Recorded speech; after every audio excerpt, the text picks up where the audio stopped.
Hi అండి. Welcome back to SS Telugu audio నవలలు. నిన్నటి వరకు కాలరుద్ర అనే సస్పెన్స్ థ్రిల్లర్ నవల విన్నారు కదండి. ఈరోజు భూభవ అనే సైంటిఫిక్ నవల విందురుగాని. ముందుగా ఈ నవల చదవడానికి తమ అంగీకారం తెలియజేసిన శ్రీమతి పోడూరి కృష్ణకుమారి గారికి నా హృదయపూర్వక ధన్యవాదాలు తెలుపుకుంటున్నాను. నవలలోకి వెళ్లబోయే ముందు రచయిత్రి గారు కొంత ముందు మాట రాశారు. అది చదివి వినిపిస్తాను. స్వాతి సపరివార పత్రికకు నేను రాసిన భూభవ సీరియల్ బహుమతి పొందడం చాలా ఆనందం కలిగించింది. భౌతిక శాస్త్రం, ఖగోళ శాస్త్రాలలో నాకున్న పరిజ్ఞానం అత్యల్పం. ఈ నవలలో ప్రస్తావించిన విషయాలు న్యూస్ పేపర్ ఆర్టికల్స్, రిపోర్ట్లు, ఇతర జర్నల్స్, ఇంటర్నెట్ నుంచి సేకరించినవి. పొరపాట్లు దొర్లుంటే నిష్ణాతులైన స్వాతి పాఠకులు క్షమించాలి. ఈ నవలకు కాన్సెప్ట్నిచ్చిన మా చిన్నబ్బాయి చిరంజీవి డాక్టర్ చేతన్ దత్తాకు, మా కుటుంబం తీరని దుఃఖంలో ఉన్నప్పుడు మా చెంత నిలిచి మహర్షిలా తన మౌనంతోనే మాకు నిబ్బరాన్నిచ్చిన మా అభిమాన పుత్రుడు చిరంజీవి తమిరస నీలాద్రికి దీవెనలు. నా రచనా వ్యాసంగాన్ని ప్రోత్సహించే శ్రీవారు డాక్టర్ గోపాల శర్మ గారికి మనఃపూర్వక కృతజ్ఞతలు. మా పెద్దబ్బాయి ఎప్పటికీ చిరంజీవి హేమంత్ దత్త మధుర స్మృతికి ఈ నవల అంకితం. ఇక నవల్లోకి వెళ్ళిపోదాం. నాంది. ఈ కథ జరుగుతున్న కాలానికి ప్రపంచంలో ఉన్న దేశాలన్నీ సమానమైన ఆర్థిక, సామాజిక, వైజ్ఞానిక అభివృద్ధిని సాధించాయి. ప్రపంచ దేశాలన్నీ సమైక్యమైపోయి ఒకే ఒక గ్లోబల్ దేశంగా కలిసిపోయాయి. అర్థమైందనుకుంటా. ఇది భవిష్యత్తులో జరగబోయే కథ, రానున్న తరాల మానవులు సాధించబోయే కథ. రండి, నాతో పాటు భవిష్యత్తులోకి ప్రయాణించండి. భూమంతా దేశాలుగా విభజింపబడి భూమి మీద వారికి సంబంధించిన ఆకాశం మీద ఎల్లలు ఏర్పరచుకుని వాటి రక్షణ కోసం ఆటం బాంబులను, న్యూక్లియర్ బాంబులను తయారు చేసుకుంటున్న దేశాలను మనం చూస్తున్నాం. రకరకాల ప్రయోగాలు చేసి మళ్ళీ ఆ అణ్వాయుధాలను ఎవరి మీద ప్రయోగించవచ్చు అన్న విషయం మీద రకరకాల ఒప్పందాలు కుదుర్చుకుంటూ తంటాలు పడుతున్న ప్రపంచాన్ని ఇప్పుడు మనం చూస్తున్నాం. దేశాలు ఈ విధంగా ఎల్లలు ఏర్పరచుకుని భూమి కోసం, నీటి కోసం, ఆకాశంలో భాగం కోసం పోట్లాడుకుంటూ దేశాల పేరుతో మానవ జాతిలో ఐకమత్యం లేకుండా ఉండడం వల్ల జాతి వివక్షలు, మత కలహాలు, స్వదేశ ప్రేమ, ఇతర దేశాల పట్ల ద్వేషం పెరిగి కలహాలకు, యుద్ధాలకు దారితీస్తున్నాయని, మానవజాతి మనుగడకే ముప్పొస్తోందని గ్రహించి ప్రపంచ దేశాలన్నీ కలిసి ఒకే గ్లోబల్ ప్రభుత్వాన్ని ఏర్పాటు చేసుకున్నాయి. ఈ గ్లోబల్ దేశం తరతరాలుగా మనిషి కలలుగన్న సమసమాజం నెలకొల్పడంలో విజయం సాధించింది. మొదట ఆర్థిక అసమానతలు సమసిపోవడంతో మనుషుల మధ్య 90% అసూయ, ద్వేషాలు తగ్గిపోయాయి. అన్ని దేశాలు ఒకటే పోవడంతో జాతి ద్వేషం, కులమత ద్వేషాలు కూడా నశించి ప్రశాంతంగా ప్రజాజీవనం సాగుతోంది.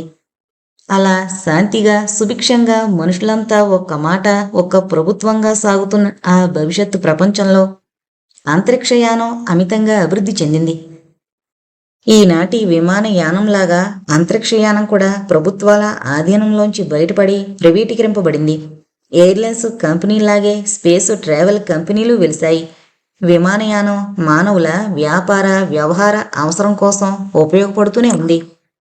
అంతరిక్షయానం అగ్రరాజ్యాల రాజకీయ అవసరాల నుంచి రకరకాల వ్యాపారాలు, గూఢచారి వ్యవహారాల వరకు ప్రభుత్వాలకు తప్పని అవసరంగా తయారైంది. విపరీతంగా పెరిగిన అంతరిక్ష ప్రయాణాలు, ప్రయోగాల కారణంగా ఈ రంగాన్ని కూడా ప్రైవేటీకరించక తప్పట్లేదు ప్రభుత్వాలకు. ప్రభుత్వాల అవసరాలను అలా ఉంచితే సంపద అనూహ్యంగా పెరిగిన ఆ కాలం ప్రజలకి ఇదో వినోద సాధనంగా తయారైంది. అంటే మనం భవిష్యత్తులో చాలా శతాబ్దాల తర్వాత కాలంలోకి తొంగి చూడబోతున్నామన్నమాట. ఎన్ని శతాబ్దాలు అన్నది నేను నిర్ణయించను. ఈ కథ జరిగాక దీని కాల నిర్ణయం పాఠకులే చేయాలి. రచయిత కన్నా పాఠకులే తెలివైన వారని నా ప్రగాఢ విశ్వాసం.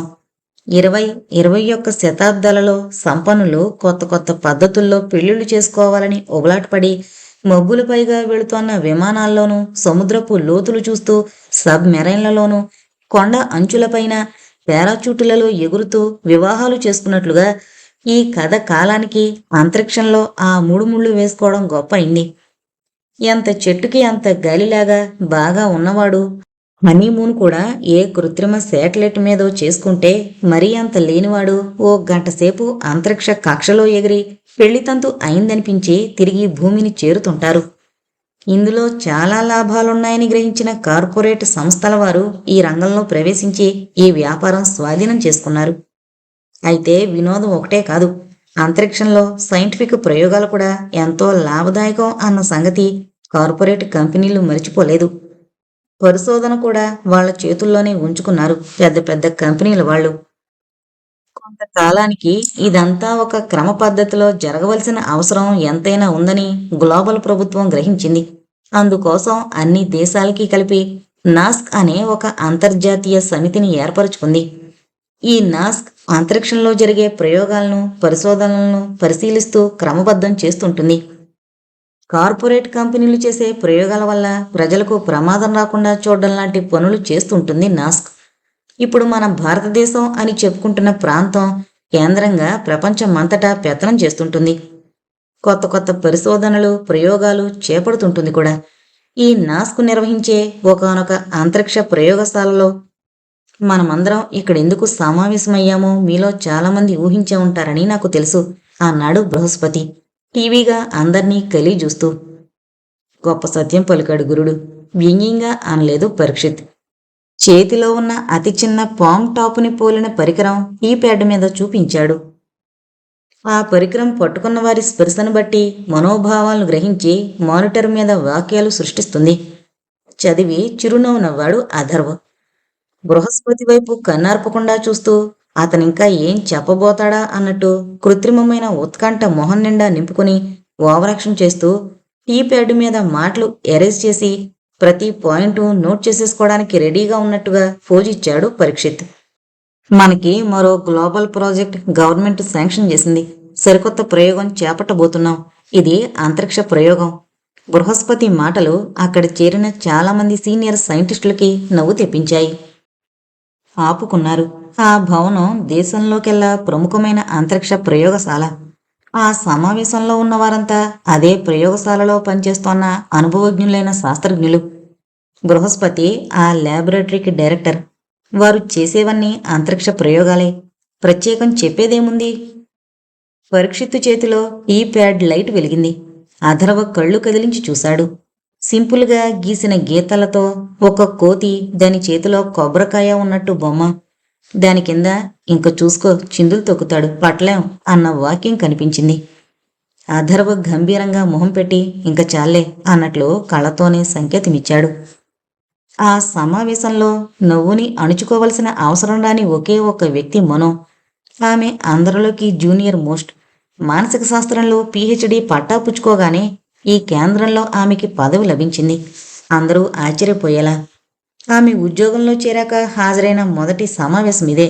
అందుకే బృహస్పతి చెప్తోన్న ప్రతి మాటను నిజంగా ఎంతో ఉత్కంఠగా వింటున్న వ్యక్తి అక్కడ ఆమె ఒక్కతే.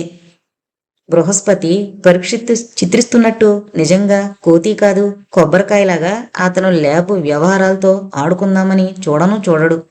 అయితే అతనికి వాగ్దాటి లేదు. మాట కొంచెం తడుముకుంటాడు. అందువల్ల అవసరం లేని మాటలు మాట్లాడుతూ తాత్సర్యం గాని అసలు విషయానికి రాలేడు.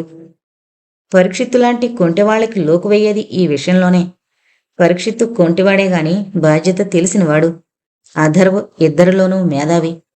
పరీక్షిత్తు చేసే హాస్యం ఎంజాయ్ చేస్తాడు కానీ ఏది ఎంతవరకో హద్దులు తెలిసినవాడతను. కొద్దిగా మంచినీళ్లు తాగి గొంతు తడుపుకుని బృహస్పతి తన ఉపన్యాసం కొనసాగించాడు. అందరూ శ్రద్ధగా వింటున్నారు.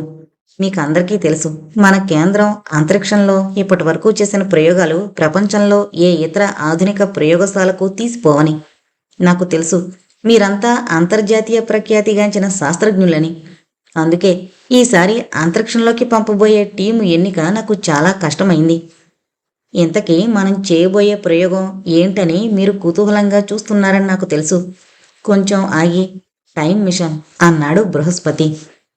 శ్రోతలు కొద్దిగా ఆశ్చర్యపోయారు. సినిమాలు, సైన్స్ ఫిక్షన్ నవలల నుంచి ప్రేరణ పొందుతున్నాడా ఈయన అనుకున్నారు. నో, సినిమాల్లో చూపించే రకం ప్రయోగం కాదు అన్నాడు బృహస్పతి వాళ్ళ అనుమానం తెలుసుకున్నట్టు. మీకందరికీ తెలుసు, బిగ్ బ్యాంగ్ జరిగి ఎన్నో బిలియన్ల సంవత్సరాలు ప్రాచీన భారతదేశ విధానంలో చెప్పాలంటే ఎన్నో యుగాలు గడిచిపోయాయని. అది భూతకాలం. ఇప్పుడు మనం చూస్తోన్న ప్రపంచం వర్తమానం. గడిచిన 4 శతాబ్దాల గతంలో వాతావరణ కాలుష్యం, గ్లోబల్ వార్మింగ్, మనుష్యజాతిని నామరూపాలు లేకుండా చేయగలిగే ప్రాణాంతక రోగాలు, సంస్కృతి సంపర్కాల కాలుష్యం, ఇంకా ఎన్నెన్నో. మనిషి మనుగడకే ముప్పు తెచ్చే చెయ్యకూడని పనులెన్నో మనిషే చేశాడు. తర్వాత 2 శతాబ్దాల పాటు మానవులు శ్రమించి కాలుష్యరహితమైన ఆరోగ్యప్రదమైన పర్యావరణం తిరిగి సృష్టించుకోగలిగారు. ఇలాంటి వర్తమానంలో ఇక ముందు మన భూగ్రహం భవిష్యత్తు ఏంటన్న ప్రశ్న శాస్త్రజ్ఞుల్లో కుతూహలం రేపుతోంది. ఒకప్పుడు భూగోళ పరిస్థితుల్లో ఏం జరిగిందో తెలీదు. డైనోసార్లు భూమి నుంచి మాయమయ్యాయి. ఇప్పుడు మనం జాగ్రత్తగా కాపాడుకుంటున్న మన భూగ్రహం పరిస్థితి భవిష్యత్తులో ఎలా ఉంటుంది? మళ్ళీ మరేదైనా ప్రకృతి సిద్ధమైన ప్రళయమో, మానవుడి నిర్లక్ష్యమో మన భూగోళాన్ని పతనానికి దారితీస్తుందా అన్న ప్రశ్న శాస్త్రజ్ఞుల్లో కుతూహలం రేకెత్తిస్తోంది. మనం చేయబోయే ప్రయోగం ఈ ప్రశ్నకి సమాధానం వెతకడానికి చేసే తొలి ప్రయత్నం. మళ్ళీ మంచినీళ్ల గ్లాసు అందుకున్నాడు బృహస్పతి. శ్రోతల్లో కొందరికి ఆసక్తి కొద్దిగా తగ్గింది. ఇదేదో చాలా అబ్స్ట్రాక్ట్గా, అది వాస్తవికమైన సిద్ధాంత చర్చలు జరిగి ఇదమిద్దమైన ప్రణాళిక లేకుండా సాగే ప్రాజెక్టు అయ్యుంటుంది అనిపించింది వాళ్ళకి. చాలా కాలం సిద్ధాంతపరమైన పరిశోధన జరిపి తర్కించి చివరికి కలికలంలోకి లేకుండా పోయే రకరకాల ప్రయోగాల్లో ఇదో రకం అనుకున్నారు. బృహస్పతి గొంతు సవరించుకున్నాడు. బిగ్ బ్యాంగ్ జరిగి యుగాలు గడిచిన ఆనాటి విస్ఫోటన ఫలితాలుగా వెలువడ్డ శకలాలు ఇప్పటికీ విశ్వాంతరాళాల్లో ప్రయాణిస్తూనే ఉన్నాయన్న సంగతి జగమెరిగిన సత్యం. ఆ శకలాలు గతానికి సంబంధించినవి. మన ప్రయోగంలో మనం ఏం చేస్తామంటే అటువంటి శకలాలలో ఏదైతే భూమి దిశగా పయనిస్తుందో దాన్ని ఎన్నుకోవాలి. లేక ఒక దాన్ని ఎంచుకుని దాని దిశను మనకు అనువుగా మార్చుకుంటాం. అంటే అది భూమికి దగ్గరగా వచ్చేలా మారుస్తాం. అది పయనిస్తున్న వేగాన్ని మరింత పెంచితే, కాంతి వేగానికి మించిన వేగానికి పెంచితే బహుశా భూమికి చేరువుగా తీసుకురాగలుగుతాం. ఆ శకలం మీదకి ఒక అంతరిక్ష నౌకతో మన టీముని దింపుతాం. అంటే 65 మిలియన్ సంవత్సరాల గతంలోకి వాళ్ళు ప్రవేశిస్తారు. అప్పుడు డైనోసార్లు భూమి మీద ఇంకా సంచరిస్తున్న కాలం అది. నేను వింటోంది నిజమా లేక కలగంటున్నానా అనుకుంటోంది మనో. అంతరిక్ష శాస్త్రం ఎంతో విస్తరించింది. అయితే కొన్ని తరాల కిందట కొద్దిగా శాస్త్ర జ్ఞానం, అపారమైన కాల్పనిక శక్తి ఉన్న రచయితలు, చిత్ర పరిశ్రమలోని వ్యక్తులు గతంలోకి ప్రయాణించడం అనే అంశం మీద ఊహాగానాలు చేసి అద్భుతమైన కాల్పనిక సాహిత్యం, చలనచిత్రాలు సృష్టించారు. ప్రతి 50-60 ఏళ్లకొకసారి ఆ సబ్జెక్టు మీద ఎలక్ట్రానిక్ మీడియాలోనూ సినిమా రంగంలోనూ ఏదో ఒక చలనచిత్రం రావడం జరుగుతూనే ఉంది. అది ఆ కాలం వారిని అలరించడం జరుగుతూనే ఉంది. ఒక తరంలో వచ్చిన కళా సృజన మరో తరం వారిని కూడా అలరించడం జరుగుతూనే ఉంది. వాటిని ఈ బుక్స్గా చదివి చిత్రాలు చూసి ఎంజాయ్ చేస్తూనే ఉన్నారు. వాటిల్లో చాలా మట్టుకు వసివాడని క్లాసిక్స్గా కళా జగత్తులో చరిత్రలో నిలిచిపోయాయి. అయితే ఇప్పుడు తను వింటోంది కల్పన కాదు. అంతరిక్షయానంలో ఎన్నాళ్ళు సాధించిన ప్రగతికి ప్రతీకగా కనిపిస్తోన్న పచ్చి నిజం. బృహస్పతి ఇంకా ఏం చెప్తాడా అని ఆసక్తిగా చూసింది మను. ఒక్క క్షణం ఆగండి ప్రొఫెసర్ బృహస్పతి. ముందుగా మీరు చెప్తోంది నా పరిధిలో నాకు అర్థమైనంత వరకు నేను మళ్ళీ చెబుతాను, చెప్పనిస్తారా అన్న మాటలు వినబడి మనో అటు చూసింది. ఆ మాటలన్నది ప్రొఫెసర్ వ్యాస్. ఆయన ఈ ప్రయోగాలకు సంబంధించిన శాస్త్రజ్ఞుడే గాని ఆయన సబ్జెక్టు జీవశాస్త్రం. అంతరిక్షంలో జీవకణాల పెరుగుదల, ఇతర గ్రహాల్లో జీవం ఉన్న రుజువులు మొదలైన విషయాల్లో అంతరిక్షయానం చేసి పరిశోధన జరిపి అద్భుత ఫలితాలు సాధించి బలపండిన ఉద్దండుడాయన. ఆ అంతరిక్ష ప్రయోగశాలలో ఉన్న కుర్రుద్దులు కొద్ది మందిలో ఆయన ప్రముఖుడు. భౌతిక శాస్త్రాల్లో ఆయనకు ప్రవేశం ఉంది గాని ఉద్దండు కాదు. ఆయన సందేహం ఏమిటా అని ఆయన మాటలు శ్రద్ధగా వింది మనో. బిగ్ బ్యాంగ్ నాటి విస్ఫోటనలో మిగిలిన శకలాలు అంటే కొన్ని యుగాల కిందటివవి. మీరే అన్నట్టు 65 మిలియన్ ఏళ్ల క్రితపు కాలంలో ఉన్నవవి. వాటి మీదకు మన సైంటిస్టుల టీము చేరితే 65 మిలియన్ ఏళ్ల గతంలోకి ప్రవేశిస్తారు, అవునా? అవును, చిరునవ్వుతో తలూపాడు బృహస్పతి. అంటే భూమి మీద మనం వర్తమానంలో ఉండగానే మన సైంటిస్టులు కొన్ని యుగాల కిందటి గతంలో ఉంటారు, అవునా? రైట్. అంటే గతము వర్తమానము ఒకే కాలంలో జరుగుతున్నట్టు కదా. ఎగ్జాక్ట్లీ. నేను చెబుతున్న విషయం సామాన్య పరిభాషలో చాలా కరెక్ట్గా చెప్పారు. మనో చెవులు రిక్కించింది. డాక్టర్ వ్యాస్ ఇంకేం చెప్పబోతున్నారు కుతూహలంగా ఎదురు చూసింది. ఒకేసారి కొందరు గతంలోనూ కొందరు వర్తమానంలోనూ ఉండగలిగినప్పుడు, అంటే గతంతో కలిసి వర్తమానము సాగుతుంటే, బహుశా వర్తమానంతో కలిసి భవిష్యత్తు సాగుతుండొచ్చు కదా. మనతో పాటే ఇదే కాలంలోనే మన భవిష్యత్తు కూడా నడుస్తుందన్నమాటేగా. ఎగ్జాక్ట్లీ వ్యాస్. అదే నేను చెప్పదలుచుకుంది. మనం చేపట్టబోయే ప్రయోగం కూడా అదే. వ్యాస్ని మెచ్చుకుంటున్నట్టు చప్పట్లు కొడుతూ అన్నాడు బృహస్పతి. వింటున్న శ్రోతల్లో ఊపిరి బిగబట్టేటంతటి ఉత్కంఠ నెలకొంది. పరీక్షిత్తు వంటి వాళ్లు కూడా కన్నార్పకుండా బృహస్పతి వైపే చూస్తూ ఆయన చెప్పబోయే మాటల కోసం ఎదురు చూశారు. నేను చెప్పదలుచుకున్న దాన్ని వ్యాసగారు 3 ముక్కల్లో నిక్షిప్తం చేసేశారు. గతం, వర్తమానం, భవిష్యత్తు ఏకకాలంలో నడుస్తూ ఉంటాయన్న ఒక హైపోథీసిస్ మీద ఆధారపడి ఈ కొత్త ప్రయోగాన్ని చేపడుతున్నాం. ఇవాళ నేను సింపుల్గా ఈ ప్రయోగానికి ఒక అవుట్లైన్ ఇస్తాను. కానీ అది చెప్పినంత సింపుల్ కాదు. ఇంకా డీటెయిల్స్ తయారు చేయాల్సి ఉంది. ఇంతకీ నేను ఇవాళ చెప్పదలుచుకున్నది ఏంటంటే, ఈ ప్రయోగం చేసేందుకు 3 టీముల శాస్త్రజ్ఞుల్ని ఎన్నుకుంటాం. ఒక టీము భూతకాలంలోకి ప్రయాణం చేసి ప్రయోగాలు చేస్తుంది. రెండోది వర్తమాన కాలానికి సంబంధించిన ప్రయోగాలు. ఇంకా 3వ టీం భవిష్యత్తులోకి తొంగి చూసే అవకాశం పొందుతుంది. వర్తమానం కోసం మళ్ళీ ఒక టీము ఏవో ప్రయోగాలేంటి, మనమంతా ఉన్నది వర్తమానం, ప్రస్తుతం ప్రజెంట్లోనే కదా. డాక్టర్ వ్యాస్ మళ్ళీ మరో సందేహం వెలుబుచ్చాడు. వర్తమానానికి కూడా కొన్ని ప్రయోగాలుంటాయి. ఇంకొన్ని రోజుల్లో అన్ని వివరాలు మీకు తెలుస్తాయి. అందరి మనసుల్లోనూ ఒకటే సందేహం. ఇన్నాళ్ళు తాము చేస్తున్న వర్క్ ఈ టైం మిషన్కి సంబంధించింది కాదు. ఈ విషయమై పరిశోధనలు చేస్తున్న టీం ఎవరైతే ఉన్నారో వాళ్ళని కాక మననెందుకు ఈ మీటింగ్కి పిలిచినట్టు? పక్కనున్న వాడి మీద ప్రతి వాడికి అనుమానం. టైం మిషన్ ప్రాజెక్టులో ఉన్న వాళ్ళు ఎంతమంది ఉన్నారో ఇక్కడ కూర్చున్న వాళ్లలో, అసలు రీసెర్చ్ చేసిన వాళ్ళని స్పేస్లోకి పంపకుండా దాంతో సంబంధం ఏమాత్రం ప్రవేశం లేని వాళ్ళని పంపుతారా? రకరకాల సందేహాలు. ప్రశ్నించిన సమాధానం వస్తుందో లేదో వేచి చూడడమే మన పని. చాలామందికి ఎన్నెన్నో అడగాలనున్నా అడగలేదు. వ్యాసికి కూడా అందరికీ వచ్చినట్టే చాలా సందేహాలు వచ్చాయి. ఎలాగూ అన్ని వివరాలు తెలియడానికి ఇంకా టైం పడుతుంది అంటున్నాడు కదా, తొందరపడ్డం ఎందుకు అని మాట్లాడలేదు. భూత, భవిష్యత్తు, వర్తమాన కాలాల్లోకి ఒకేసారి 3 వ్యోమనౌకలు పంపి పరిశోధన చేస్తాం కాబట్టి ఈ ప్రయోగానికి ఆ 3 కాలాల ప్రతీకగా ప్రాజెక్టు భూభవ అని పేరు పెట్టడం సమంజసమని భావిస్తున్నాను. భూ అంటే గతం, భూతకాలం. భ అంటే రేపు రాబోయే భావి కాలం. వా అంటే ఇప్పుడు మనం చూడగలిగే ఆ గ్రహాంతరాలలో వర్తమాన కాలం. అందరికీ అంగీకారమే అనుకుంటాను అని ప్రకటించాడు బృహస్పతి. తమ మనసుల్లో ఏ సందేహాలున్నా వేచి చూడడం తప్ప ఈ దశలో ప్రాజెక్టుకు అభ్యంతరం చెప్పేందుకు మరే కారణమూ లేదు కనుక తమ అభినందనలు తెలుపుతూ కరతాళ ధ్వనులు చేశారు శాస్త్రజ్ఞులైన ఆ శ్రోతలందరూ. ఆనాటి మీటింగ్ అంతటితో ముగిసింది.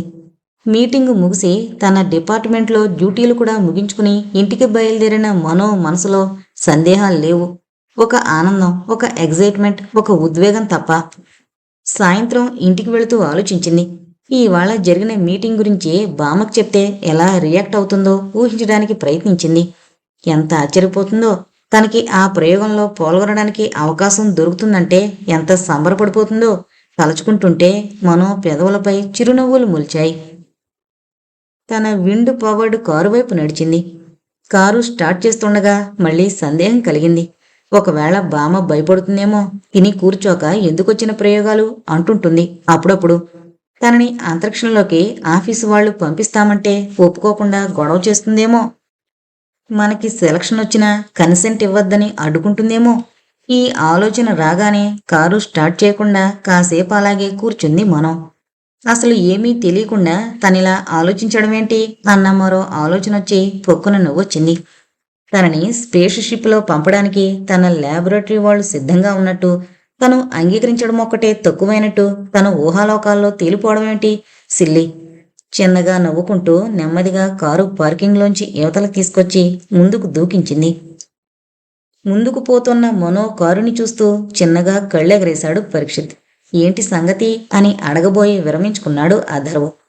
అడక్కపోతేనే విషయం తొందరగా బయటకొస్తుంది. తను ఏ కాస్తైనా ఆసక్తి చూపించాడంటే సస్పెన్స్లో పెట్టేసి విసుక్కునేదాకా తీసుకొస్తాడు. పరీక్షిత్ సంగతి తెలిసిన వాడవడం మూలాన ఏ ప్రశ్న వేయకుండా ముందుకు నడిచాడు అథర్వు. నీకీ సంగతి తెలుసా అన్నాడు పరీక్షిత్. ఏ సంగతో చెప్తే అది నాకు తెలుసో తెలీదో చెప్పగలను అన్నాడు. మనో సంగతి తెలిసే ఉంటుందిలే అన్నాడు అథర్వు తనే బయటపడతాడేమోనని బెట్టు చేస్తూ. చెప్తే చెప్పు అన్నట్లు భుజాలు ఎగరేశాడు అథర్వు. నన్నివాళ నువ్వే దింపాలి నా ఇంటి దగ్గర. నా కారు ప్రొఫెసర్ పరం తీసుకున్నాడు. ఆయన వాహనం పాడైందట, పారేశాడు. ఇంకొకటి కొందామా తయారు చేసుకుందామా అని ఆలోచిస్తున్నాడు. ఈ వాటికి నాదిమ్మంటే ఇచ్చేసా అన్నాడు. ఆయనకి వాహనం తయారీలో ఏం ప్రవేశముంది, ఎలా చేస్తాడట అడిగాడు అథర్వు. అతనికి పరీక్షిత్ మళ్ళీ మనో టాపిక్లోకొస్తే బావుండనుంది. మనో గురించి తనకెందుకు ఆసక్తి రగులుకుంటుందో అతనికి అర్థం కావట్లేదు. కానీ ఆ అమ్మాయి గురించి వినాలని మనసు తహతహలాడుతోంది మాత్రం వాస్తవం అనుకున్నాడు. ప్రవేశం ఉండడానికి ఏముందిలే, కొంత థియరీ తెలుసు కదా. ఏదో కాన్సెప్ట్ ఇస్తే ఆ ఫీల్డ్లో తలమాసిన వాడెవడైనా చేసి పెట్టకపోతాడా అని భరోసా, అంతే. తలమాసినవాడు అంటే ఏం లేదులే, పని పాట లేనివాడని అర్థం. సైడ్ బిజినెస్గా సొంత వ్యవహారాలు ల్యాబొరేటరీలో చేసుకోవడం మన వాళ్ళకి అలవాటేగా. ఇది తెలుసా, ఇలా ఆఫీసు సమయంలో పర్సనల్ మ్యాటర్స్ చూసుకునే అలవాటు ఉద్యోగస్తుల్లో మిలియన్ సంవత్సరాల క్రితం నుంచి ఉందట. నీకెలా తెలుసు? మా ప్రొఫెసర్ ఆండ్ హెడ్ చెప్పాడు. ఓహో, ఇంతకీ అసలు విషయం చెప్పనీయకుండా పక్కకి మళ్లించేస్తున్నావు.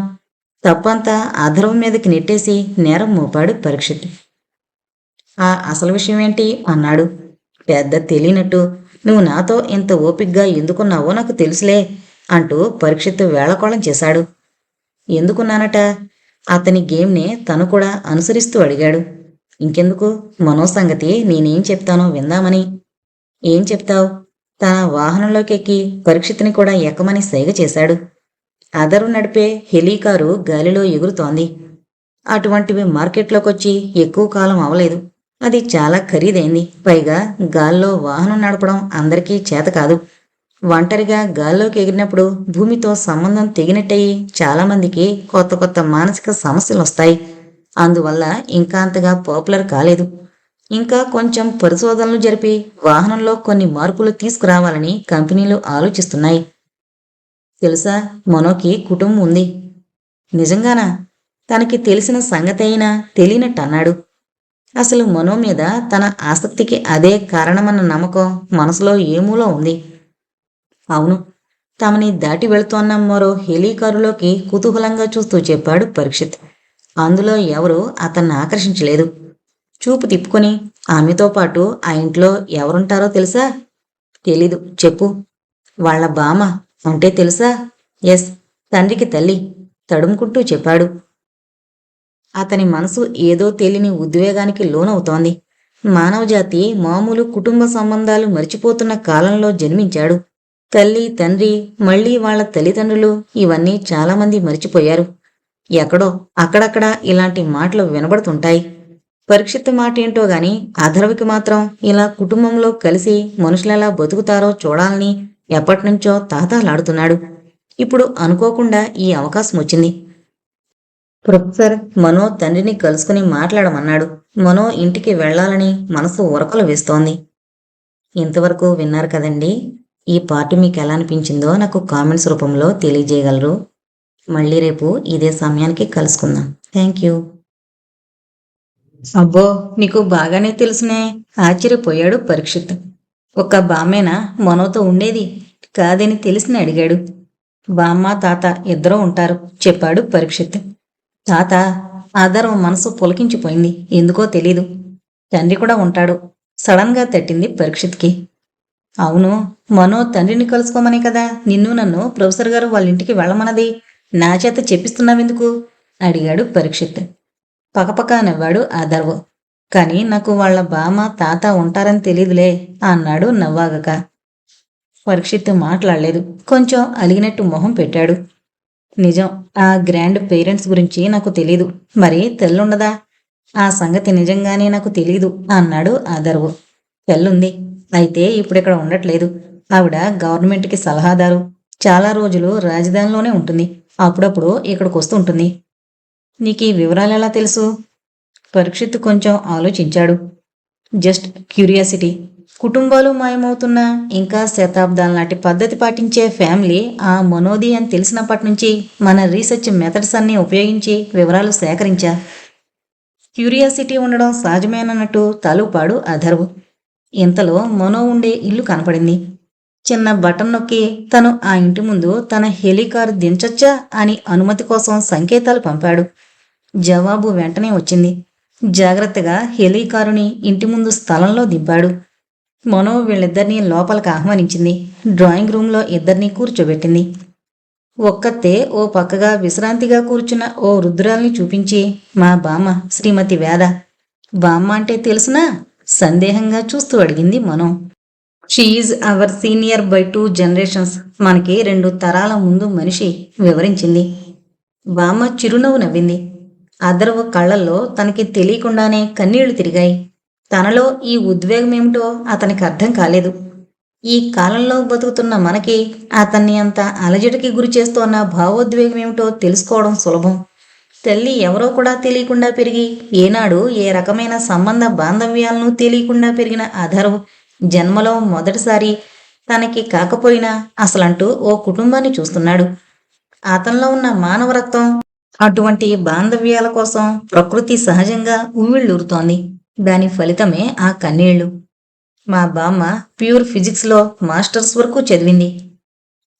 అయితే ఆమెకు అనుకోకుండా భారతీయ భాషలన్నింటికీ మూలమైన సంస్కృతం మీద ఇంట్రెస్ట్ కలిగి ఆ భాషలో పాండిత్యం సంపాదించింది. ఆ భాషలో వచ్చిన వేల సంవత్సరాల కిందటి పురాణ సాహిత్యంతో పాటు కొంతవరకు వేదాలు అధ్యయనం చేసింది. బామ్మ గురించి మనో చెప్తుంటే ఆసక్తిగా వింటున్నాడు అథర్వ్. పరీక్షిత్తు మాత్రం ఏ ఉద్రేకానికి లోను కాకుండా తన సహజ కుతూహలంతో ఇల్లంతా పరీక్షిస్తున్నాడు. ఆ ఇల్లు ఆ కాలంలో అందరి ఇళ్లలాగే ఉన్నా ఏదో తేడా ఉన్నట్టు అనిపిస్తోంది. అందరిళ్లలోలాగే రకరకాల గ్యాడ్జెట్స్తో గది నిండున్నా ఏదో మార్పు ఉందనిపిస్తోంది.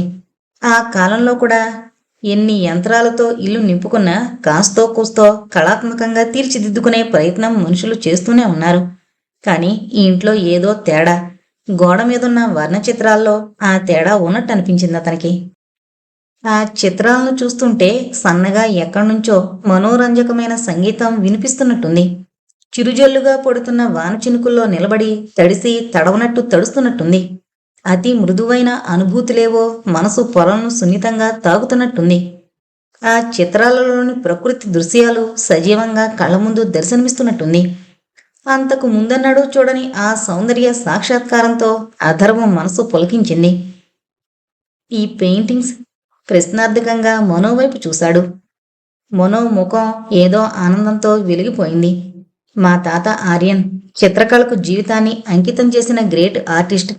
ఏ మిషన్ హెల్ప్ తీసుకోకుండా చేత్తో పెయింట్ చేశారు అంది. అద్భుతం అంటూ మళ్ళీ మళ్ళీ వాటిని అబ్బురంగా చూశాడు అథర్వ్. ఓ, ఇంత ప్రిమిటివ్ మెథడ్స్లో పెయింటింగ్ వేసే వాళ్ళింకా ఉన్నారా? ఆశ్చర్యపోయాడు పరీక్షిత్. మనో కళ్ళల్లో ఎంత గర్వం. సొంత ఫ్యామిలీ ఉంటే అలా ఆనందంగా గర్వంగా ఉంటుందా? అథర్వ్ మనసులో ఆశ్చర్యం నిండిపోయింది.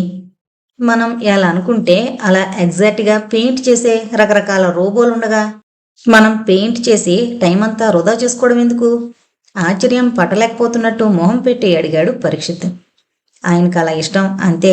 No other explanations. చిరునవ్వుతో అంది మనో. కానీ నేను ఇలాంటివి ఎప్పుడూ చూడలేదు. ఏదో ఫోర్స్, ఏదో ఎనర్జీ ఆ చక్కటి చిత్రాల్లోంచి వస్తోన్న భావం కలుగుతోంది అథర్వ్ అన్నాడు. దాన్నే కళ అంటారట, మా బామ్మ చెప్పింది. తాత కూడా అలాగే అంటారు. జీవకళ అంటే అదేనట. ఓ, ఒక్కో చిత్రం దగ్గరికి వెళ్ళి పరిశీలించడం మొదలుపెట్టాడు అథర్వ్. మనం అసలొచ్చిన పని మర్చిపోయినట్టున్నాం, పరీక్షిత్ అసహనంగా అన్నాడు. ఈ తాతలు బామ్మల భ్రమలో పడి అనవసరంగా అథర్వ్ సమయం వృధా చేస్తున్నాడు అనిపించింది అతనికి. అతని మాటలు వినిపించుకున్నట్టు మనోవైపు తిరిగి, మీ తాతగారిని కలుసుకోవచ్చా అని ఆశగా అడిగాడు అథర్వ్. ఇప్పుడిక్కడ లేరు, హిమాలయస్కి వెళ్లారు. హిమాలయస్కి ఎందుకు? ఏం చేస్తారాయన అక్కడ? కుతూహలంగా అడిగాడు. ఓ, ఆయన ఇంట్రెస్ట్లు చాలా ఉన్నాయి. తన పరిశోధనల కోసమే అక్కడికి వెళ్ళొస్తుంటారు. అసలు మనం వచ్చింది వీళ్ళ ఫాదర్ని కలుసుకోవడానికి, తాతల దగ్గరే ఆగిపోతున్నావు నువ్వు. ఇంకా విసుగు దాచుకోలేకపోయాడు అధర్వ్.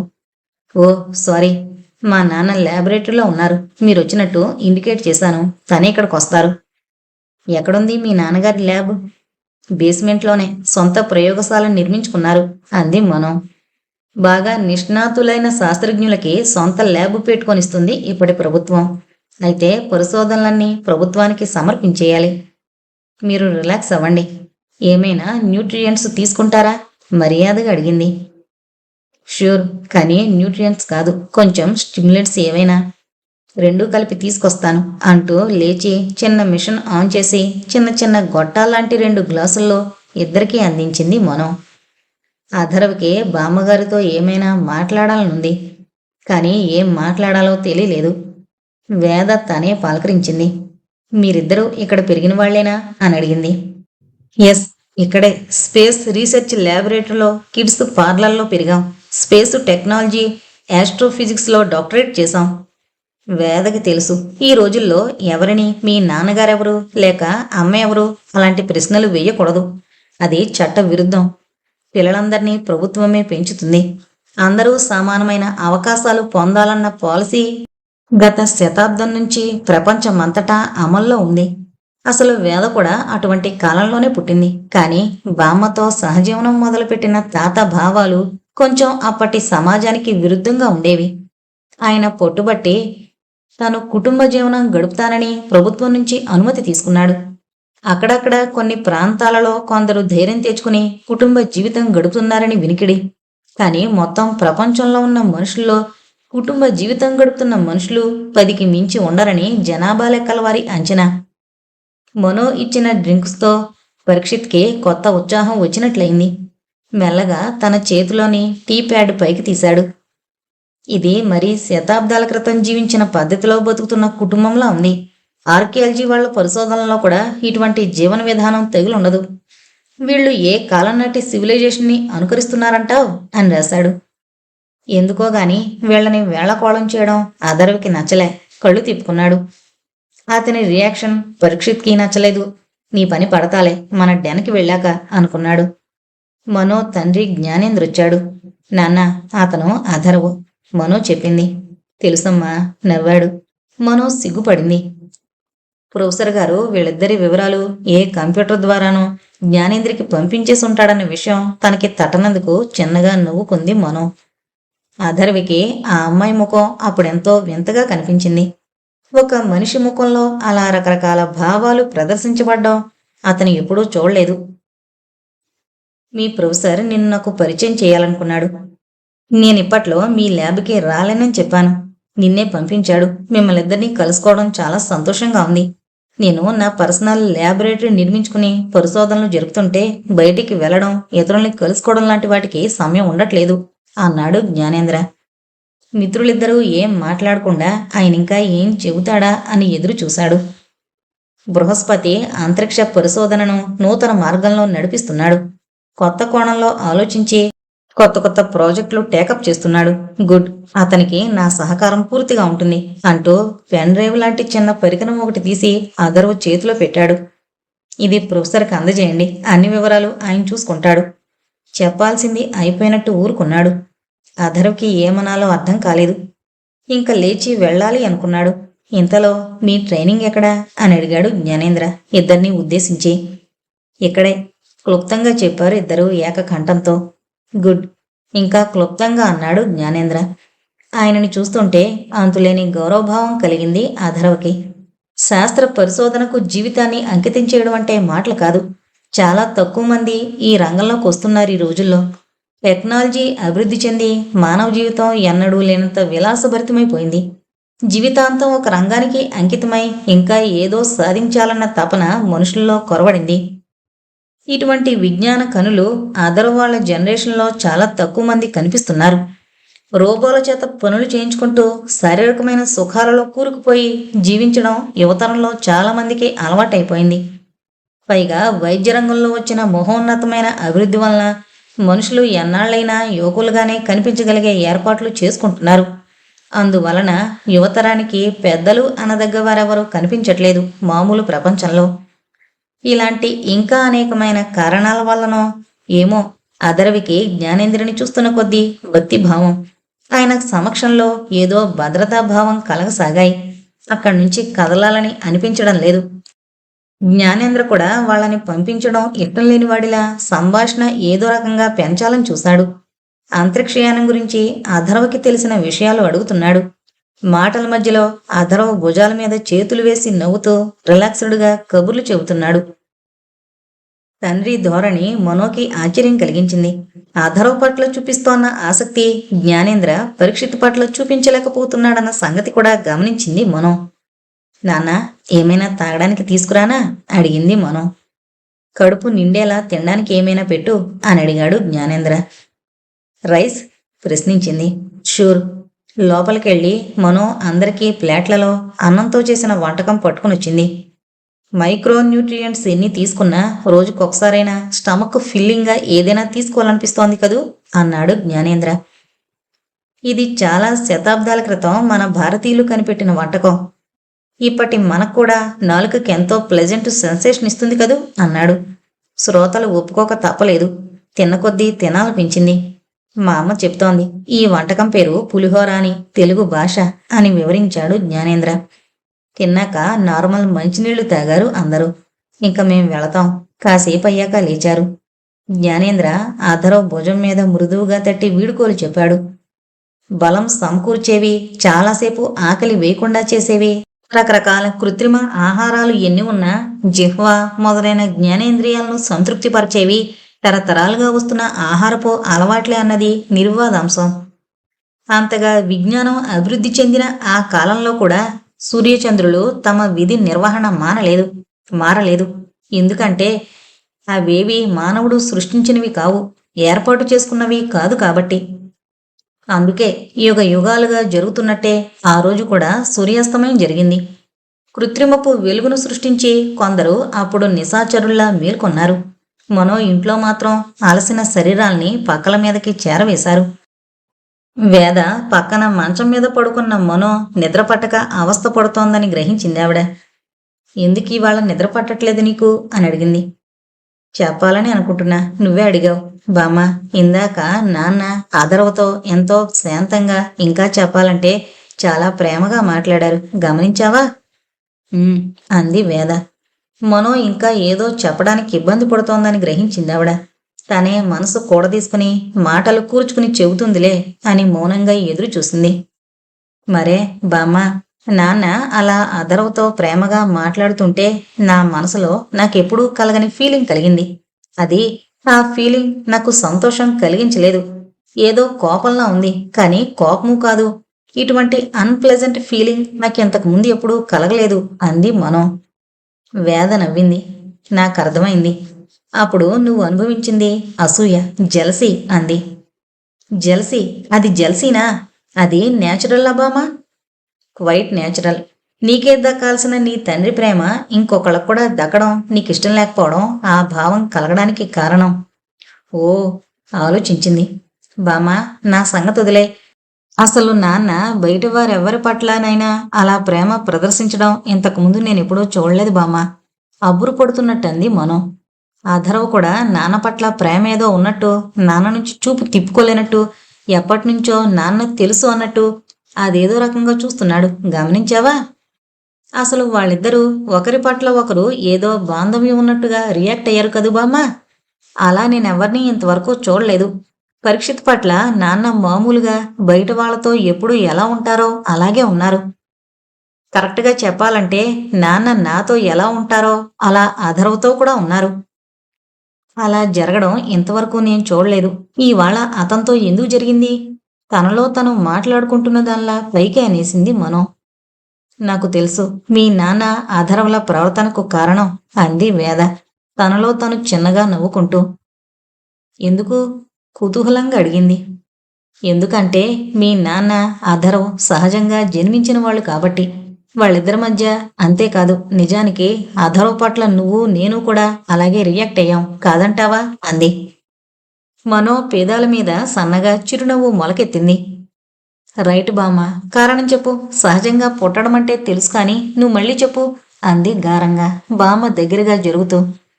నీకు తెలియందేముంది? సహజంగా పుట్టడం అంటే తల్లి గర్భాన పుట్టడం.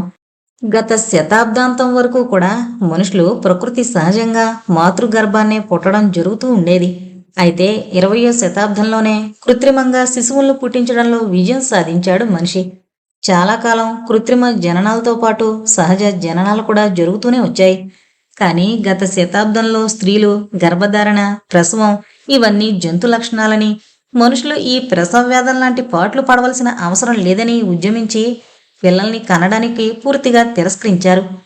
దాంతో కృత్రిమ జననాలే మిగిలాయి. కొందరు తల్లిదండ్రుల జన్యు కణాలున్న తల్లి గర్భాశయంతో అవసరం లేకుండా పుడుతున్నారు. ఈ శతాబ్దపు మొదటి భాగంలోనే క్లోనింగ్ విధానం అమల్లోకి వచ్చేసింది.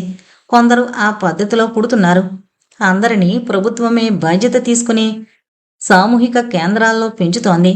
అయితే మాలాంటి వాళ్ళకి కొందరికి పిల్లల్ని తామే పెంచుకునేందుకు అనుమతినిస్తోంది. మేమంతా కూడా కృత్రిమంగా పుట్టిన వాళ్ళమే.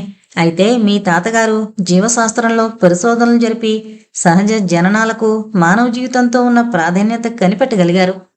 ఆయన ఆలోచనలు నన్ను ప్రభావితం చేయడం వల్ల మేము మీ నాన్నని సహజ పద్ధతిలోనే కన్నాం.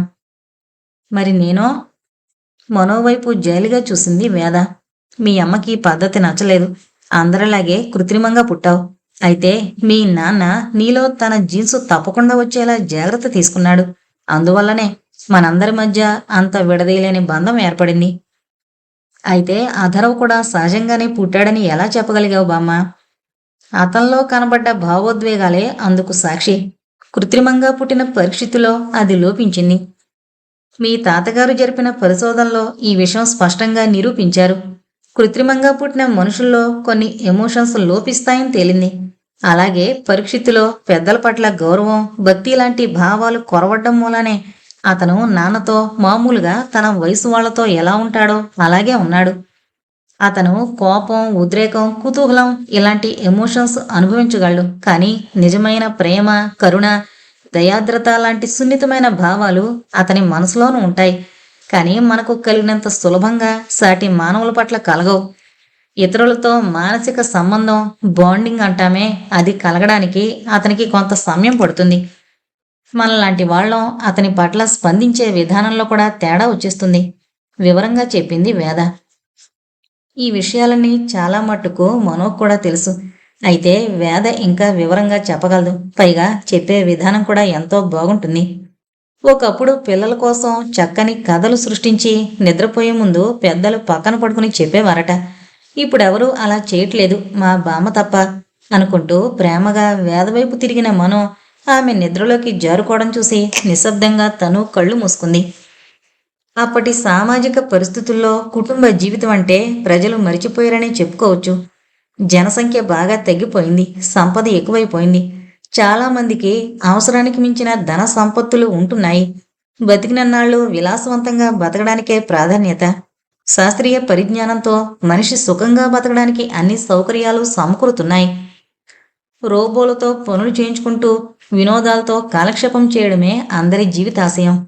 అయితే మేధావులు ఏదో పనో పరిశోధనో చేయకుండా ఉండలేని వర్క్ హాలిక్స్ చరిత్రలో అన్ని కాలాల్లోనూ పుడుతూనే ఉన్నారు. వారు సృష్టి రహస్యాలు ఛేదించాలని కృషి చేయకుండా ఉండలేరు. తొలి యుగాల్లో వారు ఋషులుగా పిలువబడ్డారు. తరువాతి యుగాల్లో శాస్త్రజ్ఞులుగా, పరిశోధకులుగా పిలువబడుతున్నారు. వాళ్ళు తమ కుతూహలాన్ని తృప్తిపరుచుకునేందుకు చేసే పరిశోధనలో మానవ జీవితాన్ని మరింత సుఖమయం చేసే పరికరాలు కనిపెట్టబడుతున్నాయి.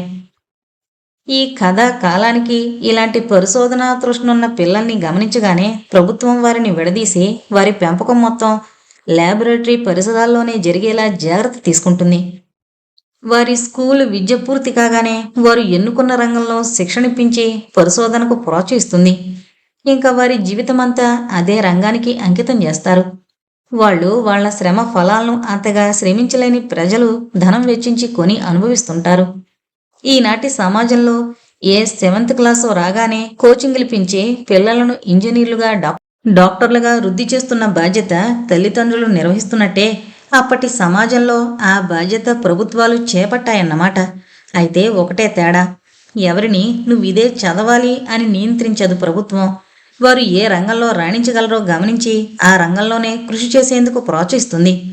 చదువు మీద ధ్యాస తక్కువగా ఉండి తెలివితేటలు కూడా తక్కువైన పిల్లలకు శ్రమతో కూడిన పనుల్లో శిక్షణిస్తుంది. కొద్దిపాటి తెలివితేటలున్నవారు శ్రామికుల మీద పెత్తందారులుగా నియమించబడతారు. రాజకీయ రంగం, పరిపాలనా వ్యవస్థ మాత్రం మహా మేధావులకే స్వంతం.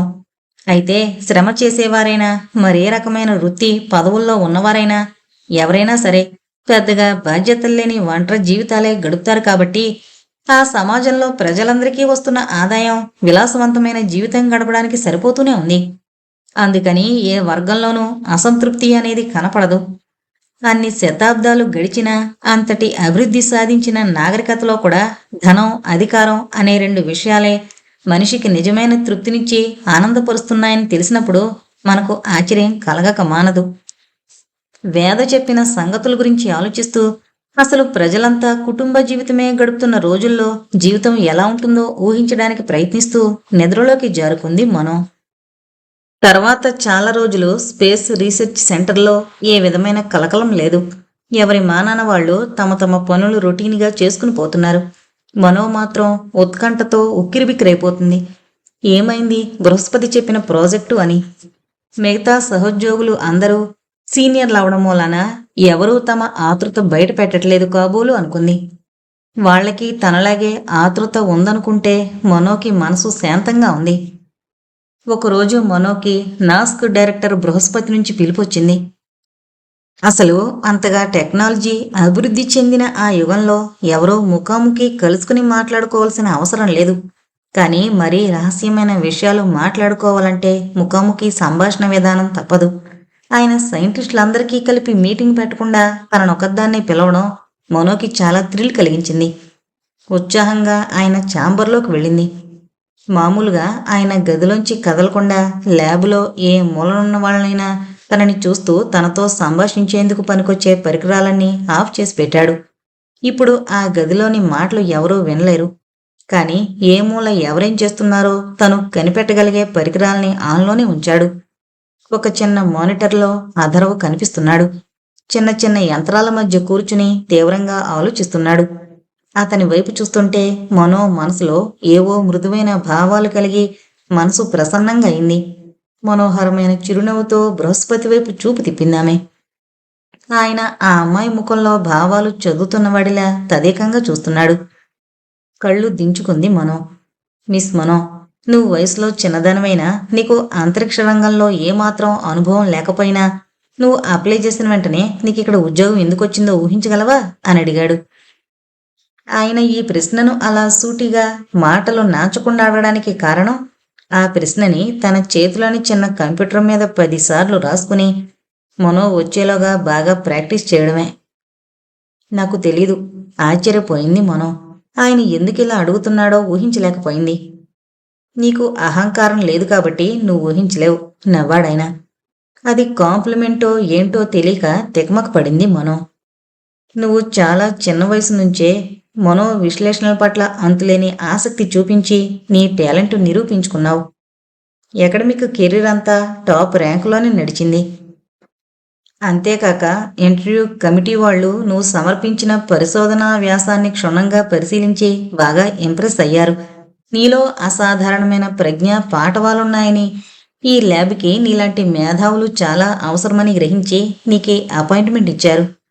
మనో మనసు ఆనందంతో గంతులు వేస్తున్నా అసలు ఈయన ఇదంతా ఎందుకు చెప్తున్నాడా అన్న సందేహం ఆ గంతుల్ని నియంత్రించింది. నేను ఈ మధ్యనే నీ థీసిస్ని చదివాను. ఎన్నాళ్ళు మానసిక శాస్త్రం నాకు సంబంధించింది కాదు అన్న ఉద్దేశంతో నీ సెలక్షన్ అప్పట్లో ఈ రంగంలోని ఎక్స్పర్ట్స్కే వదిలేశాను. నీ థీసిస్లో పెద్ద పెద్ద యంత్రాలను ఉపయోగించి భవన నిర్మాణం లాంటి శారీరక శ్రమతో కూడుకున్న పనులు చేసేవారి గురించి రాసావు. అయితే అందులో ఒక చిన్న చాప్టర్లో విపరీత పరిస్థితుల్లో మనిషి ప్రవర్తన అనే విషయం వివరించావు. ఆ భాగం నన్నెంతో ఆకర్షించింది. నీ విశ్లేషణ చాలా నిర్దుష్టంగా ఉంది. ముందు ముందు మనం చేపట్టబోయే ప్రయోగానికి ఈ రకమైన పరిశీలన అవసరం. అందుకు నువ్వే తగిందానివి. మనో ఏమీ మాట్లాడలేదు. ఇంకా ఏం చెప్తాడా కుతూహలంగా అని ఎదురు చూస్తోంది. ఆ రోజు అందరూ సీనియర్స్, స్పేస్ సైంటిస్టులతో పాటు మీటింగ్కి నిన్నందుకే పిలిచాను. ప్రస్తుతం నీకు అలాట్ అయిన ప్రాజెక్ట్ నీ కొలీగ్ రోరిచ్ కంటిన్యూ చేస్తాడు. నేను రేపటి నుంచి స్పేస్ ట్రావెల్లో ట్రైనింగ్కి పంపుతున్నాం అన్నాడాయన. ఒక్కసారి ఆనందంతో నిశ్చేష్టురాలైపోయింది మనో. ఈ ప్రపోజల్ పట్ల నీకేమైనా అభ్యంతరం ఉంటే చెప్పు, ఆమె వైపు దీక్షగా చూస్తూ అడిగాడు.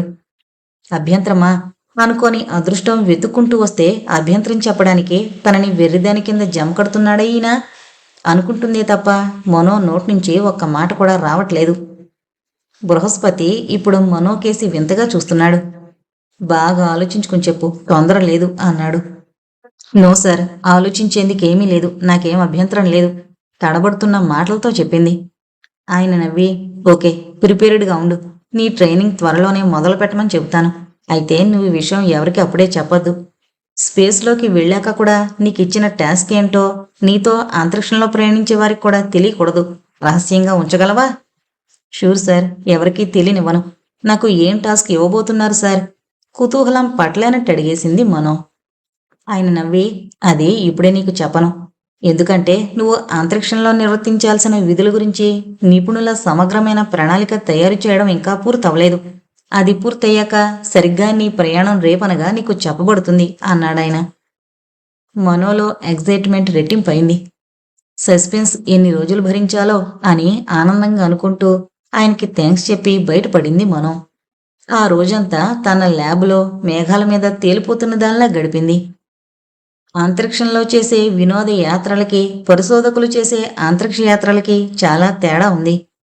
వినోదం కోసం తీసుకెళ్లే అంతరిక్ష యాత్ర కేవలం అంతరిక్షంలోకి మాత్రమే వెళుతుంది. కానీ పరిశోధకులు వెళ్ళినప్పుడు సాధారణంగా వేరే గ్రహం మీదకో లేక ఒక్కోసారి పూర్తిగా వేరే గ్యాలక్సీలోకో వెళతారు. వెళ్ళిన వారు పరిశోధన ఫలితాలు సాధించే వరకు తిరిగి రారు. ఎన్నో అద్భుతాలు చూస్తారు, చేస్తారు, అనుభవిస్తారు. మరో గ్యాలక్సీ అంటే సూర్యచంద్రాదులతో కూడిన మన ప్రపంచం లాంటి ప్రపంచాలు విశ్వాంతరిక్షంలో చాలా ఉన్నాయన్న సంగతి మనిషి 20వ శతాబ్దంలోనే కనిపెట్టగలిగాడు. అయితే ఆ మరో ప్రపంచాలు లేక ఆ లోకాలు చేరుకునే ప్రయత్నాలు ఈ మధ్యకాలంలోనే కొద్ది కొద్దిగా ఫలితాలనిస్తున్నాయి. మరో లోకానికి ప్రయాణించే అదృష్టం తనని వరించబోతుంది అనుకుంటే మనో గుండె ఆనందంతో గతి తప్పుతోంది. రోరిచ్చొచ్చి మనోను కలుసుకున్నాడు. అతను మనో తర్వాత ఈ ప్రయోగశాలలో జాయిన్ అయ్యాడు. మనో తన ఫీల్డ్లో చిన్న వయసులోనే ప్రఖ్యాతి గడించిందని అతనికి తెలుసు. ఆమంటే అతనికి కొద్దిపాటి అసూయతో కూడిన గౌరవం. ఇక నుంచి మీ ప్రాజెక్ట్ కూడా నేనే చెయ్యాలట అన్నాడు. అదే బాస్ ఇప్పుడు పిలిచి చెప్పారు అంది మనో. మీరు మొదలుపెట్టిన ప్రాజెక్ట్ మీ అంత నైపుణ్యంగా నేను సాధించగలుగుతానో లేదో. మీరు నాకన్నా సమర్థులనే మీకిది అప్పగించారు. కొద్దిగా ఉబ్బేస్తే అతను తనకి కొత్తగా వచ్చిన ప్రపోజల్ గురించి అడగకుండా ఉంటాడన్న ఉద్దేశంతో అంది. ఆమె అంతకన్నా ఎక్కువేం మాట్లాడదని అర్థం చేసుకుని పనిలో పడ్డాడు రోరిచ్. ఆ రోజు ఇంటికి వెళ్లిన మనోలో దాచిన దాగని ఆనందోత్సాహాలు వేదకంట పన్నే పడ్డాయి. తను అడగకపోయినా మనో ఎలాగైనా చెప్తుందని తెలుసు ఆమెకి. అందుకే గమనించినట్టే ఉండిపోయి మనోలో అసహనాన్ని పెంచి కాస్త కొంటితనం చేసి ఆనందించింది. తనంత ఉత్సాహంగా గాల్లో తేలిపోతుంటే బామ్మ చిన్నపట్ల ఏంటి సంగతి అని అడగకపోతే మనో ఉక్రోషపడింది. ఈ బామ్మ అడిగినా ఏం చెప్పకూడదు అనుకుంది రోషంగా. కారణం లేకపోయినా ఏదో కల్పించుకుని తండ్రి ల్యాబొరేటరీలోకి 4 సార్లు వెళ్ళొచ్చింది. మనో అవస్థ చూసి వేద లోపలే నవ్వుకుని ఆనందించింది. 5వ సారి ఏదో వంకతో ల్యాబ్లోకొచ్చిన మనోని చూసి చిన్నగా నవ్వాడు జ్ఞానేంద్ర. రేపటి నుంచి నీకు స్పేస్ ట్రావెల్లో ట్రైనింగ్ మొదలవుతుంది కదూ అని అడిగాడు. మనోముఖం వెలిగిపోయింది. నీకు తెలుసా నాన్నా అంటూ అతని దగ్గర చేరింది. ఆయన మనో తల నిమురుతూ, నాకు మటుకు చెప్తాడమ్మా బృహస్పతి. నేను అతని ల్యాబ్ రహస్యాలు ఎక్కడా లీక్ చేయనని నమ్మకం. నువ్వు ఎవరి దగ్గర అనకు. భారీ పరిశోధనలు జరిపేటప్పుడు సీక్రెసీ ఎంతైనా అవసరం అన్నాడు. నో, ఎవరికీ చెప్పను. బామ్మకు కూడా చెప్పవా? నువ్వు చెప్పమనేదాకా చెప్పను అంది మనో. ఆయన వాత్సల్యంగా నవ్వాడు. మనసు పట్టలేనంత ఆనందంతో ఉక్కిరిబిక్కిరవుతున్న మనో తండ్రితో తన ఫీలింగ్స్ కొంతైనా షేర్ చేసుకున్నాక కాస్త రిలీఫ్ ఫీల్ అయింది. ఆ రాత్రి పడుకున్నప్పుడు, బామ్మ నువ్వెప్పుడైనా స్పేస్లోకి వెళ్ళావా అని అడిగింది. ఇంత ఆధునిక యుగంలో ఉన్న తనే ఇప్పటిదాకా వెళ్ళలేదు, ఇంకా బామ్మేం వెళుతుంది అనుకుంటూ. ఆమె ఎలాగో వెళ్ళలేదు అంటుంది. అప్పుడు తను తనకి రాబోయే అవకాశం గురించి జస్ట్ సూచనప్రాయంగా చెప్పాలనేది ఆమె అభిప్రాయం. వెళ్ళాను అంది వేద చాలా మామూలుగా. వాట్? దిగ్గున లేచి కూర్చుంది మనో. ఆమె ఉలికిపాటు ఆశ్చర్యం వేదకి నవ్వు తెప్పించాయి. కిలకిలా నవ్వేసింది. మనో అలిగినట్టు బొంగుమూతి పెట్టింది. నాకెప్పుడూ చెప్పలేదేం? నువ్వెప్పుడూ అడగలేదేం? ఓరగా చూసింది వేద వైపు. ఆవిడ మీద ఎక్కువసేపు అలగడం అసాధ్యం. ఏంటి బామ్మ, అడగాలేంటి? అంత ఎగ్జైటింగ్ ఎక్స్పీరియన్స్ గురించి నాకు చెప్పాలని నీకెప్పుడు అనిపించలేదా? నాకది మరీ ఎగ్జైటింగ్గా అప్పట్లో అనిపించలేదు. ఫిజిక్స్ స్టూడెంట్స్ అందరికీ వాళ్ళ పాఠ్యాంశాల్లో భాగంగా ఆస్ట్రోఫిజిక్స్ ఉంటుంది. స్పేస్ ట్రావెల్ అనుభవం కూడా కంపల్సరీ. ఆ సంగతి నీకు తెలుసు అనుకుంటున్నా. ఇప్పటికీ ఫిజిక్స్ స్టూడెంట్లను అంతరిక్షంలోకి తీసుకువెళతారని విన్నాను. నీకు తెలీదు? అంది వేద. ఇప్పటి సంగతి తెలుసు. మీ కాలంలో కూడా అలాంటి ప్రయోగాలు స్టూడెంట్ల చేత చేయించేవారని తెలీదు. నన్ను మరీ అంత పాతకాలం దానిగా ఊహించుకోకమ్మా, అల్లరిగా అంది వేద. అబ్బా కాదులే, నాకంటే నువ్వే మోడ్రన్. చెప్పు బామ్మా, ఎటువంటి స్పేస్ క్రాఫ్ట్లో వెళ్ళావు? ఎన్ని రోజులున్నావు? ఆత్రంగా అడిగింది మనో. ఎన్ని రోజులా అంటూ నవ్వింది బామ్మ. కొన్ని గంటల అనుభవం కోసం పంపించారు మమ్మల్ని. ఇప్పుడు అంతే. ఆ అనుభవం ఉండాలి అని పంపించడమే తప్ప మేమక్కడ ప్రయోగాలేం చేసేవాళ్ళం కాదు. అలా వెళ్ళినప్పుడు అంతరిక్షం గురించి, ఆస్ట్రానమీ గురించి కొందరు విద్యార్థులకైనా ఆసక్తి ఏర్పడి ఆ రంగంలో ముందు ముందు పరిశోధనలు చేస్తారన్న ఉద్దేశంతో విశ్వవిద్యాలయాలు విద్యార్థుల్ని స్పేస్లోకి పంపించేవారు. ఆ రకంగా నాకు అంతరిక్ష అనుభవం వచ్చింది. ఓహో, మీరు వెళ్ళడానికి ముందు కొంత శిక్షణ పొందారా మీరు? అడిగింది మనో. కొంత. నెలల తరబడి ట్రైనింగ్ ఉండేది. ఇప్పుడు అదే పద్ధతి అనుకుంటా. నెలల తరబడి ట్రైనింగ్ తీసుకోవాలా? మనో ఆలోచనలో పడింది. మరేమనుకున్నావు? మనని స్పేస్లోకి పంపడానికి ప్రభుత్వం మనపై చాలా ధనం వెచ్చిస్తుంది. ఏ శిక్షణ పొందకుండా మనం అక్కడికి వెడితే అక్కడ కండిషన్స్ తట్టుకోలేకపోవడమో, ఏదైనా ఎమర్జెన్సీ వచ్చి దానిని మనం సరిగ్గా ఎదుర్కోలేకపోవడమో జరిగి మనం స్పేస్లో మరణిస్తే ప్రభుత్వానికి నష్టం వస్తుంది. అలాంటి నష్టాన్ని నివారించడానికి మనకి ప్రభుత్వం ముందుగా ట్రైనింగ్ ఇస్తుంది. వేద చెప్తున్న విషయాలు నెమ్మదిగా బుర్రలోకి ఎక్కుతున్నాయి. అయితే తను స్పేస్లోకి వెళ్ళడం అనేది ఏదో వారం 10 రోజుల్లో జరిగే వ్యవహారం కాదన్నమాట. కొంచెం నిరాశగా అనిపించింది. మనసు మళ్లించుకుంటూ, అయితే ఎలాంటి రాకెట్లో వెళ్ళావు బామా? రాకెట్ కాదు, స్పేస్ ఎలివేటర్లో వెళ్ళాను. ఓ, కానీ ఇప్పుడు వాటిని మనుషుల ప్రయాణాల కన్నా భారీ అంతరిక్ష ప్రయోగ యంత్రాల్ని పంపడానికి ఎక్కువ వాడుతున్నారు. కానీ ముందు ముందు వాటి వాడకం తగ్గించేస్తారట. వాటి వల్ల స్కైలైన్ అంతా గందరగోళంగా ఉందని రోదస్లో ప్రయాణించే వాళ్ళు గొడవ చేస్తున్నారట. రైట్. మా కాలం నాటికే వాటిపై ఆసక్తి చాలా మట్టుకు తగ్గింది. కానీ కాస్త చవకైన విధానం అదే. నీకు తెలుసా, అసలు ఈ స్పేస్ ఎలివేటర్ల గురించి 21వ శతాబ్దపు ప్రారంభంలోనే సిద్ధాంతాలు తయారు చేశారు సైంటిస్టులు. అప్పట్లో వాళ్ళు ఆ శతాబ్దపు అర్ధభాగానికల్లా ఆ థీరీలు ఫలించి స్పేస్ ఎలివేటర్లు విరివిగా వాడకంలోకి వస్తాయని ఊహించారు నాసా కేంద్రం వారు. కానీ అలా జరగలేదు. నాకు ముందు 2 తరాల కాలం నాటికి, అంటే నీలా నాకు తాతుండుంటే మా తాతగారి కాలం నాటికి స్పేస్ ఎలివేటర్లు కట్టగలిగేవారు. ఎందుకంత ఆలస్యమైంది? సిద్ధాంతపరంగా ఏమైనా పొరపాట్లు జరిగాయా? సిద్ధాంతపరమైన లోపాలేమీ లేవు. నాసా కేంద్రానికి ఇన్స్టిట్యూట్ ఆఫ్ అడ్వాన్స్ కాన్సెప్ట్ అనే విభాగం ఉండేది. దానికి చెందిన సైంటిస్టులు స్పేస్ ఎలివేటర్లు తయారు చేసే విధానానికి నిర్దిష్టమైన ప్లాన్లు తయారు చేశారు. అయితే అప్పటి రాజకీయ పరిస్థితులు, మనుషులు, వాతావరణం, పర్యావరణం పట్ల ఖాతరు లేకుండా చేసిన కాలుష్యం, ఇవన్నీ ఈ స్పేస్ ఎలివేటర్ల నిర్మాణానికి అడ్డుకట్టలయ్యాయి. రాజకీయ పరిస్థితులా? అంటే ఏంటి బామ్మా? వింతగా అడిగింది మనం. అబ్బా, అది నీకు అర్థమయ్యేలా చెప్పాలంటే 1 రోజులో అవదు. చాలా శతాబ్దాల క్రితం మనుషులు అధికారం కోసం వెంపర్లాడేవారు. ప్రపంచం దేశాలుగా విభజించబడి ఉండేది. ఇప్పుడున్నట్టే గవర్నమెంట్ అనేది ప్రతి దేశానికి ఉండేది. కానీ ఆ ప్రభుత్వం ఏర్పడే విధానం చాలా వేరుగా ఉండేది. ప్రజల్లో చాలామందికి ఏ రకమైన విద్య ఉండేది కాదు. రకరకాల వ్యసనాలకు బానిసలై ఒక గమ్యం లేకుండా జీవిస్తుండేవారు. అలాంటి మానవుల బలహీనతలను ఆసరా చేసుకుని కొందరు ప్రభుత్వ అధికారం చేపట్టేవారు. అధికారంలో కొందరు విద్యావంతులు, వివేకవంతులు ఉన్నా కూడా అవినీతి పరులదే పైచేయిగా ఉండేది. విద్యావంతులు ప్రభుత్వానికి ఒక పాలసీని, పద్ధతిని ఏర్పరిచినా కూడా అవినీతిపరులు వాటినన్నింటినీ తమ స్వార్థ ప్రయోజనాల కోసమే వాడుకుంటుండేవారు. అబ్బో, వివరించాలంటే టైం పడుతుంది. నాకు తెలిసింది తక్కువే. నేను కూడా ఇదంతా హిస్టరీలో చదువుకున్నా, కేవలం నా ఆసక్తి కొద్దీ. నీకు వివరించాలంటే క్లుప్తంగా చెప్పడం నా వల్ల కాదు. మీ తాతగారు మళ్ళీ వచ్చినప్పుడు ఇవన్నీ అడిగి తెలుసుకుందువు గాని. అసలు రాజకీయాల్లో నువ్వు ఈ శతాబ్దపు చరిత్రని చదవలేదు. చిన్నతనం నుంచే మానసిక శాస్త్రం మీద దృష్టి నిమగ్నం చేసేసావు కాబట్టి. క్లుప్తంగా చెప్పాలంటే ఇప్పట్ల ప్రజల సౌకర్యం, ప్రపంచ శాంతి అప్పటి గవర్నమెంట్ల ఆశయం కాదు. ప్రతి దేశం ఇతర దేశాల మీద ఆధిపత్యం సంపాదించాలని చూసేది. ఇంకా దేశ పరిపాలనాధికారం చేజిక్కించుకున్న నాయకులు స్వార్థం తప్ప ప్రజల సుఖశాంతుల్ని పట్టించుకునేవారు కాదనే చెప్పాలి.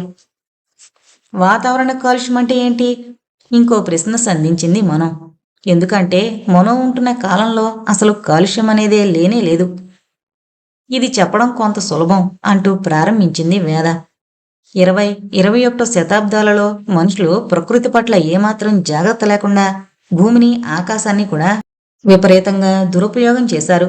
అడవులను కొట్టేసి ఇళ్ళు, రోడ్లు, ఫ్యాక్టరీలు నిర్మించేసి గాలిని, నీటిని కూడా విష పదార్థాలతో నింపేశారు. పచ్చని ప్రకృతి ఆ శతాబ్దాల్లో పూర్తిగా నాశనమైందనే చెప్పొచ్చు. జంతు సంపద, వృక్ష సంపద పూర్తిగా భూమి మీద నుంచి మాయమయ్యేంత పరిస్థితిని తెప్పించారు. దానివల్ల వాళ్ల ప్రయోగాల్లో ఆశించిన ప్రోగ్రెస్ సాధించలేకపోయారు. అదృష్టవశాత్తు తర్వాతి తరాల మనుషులు ప్రకృతి సంపద యొక్క ప్రాముఖ్యాన్ని గుర్తించి జాగ్రత్తగా తిరిగి భూమండలాన్ని కాలుష్యం నుంచి రక్షించారు. అత్యంత దృఢమైన సూపర్ స్ట్రాంగ్ కార్బన్ నానో కేబుల్స్తో ఈ స్పేస్ ఎలివేటర్లను నిర్మించాలన్నది వాళ్ళ సిద్ధాంతం.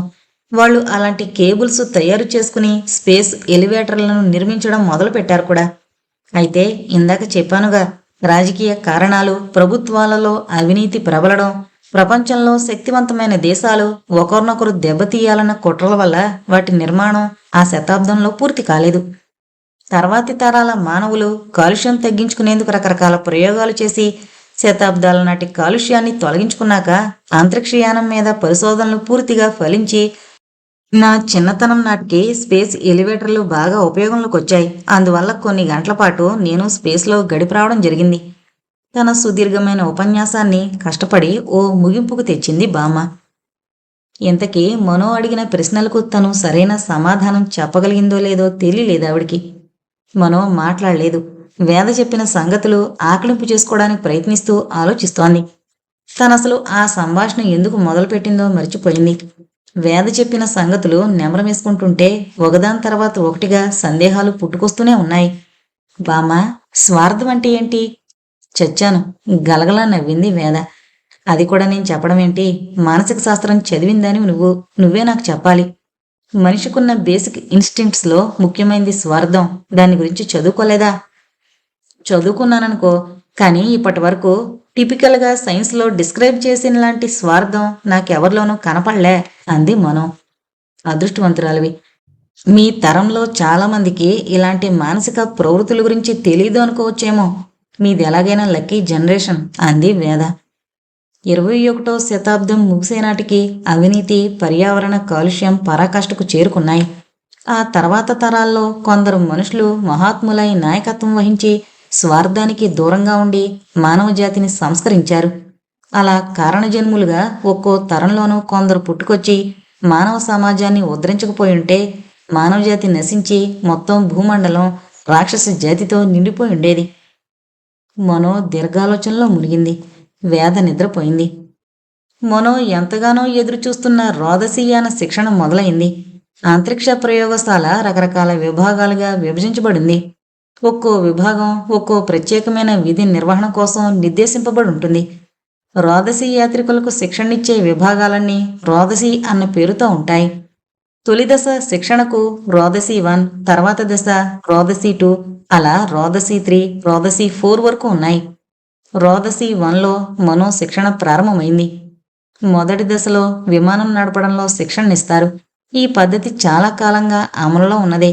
విమానం డిజైన్లో అతి త్వరగా వస్తున్న మార్పుల వల్ల ఎప్పటికప్పుడు ఈ ట్రైనింగ్ అవసరమవుతూనే ఉంది. మొట్టమొదట కాక్పిట్ వాతావరణానికి అలవాటు పడాలి. తర్వాత విమానం టేక్ ఆఫ్ అయి గాలిలో ఎగురుతున్నప్పుడు విమానాన్ని కావలసిన దిశగా నడపగలగడం, ఒక పైలట్కి కావలసిన నైపుణ్యాలన్నీ మనం నేర్చుకోవాల్సిందే. దీని తర్వాత అంతరిక్ష నౌక స్పేస్ క్రాఫ్ట్లో శిక్షణ మొదలవుతుంది. ఈ ట్రైనింగ్ పూర్తయ్యాక అదర్వలాగా హెలికార్ వేసుకుని ఇంటికి, శిక్షణా కేంద్రానికి వాయు మార్గానే తిరుగుతూ ఉండాలని నిర్ణయించుకుంది మనో. మనో శిక్షణ ముందుకు ప్రోగ్రెస్ అయ్యే కొద్దీ మనోకు వేదతో గడిపే సమయం తగ్గిపోతోంది. కొత్త కొత్త నైపుణ్యాలు తన వశమవుతున్న ఉత్సాహంలో మనో తను ఇంట్లో గడిపే సమయం తగ్గిపోతుందన్న ధ్యాసే కలగలేదు. ట్రైనింగ్లో మధ్య మధ్య విరామం దొరికినప్పుడు పరీక్షిత్ ఆధారాలతో సమయం గడిచిపోతుంది. విశ్రాంతి సమయంలో వాళ్ళందరూ చాలా సంగతులు చర్చించడం అలవాటైంది. మనో కంటే వాళ్ళు సీనియర్లు, సాంకేతిక పరిజ్ఞానం ఉన్నవాళ్లు అవడంతో వాళ్ల గైడెన్స్ తీసుకుంటుండేది. తీరిగ్గా కూర్చుని మాట్లాడుకుంటున్నప్పుడు ఎన్ని విషయాలు చర్చించినా అధరవ్ మాత్రం సంభాషణను మనో కుటుంబం వైపు మళ్లిస్తుంటాడు. అతనికి అంతకీ తనివి తెరదు ఆ కబుర్లు వింటుంటే. మనో ఇతనికి కుటుంబం, ఇల్లు అంటే ఇంత ఇష్టమెందుకో అని మనసులో ఆశ్చర్యపడింది చాలాసార్లు. అదే సందేహం అడిగేసింది ఒకనాడు. నీకు మా ఫ్యామిలీ లైఫ్ గురించి చాలా క్యూరియాసిటీ కదూ. ఇలా డిఫరెంట్ జనరేషన్స్ కలిసి రిలేషన్షిప్ పెట్టుకుని ఉండడం, నేనింత పెద్దదాన్నైనా ఇండిపెండెంట్గా ఉండకుండా వాళ్లతోనే కలిసి లైఫ్ స్పెండ్ చేయడం, ఇవన్నీ నీకు విచిత్రంగా అనిపిస్తున్నాయా అని అడిగింది. ఆ రోజు పరీక్షిత్ లేడు, వేరే పని మీద వెళ్ళాడు. ఓ నోనో, విచిత్రం కాదు, పవిత్రంగా అనిపిస్తాయి అన్నాడు అధర్వ్. కాస్త ఆశ్చర్యపోయింది మనం. అతనంత చక్కటి మాట ఉపయోగిస్తాడని అనుకోలేదామె. పవిత్రం, థ్యాంక్స్, సంతోషంగా అంది. మీ బామ్మన్న, మీ డాడన్న చాలా రెస్పెక్ట్, చాలా ఇష్టం అన్నాడు. అసలు మీకు ఫ్యామిలీ లైఫ్ అంటే స్వభావ సిద్ధంగా చాలా ఇష్టం ఉన్నట్టుంది. మీరు కూడా గవర్నమెంట్ నుంచి పర్మిషన్ తీసుకుని మీ ఫ్యామిలీ మీరు స్టార్ట్ చేసుకోవచ్చు కదా అంది మనో. నాకు ఫ్యామిలీ లైఫ్ ఇష్టమే, కానీ అంతకంటే ముఖ్యమైనది space travel and space research. దీన్ని తప్ప మరో విషయాన్ని గురించి ఆలోచించను అని ఖచ్చితంగా చెప్పాడు అధర్వ్. కరెక్ట్, ప్రస్తుతం నా ఆలోచనలు అలాగే ఉన్నాయి. సైకాలజీ నాకు చాలా ఇష్టమైన సబ్జెక్ట్, కానీ ఈ స్పేస్ రీసెర్చ్ అవకాశం సైకాలజీ కన్నా ఇంట్రెస్ట్ పుట్టించింది. ఎప్పుడెప్పుడు స్పేస్లోకి వెళదామానుంది అంది మనో. మీరు మనసులో ఎంత తొందరపడ్డా మీకు ఇచ్చే ట్రైనింగ్ పూర్తవడానికి టైం పడుతుంది. మీరు తొందరపడుతున్నారు కదా అని వాళ్ళు మీ ట్రైనింగ్ కుదించేసి మిమ్మల్ని ఆకాశంలోకి పంపేరు అన్నాడు అధర్వ్. అతనలా నవ్వుతూ చనువుగా మాట్లాడుతుంటే సరదాగా ఉంది మనోకి. అతని చనువులో ఏదో దురుద్దేశం ఉన్నట్టుగా ఉండదు. పరీక్షిత్తుతో ఎంత చనువుగా, ఎంత స్వచ్ఛంగా ఉంటాడో తనతోనూ అలాగే ఉంటాడు. అలాగని ఎవరితోనూ అతి చనువుగా ఉండడు. బామ్మ చేసిన డయాగ్నోసిస్ సరైందే ఉండాలి. ఇతను ఈ కాలంలో అందరిలా జన్మించినవాడు కాదు. మీరు పరీక్షిత్ ఇంతకుముందు రోగస్లోకి వెళ్ళొచ్చిన వాళ్లే కాబట్టి మీకు ఆతృత ఉండకపోవచ్చు. కానీ నేను మాత్రం మీలా కూల్గా తీసుకోలేకపోతున్నాను అన్నట్టు నాకు డౌట్ అంటూనే నాలుగు కరుచుకుని ఆగిపోయింది మనో. ఆమె ఎందుకలా మౌనంగా ఉండిపోయిందో అర్థం కాక మనో ముఖంలోకి ప్రశ్నిస్తున్నట్టు చూశాడు అధర్వ్. ఇక్కడ సెక్యూరిటీ రూల్స్ ప్రకారం సహోద్యోగులెవ్వరినీ వారి పని గురించి ప్రశ్నించకూడదన్నమాట. మర్చిపోతుంటాను, అనుకోకుండా ఎక్కువ మాట్లాడేస్తుంటాను. చాలా జాగ్రత్తగా ఉండాలన్న విషయం నా ఉత్సాహంలో మర్చిపోతుంటాను అంది మనో సంజేషిస్తున్నట్టు. చిన్న చిన్న విషయాలకు పెద్దగా నిర్బంధాలేమీ ఉండవు. ప్రస్తుతం ఇద్దరం ఒకే ల్యాబ్లో ట్రైనింగ్ తీసుకుంటున్నాం కాబట్టి మన మధ్య కొంతమేర ఇంటరాక్షన్, కాస్త ఒకరికి తెలియనివి ఒకరు చెప్పుకోవడం లాంటివి జరిగిన అభ్యంతరం పెట్టరు మన అధికారులు. మీ డౌట్ అడగండి, చెప్పవచ్చు అనిపిస్తే జవాబు చెప్తాను, సెక్యూరిటీ రిస్క్ అనిపిస్తే చెప్పను. మన మధ్య ఏ సంభాషణలో ఏ విషయాలు రావచ్చో ఏవి రాకూడదో చెబుతాను ఓపిగ్గా వివరించాడు అధర్వ్. కాస్త రిలాక్స్ అయింది మనో. ఏం లేదు, మీరింతకు ముందు అంతరిక్షయానం చేసొచ్చిన వారే కదా. అవును, ఇప్పటికి 4 సార్లు వెళ్ళొచ్చాను. ఆమె ఏం అడగబోతోందో కొద్దిగా ఊహించినట్టు చిన్నగా నవ్వుతూ అన్నాడు అధర్వ్. మరైతే మీకు మళ్ళీ ట్రైనింగ్ ఎందుకు? బుర్రలో తోల్చేస్తున్న ప్రశ్న బయట పెట్టేసి కాస్త తేలిక పడింది మనో మనసు. మీరు ఈ ప్రశ్న వేస్తారని ఊహించానులేండి. అవబోయే అంతరిక్ష యాత్రికురాలిగా మీకు ఈ ప్రశ్న అడిగే హక్కుంది. మీకు సీనియర్గా దీనికి జవాబు చెప్పాల్సిన బాధ్యత నా మీదుంది. అంతరిక్షంలో ప్రయాణం అంటే ఏదో ఒకసారి విమానంలో వెళ్ళొచ్చినట్టో కారులో తిరిగొచ్చినట్టో కాదు. వెళ్లబోయే ప్రతిసారి ట్రైనింగ్ తీసుకోవడానికి చాలా కారణాలుంటాయి. ముఖ్యమైనవే చెప్తాను. స్పేస్లోకి వెళ్లడం అంటే పూర్తిగా భూమి ఆకర్షణ నుంచి తప్పించుకుని మానవ శరీరానికి అనుకూలం కాని పరిస్థితుల్లోకి వెళ్లడం. అందుకని ఈ శరీరాన్ని ఆ పరిస్థితుల్లో కూడా జీవశక్తిని కోల్పోకుండా తయారు చేయాలి. అది కేవలం శరీరపు మెటబాలిజం స్పేస్లోని పరిస్థితులకు అలవాటు చేయడం. ప్రతిసారి మళ్ళీ మళ్ళీ ఈ శిక్షణ శరీరానికి అవసరం. అంతేకాకుండా ప్రతిసారి ఒకే సర్పస్తో ఒకే గ్రహం మీదకి వెళ్ళం కదా. కిందటిసారి నేను చంద్రగ్రహం మీదకు వెళ్ళొచ్చాను. అప్పుడు ఆ గ్రహం మీద ఉండే వాతావరణాన్ని తట్టుకోవడానికి అనువుగా రకరకాల శిక్షణలు పొందాల్సి వచ్చింది. పైగా అక్కడ నా వర్క్ పూర్తిగా అవుట్డోర్ వర్క్ అని చెప్పుకోవచ్చు.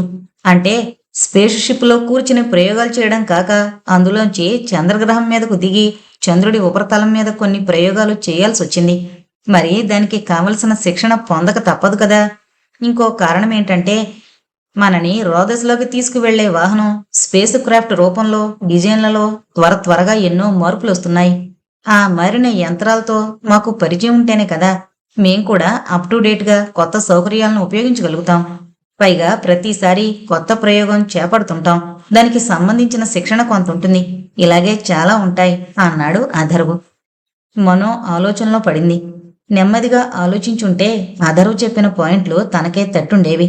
అతను ఓపిగ్గా తను అడిగిన ప్రశ్నకు జవాబివ్వడం ఆమెకు చాలా నచ్చింది. అది కూడా అతను క్లుప్తంగా చెప్పినా మళ్లీ సందేహం రాకుండా స్పష్టంగా చెప్పాడు. అథర్వ్ శాంత ప్రవృత్తి మనోకెంతో సంతోషం కలిగించింది. మనో ఆలోచనల్లో మునిగిపోయింది. అథర్వ్ అలా శాంతంగా సహనంగా మాట్లాడుతూ ఉంటే అతని ముఖంలో అనిర్వచనీయమైన ఆకర్షణ, దానికి మించిన సౌందర్యమేదో కనిపిస్తుంటుంది. మనసుకు తెలియని ప్రశాంతత కలుగుతుంది. ఆ ముఖాన్ని అలా చూస్తూ ఎంతసేపైనా కాలం గడిపేయచ్చును అనుకుంటుంది మనో. ఏదో ఆరాధన భావం, తెలియని అభిమానం ముప్పిరిగొంటాయి. కాని అలా కలిగే అనుభూతిలో స్వార్థ చింతన తలెత్తదు. అతనిని తనవాడుగా చేసుకోవాలని అనిపించడం గాని, ఇంకెవరైనా అతన్ని చూస్తున్నప్పుడు అసూయ వంటి భావం కలగడం గాని ఎప్పుడూ జరగలేదు.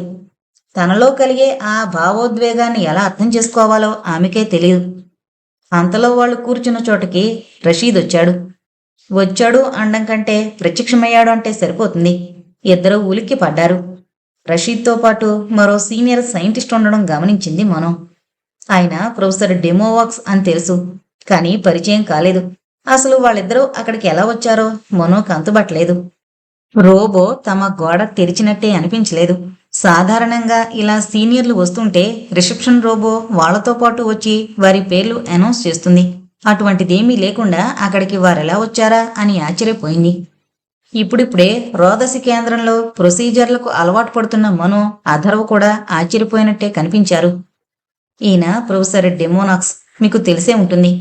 అథర్వ్ చేయి చాపగానే కరచాలనం చేస్తూ, యువర్ అథర్వ్, బాగా అనుభవజ్ఞుడైన ఆస్ట్రోనాట్ అన్నాడు డెమోనాక్స్.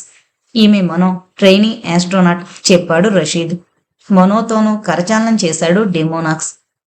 మనో ఏదో తెలియని ఇబ్బందికి గురైంది. ఇలా ఇంతకు ముందెప్పుడూ జరగలేదు. ఊపిరి ఆడినట్టు, మనసు తెలియని ఆందోళనతో సతమతమవుతున్నట్టు అనిపించింది. తక్షణం అక్కడి నుండి తప్పించుకుపోవాలనిపించింది. ఎటైనా వెళ్ళిపోవాలని ఆత్రపడింది. వాతావరణమంతా ప్రతికూలంగా మారిపోయి ఉక్కిరిబిక్కిరవుతున్నట్టు అవస్థపడిపోయింది మనో. రషీద్తో ఒంటరిగా ఉన్నప్పుడు కూడా ఎప్పుడూ ఇలాంటి అనుభవం కలగలేదు. అథర్వ్ సాన్నిధ్యంలో ఆనందానుభూతి తప్ప మరొకట్లేదు. ఇది డెమోనాక్స్ వల్ల కలుగుతున్న ఇబ్బందికరమైన అనుభవం అని నిశ్చయంగా అనుకుంది మనో. ఏ వ్యక్తి దగ్గర ఇటువంటి బలమైన నెగిటివ్ ఫీలింగ్ అనుభవం కాలేదు ఇంతవరకు మనో జీవితంలో. డెమోనాక్స్ కేసి విస్తుపోతూ చూసి ఆ ముఖం వైపు చూడడం కూడా కష్టంగానే ఉండడంతో చూపులు తిప్పుకుంది మనో. రిలాక్సింగ్, రషీద్ కూడా కూర్చుని అన్నాడు. Yes sir. ఇద్దరూ స్కూల్ పిల్లల్లా ఒక్కసారి సమాధానమివ్వడం అతనికి నవ్వు తెప్పించింది.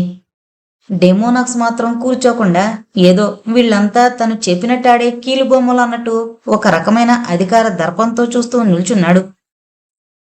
మనో, మీ grandmother old Puranic literature మీద రీసెర్చ్ చేస్తున్నారు. That I knew from your biodata అన్నాడు రషీద్. తన బయోడేటా తయారు చేసిన డిపార్ట్మెంట్ అందులో తన గురించి ఇంకెన్ని వివరాలిచ్చిందో, తన గురించి తన బాస్కి తెలియందేమీ లేదేమో అనుకుంది మనో కొంచెం విసుగ్గా. అసలు ముఖ్యంగా డెమోనాక్స్ ఇక్కడ నుంచోవడం మనోకు కంపరమెత్తిస్తోంది. కానీ ఆ కంపరానికి కారణం మాత్రం తెలియడం లేదు. నిజానికి డెమోనాక్స్ మనో వైపు చూడను కూడా చూడట్లేదు. కానీ మనో మనసు అర్థం కాని చికాకు, ఆందోళన అనుభవిస్తోంది.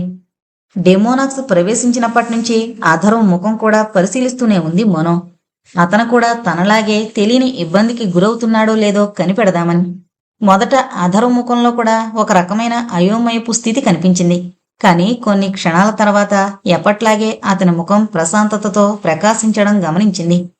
అతనికి ఆత్మ సంయమనం చాలా ఎక్కువ అనుకుంది. అలా ఉండడం తను కూడా నేర్చుకుంటే డెమోనాక్స్ లాంటి వాళ్ల సామీప్యంలో ప్రశాంతంగా ఉండగలుగుతుంది అనిపించింది. కొంతసేపు అలాగే మౌనంగా నిలబడి ఎలా వచ్చినవాడు అలాగే మాయమయ్యాడు డెమోనాక్స్. అతను వెళ్లే ముందు కంటి చూపుతోనే రషీద్కు ఏవో సంకేతాలు ఇచ్చాడేమోనని అనుమానం వచ్చింది. అతను సృష్టిస్తున్న నెగటివ్ వైబ్రేషన్స్ వల్ల, వివరణకు అందని ప్రతికూల వాతావరణం వల్ల తను లేనిపోనివేవో ఊహించుకుంటుందేమో అని సరిపెట్టుకుంది మనో. డెమోనాక్స్ వెళ్లిపోగానే వాతావరణం తేలికపడ్డట్టయింది. మనో తేలిగ్గా దీర్ఘంగా నిశ్వసించింది. I have heard an interesting news from your father today అని శ్రోతల్లో ఉత్కంఠ పెంచడానికన్నట్టు కాసేపు ఆగాడు రషీద్. నిజంగానే శ్రోతలిద్దరికీ కుతూహలం పెరిగింది. రషీద్ అధరం వైపు తిరిగి, నీకు తెలుసా అధరం, వెళ్ళింట్లో నార్మల్ బుక్స్ ఉన్నాయి. అంటే మనకున్నట్టు కంప్యూటర్లో చదువుకునే ఈ బుక్స్ కాదవి, ఒరిజినల్ గా పేపర్ మీద ప్రింట్ అయిన ఒకప్పటి పుస్తకాలు వివరిస్తూ అన్నాడు. రియల్లీ? ఆశ్చర్యంతో కూడిన అధరం మొహం చూసి సంతోషించాడు రషీద్. తననుకున్న ఎఫెక్ట్ వచ్చింది. అతనికి ఇతరులు ఊహించలేని సంగతులు చెప్పి వాళ్ళు ఆశ్చర్యపోతే థ్రిల్గా ఉంటుంది. రియల్లీ? కొన్ని మాన్యుస్క్రిప్ట్స్ కూడా ఉన్నాయట. What mechanically? ప్రింటెడ్ బుక్స్, యంత్రాలతో అచ్చువేసినవి కాకుండా చేతితో రాసిన రాతప్రతులు. కళ్ళు పెద్దవి చేశాడు అధర్వ్. అతనికి మాన్యుస్క్రిప్ట్, చేతి రాతప్రతులు అనేవి ఊహకందని విషయం.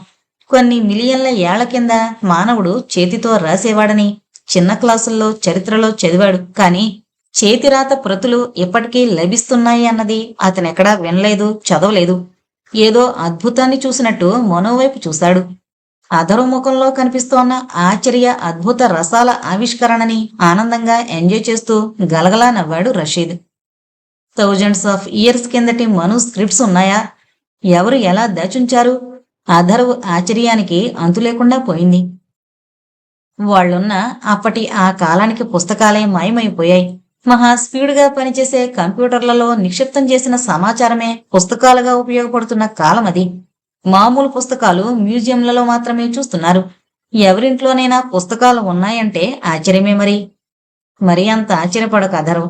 మా బామ్మ దగ్గరున్నవి రోబోల చేత రాయించిన స్క్రిప్ట్స్. సెంచురీస్ బ్యాక్ నుంచి కాపాడుకొస్తున్న అచ్చు పుస్తకాల్ని కంప్యూటర్లలో ప్రిజర్వ్ చేసి పెట్టారుగా. వాటిని నిజంగానే ఇప్పటికే ఉన్న ప్రింటెడ్ బుక్స్ ని చూసి రోబోలు కాపీ చేసిన పుస్తకాలవి, చెప్పింది Mano. Right, I know those writing robots. నాకు తెలుసు ఒకప్పటి మనుషుల చేతిరాతను అనుకరిస్తూ రాయగలిగే రోబోలున్నాయని. మన స్పేస్ రీసెర్చ్కి అవసరం లేదు కాబట్టి మన లైబ్రరీస్లో లేవు గాని ఆర్కియాలజీ డిపార్ట్మెంటు ఆర్కైవ్స్లోనూ రోబోస్ రాసిన పుస్తకాలున్నాయి, నేను చూశాను అన్నాడు రషీద్. చేతిరాతకు మనోవేగం లేదని, తన భావాలను వేగంగా అక్షర రూపంలోకి మార్చాలని ఆతృతతో ప్రింటింగ్ ప్రెస్సు, టైప్ రైటరు, నిమిషాల్లో ప్రింటౌట్లు తీయగలిగే కంప్యూటర్లు కనిపెట్టి అద్భుతం చేశానని సంతోషిస్తున్నాడు ఈనాటి మనిషి. అయితే ఈ కథాకాలానికి మనసులో ఆలోచనొచ్చి రాగానే దానిని అక్షర రూపంలో పెట్టగలిగే టీ ప్యాడ్ లాంటి ఎలక్ట్రానిక్ పరికరాలు కనిపెట్టగలిగాడు మానవుడు. అన్నీ కనిపెట్టిన తర్వాత చేతిరాతను అనుకరించగలిగే మనిషిలాగా, మనిషికొక శైలిలాగా, రోబోకొక శైలితో రాయగలిగే రోబోలను కూడా తయారు చేసుకుని ఆనందించాడు. అంత సాంకేతిక అభివృద్ధి జరిగిన ఆ కాలంలో జీవిస్తున్న ఆ ముగ్గురికి యుగాల కిందటి మానవుడు తన గొంతు నుంచి వస్తున్న శబ్దాలను ఒక భాషగా రూపొందించగలగడమే ఒక వింత. మనిషి మేధస్సును మదించి భాషకు నిర్దిష్టమైన రూపం ఇచ్చి వ్యాకరణాన్నివ్వడమే కాకుండా కేవలం తన చేతి రాతతో భాషకు యుగ యుగాలకు తరగని అక్షరత్వాన్ని, శాశ్వతత్వాన్ని ఇవ్వగలగడం అద్భుతాలలోకెల్లా పెద్ద అద్భుతం. స్పేస్లో చూడబోయే వింత కన్నా ఇదే పెద్ద వింత అనిపించింది ఆ ముగ్గురికి. రోబోలు పుస్తకం రాయడం వింత కానే కాదు వాళ్ళకి.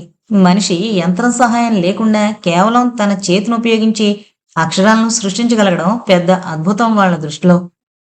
ముగ్గురు ఎవరి ఆలోచనల్లో వారుండిపోయారు. కాసేపు తర్వాత కొంతసేపటికి రషీద్ లేచి, ఆల్రైట్, నేను ల్యాబ్కి వెళుతున్నాను. మనో, నీకు టైం కాగానే వచ్చే, మళ్ళీ క్లాసు స్టార్ట్ చేద్దాం అనేసి లేచి వెళ్ళిపోయాడు. హౌ ఈజ్ యువర్ ప్రోగ్రెస్ అడిగాడు అథర్వ్. బాగానే ఉంది అని నేను అనడం కాదు, మా ట్రైనర్ అంటున్నాడు అంది మనం. గుడ్.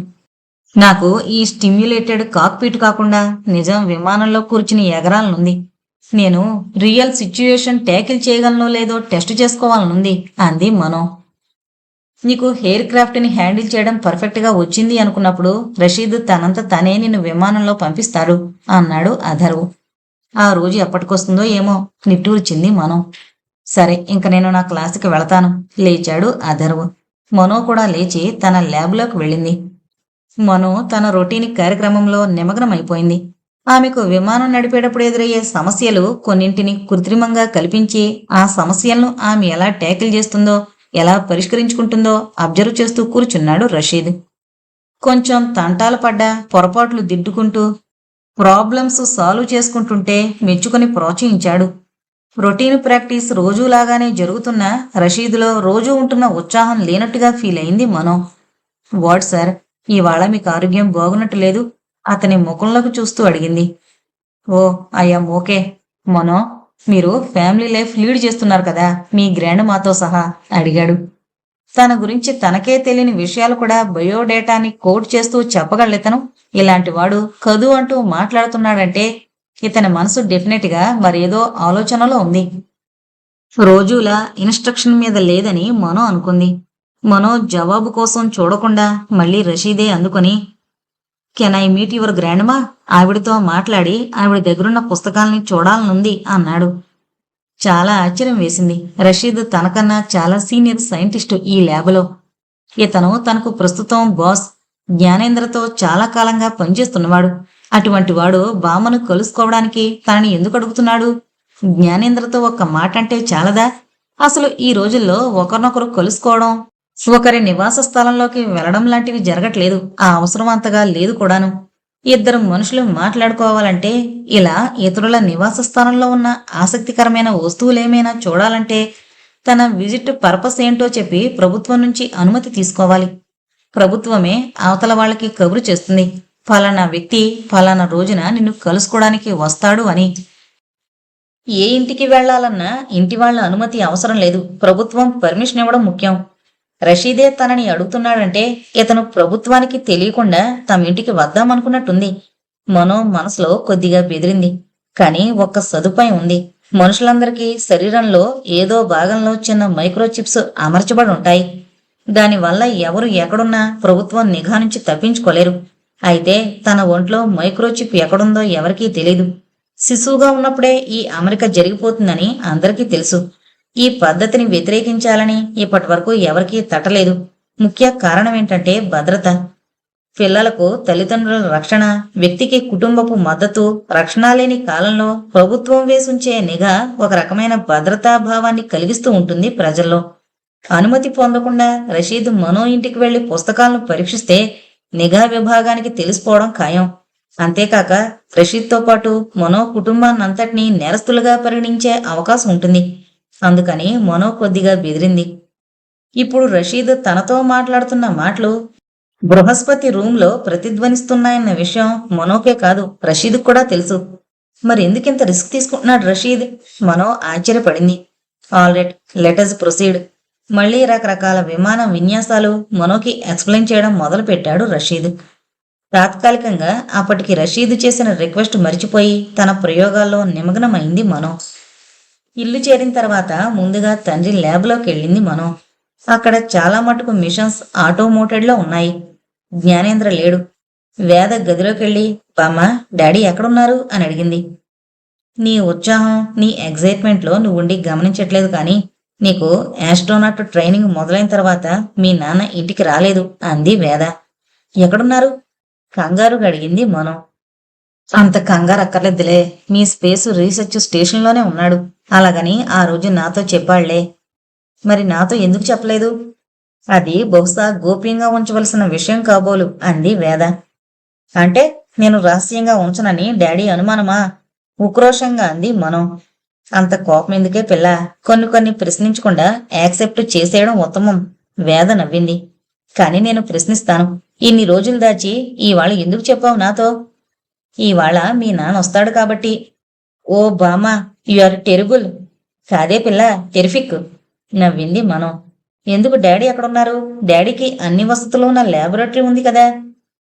ఏమో మరి, మీ డైరెక్టర్కి ఏదైనా హెల్ప్ కావాల్సొచ్చిందేమో, నాకు తెలీదు కారణం. వేద మాటల మీద కొద్దిగా నమ్మకం తగ్గినా నిజంగానే ఈవిడికి తెలీదేమోలే అనుకుని ఇంకా ప్రశ్నలు వేయకుండా ఊరుకుంది మనం. బామ్మ, సడన్ గా ఇంకో అనుమానం వచ్చి, నాకు ఆస్ట్రోనాట్ ట్రైనింగ్ ఇస్తున్నారని నేను నీతో చెప్పలేదు కదా బామ్మ, నీకెలా తెలిసింది? నాన్న చెప్పారా? అడిగింది. కోతి పేరు తిమ్మన్న అని కోతి మనతో చెప్పనక్కర్లేదు అని తెలుగు పుస్తకంలో రాశారు. వేద నవ్వుతూ అంది. మనో వింతగా చూసింది. బామ్మ మాటల్లో అంతరార్థం పాపం మనోకి అర్థం కాలేదు. అప్పుడప్పుడు నీకు కొంచెం మైండ్ ఆర్బిట్ తప్పుతుంటుంది అంది ఉక్రోషంగా. వేద పకపక నవ్వేసి తనన్న మాటల అర్థం ఓపిగ్గా వివరించింది. మనోకి కోపం రెట్టింపై కాళ్ళు నేలకేసి బాదుకుంటూ తన గదిలోకెళ్లి తలుపేసుకుంది. గోడ మీద మడతలు పెట్టి చిన్న బద్దలా ఉన్న టీవీ స్క్రీన్ మడతలు విప్పి ఆన్ చేసి ఏదో వినోద కార్యక్రమం చూస్తూ కూర్చుంది మనో. టీవీ స్క్రీను 2 భాగాలుగా చీలి సగ భాగంలో ఇంట్లో ఇతర ప్రాంతాలు కనిపించేలా ఏర్పాటు చేసుకుంది. వేద సోఫాలో కాళ్ళు చాపుకుని కూర్చుని ఏదో పుస్తకం చదువుతూ కూనిరాగం తీస్తూ తన కంప్యూటర్లో ఏవో నోట్ చేసుకుంటున్నట్టు కనిపిస్తోంది.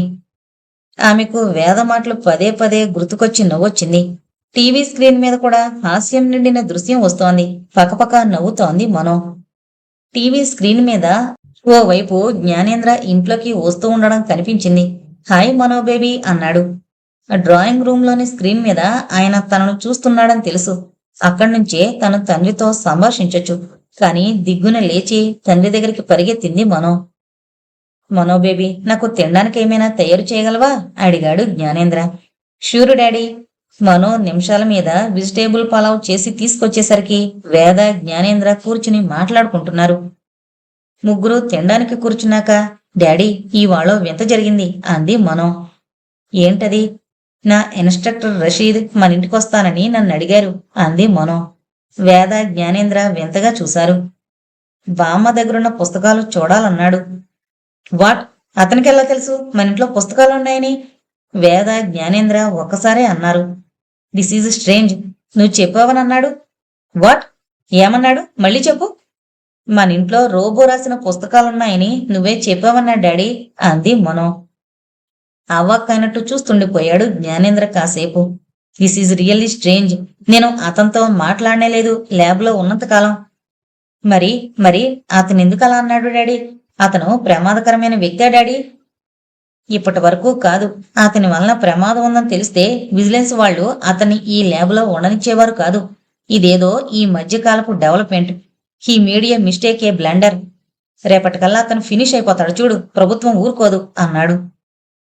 ఇంకీ సంగతి మర్చిపో, గవర్నమెంట్ చూసుకుంటుంది. ఇలా జరిగినట్టు నువ్వెవరికీ చెప్పవలసిన అవసరం లేదు. మనం ఇప్పుడు మాట్లాడుకున్న మాటలు గవర్నమెంట్ ఇగ్నోర్ చేయదు. రేపటికల్లా రషీద్ ఫేటు సీల్ అయిపోతుంది గొణుక్కున్నాడు జ్ఞానేంద్ర. డాడీ, గవర్నమెంట్ గురించి దాని విభాగాల గురించి స్కూల్ లెవెల్ స్టడీస్లో చదువుకున్నాను గాని మాకు ఏ స్టేజ్లోనూ అసలు ఈ ప్రభుత్వం అనేది సొసైటీలో ఎలా ఏర్పడుతుందో చెప్పలేదు. నీకు తెలుసా? తెలిస్తే నాకు చెప్పొచ్చా అని అడిగింది మనం. Oh, it is no secret baby. నీకు కొన్ని బేసిక్స్ చెప్పమని గవర్నమెంట్ నాకు పర్మిషన్ ఇచ్చింది. పర్మిషన్ ఇవ్వకపోతే చెప్పకూడదా?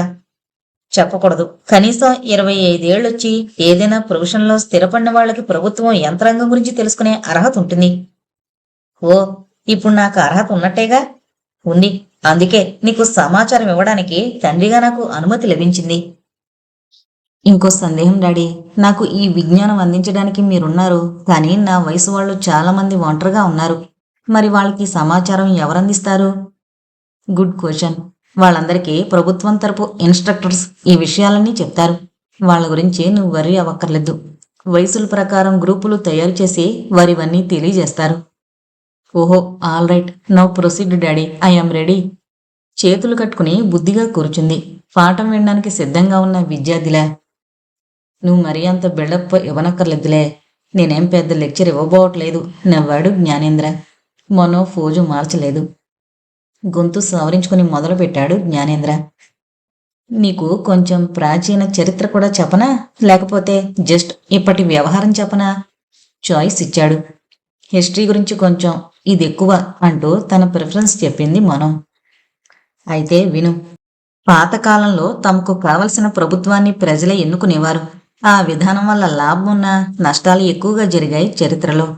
కొన్ని దేశాలలో ప్రజలు విద్య లేనివారుగా, రాజకీయమైన అవగాహన లేనివారు కావడం వల్ల ప్రభుత్వాలను ఎన్నుకోవడంలో పొరపాట్లు చేసేవారు.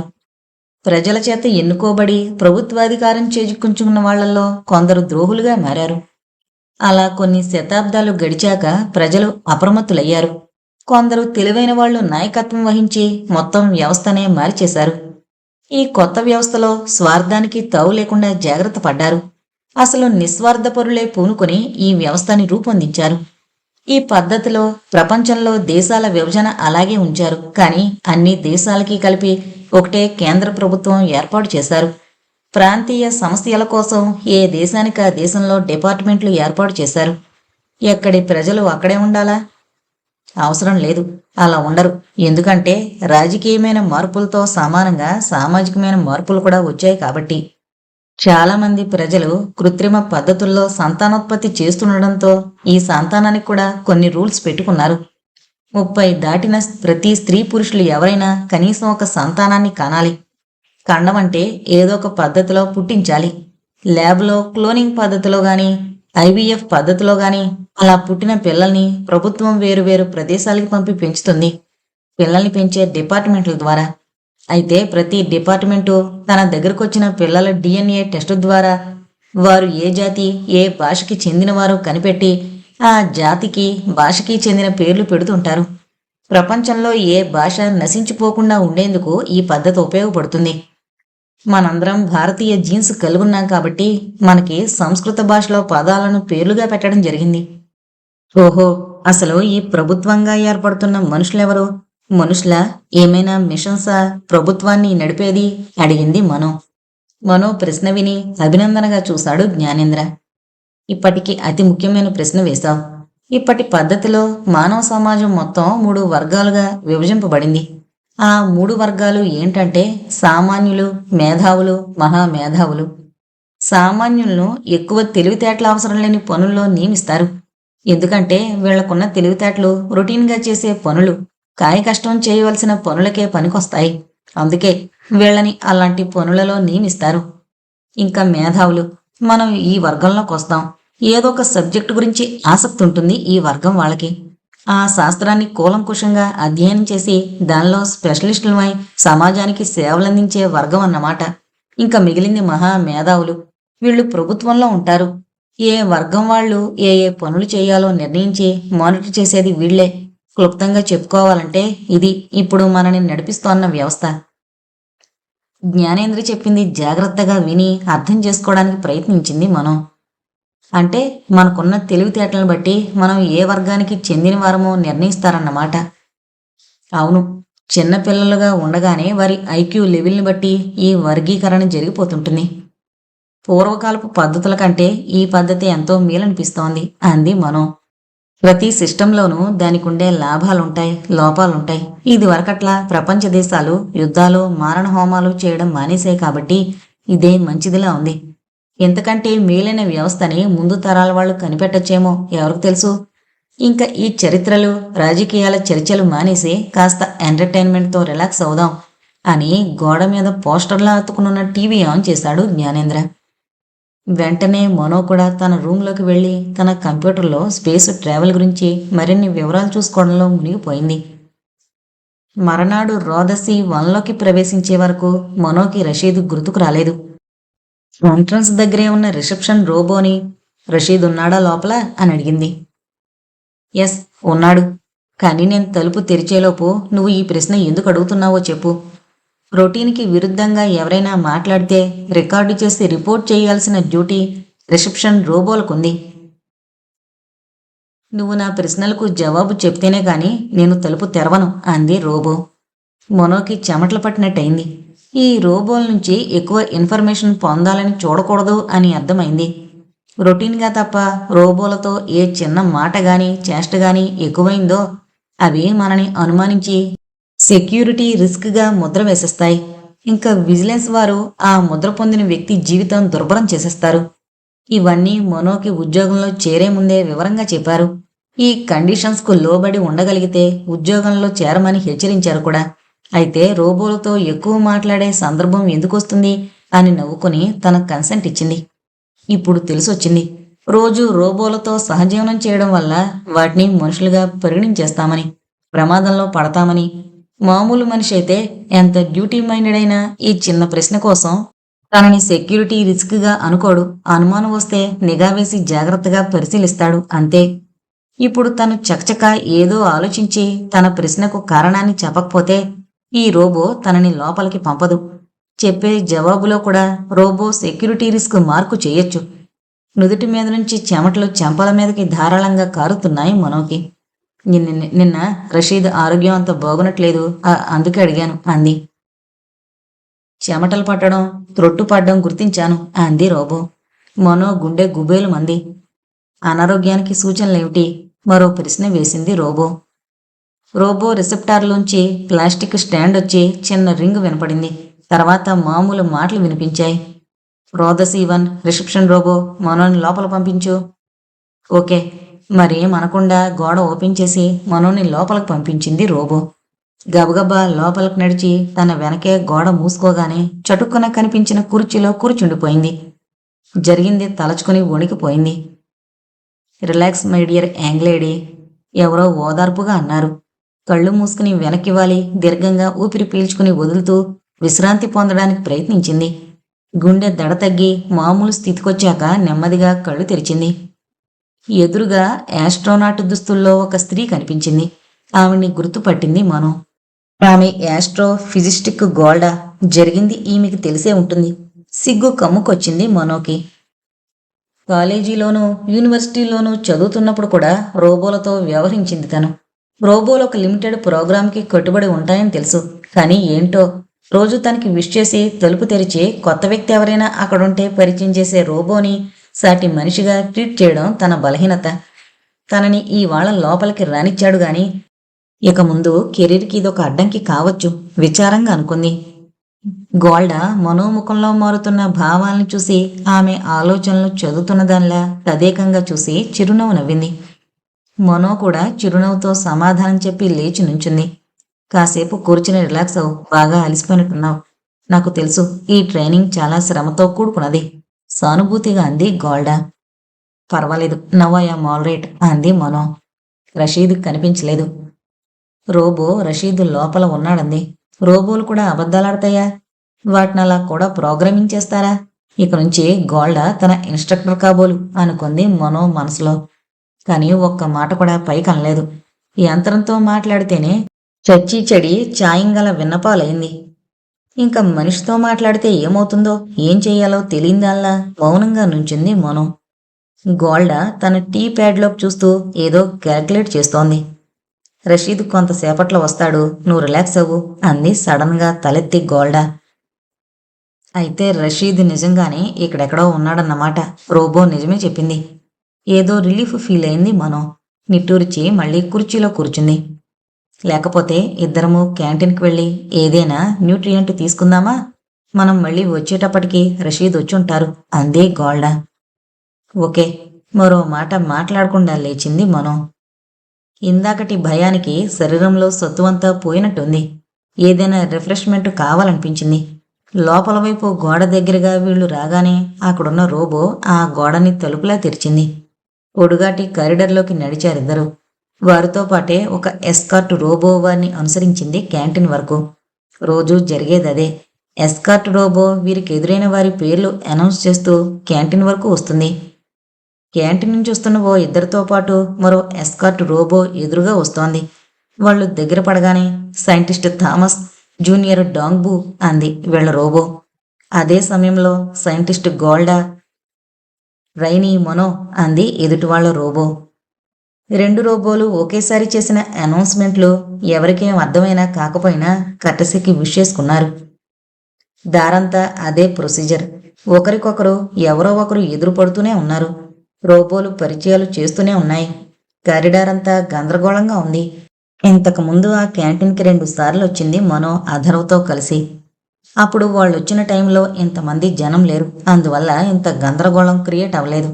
చూడ్డానికి ఎంతో కామిక్గా ఉందా సీను. మనోక్ అదంతా చూస్తుంటే నవ్వాగట్లేదు. నవ్వితే ఏం రిస్క్ ఉంటుందో తెలీదు. ఎదురుగా ఉన్న గోడలో కొంత పోర్షన్ అంతా గాజు పలకలున్నాయి. అది చూడగానే క్యాంటీన్ దగ్గరగా వచ్చినట్టు తెలిసి ఆగారు. రోబో మళ్ళీ వీళ్ల పేర్లు ప్రకటించింది. అదే సమయానికి గాజు పలక అవతల నుంచి మరో రోబో మరో 2 పేర్లు చెప్పింది. ఆ సౌండ్ తాకిడి తట్టుకోలేక పగిలిపోయినట్టు గాజుగోడ తెరుచుకుంది. లోపలికి అడుగు పెడుతూనే గోల్డా పొట్ట పట్టుకుని పకపకా నవ్వింది. మనో కూడా ఇంకా ఆపుకోలేకపోయింది. నవ్వు వరదలా పొంగుకొచ్చింది. నవ్వు కొంత కంట్రోల్ అయ్యాక, ఇన్నిసార్లు వచ్చాను ఇక్కడికి, ఎప్పుడు ఇంత రష్ లేదు, ఎప్పుడు ఇంత కామిక్ సీన్ చూడలే అని మళ్ళీ నవ్వింది గోల్డా. ఇద్దరూ దగ్గరలో ఉన్న కుర్చీల్లో కూలబడి తనివి తీరా నవ్వుకున్నారు. లోపల చాలా మందే ఉన్నా ఏమీ గొడవగా లేదు. ఇద్దరిద్దరు కలిసి కూర్చుని చిన్న చిన్న గొంతులతో మాట్లాడుకుంటున్నారు. కొన్ని రోబోలు గోడ కానుకొని వరుసగా నిలబడి తమ ఎర్రటి పచ్చటి బల్బు కళ్లతో పరిశీలిస్తూ యాక్షన్లోకి దూకడానికి రెడీగా ఉన్నాయి. ఎస్కార్ట్ చేయడానికి వచ్చిన రోబోలు ఆ వరుసలో నిలుస్తున్నాయి. ఈ రోబోల్లో ఏదైనా లాఫ్టర్ నోటెడ్ అంటుందేమోనని ఎదురుచూస్తున్నాను అంది మనో. ఇలాంటి చోట నవ్వడం అనుమతిస్తారు, కాకపోతే సర్టెన్ డెసిబుల్స్ లెవెల్స్ దాటితే వార్నింగ్ ఇస్తాయి. గొంతులు పెరగకూడదు. మన నవ్వు ప్రస్తుతానికి లిమిట్స్లోనే ఉందన్నమాట అంది గోల్డా. మాకు యూనివర్సిటీ క్యాంపస్లోనూ రోబోలుండేవి, సెక్యూరిటీ మెయింటెనెన్స్ కోసం. కానీ ప్రతి ఇద్దరికీ ఒకటి లెక్కన కాదు. This is very strange. నాకైతే భలే వింతగా ఉంది. రోబోల వరుసకేసి చూస్తూ అంది మనో. మన ప్రయోగశాలలో జరిగే వర్క్ అలాంటిది. టైట్ సెక్యూరిటీ అవసరం అంది గోల్డా. మనో మనసులో చాలా ప్రశ్నలు ఉదయించాయి. ఎవరి నుంచి ఎవరికి సెక్యూరిటీ? జ్ఞానేంద్ర వివరించిన ప్రకారం ఇప్పుడు ఒక దేశం ఇంకో దేశం మీద యుద్ధానికి వెళ్లే ప్రసక్తి లేదు. ప్రభుత్వం చేపట్టే ఏ పథకమైనా ప్రజా ప్రయోజనాల కోసమే కదా. మరెందుకింత సెక్యూరిటీ? ఉన్నది ఒకటే గవర్నమెంటు. ఈ దేశ రహస్యాలు ఆ దేశం కనిపెట్టిస్తుందేమో అన్న భయం లేదు. ప్రపంచమంతా ఒకటే దేశం అయిపోయింది కాబట్టి. మరెందుకీ సెక్యూరిటీ? ఎవరి నుంచి ఎవరికి రక్షణ? మనో మనసంతా తేనెటీగలు కమ్ముకున్నట్లు ప్రశ్నలు కమ్ముకున్నాయి. గోల్డాతో తన సందేహాలు చెప్పాలనిపించలేదు. అసలు తనని ఇవాళ ఈమె కేర్లో ఎందుకు పెట్టాల్సి వచ్చిందో తెలీదు. ఈ అమ్మాయితో ఎక్కువగా మాట్లాడితే ఏం ప్రమాదమో తెలీదు. రాగానే రోబోతో జరిగిన అనుభవంతో నోరు విప్పాలంటే భయం పట్టుకుంది. నువ్వు ప్రతి విషయాన్ని గురించి చాలా ఎక్కువగా ఆలోచిస్తావు. మనం ఆలోచనలు తగ్గించుకో, రిలాక్స్. జరిగేది జరక్క మాందు. మనం ఎంత ఆలోచించినా ఏది మనం ఆపలేం అంది గోల్డా. ఉలిక్కిపడి చూసింది మనం. తను ఎక్కువగా ఆలోచించే మనస్తత్వం ఉన్నట్టు ఈ అమ్మాయికి ఎలా తెలుసు? ఏదోలే, తనిప్పుడు ఎక్కువ మాట్లాడకపోతే అలా ఊహించుంటుంది. మళ్ళీ తనకి తనే సర్ది చెప్పుకుంది. గోల్డా సన్నగా ఏదో ట్యూన్ హమ్ చేస్తోంది. ఎన్ని యుగాలు గడిచినా సంగీతం లాంటి లలిత కళలు మనిషిని అలరింపజేయడం అన్నది మాత్రం జరుగుతూనే ఉంటుంది. ఒక రోబో చేతిలో 2 5 మిల్లీమీటర్ల కప్పులు తెచ్చి న్యూట్రియంట్స్ అని మనో గోల్డాలకు అందించింది. వాంట్ స్టిమ్యులెంట్స్, కాఫీ నార్మల్ అంది. రోబో బుర్రుమని చప్పుడు చేసుకుంటూ కాఫీ అందించింది. వాంట్ మ్యూజిక్ అంది గోల్డా. కొద్దిగా దూరానికి వెళ్లి ఏదో క్లిక్ చేసింది రోబో. సన్నటి ఆహ్లాదకరమైన సంగీతం గది నిండా పరుచుకుంది. దూరం దూరంగా కూర్చున్న వాళ్ళు కూడా మ్యూజిక్ని ఎంజాయ్ చేస్తున్నట్టు లయబద్ధంగా తలలూపుతున్నారు. మనసారా నవ్వినందుకు ఇప్పుడు మనోకి హాయిగా ఉంది. రిసెప్షన్ రోబోతో ఎన్కౌంటర్ వల్ల కలిగిన బెదురు తగ్గింది. పూర్తిగా రిలాక్స్ అయింది. అరమూసిన కళ్ళతో కుర్చీలో వెనక్కి వాలి సంగీతం వింటూ కూర్చుంది. తన్మయంగా ఉన్న ఆ స్థితి నుండి ఉన్నట్టుండి ఏదో భరించలేని బాధ కలిగినట్టు ఉలిక్కిపడి కళ్ళు పూర్తిగా తెరిచింది. ఎదురుగా డెమోనాక్స్. అతను తన వైపు చూడడం లేదు. గోల్డా ముఖంలోకి తదేకంగా చూస్తున్నాడు. ఆ చూపు ఏదో పరిచేస్తురాలనో సాటి సహోద్యోగినో చూస్తున్నట్లు లేదు. అసలు ఒక మనిషి మరో మనిషిని చూస్తున్నట్టుగా కూడా లేదు. బహుశా ఏదైనా క్రూర జంతువు తనకు బలి కాబోయే మరో జంతువుని ఇలా చూస్తుందేమో అనుకుంది మనం. గోల్డా ముఖంలోకి చూసింది. ఆమె ముఖం ఎప్పట్లాగే ప్రశాంతంగా ప్రకాశిస్తోంది. ఆ సుందర గంభీరవదనం చూసే కొద్దీ చూడాలనిపిస్తోంది. అందుకేనేమో డెమోనాక్స్ అలా తినేసేలా చూస్తున్నాడు అనుకుంది. కానీ అతని సామీప్యం తనకు ఏదో తెలియని అసహ్యాన్ని, బాధను కలిగిస్తోంటే గోల్డా ఏ రకమైన వ్యతిరేకత లేకుండా ఎప్పట్లాగే ప్రశాంతంగా ఎలా ఉండగలుగుతోంది? అధరవ్ కూడా అంతే. మనో ఆలోచనలు నిరంతరాయంగా సాగుతూనే ఉన్నాయి. Hello professor, how are you? ఆర్కిటిక్లో కంటే మా అంతరిక్ష కేంద్రంలో వర్క్ బాగుంది కదూ అని డెమోనాక్స్ని పలకరించి మనో వైపు తిరిగి, ప్రొఫెసర్ డెమోనాక్స్ ఇంతకుముందు ఆర్కిటిక్ స్టేషన్లో రీసెర్చ్ చేసేవారు అని చెప్పింది గోల్డా. ఇవాళ మనో బాధ్యత నాపై ఉంది. మేమిద్దరం చాలా బిజీగా ఉన్నాం. మనో పద వెళదాం అంటూ లేచింది.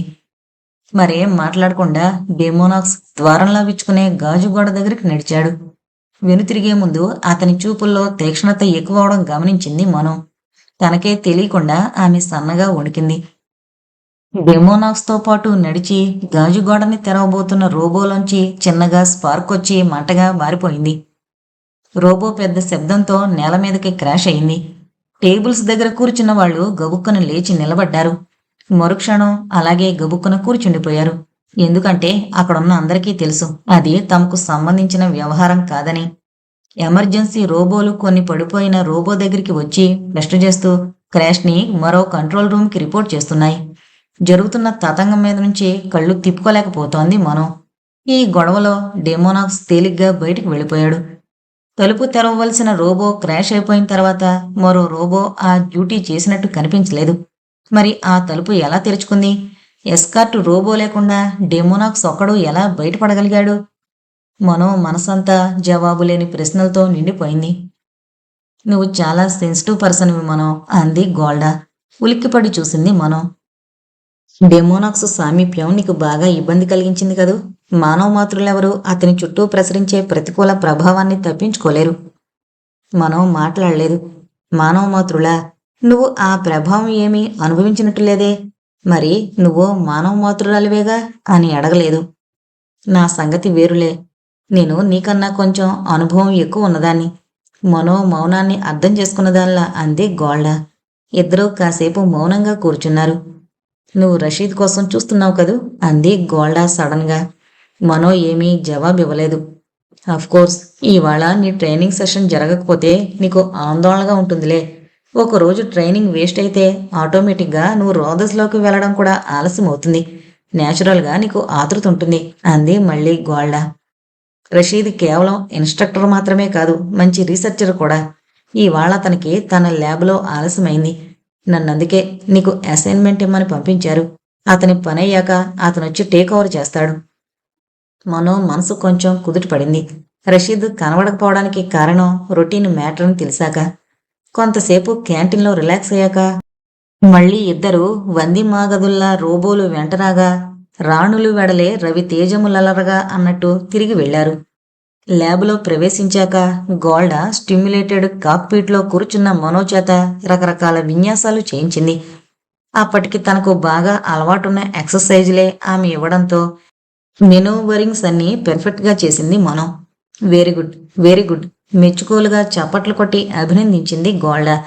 తర్వాత ఇంకొంచెం క్లిష్టమైన మనోవరింగ్స్ చేయమన్నది. జాగ్రత్తగా ఆలోచించుకుంటూ మనో ఎగ్జిక్యూట్ చేస్తున్న విధానాన్ని బాగా మెచ్చుకుంది గోల్డా. మనో ఆత్మవిశ్వాసం బాగా పెరిగింది. ఇప్పుడు రషీద్ వచ్చి నిజం విమానం నడపమంటే ఇట్టే నడిపేయగలను కాన్ఫిడెంట్గా అనుకుంది మనో. సరిగ్గా ఆ క్షణంలోనే గోడ విచ్చుకుంది. ఇన్స్ట్రక్టర్ రషీద్. రోబో అనౌన్స్మెంట్తో పాటు రషీద్ లోపలికొచ్చాడు. Hello sir, your trainees progress is excellent sir అంది గోల్డా మెచ్చుకోలుగా. మరి ట్రైనింగ్ ఎవరిది? గర్వంగా లేని కాలర్ ఎగరేశాడు రషీద్. కాక్పీట్ దగ్గరకొచ్చి మనోతో అభినందనగా కరచాలనం చేశాడు. చాలా సంతోషించింది మనో. ఇంక నువ్వు నిజం విమానంలో ఎగరడానికి సిద్ధంగా ఉన్నట్టే, రేపు ట్రై చేద్దాం అన్నాడు. తన చెవుల్ని తనే నమ్మలేకపోయింది మనో. తన ట్రైనింగ్లో ఫస్ట్ స్టేజ్ ఇంత తొందరగా ప్రోగ్రెస్ అవుతుందనుకోలేదు. చిన్నపిల్లల కాక్పిట్ నుంచి బయటకు ఒక్క గెంతు గెంతింది. తర్వాత గోల్డా రషీద్ ఆమెను ఏరోనాటిక్స్లో సిద్ధాంతపరమైన ప్రశ్నలు వేశారు. ఆమె సందేహాలకు సమాధానాలు చెప్పారు. అక్కడి నుంచి రోజులాగే ఇతర సబ్జెక్టుల క్లాసులకు అటెండ్ అవడానికి వెళ్ళింది మనో. ఆ రోజు ప్రొఫెసర్ వ్యాస్ లెక్చర్. యాస్ట్రోనాట్ ట్రైనింగ్లో ఉన్న వాళ్లే కాక జీవశాస్త్ర పరిశోధనలో ఉన్నవాళ్ళు కూడా ఆ రోజు లెక్చర్ల క్లాసుకి అటెండ్ అవ్వడం గమనించింది మనో. ఈ కొద్ది రోజులుగా ఆమె అనుభవం ప్రకారం ఎవరూ ఎవరిని గమనించినట్టే ఉంటారు. ఇతరులతో ఇంట్రాక్షన్ ఎక్కువగా ఉండదు. ఏ ఇద్దరైనా కొద్దిగా తెలిసినట్టు బిహేవ్ చేశారంటే బహుశా వాళ్ళిద్దరూ ఒకే ప్రాజెక్ట్లో ఒకే రకం టాపిక్ మీద వర్క్ చేస్తున్న వాళ్ళై ఉంటారు. ఈసారి క్లాసులో అధర్వ్ పరీక్షితులు కూడా ఉండడం నోటీస్ చేసింది మనం. ప్రొఫెసర్ వ్యాస్ ఇతర గ్రహాల మీద ప్రాణులు ఉండడానికి అవకాశం ఏమైనా ఉందా అన్న సబ్జెక్టు మీద ఉపన్యాసం ఇప్పుడు ప్రారంభించాడు. 20వ శతాబ్దం నుంచి అంతరిక్షంలోకి పంపుతున్న అంతరిక్ష నౌకలు, పరిశోధకులు మార్సు గ్రహం మీద మనిషిలాంటి ఆకారాలను ఫోటో తీయడం జరిగింది. కానీ అవేవి ప్రాణమున్న మనుషులు కావు, రకరకాల ఆకారాల్లో తయారైన శిలలు మాత్రమే. అయితే ఇతర గ్రహాలలో మనిషి వంటి మేధాశక్తి కలిగిన ప్రాణి ఉండడం అంటూ జరిగితే ఆ ప్రాణి మనిషిలాగే ఉంటాడనుకోవడం ఈ పరిశోధనలన్నింటిలో మేజర్ ప్లా, అంటే అతిపెద్ద పొరపాటు. అసలు జీవం ఉందా లేదా అని పరిశోధించడం మొదటడుగు.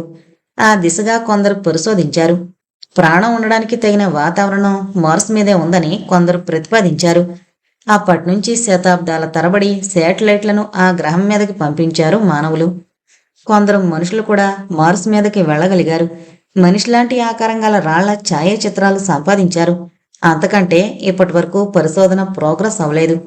మనిషి ఇతర గ్రహాలలో బుద్ధిజీవులు ఉన్నాయో లేదో కనిపెట్టాలంటే మనిషి ఆకారాన్ని పోలిన ఆకారం కోసం వెతకడం మానేయాలి. ఇలా సాగిన ఉపన్యాసం శ్రోతల్లో విపరీతమైన ఆసక్తిని రేపి పరిసరాలను మరిచిపోయేలా చేసింది.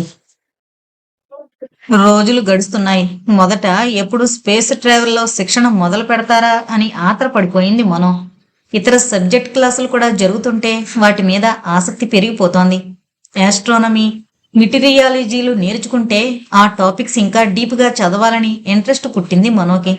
కానీ బేసిక్స్ బోధపరిచి ఆస్ట్రోనాట్కి ఎంతవరకు అవసరమే అంతే చెప్తారు క్లాసుల్లో.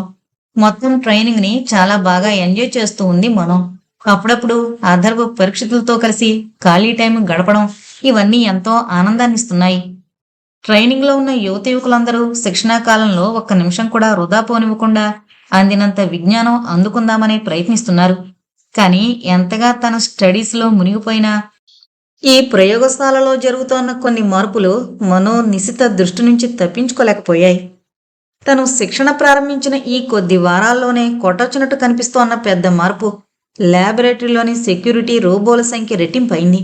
అంతకుముందు బృహస్పతి ప్రయోగశాలలోని ఒక్కొక్క విభాగపు సైంటిస్టులతోనూ ఒక్కో నెల మీటింగ్ పెట్టేవాడు.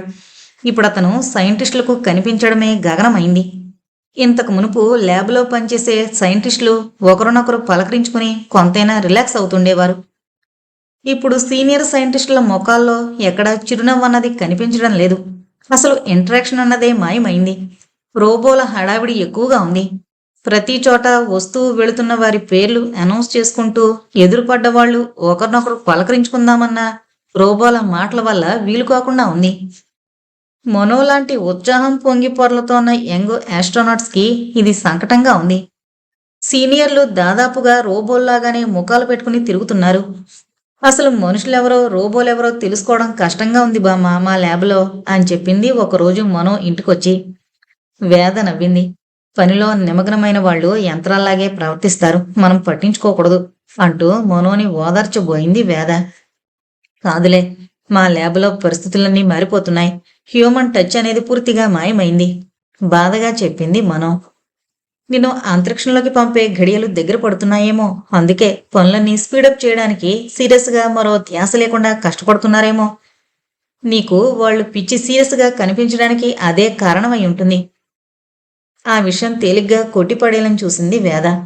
అలా అంటే మనోలోని అసంతృప్తి కొద్దిగానైనా తగ్గుతుందేమోనని ఆవిడ ఆశ. అయ్యో బామ్మ, నువ్వు చదువుకున్నావు గాని అమాయకురాలివి. నా ట్రైనింగ్లో అసలైన ట్రైనింగ్ ఇంకా మొదలవనే లేదు. నన్ను స్పేస్లోకి పంపడం కూడాను. ఇప్పటికింకా కృత్రిమ విమానం నడుపుతున్నా.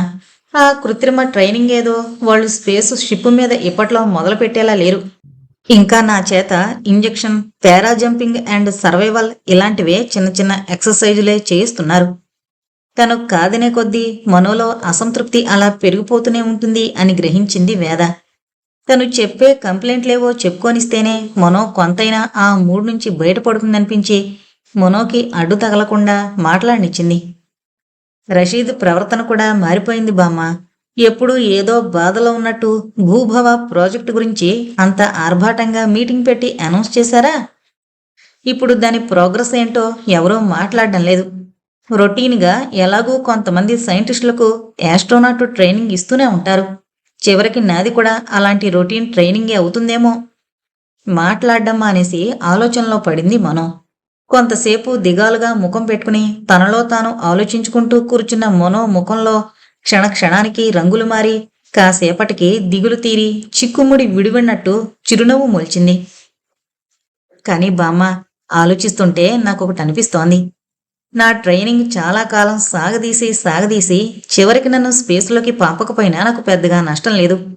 ఎందుకంటే నేను పొందుతున్న శిక్షణ వల్ల నాకు తెలియని ఎన్నో సబ్జెక్ట్స్లో నాకు ఇంట్రెస్ట్ పుట్టడమే కాదు, వాటిల్లో నాకు నాలెడ్జ్ బాగా పెరిగింది. ఇప్పుడు నాకు సెల్ఫ్ కాన్ఫిడెన్స్ కూడా బాగా పెరిగింది. ఇప్పుడు నేను సంపాదించిన నాలెడ్జ్ నాకెప్పటికైనా కెరీర్లో ఉపయోగపడేదే. కంప్లైంట్ల లిస్టు తనివి తీరా చెప్పడమయ్యాక తనంత తానే తన కంప్లైంట్లకే పాజిటివ్ సైడ్ చూసింది మనం. వేద తృప్తిగా నవ్వింది. That is the right spirit. విద్య ఏది నేర్చుకున్నా వృధాగా పోదు అంది. మనో కూడా తన ధోరణికి తనే నవ్వుకుంది. ఇంట్లో నువ్వు కూడా నీ రీసెర్చ్లో నువ్వు మునిగిపోయి ఉంటున్నావు. నేను కూడా రోజంతా ల్యాబులో గడిపి కేవలం పడుకుని నిద్రపోవడానికి వచ్చినట్టు ఇంటికి వస్తున్నాను. వర్క్ స్పాట్లోనూ ఇంట్లోనూ కూడా మానవ సంబంధాలు జీరో అయిపోయాయి. అందుకే నాలో ఫ్రస్ట్రేషన్ పెరిగిపోయి ప్రతి విషయాన్ని నెగిటివ్గా చూస్తూ నువ్వంటావే అలా పెడార్థాలు తీస్తున్నాను. నువ్వంత బిజీగా ఉండకు బామ్మా. నేను పడుకున్నా నువ్వొచ్చి నా దగ్గర కూర్చుని కాసేపు మాట్లాడితే నాకిలా తిక్కతిక్కగా ఉండడం తగ్గుతుంది. ఆవిడ మెడ చుట్టూ చేతులు వేసి భుజం మీద తలపెట్టుకుని గారంగా అడిగింది మనం. ఆల్రైట్ బేబీ, నీ మాట నేనెప్పుడైనా కాదన్నానా? వేద మాటలతో ఓదార్పు దొరికింది మనోకి. ప్రశాంతంగా పడుకుని ఆలోచిస్తుంటే చిన్నతనం నుంచి తనతో చదివిన సహాధ్యాయులు, ఇప్పటి సహోద్యోగులు గుర్తుకొచ్చారు. నాకు మనసు కలవరపడుతున్నప్పుడు శాంతపరిచి దారి చూపేందుకు బామ్ముంది. మరి వాళ్ళు మనసులో మాట చెప్పుకోవాలంటే వాళ్ళకి ఎవరుంటారు అని ఆలోచించింది. చాలామంది యువకులకు గర్ల్ ఫ్రెండో బాయ్ ఫ్రెండో ఎవరో ఒక పార్ట్నర్ ఉంటూనే ఉంటారు. కానీ వాళ్ళు కలిసి జీవించరు. ఏదో కొంతసేపు కలిసి గడిపి ఆనందిస్తారు గాని సహజీవనం చేయరు. మరి వాళ్ళు డిప్రెషన్లో ఉన్నప్పుడు ఒంటరిగా ఉంటే ఎవరు ఓదారుస్తారు? అధర్వ్ గుర్తుకొచ్చాడు. అతను తనలా అప్పుడప్పుడు బేలగా అవుతాడా? అతనికి కూడా ఫ్రస్ట్రేషన్స్ ఉంటాయా? రకరకాల సందేహాలు. ఇలా చిన్నతనం నుంచి ఎవరో ఒకరు తన బాధలు బెంగలు పంచుకునేవారుండడం అలవాటైంది కాబట్టి వారి ఆలంబన లేకుండా ఉండడం అసాధ్యమని తనకనిపిస్తోంది. కానీ మొదటి నుంచి ఒంటరిగానే సమస్యలను ఎదుర్కోవడం అలవాటైన వాళ్ళకి తన సిచ్యుయేషన్ హాస్యాస్పదంగా కనిపిస్తుందేమో అనుకుని సర్ది చెప్పుకుంది. తీరిక దొరికినప్పుడు ఆవిడ తను చదువుతున్న ప్రాచీన సాహిత్యంలో విశేషాల్ని మనోకి చెప్పి చర్చించడం ఒక కాలక్షేపంగా పెట్టుకుంది వేద. తను చదివే సాహిత్యం పట్ల మనోకి ఆసక్తి ఉన్నా లేకపోయినా ఏదో ఒకటి మాట్లాడుతూ ఉండడం వల్ల హ్యూమన్ టచ్, మనిషితో మనిషి ముఖాముఖి సంబంధం ఎస్టాబ్లిష్ చేసుకోవడానికి ఆ సంభాషణే ఒక మార్గంగా ఎంచుకుంది వేద. ఒకరోజు అటువంటి చర్చల్లో మనో అడిగింది, మన జాతిని బట్టి మనకి ఏ భాషకు చెందిన పేర్లు పెట్టాలో ప్రభుత్వమే నిర్ణయిస్తుందని ఒకరోజు డాడీ చెప్పారు కదా. మరి మనం తెలుగు వాళ్ళం అని కూడా మీరందరూ చెప్తుంటారు. అటువంటప్పుడు మనందరి పేర్లు సంస్కృత భాషకి చెందినవై ఉన్నాయెందుకు? మనకి తెలుగు పేర్లెందుకు లేవు అని అడిగింది. ప్రాచీన తెలుగు ప్రజలు కూడా సంస్కృతం పేర్లనే విరివిగా వాడిన దాఖలాలున్నాయి. తెలుగువారే కాదు, భారత జాతీయులందరూ కూడా ఎక్కువ సంస్కృతం పేర్ల మీదే మక్కువ చూపించారు. ఎందుకంటే అన్ని భారతీయ భాషలకు సంస్కృతమే మూల భాష కాబట్టి. సంస్కృతంలోంచే అన్ని భారతీయ భాషలు పుట్టాయి. కొన్ని ప్రాచీన తెలుగు గ్రంథాలలో పుల్లమ్మ, అక్కలాంబ, తిమ్మక్క లాంటి పేర్లు కనిపించాయి. అటువంటి పేర్లలో అమ్మ, అక్క లాంటి పదాలకు అర్థం తెలిసినా ఆ పేర్లకు నిర్దిష్టమైన అర్థాలను కనుక్కోలేకపోయారు ఈనాటి లింగ్విస్టులు. సత్యమ్మ వంటి పేర్లు కొన్ని కనిపించాయి. అందులో సత్య పదానికి సత్య అన్న సంస్కృత శబ్దం ఆధారం. అలా తెలుగు పదాలుగా కనిపిస్తున్నప్పటికీ వాటికి కూడా సంస్కృతమే మూలమని తేలింది.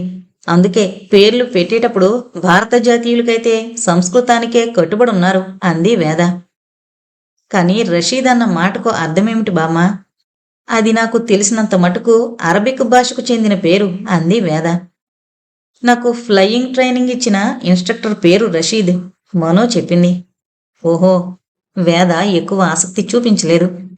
రషీద్ దగ్గర ట్రైనింగ్ పూర్తయిపోయింది. ఇప్పుడు నాకు ఇతర క్లాసులు నడుస్తున్నాయి. ఈ నెల తర్వాత అంతరిక్షయానానికి శిక్షణ మొదలవుతుంది. నిజంగానా? ఇనీషియల్ ట్రైనింగ్ ఇంత తొందరగా పూర్తయిందా? మా రోజుల్లో అయితే ఇవి మీ రోజులు కావు బామ్మ, మా రోజులు. గొప్పగాని గలగలా నవ్వేసింది మనం. ఆ మాత్రం అంతరిక్ష ప్రయాణాలు మేము చేశాంలే, కాకపోతే కాస్త ముందు వెనక. దీర్ఘం తీసింది వేద. వేద కాసేపు చేతిలోని పుస్తకం చదువుతూ కూర్చుంది. కొంతసేపటి తర్వాత ఈ పుస్తకాలు పరిశీలిస్తుంటే ప్రాచీన కాలంలో కూడా మనుషులకి అంతరిక్షం పట్ల చాలా నిర్దిష్టమైన అవగాహన ఉండేదేమో అనిపిస్తోంది. ప్రీ హిస్టారిక్ పీరియడ్లోనా స్పేస్ గురించి నాలెడ్జా? కాస్త హేళనగా అంది మనో. ప్రీ హిస్టారిక్ కాదు, అప్పటికే నా ఉద్దేశం పురాణ కాలంలో అని చెప్పింది వేద. ఆ పురాణాలన్నీ వర్క్స్ ఆఫ్ ఫిక్షన్ బామ్మ, కేవలం కల్పన. వాళ్ళకింత అడ్వాన్స్డ్ నాలెడ్జ్ ఉండడానికి అవకాశం లేదు, గర్వంగా అంది మనం. మనకున్న విజ్ఞానం అడ్వాన్స్డ్ అని మనం అనుకుంటున్నాం, కానీ పూర్వీకులు సాధించిన విజ్ఞానం ఏమిటో తెలుసుకోకుండానే ఈ మాత్రం ఎవరికీ తెలీదు అనుకోవడం అజ్ఞానం అవుతుందేమో అంది వేద. వాళ్ళు మనలాగే ప్రగతి సాధించుంటే మనం ఇప్పుడు మళ్ళీ ఇన్ని ప్రయోగాలు చేసి తెలుసుకోవాల్సిన అవసరం ఎందుకు వస్తుంది? వాళ్ళు సాధించిన విజయాలు మనకి తప్పకుండా అందుండేవి. మనం వారి రిజల్ట్స్ని బేస్ చేసుకుని ఇంకా పురోగతి సాధించేవాళ్ళం కదా. ఒక్క తరంలో సాధించిన శాస్త్రీయ పరిజ్ఞానం తర్వాతి తరాల్లో మరుగున పడిపోవడానికి చాలా కారణాలుంటాయి. మనం ఆ కారణాలను కూడా పరిశోధించవలసి ఉంది అంది వేద. ఓ, పాతకాలంలో అలా ఎందుకు జరిగింది, ఇలా ఎందుకు జరగలేదు అని పరిశోధించుకుంటూ పురాణాలు తవ్వుకుంటూ టైం వేస్ట్ చేసుకోవడం కంటే మనమే ఇంకా ముందుకు పోవడానికి మన టైం వాడుకోవడం బెటర్ కదా. వేద మాటలు కొట్టిపడేసింది. గతం నుంచి పాఠాలు నేర్చుకుంటూ వర్తమానాన్ని భవిష్యత్తులోకి నడిపిస్తేనే నిజమైన ప్రగతి అంది వేద. ఆ మాటలో అలాంటివే ఇంకే మాటలో ఎప్పుడో వినిపించినట్టు ఉలిక్కి పడింది మనం. భూభవ పథకానికి ఇదే కాన్సెప్ట్ ఆధారం.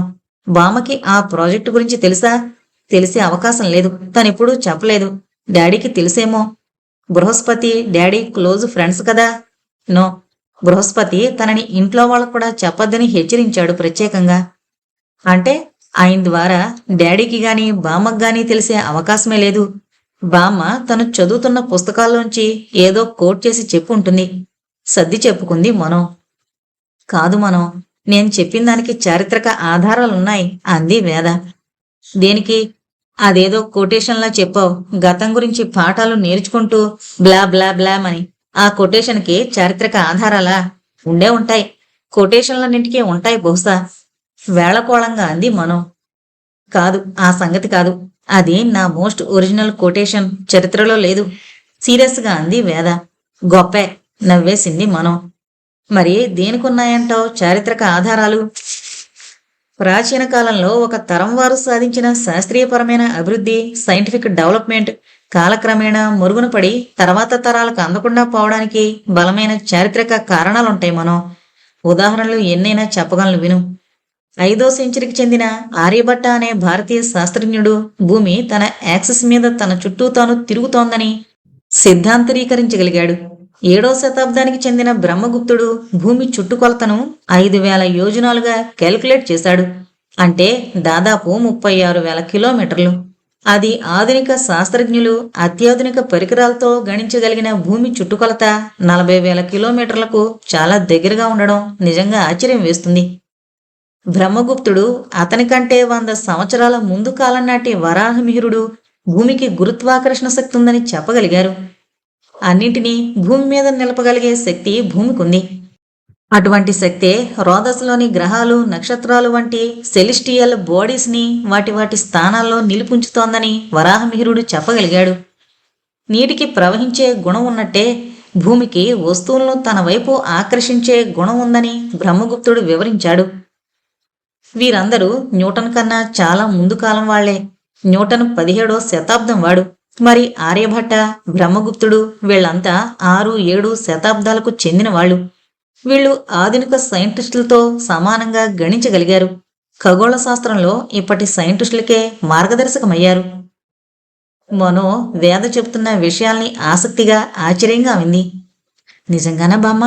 అంత పూర్వకాలంలో అంత పర్ఫెక్ట్గా సైంటిఫిక్ థియరీలు చెప్పగలిగారా ఎలా సాధ్యం? అప్పటికి టెలిస్కోపులు కూడా లేవన్నట్టు చెప్తుంటారే. వెస్టర్న్ కంట్రీస్లోనే సైన్స్ అంతా డెవలప్ అయినట్టుగా స్కూల్ లెవెల్ సైన్స్ పాఠాల్లో చదివామే. మరి ఇండియాలో ప్రాచీన కాలంలో ఇంత సైన్సు అభివృద్ధి చెందిందంటే ఆశ్చర్యంతో ఉక్కిరిబిక్కిరైపోతున్నట్టుగా ఉంది. ప్రాచీన కాలంలో శాస్త్రీయ విజ్ఞానం గురించి తెలుసుకునేందుకు ఇంకా మిగిలిన నా జీవితకాలం చాలదనిపిస్తోంది ఈ పుస్తకాలు చదువుతుంటే. ఇప్పుడు చెప్పిన ఉదాహరణ లాంటివి ఇంకా చాలా ఉన్నాయి. విన్నావంటే నువ్వు నీ మోడర్న్ రీసెర్చ్ వదిలేసి ఈ ఏన్షియంట్ సైన్స్ పరిశోధించడానికి అంకితమైపోతావేమో, అంత ఇంట్రెస్టింగ్గా ఉంటుంది. నువ్వు వెస్ట్రన్ కంట్రీస్లో సైన్స్ అంతా డెవలప్ అయిందన్న భ్రమలో అందరిలాగే ఉన్నావు కదూ. భారతదేశంలోనే కాదు, ఇతర ప్రాంతాల్లోనూ ప్రాచీన కాలంలో సైన్సు అభివృద్ధి చెందింది అనడానికి రుజువులున్నాయి. విలియం హార్వే 1616లో బ్లడ్ సర్క్యులేషన్ గురించి మొట్టమొదట కరెక్ట్గా వివరించాడని మనం సైన్సు పాఠాల్లో చదువుతుంటాం. కానీ ఇబ్ను ఆల్ నసీఫ్ అరబ్ జాతీయుడు రక్త ప్రసరణ గురించిన నిర్దిష్టమైన వివరణ ఇచ్చాడు 13వ శతాబ్దంలోనే.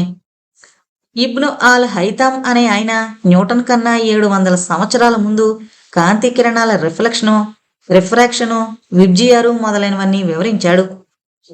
వేద మాటలు ఆసక్తిగా వింటూ చటుకున లేచి కూర్చుంది మనో. ఏమన్నావు? న్యూటన్ కన్నా ముందు నువ్వు చెప్పిన పేర్లు ఆ సైంటిస్టులివి. అవి ఏ భాషకు చెందినవి? ఏదో ఆలోచన మనసులో రూపుదిద్దుకుంటుండగా అడిగింది. అరబిక్.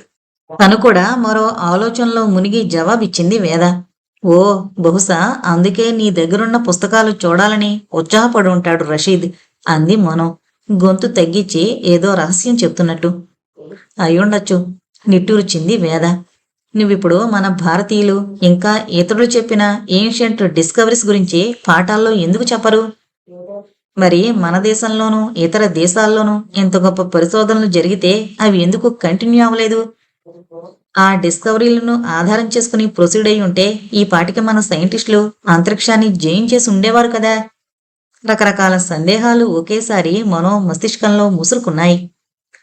కానీ ఒకప్పుడు ఇలా అత్యున్నత స్థాయిలో ఉన్న సైంటిఫిక్ రీసెర్చ్ హీన స్థితిలోకి వెళ్ళిపోవడానికి, మరుగున పడిపోవడానికి తర్వాత ఆ ప్రాంతాలన్నీ పరిపాలించిన రాజులు శాస్త్రీయ విజ్ఞానాన్ని ప్రోత్సహించకపోవడమే కారణమై ఉండాలి. అంటే రాజకీయ కారణాల వల్ల బాగా అభివృద్ధి చెందిన విజ్ఞానం కూడా పాలకవర్గం అనుకూలంగా లేకపోతే మరుగున పడి ముందు తరాల వాళ్ళకి అందకుండా మాయమైపోతుంది. 100 సంవత్సరాల తర్వాత పాశ్చాత్య దేశాల సైంటిస్టులు అవే సిద్ధాంతాల్ని తిరిగి తాము కనుగొన్నామంటూ ప్రచారం చేసుకున్నారు. మళ్ళీ గొంతు తగ్గించి, బామ్మ, మనం ఈ సంగతులు మాట్లాడుకోవచ్చో లేదో తెలీదు కానీ నాకు సందేహం మనసును పుండు నలిపినట్టు నిలిపేస్తోంది, అంది. ఏంటా పుండు? నాకు చెప్పు, ముందు వేయగలనేమో చూస్తాను, అంది. మా ల్యాబులో మనుషుల కన్నా రోబోల సంఖ్య రోజురోజుకి ఎక్కువైపోతుంది. గోల్డా అనే ఆస్ట్రోనాట్ అవన్నీ సెక్యూరిటీ కోసం పెట్టిన రోబోలు, అంది. మరి డాడీ ఏమో ఇప్పుడు దేశాలన్నీ కలిసిపోయి ప్రపంచమంతటికి ఒకే ఒక్క మహామేధావుల ప్రభుత్వం ఉంది అని చెప్పారు. మరి దేశాలన్నీ కలిసి ఒకే దేశమైపోతే ఈ సెక్యూరిటీ ఎందుకు? మన దేశ రహస్యాలు తెలుసుకుని మన విజ్ఞానాన్ని తస్కరించి మన మీద యుద్ధానికొచ్చే దేశాలేవి లేవుగా. అర్థమైందా నా సందేహం? గబగబా రహస్యంగా అడిగింది మనో. అర్థమైంది, కానీ నాకు మాత్రం ఎలా తెలుస్తుంది? మీ ల్యాబ్లోనే ఎవరినైనా తెలిసిన వాళ్ళని అడుగు, అంది. అమ్మో, అది చాలా డేంజర్. రోబోలు మనం మాట్లాడే ప్రతి మాటని ప్రాసెసింగ్ చేసి మనం సెక్యూరిటీ రిస్క్ అని మార్కు చేసేస్తుంటాయి మా ల్యాబ్లో అని తను క్యాజువల్గా రషీద్ ఉన్నాడా అని అడిగినందుకు రోబో తనని ఎంత హడలగొట్టిందో చెప్పింది. అది విని చెట్టంత మనిషిని నేనెప్పుడు నిన్ను బెదిరించి నీ చేత ఒక్క పని చేయించలేకపోయాను. రోబో నిన్ను అదుపులో పెట్టేసిందే, అంటూ నవ్వింది వేద. మనో ఉక్రోషపడి, పోబామా, నేను సీరియస్ ప్రాబ్లం చెప్తుంటే నీకు వేళకోళం, బొంగుమూతి పెట్టి అలిగింది. సెక్యూరిటీ అంతగా బీఫ్ ఆఫ్ చేయడానికి ఏదో పెద్ద కారణమే ఉండుంటుంది. వేద మళ్ళీ మనోని మాటలో పెట్టేందుకు సంభాషణ సాగించింది. అదే ఏమై ఉంటుందా అని. బామా, ఒకవేళ కార్పొరేట్ సెక్టర్ వాళ్ళు గవర్నమెంట్ పథకాలు రహస్యంగా గూఢచారులు పంపి కనిపెట్టే ప్రయత్నంలో ఉందేమో. అలా కనిపెట్టి వాళ్ళు ఏం చేస్తారు? వేద ప్రశ్నకు వెంటనే జవాబు ఇవ్వలేకపోయింది మనో. కార్పొరేట్ సెక్టార్లో స్థిరపడిన తర్వాత మహామేధవులైన వాళ్ళు ఎవరైనా తామే గవర్నమెంట్ ఏర్పాటు చేయాలనుకుంటున్నారేమో. మనో వాక్యలు విని, వాట్ డూ యు మీన్? దిగ్గున లేచి కూర్చుంది మనో. తన టీ ప్యాడ్ తీసి చేతిలో పట్టుకుంది. మాట్లాడకుండా టీ ప్యాడ్ చూపించింది. మనోజ్ దాని వైపు చూసింది. నీకు అనుమానం ఎందుకొచ్చింది? అలా జరగడానికి అవకాశం ఉంది అని నువ్వెందుకు అనుకుంటున్నావు అంది. మనో తనేదో మళ్ళీ చేయకూడని పొరపాటు చేశానేమో అని భయపడింది. ఒకటి గుర్తించుకో మనం ఎప్పుడూ మనకి అనవసరమైన సంగతుల జోలికి వెళ్ళకూడదు. నీ ప్రాజెక్టు, నీ పని నువ్వు కాన్సన్ట్రేట్ చేయి. అంతకంటే ఎక్కువ ఆలోచించుకో. నీకు కూడా అన్ని విషయాలు చెప్పేటంతటి అనుభవం వచ్చిన తర్వాత మీ ప్రభుత్వం నువ్వు అడగకుండానే నీకు అన్ని వివరాలు ఇస్తుంది. ఇప్పటికింకా నువ్వు జూనియర్ సైంటిస్టువే కదా అంది. నిజమే అన్నట్టుగా మౌనంగా తలూపింది మనం. తను ముందు ముందు పొందబోయే ట్రైనింగ్ గురించి ఆలోచించుకుంటూ నిద్రలోకి జారింది. ఆ రోజు ఉత్సాహంగా ఇంటికొస్తూనే బామ్మ, వెయిట్ లెస్నెస్ అంటే తెలుగులో అర్థం చెప్పు అని కేక పెట్టింది. ఇప్పుడు నువ్వు గంతులేస్తున్నావే హుషారుగా, ఆ గంతులే వెయిట్ లెస్నెస్ అంటే. దానికి ఏ భాష ట్రాన్స్లేషన్ అక్కర్లేదు. ఏ భాష రాని వాళ్ళకు కూడా అర్థమైపోతుంది. నీ గంతులు చూస్తే చాలు. అబ్బా అలా కాదు.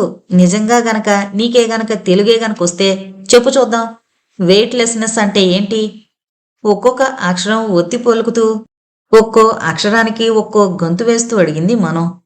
అంటే నీకు రేపటి నుంచో ఎల్లుండి నుంచో వెయిట్లెస్ కండిషన్లో నిన్ను మేనేజ్ చేసుకునే ట్రైనింగ్ మొదలవబోతుందన్నమాట. ఇంకా ఉడికిస్తూ అంది వేద.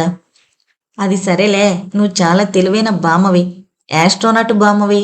నేను మా ల్యాబ్లో వాళ్లతో ఛాలెంజ్ చేసొచ్చాను. పందెంలో నేను గెలవాలంటే నువ్వు తెలుగు మాట చెప్పక తప్పదు. ప్లీజ్ బామ్మా. ఛాలెంజా? పందెమా? పందెలు వేయడం బ్యాడ్ హ్యాబిట్ అని తెలీదా నాటీ గర్ల్? వేద టీజింగ్ మానలేదు. అంటే నీకు తెలుగులో ఆ మాట తెలీదన్నమాట. నిన్ను నమ్ముకుని నేను పందెంలో ఇరుక్కున్నానే. విచారంగా మొహం పెట్టింది మనం. సరే నేను చెబితే నాకేమిస్తావు అని బేరం పెట్టింది వేద. మా బామ్మంత తెలివైన బామ్మ ఎవ్వరికే ఉండదు అని ఇంకో పందెం కట్టి గెలుస్తా. వాళ్ళెవరికీ బామ్మే లేదు కాబట్టి మనమే గెలుస్తాం. ఇద్దరూ నవ్వుకున్నారు. సరే, అంతలా కాళ్ళ మీద పడి మరీ బతిమాలుతున్నావు కాబట్టి చెప్తున్నా, బీ రెడీ. వెయిట్లెస్నెస్ అంటే భారరహిత స్థితి. Wrong, that is not Telugu, అది సంస్కృతం అన్న మాటలు వినిపించి ఆ వైపుకు చూసిన మనం నిజంగా భారరహిత స్థితిలో ఉన్నట్టే ఒక్క గంతేసి తాత ఎప్పుడొచ్చావు అంటూ వెళ్లి తాత ఆర్యను చుట్టుకుపోయింది. బామ్మ తాత ఇద్దరు మనో ఆనందాన్ని చూసి పకపకా నవ్వారు. అమ్మ దొంగ బామ్మ, అందుకా అంత హుషారుగా ఉండి నన్ను ఏడిపిస్తున్నావు? నీ పార్ట్నర్ వచ్చేసరికి నేను లోకువైపోయాను నీకు. బామ్మ దగ్గర గారాలు పోయింది మనం. హాయిగా ముగ్గురు నవ్వుకున్నారు. అబ్బా, ఆ ల్యాబ్లో రోబోల మధ్య నేను ఓ రోబోలా గడిపి గడిపి నవ్వంటే ఏంటో మర్చిపోతున్నాను ఈ మధ్య. మనిషిని జంతువు నుంచి వేరు చేసేది ఈ నవ్వొక్కటే అని నా నమ్మకం. ఈ కాస్త నవ్వుకు కరువు వచ్చేస్తోంది ప్రపంచంలో. తాతని బామ్మని తన 2 చేతులతో బిగించేసి తనివి తీరా కౌగిలించుకుంది మనం. ఇంతకీ నేను చెప్పేదేంటంటే, మీ బామ్మ చెప్పినట్టు భారరహిత స్థితి అనేది తెలుగు కాదు. ఆ మాట నిండా ఉన్నది సంస్కృత శబ్దాలే. అయితే అచ్చ తెలుగు మాటలు నువ్వు చెప్పు విందాం అంది వేద. బరువు లేని స్థితి. అదిగో మళ్ళీ స్థితి అంటున్నావు. మరి అది సంస్కృతమేగా. సంస్కృత పదం ఒకటైనా లేకుండా తెలుగు మాట్లాడడం కష్టం. అలాగే ఇంగ్లీషును. ఇంగ్లీషు మాటలు వాడకుండా ఇతర భాషలు మాట్లాడడం కష్టమైపోయినట్టు. నిజానికి ఇంగ్లీషు సంస్కృతంలా పరిపూర్ణమైన భాష కాదు. గ్రీకు, లాటిన్ లాంటి భాషలెన్నింటి నుంచో మాటలు నేర్చుకుంది ఇంగ్లీష్. ఓహో, మీ ఇద్దరు లింగ్విస్టిక్స్లో మీ పాండిత్యమంతా నా మీదే ఒలకబోయకండి. తర్వాత చేసుకోండి మీ చర్చలు. ముందు నేను అడిగిన దానికి చెప్పండి. ప్యూర్ తెలుగు వర్డ్ నాకు చెప్పండి. రేపు నేను నా ఫ్రెండ్స్కి చెప్పి పందెం గెలవాలి. ఇద్దరు లోతైన భాషా చర్చల్లోకి దిగిపోతారేమోనని హడావిడి పడింది మనం. బామ్మ, ఆర్యన్ ముఖాలు చూసుకున్నారు. ఆల్ రైట్, 3 వంతులు నేను తెలుగు మాటల్లో చెప్పాను. బరువు లేని ఇంకా స్థితి అనే మాటకి ప్యూర్ తెలుగు వర్డ్. పోనీ ఆ రకంగా కాకుండా ఇలా ట్రై చేద్దాం. బరువు లేకపోవడం ఆర్ బరువు లేకుండుట అలా చెప్పచ్చు. ఓకే, రాసుకుంటాను, రేపు చెప్తాను. ఇంతకీ తాత నువ్వు వస్తున్నట్టు నాకు చెప్పలేదేం? సర్ప్రైజ్ ఇద్దామనుకున్నా. You did a good thing తాత. నాకు ట్రైనింగ్ అడ్వాన్స్ అయ్యాక ఇంకా బహుశా ఇంటికి పంపరు, అక్కడే ఉండాల్సి వస్తుంది. I should be germ free. నాకు కాలుష్యభరితమైన సూక్ష్మజీవులేవి అంటకుండా ఉండాలి. చాలా తతంగా ఉంటుంది. గొప్పగా చెప్తుంటే ఆపేక్షగా వింటున్నారు Veda, Aryan. Mano, you come here at once. కటుగా వినిపించిన గొంతు విని వెనక్కి తిరిగింది Mano. Hi mom, what a surprise! ఈసారి గంతు వేయలేదు మనో. చకచకా నడిచి తల్లి లిజా దగ్గరికి వెళ్ళింది. ఫార్మల్ గా కూతుర్ని హగ్ చేసుకుని కమ్ విత్ మీ అంటూ తను ఎప్పుడైనా అక్కడికొచ్చినప్పుడు వాడుకునే గదిలోకి నడిచింది లిజా. గదిలోకెళ్లగానే వాట్ ఈస్ దిస్ మనో, నువ్వు నీకు అవసరం లేని టెరిటరీస్ లోకి డ్రెస్ పాస్ చేస్తున్నావు, ల్యాబ్లో నీకు సంబంధించిన విషయాల్లో కల్పించుకుంటున్నావు కోపంగా అంది లిజా. మనో కూల్గా ఆలోచించింది. మనోకి తెలుసు లేజా ప్రభుత్వానికి సలహాదారు, బహుశా ప్రస్తుతం సెక్యూరిటీలో ఉండుంటుంది. నేను రోబోని రషీద్ ఉన్నాడా అని అడగడం గురించి మాట్లాడుతున్నావా మామ్? అవును, రోబో నీతో మాట్లాడుతూనే ఇన్స్పెక్ట్ రిపోర్టింగ్ నాకు చేస్తోంది కాబట్టి సరిపోయింది. ఇంకెవరైనా ఆ డ్యూటీలో ఉండుంటే నిన్ను అబ్జర్వ్లో పెట్టుండేవారు. అప్పుడు నీ కెరీర్ ఏమయ్యేది? మనో వెన్నులోంచి సన్నగా వణుకొచ్చింది. Sorry ma'am. తన గొంతు తనకే వినిపించినట్టంది. అది చాలన్నట్టు బామ్మతో గవర్నమెంట్ పాలసీల మీద ఏవో కామెంట్స్ చేస్తున్నావు. తను బామ్మతో ల్యాబులో పెరిగిపోతున్న రోబోలు, సెక్యూరిటీ గురించి చెప్పడం గురించి లిజా మాట్లాడుతోందని గ్రహించింది. జస్ట్ ఏ లిటిల్ క్యూరియాసిటీ అంతే మామ్. నీ క్యూరియాసిటీ మనందరినీ ప్రమాదంలో పడేస్తుంది మనం. మీ ఆఫీసులో ఎవరికీ లేని కుతూహలం నీకు మాత్రమేందుకు? వాళ్ళకి క్యూరియాసిటీ లేదు అని ఎందుకు అనుకోవాలి? ఏమో, వాళ్ళు ఇంటి దగ్గర ఈ సంగతులు డిస్కస్ చేస్తున్నారేమో ఆలోచించకుండా అనేసింది మనం. బుర్ర లేకుండా మాట్లాడుకు. నువ్వు తెలివి తక్కువగా చేస్తున్న కామెంట్స్ ఎలా తెలుస్తున్నాయో అలాగే వాళ్ళేం మాట్లాడినా తెలిసిపోతుంది. మనసులో అనుకుని నాలుగు ఖర్చుకుంది మనం. లిజా లాంటి మేధావులు ఇంటెలిజెన్స్ విభాగంలో ఉంటే ఎవరూ తప్పించుకోలేరు. But how mom? కానీ ఎలా మామ్? ఏదైనా చూసినప్పుడు ఏమీ రియాక్ట్ కాకుండా ఎలా ఉంటాం? మనం మనుషులు మామ్, మిషన్స్ కాము. షటప్. నువ్వు ఒక్కత్వేనా మనిషివి? నీ కొలీగ్స్, నీ ఫ్రెండ్స్ వీళ్ళెవరూ మనుషులు కారనుకుంటున్నావా? వాళ్ళెవరూ నీలా బిహేవ్ చేయట్లేదు. వాళ్ళని చూసి నేర్చుకో. Be in your limits. అయినా నాకు తెలుసు, this is because of your indicated of bringing. నిన్ను పెంచిన విధానంలోనే ఉంది అసలు లోపమంతా. ఇలా ఫ్యామిలీ అంటూ, పేరెంట్స్ అంటూ, గ్రాండ్ పేరెంట్స్ గారం చేసి పెంచితే ఇలాగే తెలివి తక్కువగా తయారవుతారు. గవర్నమెంట్ కేర్లో పెరిగిన వాళ్లలో ఉన్న తెలివి నీలాంటి వాళ్లలో ఉండదు. ఏదో సోషల్ సైన్సెస్ రీసెర్చ్ కోసం అక్కడక్కడ ఇలా కుటుంబాలు ఉండడానికి అనుమతి ఇవ్వడం, జూలో జంతువులు చూసినట్టు అప్పుడప్పుడు ఎవరో వచ్చి మనల్ని చూసి ఇంటర్వ్యూలు చేయడం, మీరేదో పెద్ద గ్రేట్లా ఫీల్ అయిపోవడం. ఇలా ఫ్యామిలీస్ ని వదిలేస్తే మీ జనరేషన్ వాళ్ళు రెబల్స్ గా తయారవకేం చేస్తారు? కోపం ఆపుకోవడం అసాధ్యం అయిపోయింది లిజాకి. No mom, I'm not rebel. నాకెవరి మీద తిరుగుబాటు చేయాలన్న ఉద్దేశమేం లేదు. ఇక నుంచి జాగ్రత్తగా ఉంటాను. నువ్వు గ్రాండ్ పేరెంట్స్ నన్నేదో గారం చేసి చెడగొట్టేశారు అనుకోకు. వాళ్ళు నిర్దోషులు. మామ్, రోబోతో ఎక్కువ మాట్లాడి పొరపాటు చేసినప్పుడు నన్ను ఆ సిచ్యుయేషన్ నుంచి కాపాడినందుకు థ్యాంక్స్. నేను నిన్ను కాపాడలేదు. ఫస్ట్ టైం మిస్టేక్స్ ని లీనియంట్ గా తీసుకోవడం గవర్నమెంట్ పాలసీ. నేనేం నీకు ఫేవర్ చేయలేదు, ఇక ముందు చేస్తానని ఎక్స్పెక్ట్ చేయకు అంది లిజా. మనో ముఖం చిన్నబోయింది. Anyway, I know you love me, for that many thanks. No, అది పొరపాటే. I don't love you, I love your dad only. పిల్లలు ప్రభుత్వానికి చెందుతారు. ఎవరి పిల్లలో తెలియకుండా అందరూ సమానంగా పెరిగితేనే స్వార్థం నశిస్తుంది ప్రపంచంలో. నేను, నా కుటుంబం, నా పిల్లలు అన్న భావమే అన్ని రకాల నేర ప్రవృత్తులు ప్రకోపించేలా చేస్తుంది. తను ప్రగాఢంగా విశ్వసించే సిద్ధాంతాన్ని, ప్రభుత్వ విధానాన్ని చెప్పింది లీజా.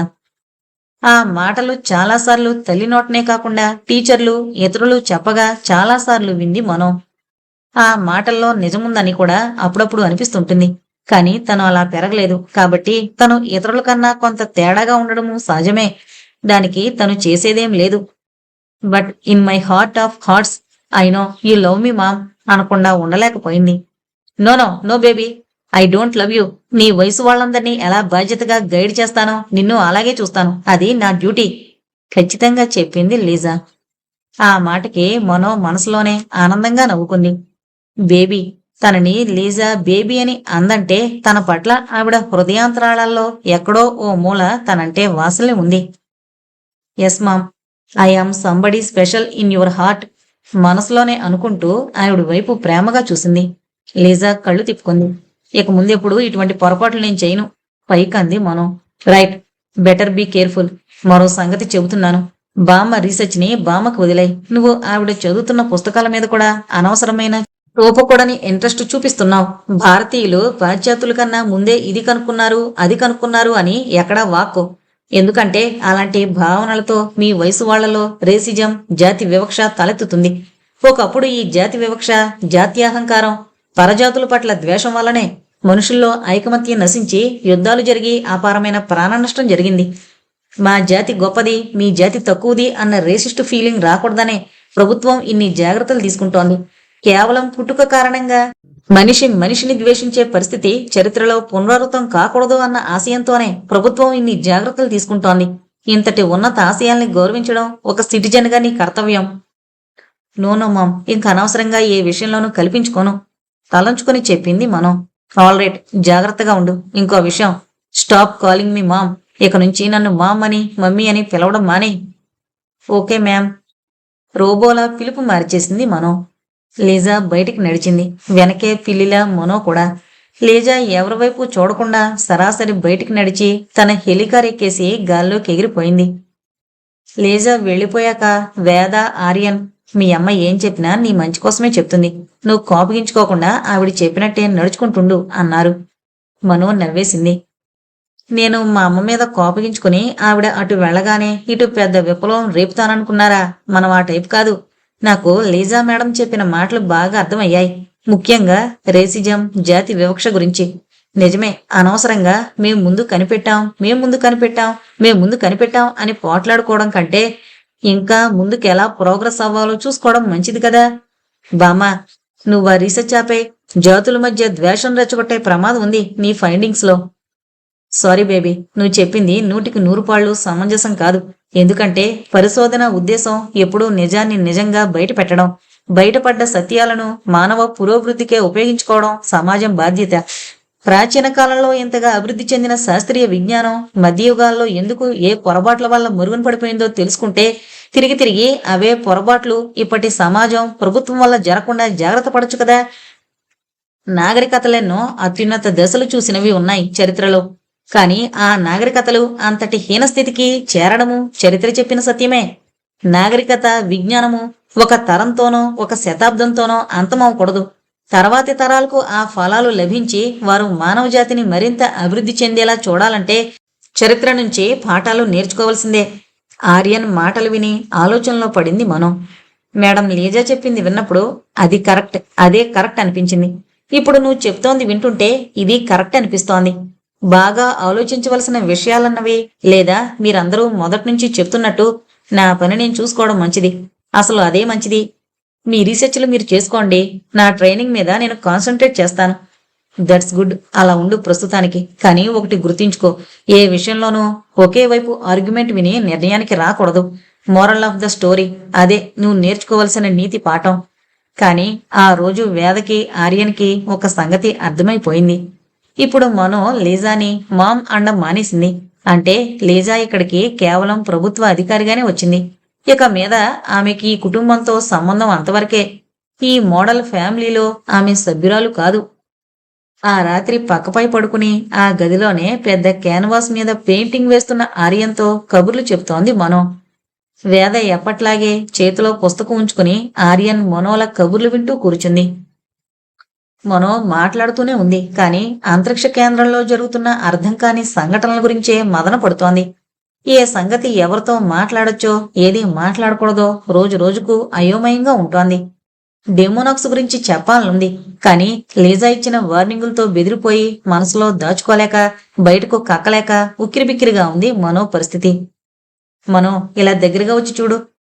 ఈ రంగుల కలయిక బాగుందా? ఇంత దూరం నుంచి చూసినా నువ్వు గీసే చిత్రాలు చాలా సుందరంగా ఉంటాయి. ప్రత్యేకించి దగ్గరగా చూడడం ఎందుకు?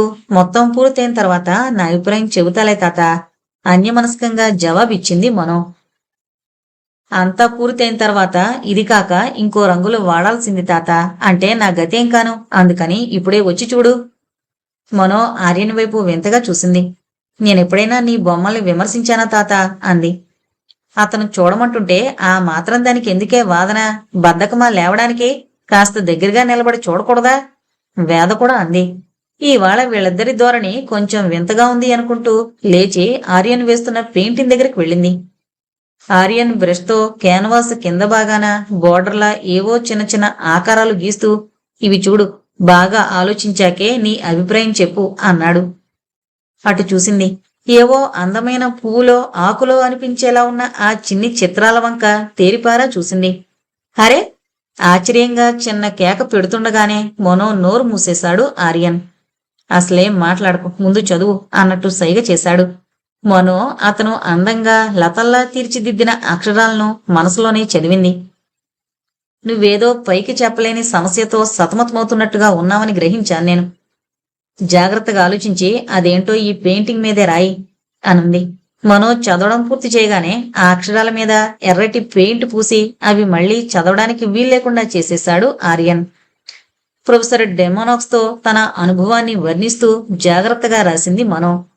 కంప్యూటర్ మీద టైప్ చేయడమో, టచ్ స్క్రీన్ మీద వేలుతో మీటడమో అలవాటైన మనో బ్రష్ పట్టుకుని అక్షరాలు రాయడానికి చాలా కష్టపడాల్సి వచ్చింది. టీ ప్యాడ్ చేత్తో పట్టుకుని తను చెప్పదలుచుకున్నంత మనసులో అనుకుంటే చాలు, అక్షర రూపంలో మానిటర్ మీద కనబడి ఉండేది. కానీ భద్రత ఎంతవరకు ఉంటుందో ఎవరూ చెప్పలేరు. డిలీట్ చేసినా అవి స్టోర్ చేయబడి పడకూడని వాళ్ల కంటపడతాయేమోనని ఆర్యన్ భయపడుతున్నాడని గ్రహించింది. ఇలాంటి పరిస్థితుల్లో చేతిరాతే కాస్త మేలు. డెమోనాక్స్ కనిపించిన 2 సార్లు తనలో కలిగిన నెగిటివ్ వైబ్రేషన్స్ గురించి వివరించింది. రోబో క్రాష్ కావడానికి కూడా డెమోనాక్స్ లోని ఏదో దుష్టశక్తి కారణమైంటుంది అన్న తన అనుమానాన్ని వ్యక్తం చేసింది. రోబో ఎస్కార్ట్ లేకుండానే అతను ల్యాబొరేటరీలోకి వెళ్లిపోవడం కూడా చెప్పింది. వేద, ఆర్యన్ జాగ్రత్తగా మనో రాసిందంతా చదివారు. చాలా బాగా గీసావే బొమ్మ, ప్రయత్నిస్తే నాకన్నా గొప్ప కళాకారిణి అయిపోగలవు అన్నాడు ఆర్యన్. అలా అంటూనే మనో రాసిన అక్షరాలపై ముదురు నీలం రంగు పూసేశాడు. సరే, నీ పని నువ్వు చేసుకుంటూనే చుట్టూ జరుగుతున్నవి పరిశీలించు. మనకే ముప్పు రాకుండా జాగ్రత్త పడితే చాలు. ఏదైనా మానవాళికే ముప్పు కలిగే ప్రయోగాలు జరుగుతున్నాయేమో తెలీదు. బాగా రూఢీగా ఏదైనా తెలిస్తే ప్రభుత్వానికి చెప్పవలసిన బాధ్యత మన మీదుంది. ఏది రూఢీగా తెలియకుండా ఎవరికీ సంగతులేమీ చెప్పద్దు అని రాశాడు ఆర్యన్. మనో చదవగానే ఆ అక్షరాలు అతను వేస్తోన్న అందమైన ప్రకృతి దృశ్యంలో కలిసిపోయాయి.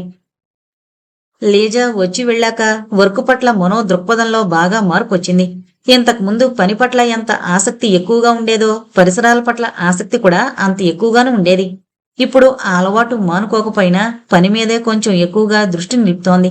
పని మధ్యలో వచ్చే ఇంటర్వెల్స్ కోసం ఇదివరకట్లా ఎదురు చూడడం లేదు. కానీ ఒక్కోసారి అధర్వ కంపెనీ కోసం మనసు తాతాలాడుతుంటుంది. ఒక క్యూరియాసిటీ వల్లనో, సామాజిక శాస్త్ర పరిశోధనల కోసమో, జ్ఞానేంద్రతో పరిచయం కోసమో తమింటికొచ్చేవారు ఎవరైనా. కానీ అధర్వ సంగతి వేరు. అతనికి నిజంగా కుటుంబ జీవితం పట్ల ఆసక్తి ఉంది. తీయని ఆ అనుబంధాల పట్ల ప్రేమ, ఆర్ద్రత ఉన్నాయి. అందువల్లనేమో అతనంటే మనోకి కూడా ప్రత్యేకమైన ఆకర్షణ కలిగింది. ఎప్పుడైనా లేజర్ టైం అతనితో గడిపే అవకాశం వస్తే ఆ అవకాశం వదులుకోదు మనో. యాస్ట్రోనాట్ గా ఇనీషియల్ ట్రైనింగ్ రోదసి 1లో పూర్తయి అడ్వాన్స్డ్ ట్రైనింగ్ కోసం ఇప్పుడు అంతరిక్ష పరిశోధనాశాల కాంప్లెక్స్ లోనే ఉన్న రోదసి 2 అనే భవనంలోకి వెళుతోంది మనో. మనోతో పాటు గోల్డా, అధర్వ, పరీక్షిత్ అందరూ అదే బిల్డింగ్ లో శిక్షణ పొందుతున్నారు. విరామ సమయంలో వారందరూ కలిసి సరదాగా కబుర్లు చెప్పుకుంటూ కాలక్షేపం చేయడం అలవాటైపోయింది. ఎంత సరదాగా కబుర్లు చెబుతున్నా తన జాగ్రత్తలో తనుండడం మరిచిపోలేదు మనో. లేజా ఇచ్చిన వార్నింగులు నిరంతరం చెవుల్లో ప్రతిధ్వనిస్తూ మనోని గైడ్ చేస్తూనే ఉన్నాయి. ఏ పరిస్థితుల్లోనూ అనవసరమైన టాపిక్స్ జోలికి సంభాషణ మరలకుండా చూసుకుంటోంది. ఈ రోదసి 2లో సెక్యూరిటీ మరింత టైట్ గా ఉంది. రోబోల శబ్దం ప్రతి మూల నుంచి వినిపిస్తూనే ఉంటుంది. ఏ ఇద్దరు ఒకచోట చేరినా రోబోల ఎర్రటి కళ్ళు గమనిస్తూనే ఉంటాయి. మనో కళ్ళు రోబోల కన్నా నిశితంగా గమనించి ఒక ముఖ్యమైన విషయాన్ని కనుగొన్నాయి. గోల్డా కళ్ళు అధర్వ వైపు చూసినప్పుడల్లా వింత కాంతితో మెరుస్తుంటాయని. గోల్డా లేనప్పుడు పరీక్షిత్ ఆమె పర్సనల్ లైఫ్ గురించి చెప్పాడు. అతనికి ఇతరుల వ్యక్తిగత జీవిత విశేషాలను శోధించి కనుక్కోవడం హాబీ. దానికి అతను సైడ్ రీసెర్చ్ అని ముద్దు పేరు కూడా పెట్టుకున్నాడు.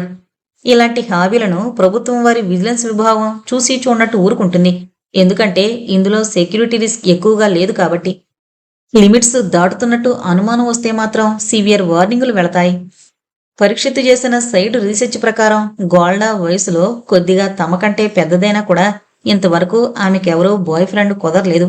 ఎవరితోనూ ప్రొఫెషనల్ గా తప్ప మరో రకంగా ఇంటరాక్ట్ అవ్వదు గోల్డా. ల్యాబ్లో ఉన్నంతసేపు ఎంతో జోవియల్ గా ఉంటుంది. కానీ ఎవరిని తన రూమ్ కి రావడానికి ఎంకరేజ్ చేయదు. ఎప్పుడూ ఎవరితోనూ డేటింగ్ చేసిన దాఖలాలు లేవు. పోనీ స్పేస్ రీసెర్చ్లో కాక వేరే ప్రొఫెషన్లో ఉన్న బాయ్ ఫ్రెండ్ ఎవరైనా ఉన్నాడేమోనని ఆ యాంగిల్లో కూడా రీసెర్చ్ చేశా. అబ్బే, ఈవిడి గారికి అసలు అంత సర్కిల్ లేదు. క్లుప్తంగా తన పరిశోధనా ఫలితాలు మనో అధర్వలకు తేటతెల్లం చేశాడు. మనో తన సైలెంట్ పరిశోధనా ఫలితాలను మాత్రం ఎవరికీ చెప్పలేదు. పరీక్షిత్ మాటల ప్రకారం గోల్డా ఒక పార్ట్నర్ కోసం ఎదురు చూస్తోంది. మనో అబ్జర్వేషన్ ప్రకారం ఆవిడ ఎదురుచూపులు అధర్వం మీద వాలి అక్కడే స్థిరపడ్డాయి. కనుక ఈ మిషన్ భూభావ పూర్తయ్యేసరికి ఎవరు ఎవరితో స్థిరపడతారో తేలిపోతుంది అనుకుంది. కొంచెం మనసులో ఎక్కడో ఏదో విషాదం, కానీ అది అసూయ మాత్రం కానే కాదు. అధర్వ గోళ్లాల ముఖాలలో ఏదో అలౌకికత తాండవిస్తుంటుంది. వారిద్దరూ ఒకరికొకరు సాటి, ఒకరికొకరుగా ఉండవలసిన మేటి జంట. మనో ఒక నిర్ధారణకొచ్చేసింది. వారిద్దరినీ సమానంగా అభిమానిస్తూ ఆరాధించే సామాన్యురాల్ని నేను అని నిశ్చయం చేసుకుంది మనసులోనే. అయితే తను ఊహించుకుంటున్నదంతా నిజమో కాదో రుజువులేమీ లేవు ఆమె దగ్గర. మనో గోల్డా ముఖంలోకి చూసినప్పుడల్లా ఆమెలో ఏదో వింత ఆకర్షణ ఉన్నట్టు అనిపిస్తుంటుంది. ఆ రోజు పరీక్షిత్తు గోల్డా గురించి చెప్తుంటే అదే అంది. గోల్డా మనందరికంటే చాలా విలక్షణంగా ఉంటుంది. ఆమెలో ఉన్న ఆకర్షణ మామూలుగా మనం రోజు చూసే వాళ్ళెవ్వరిలోనూ లేదు అంది. ఆకర్షణ ఉండే ఉంటుంది, ఆవిడ వాడే మేకప్ అలాంటిది మరి, నవ్వేశాడు Parikshit. No no, I don't think it is makeup. ఆమెను ఒక్కోసారి చూస్తుంటే ఆ ముఖంలో ఏదో అలౌకిక సౌందర్యం ఉందనిపిస్తోంది అంది మనో. ఏం లాభం, నువ్వు గర్ల్ అయిపోయావు. నీలాగే చాలా మంది అబ్బాయిలు ఫీల్ అయిపోయి ఆవిడతో స్నేహం కోసం ప్రయత్నాలు చేశారట. ఏది మన మేడం వాళ్ల వైపు కన్నెత్తి చూస్తే కదా. పరీక్షిత్ తనకేదో నష్టం జరిగినట్టు వాపోయాడు. ఇంతకీ నువ్వు ఏమంటావ్? ఆవిడ కన్నెత్తి చూస్తే బాగుండునని తపస్సు చేస్తున్న వాళ్ల లిస్టులో నువ్వు కూడా ఉన్నావా? అందుక అంత దుఃఖిస్తున్నావు. గాలి పరీక్షిత్ వైపుకు మళ్లించాడు అధర్వు. మనం క్యూలో నుంచునే దీనులం కాదులే, మన కోసమే అమ్మాయిలు క్యూలో నుంచి అవ్వాలి అన్నాడు. ఒక్క గోళ్ల తప్ప అంటించింది మనో. నేను ఎలాగో ఉండననుకో అని కూడా కలిపింది. No regrets, ఇక్కడెవరూ విచారించట్లేదు. మేకపోతూ గాంభీర్యం ప్రదర్శించాడు. నిజానికి అంత మాట అన్నందుకు మనో మీద ఒళ్ళు మండిపోతుంది అతనికి. పరీక్షిత్తుతో జోక్ చేస్తున్న అధరం ముఖంలోకి చూస్తూనే ఉంది మనో. అతని ముఖంలో గోల్డా పట్ల ఆసక్తి గాని నిరాసక్తి గాని ఏమీ కనపడలేదు. అలా చూస్తుంటే అధరవ్ ముఖం కూడా గోల్డా ముఖంలాగానే అలౌకిక సౌందర్యంతో వెలిగిపోతున్నట్టు అనిపించింది. అలాగే ఆ ముఖ సౌందర్యం వీక్షిస్తూ కూర్చోవాలనిపించింది. లెక్చర్ క్లాసుకు వెళ్లాల్సిన టైం కావడంతో ముగ్గురు లేచారు. అడ్వాన్స్డ్ ట్రైనింగ్లోనూ రకరకాల సబ్జెక్టుల మీద ఎక్స్పర్ట్స్ లెక్చర్లిచ్చి అవగాహన కలిగిస్తున్నారు. ఇంతకుముందు నా ఫస్ట్ ఫేజ్ ట్రైనింగ్లో నేను అటెండ్ అయిన ఆస్ట్రానమీ లెక్చర్ వింటుంటే అసలు కథల బుద్ధి వేసేదే కాదు అంది మనో ఒకసారి విరామ సమయంలో. లెక్చర్కే పరవశించిపోతే ఇంకా ఆకాశంలోకి ఎగిరి స్వయంగా కళ్ళతో చూసావంటే భూమి మీదకి రాలేవేమో, గోల్డా అంది. నోనో, అలా జరగదు. మనం స్పేస్ షటిల్లో కూర్చుని అవస్థలన్నీ పడుతున్నప్పుడు ఎప్పుడెప్పుడు ఇంటికి వెళ్ళిపోదామా అని హోమ్ సిక్నెస్ తో చస్తాం అన్నాడు పరీక్షిత్. మనోకి పరీక్షిత్ చెప్తున్న మాటలపై నమ్మకం కలగలేదు. హాయిగా అంతరిక్షంలో నక్షత్రాల మధ్య దగ్గరగా వచ్చిన గ్రహాల అసలు స్వరూపం చూస్తున్నప్పుడు ఈ విశ్వాంతరాళం తన విశాల వైవిధ్యభరితమైన రూపం చూపి మనకి సృష్టిలోని ఔన్నత్యాన్ని వివరిస్తున్నప్పుడు, సృష్టి రహస్యం అభేద్యమని నిశ్శబ్దంగా సందేశం అందిస్తున్నప్పుడు, ఇల్లు భోజనం ఇలాంటి చిన్న చిన్న విషయాలు అసలు గుర్తుకే రావు. ఇంకా ఇంటి కోసం బెంగ పెట్టుకోవడం కూడానా అంది మనం తనకు ఎదురవబోయే అద్భుతమైన అనుభవాల ఊహలలో తేలిపోతూ. పరీక్షిత్తు బుర్రగొక్కున్నాడు. గోల్డా మనోవైపు అభినందనగా చూసింది. రైట్ మనో, ఒకసారి అంతరిక్షంలోకి వెళ్ళాక అసలు మనం ఉండవలసింది అక్కడే అనిపిస్తుంది. ఎర్త మీదకి ఇంకా రావాలనిపించదు. పరీక్షిత్తు మాత్రం గోల్డా మాటలు ఒప్పుకోలేదు. It's fun, I agree. కానీ ఈ విశ్వాంతరాళాలు తాళాలు తప్పెట్లు అనుకుంటూ కవిత్వాలు చెప్పుకునేంత గొప్పేం లేదని నా ఉద్దేశం. అవన్నీ కవుల ఇమాజినేషన్కే పరిమితం. మనిషి అన్నవాడు ఎక్కడికి వెళ్ళినా భూమి మీద ఉన్నంత సుఖంగా ఎక్కడా ఉండలేడు అన్నాడు. ఎస్, మనుషులకంతే, వాళ్ళ కర్మ అంది గోల్డా. అలా అంటున్నప్పుడు సడన్ గా గోల్డా ముఖంలో ఏదో అలౌకికత, ఈ లోకానికి చెందని ఏదో ఆనందపు మెరుపు ఒక ఫ్లాష్ లా మెరవడం మనోని ఆశ్చర్యపరిచింది. తను ఎవరూ చూడని ఒక అద్భుతాన్ని చూశాను అనుకుంది. అసంకల్పితంగా అధరవ్ ముఖంలోకి చూసింది. అతను గోల్డా ముఖంలోకి ఆశ్చర్యంగా చూస్తున్నాడు. కాని గోల్డాలాగా ఏదో తలచుకుని పరవశించిపోతున్నట్టుగా లేదు అతని ముఖం. గోల్డా అనుభవిస్తోన్న ఆనందం అతనికి ఆశ్చర్యం కలిగించినట్టే ఉంది. గోల్డా వెళ్ళొచ్చిన మొదటి స్పేస్ షటిల్లో అధర్వ కూడా ఉన్నాడని విన్నట్టు గుర్తుకొచ్చింది మనోకి. అక్కడ ఉన్న అందరికీ గోల్డా ఒకసారి స్పేస్ షటిల్లోకి వెళ్ళొచ్చిందని తెలుసు. అధర్వకి, పరీక్షిత్కి కూడా స్పేస్ లోకి వెళ్లి ప్రయోగాలు చేసొచ్చిన అనుభవం ఉంది. కానీ వాళ్ళిద్దరికీ గోల్డా అనుభవిస్తోన్న అలౌకికానందం అనుభవంలోకి రాలేదేమో. ఇద్దరి ముఖాల్లోనూ గోల్డా మాటల పట్ల ఆశ్చర్యమే ప్రస్ఫుటంగా కనిపిస్తుండడం గమనించింది మనో. అక్కడికి మేము మనుషులం, నువ్వు మనిషివి కానట్టు ముందుగా తేరుకున్న పరీక్షిత్ వెటకారంగా అన్నాడు. చటుక్కున మళ్లీ కళ్ళు గోల్డా వైపు తిప్పింది మనో. ఏదో తడబాటు దాచుకోవడానికి ప్రయత్నిస్తున్నట్టుంది ఇప్పుడు గోల్డా ముఖం. నా ఉద్దేశం అది కాదు, మనుషులం కాబట్టి అంతే, మన కర్మ అనుబోయి. అందరూ ఒక్కసారి గోల్డాని మాటలు మరిచిపోయిన వాళ్ళలా చూస్తుంటే నిశ్శబ్దం ఛేదించడానికి ఏదో ఒకటి మాట్లాడాలని, నాకు ఎప్పుడెప్పుడు మన మిషన్ స్టార్ట్ అవుతుందా అని ఆత్రం పట్టలేకపోతున్నాను అంది మనో. అవును, మాకందరికీ అలాగే ఉంది, కొంచెం కష్టమైనా అది మరుపురాని అనుభవం అన్నాడు అధర్వు. ఇప్పుడు తనకి కొంత గైడెన్స్ ఇస్తున్న గోల్డా కూడా రిఫ్రెషర్ ట్రైనింగ్ అవుతోంది. ఒక్కోసారి ఆమెకు అసలు ఈ ట్రైనింగ్ అవసరమా అనుకుంటుంది మనం. ఆమె చేసే చిన్న చిన్న మిస్టేక్స్ చూసినప్పుడు ఏ పొరపాటు చేయకపోతే బాగుండదేమో అని చేస్తున్నట్టు అనిపిస్తోంది. అడ్వాన్స్డ్ ట్రైనింగ్ ప్రారంభానికి ముందు భారరహిత స్థితిలో కార్యకలాపాలు చేయడం ప్రాక్టీస్ చేస్తున్నారు Mano, Atharv, Parikshit, Golda. Neutral buoyancy ట్యాంకులో ఎక్స్ట్రా వెహిక్యులర్ యాక్టివిటీస్ సూట్స్ ధరించి సాధారణంగానే స్పేస్ షటిల్లో నిర్వహించవలసిన పనులు ప్రాక్టీస్ చేయాలి. మొట్టమొదట ఏ బరువు లేకుండా తేలిపోతున్న శరీరాన్ని కంట్రోల్ చేసుకోవడమే చాలా కష్టంగా ఉండేది. తర్వాత విధి నిర్వహణ చేయడం నేర్చుకోవాలి. ఎంత సరదాగా ఉందో అంత కష్టంగానూ ఉంది. శరీరానికి భారం లేదు కానీ డ్యూటీ మహాభారంగా ఉంది. తన అనుభవాన్ని వివరించింది మనో గోల్డాతో. ఆమె గైడెన్స్ లో ఈ ట్రైనింగ్ తీసుకుంటోంది మనో. తనతో పాటు వెయిట్లెస్ స్టేట్ లో ఉండి తనకన్నీ నేర్పడం వల్ల గోల్డా తిరిగి తను అంత క్రితం నేర్చుకున్న నైపుణ్యానికి పొదును పెట్టుకుంటోంది. ఈ న్యూట్రల్ బయాన్సీ ట్యాంక్ అతిపెద్ద వాటర్ ట్యాంకు. ఇందులో నీళ్లని రకరకాల మెథడ్స్ ఉపయోగించి మార్చడం వల్ల ఈ నీటిలో ఏదీ మునగదు, ఏదీ తేలదు. ఇందులో దిగిన ఆస్ట్రోనాట్ భూమి గురుత్వాకర్షణ శక్తిని తప్పించుకుని వెళ్లిన స్పేస్ షటిల్లో ఎలా బరువును కోల్పోతాడో అలాగే బరువును కోల్పోయి భారరహిత స్థితిలో ఉంటాడు. తర్వాత తను స్పేస్ షటిల్లో ఎలాంటి స్థితిలో ఉంటాడో ఆ స్థితికి అలవాటు చేసుకోవడానికి ఇది పనికొస్తుంది. ఈ ట్రైనింగ్ జరుగుతున్నప్పుడే శిక్షణలో ఉన్న ఆస్ట్రోనాట్ ఎంతటి సామర్థ్యం ఉన్నవాడో తేలిపోతుంది. ఎక్స్ట్రా వెహిక్యులర్ యాక్టివిటీస్ నిర్వహించడంలో అతనుకున్న సామర్థ్యాలు, పరిమితులు, కేపబిలిటీస్ అండ్ లిమిటేషన్స్ బయటపడేది ఇక్కడే. ఈ ట్రైనింగ్ జరుగుతున్నప్పుడు ఇంటికెళ్ళాక తన అనుభవాలు బామ్మ వేదతో పంచుకుంటుండేది మనో. బామ్మ, గోల్డా చాలా విచిత్రమైన అమ్మాయి. ఒక్కోసారి అలా బరువు లేకుండా భూమి ఆకర్షణ శక్తికి లోను కాకుండా గాలిలో తేలుతూ ఉండడం గోల్డాకి పుట్టుకతోనే వచ్చిందేమో అనిపిస్తోంది. ఎంతో ఈజీగా ప్రతి పని చేస్తోంది.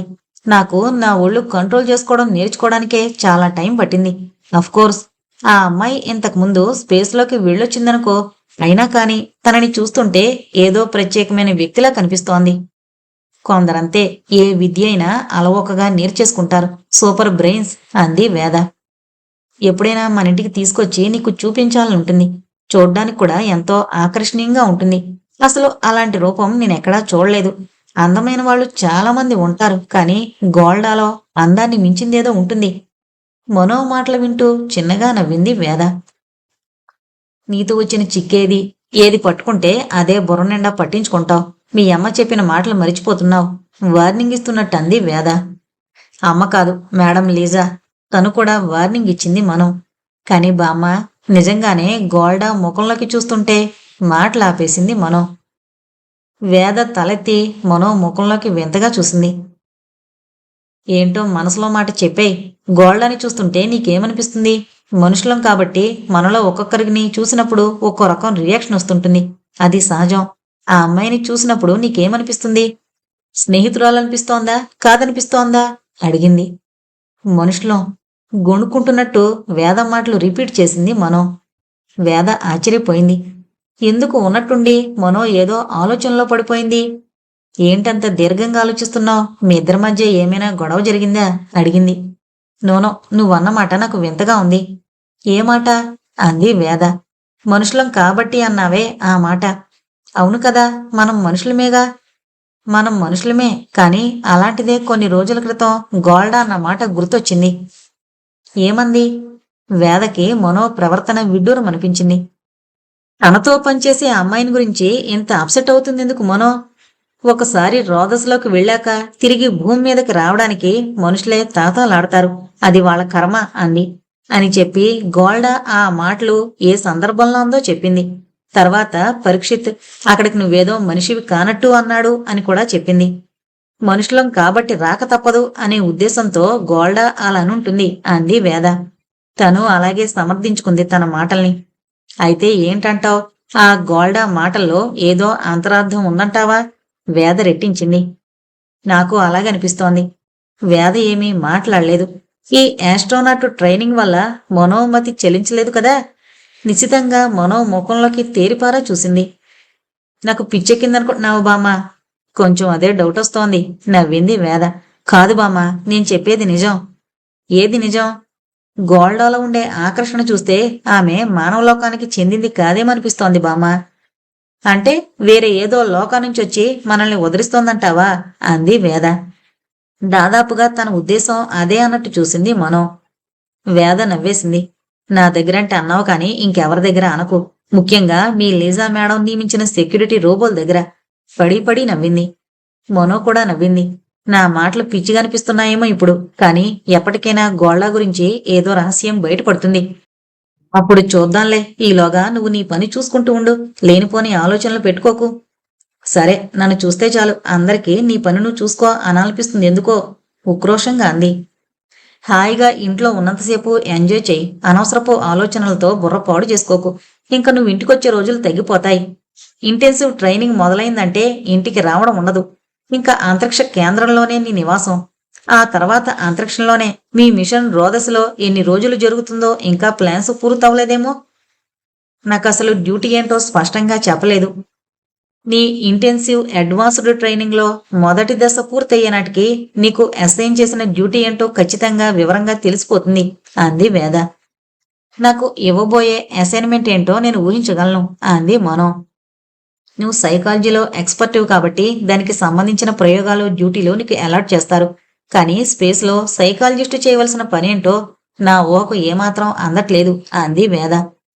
నా ఊహకు అందుతోంది. మనో మాటలకి నవ్వొచ్చినా కుతూహలం పెరిగింది వేదలో. ఏమై ఉంటుందో చెప్పు అడిగింది. నా డాక్టరల్ రీసెర్చ్లో నేను ఎక్స్ట్రీమ్ సిచ్యుయేషన్స్లో మనుషుల ప్రవర్తన, ఆ పరిస్థితుల్లో మానవ సంబంధాలు అన్న విషయాల మీద పరిశోధన జరిపాను. రేపు స్పేస్లోకి వెళ్ళాక రకరకాల పరిస్థితులు, ఒక్కోసారి విపత్కర పరిస్థితులు ఎదుర్కొంటుంటాం మేమందరం. అప్పుడు ఒక్కొక్కరి ప్రవర్తన పరిశీలించి వారి మానసిక స్థితిలో వచ్చే మార్పును బేరీజు చేయవలసి వస్తుంది. ఎదురైన విపత్కర పరిస్థితుల వల్ల మనోస్థిమితం తప్పి పరిస్థితి ఏమైనా శృతిమించితే కంట్రోలింగ్ టాక్టిక్స్ ఇటువంటి డ్యూటీస్ వేస్తారేమో నాకు.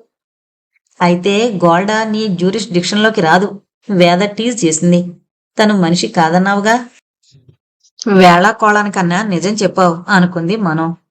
అసలు నువ్వు నీ ఫీల్డ్లో ఎంటర్ అయిపోయి లెక్చరు అందుకోలేదేంటా అని చూస్తున్నా. ఈ మాత్రం రీసెర్చ్లు పురాణ కాలంలోనే జరిగిపోయాయి అంటావనుకున్నా.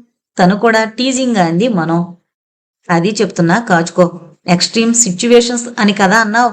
నేను ఇవాళ ఒక భారతీయ పురాణ గాథ చదివాను. నువ్వన్న ఎక్స్ట్రీమ్ సిచ్యుయేషన్స్ ఒకటి అందులో ఉంది అంది వేద. అందులో జనాలు కూడా స్పేస్ ట్రావెల్ చేశారా? ఇంకా వేళాకోళం మూడ్లోనే ఉండి అడిగింది మనో. కాదు, భూమి మీదే.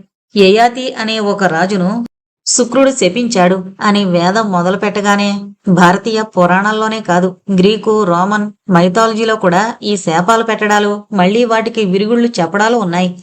నేను కొన్ని చదివాను, కానీ ఈ యయాతి కథ చదవలేదనుకో అంది. అడ్డు తగలకుండా విను. శాపం వల్ల యయాతి తన యవ్వనం కోల్పోతాడు. అయితే దానికి శాప విమోచనం నీ మాటల్లో చెప్పాలంటే విరుగుడు ఏంటంటే, యయాతి కొడుకుల్లో ఎవరైనా తన యవ్వనం తండ్రికి ధారపోస్తే యయాతి తన ఇష్టం వచ్చినన్నాళ్లు ఆ యవ్వనాన్ని అనుభవించొచ్చు. తిరిగి తన వృద్ధాప్యం తను తీసుకోవచ్చు. What is sex field story? ఇలాంటివన్నీ చదవకు బామ్మ, చెడిపోతావు కిలకలా నవ్వింది మనం. ఇందులో నా రీసెర్చ్కి పోలికేముంది? కోర్స్ యవ్వనం పోగొట్టుకోవడం అనేది ఊహల్లో కూడా భయం వేస్తోంది మనిషికి. కానీ ఇంకొకరి యవ్వనం తను తీసుకోవడం అనేది ఊహల్లో కూడా జరగని పని అంది మనో. ఎక్స్ట్రీమ్ సిచ్యువేషన్స్ అంటేనే అర్థం అది. ఊహించడానికి కూడా సాధ్యం కాని సిచ్యువేషన్ వాస్తవంలో జరగడం అంది వేద. కాదనట్లేదు. కానీ ఇటువంటి ఎక్స్ట్రీమ్స్ కల్పించి పురాణం రాయడంలో పర్పస్ ఏంటి?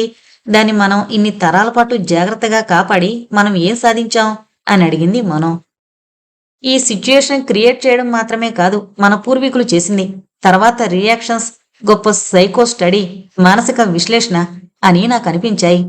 తండ్రి కోరికను తీర్చడానికి ఒక కొడుకు ముందుకొచ్చాడు. తండ్రి యయాతి ముందు వెనక ఏమాత్రం ఆలోచించకుండా కొడుకు త్యాగం చేసిన యవ్వనాన్ని నిస్సంకోచంగా పుచ్చుకున్నాడు. అప్పుడో కొడుకు ఏమయ్యాడు అడిగింది మనం. ఏమవుతాడు? వృద్ధుడయ్యాడు. తండ్రి యవ్వనవంతుడై కొడుకు జరా బాధలు అనుభవించేవాడు. యయాతి తనకు మిగిలిన కొద్దిపాటి సంవత్సరాల యవ్వన శక్తిని కోల్పోవడం, కొడుకు నుంచి యవ్వనాన్ని అప్పు తీసుకోవడం అనే ఎక్స్ట్రీమ్ సిచ్యువేషన్ క్రియేట్ చేసిన కవి ఆ సిచ్యుయేషన్లో తండ్రి కొడుకుల మనోవిశ్లేషణ చెయ్యకనే చేశాడు. ఆ కథ చదువుతున్నప్పుడు అది కేవలం పుక్కుటి పురాణంలాగే అనిపిస్తుంది. కానీ ఆ కథలో తండ్రి కొడుకుల రియాక్షన్లు అద్భుతమైన సైకో ఎనాలిసిస్.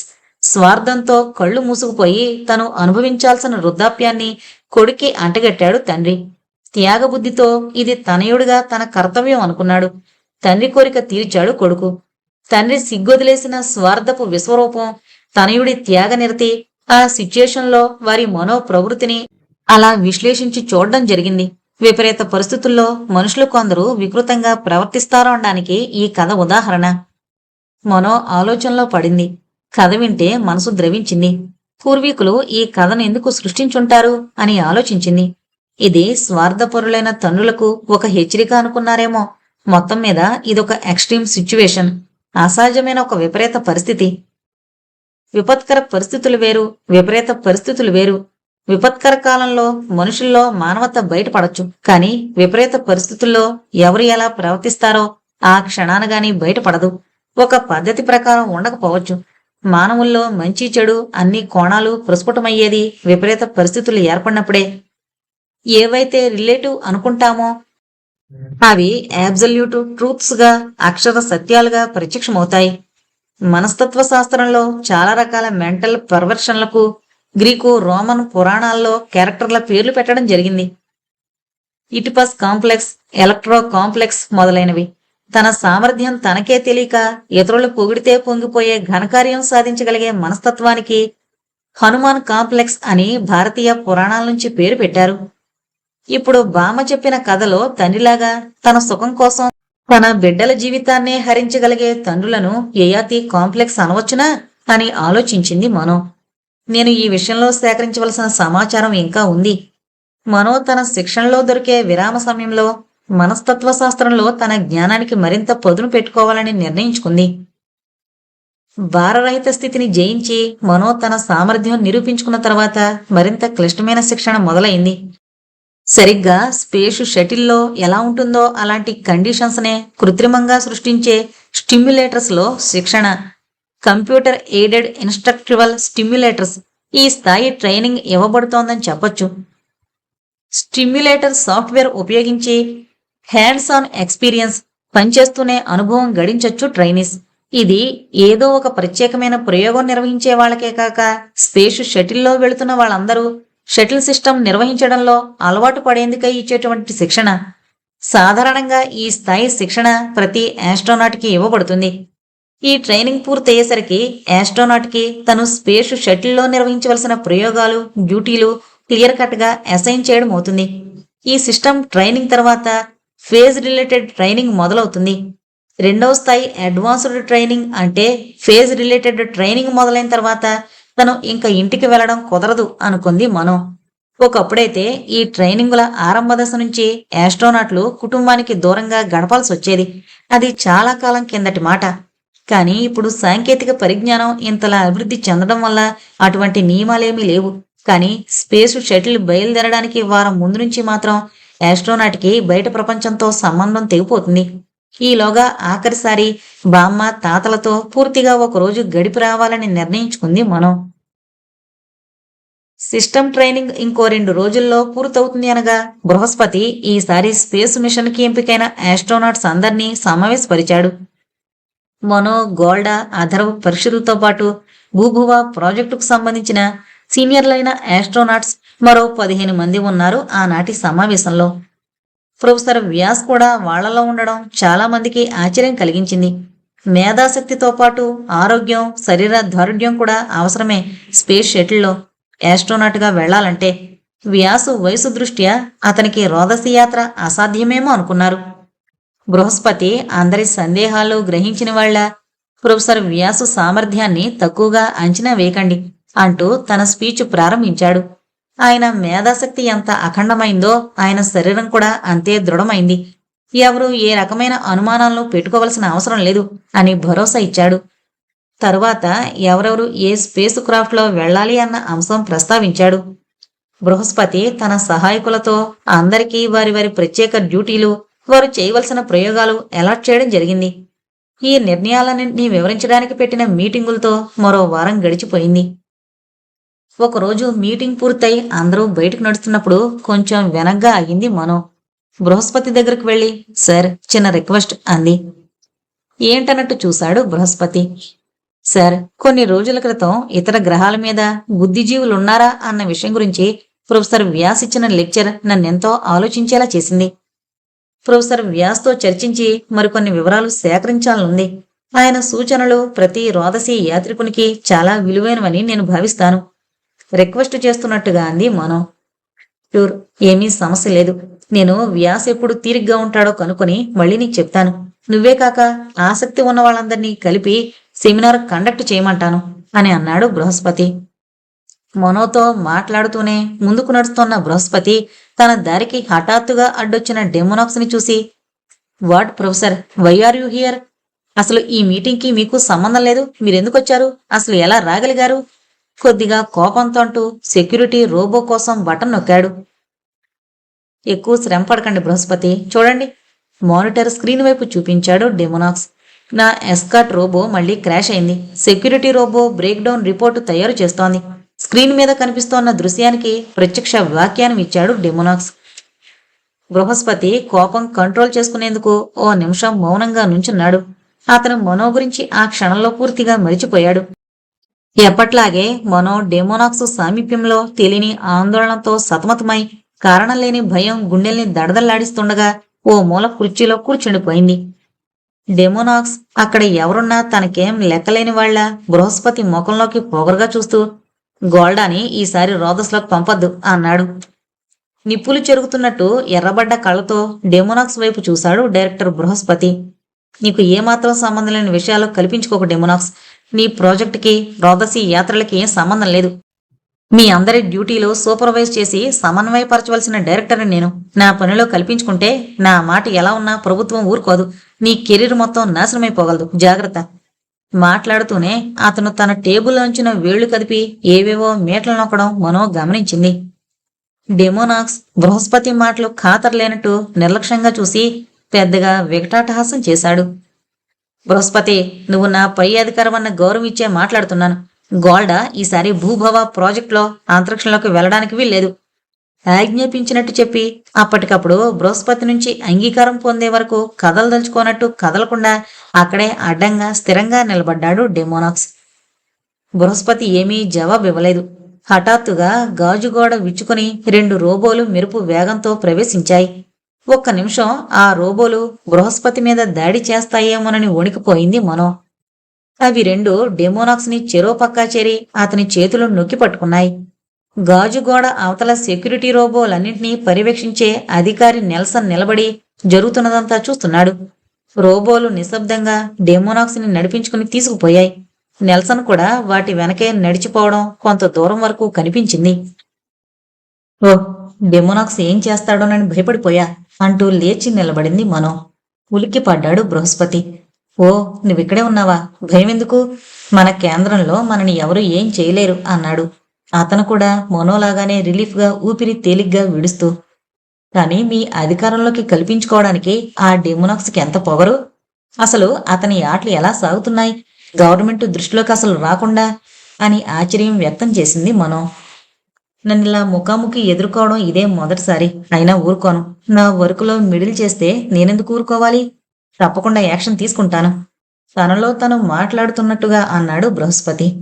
సార్, నాకు తెలిసి అతని escort robot, security robot crash అయ్యి అతను యథేచ్ఛగా తన ఇష్టం వచ్చినట్లు తిరగడం ఇది రెండోసారి. మనో క్యాంటీన్లో జరిగిన సంగతి వివరించింది. అతనికి దగ్గరలో ఉండే రోబోలు తరచూ క్రాష్ అవడానికి అతనే ఏదో చేస్తుండొచ్చు లేదా అని అర్ధోక్తిలో ఆగిపోయింది. బృహస్పతి మనోజ్ చెప్పిందంతా శ్రద్ధగా వింటున్నాడు. ఆమె మాట పూర్తి చేయకుండా ఆగిపోవడంతో, సంకోచించుకు, నువ్వు నాతో చెప్పే సంగతులేవి బయటకు పొక్కో. నీకు తెలిసిందంతా పూర్తిగా చెప్తే అతని మీద కంప్లైంట్ రాయడానికి, తర్వాత విచారణ జరిపించడానికి కూడా ఉపయోగపడుతుంది అన్నాడు. అతని మాటలతో కొంచెం స్థిమితపడింది మనో. ధైర్యం తెచ్చుకుని, అతని నుంచి చాలా ప్రతికూలమైన వ్యతిరేకమైన తరంగాలు, నెగిటివ్ వైబ్రేషన్స్ వెలువడుతున్నట్టు నాకు అనిపిస్తోంది. నిజానికి నేనెప్పుడు అతని సమీపంలో తెలియని ఆందోళనకు గురై ఉక్కిరిబిక్కిరవుతుంటాను. నెగిటివ్ వైబ్రేషన్స్ వల్లనే అతనికి అతి దగ్గరగా వచ్చే రోబోలు చెడిపోతున్నాయేమో అని నాకు అనిపిస్తోంది. మనసులో ఉన్నదంతా చెప్పేసింది మనో.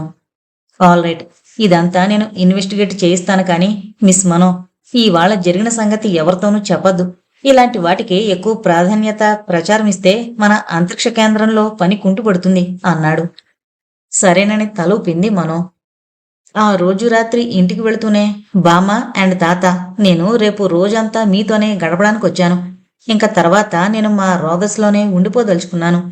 మరంచేత మీరు మీ రీసెర్చ్లు, పెయింటింగ్లు, ఇతర ప్రోగ్రాంలు మాని నాతోనే గడపాలని నిర్ణయించడం అయిపోయింది అని డిక్లేర్ చేసింది. అరే, నేను ఈ రాత్రికే హిమాలయాల్లోకి తిరిగి వెళుతున్నానే అన్నాడు ఆర్యన్. అయ్యో తాత, తప్పదా వెళ్ళక అంటూ కళ్ళనీళ్ల పర్యంతమై నుంచున్న చోటనే కూలబడిపోయింది మనో. ఎందుకలా ఏడిపిస్తావు ఆర్యన్? పాపం ఎంతో హుషారుగా వచ్చింది. Aryan bad boy. మనో దగ్గరగా వచ్చి చెయ్యి పట్టుకుని లేవదీయబోయింది వేద.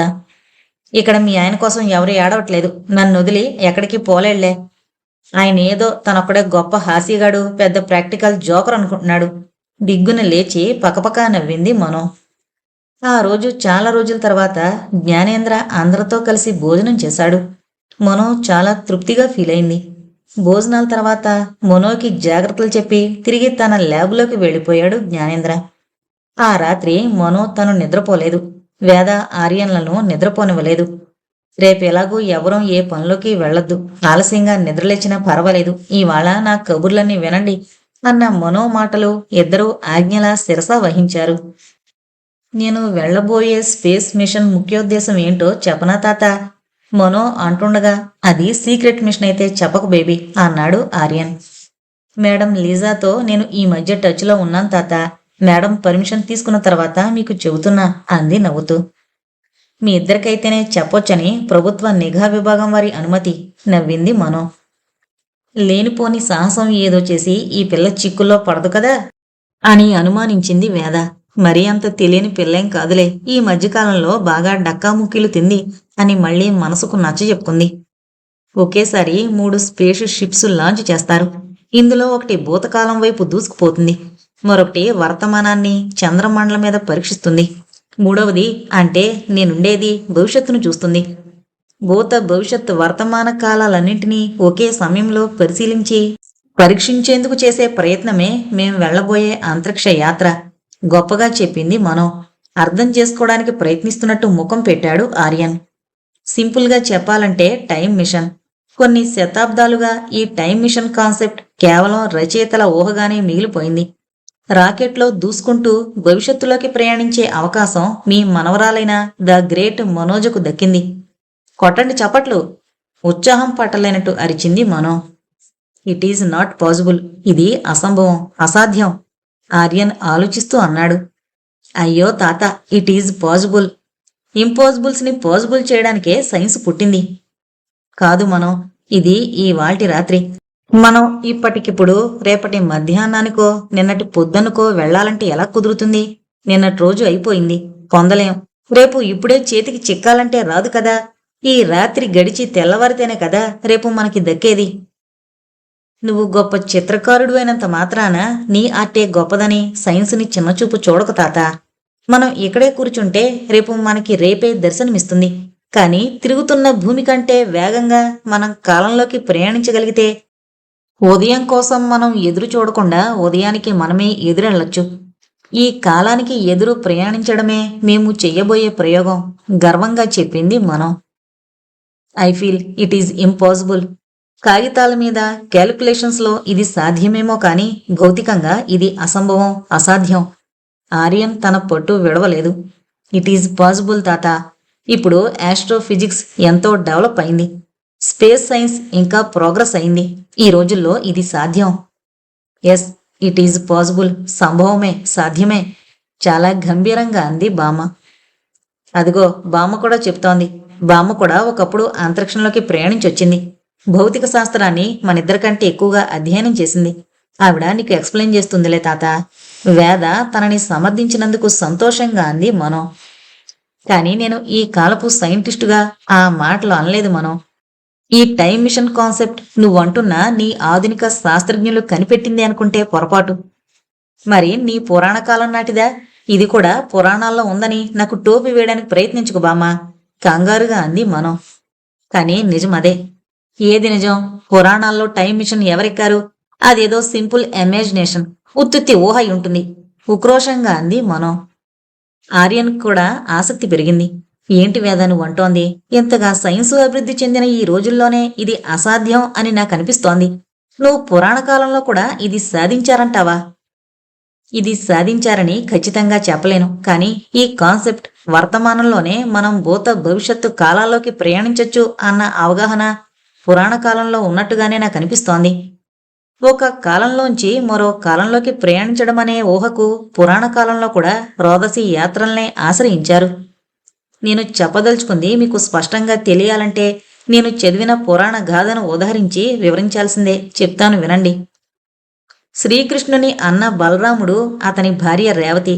కొద్దిగా ఇండియన్ మైథాలజీతో పరిచయం ఉన్న వాళ్ళకి ఈ సంగతి తెలుసు. రేవతి తండ్రి కుక్ముది.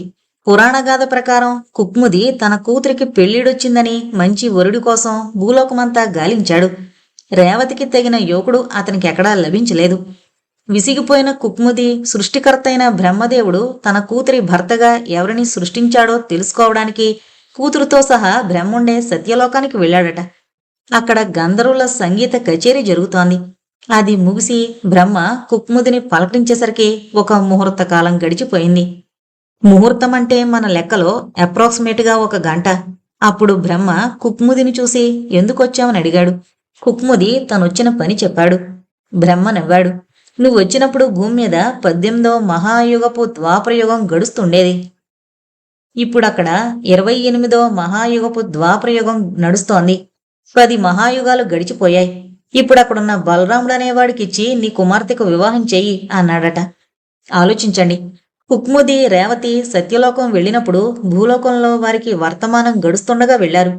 ఒకరోజు అక్కడ గడిపి తిరిగొచ్చేటప్పటికి భూమి మీద కొన్ని మహాయుగాలు గడిచిపోయాయి. అంటే కుక్ముది రేవతిల దృష్టిలో చూస్తే భూమి భవిష్యత్తులో ఉంది.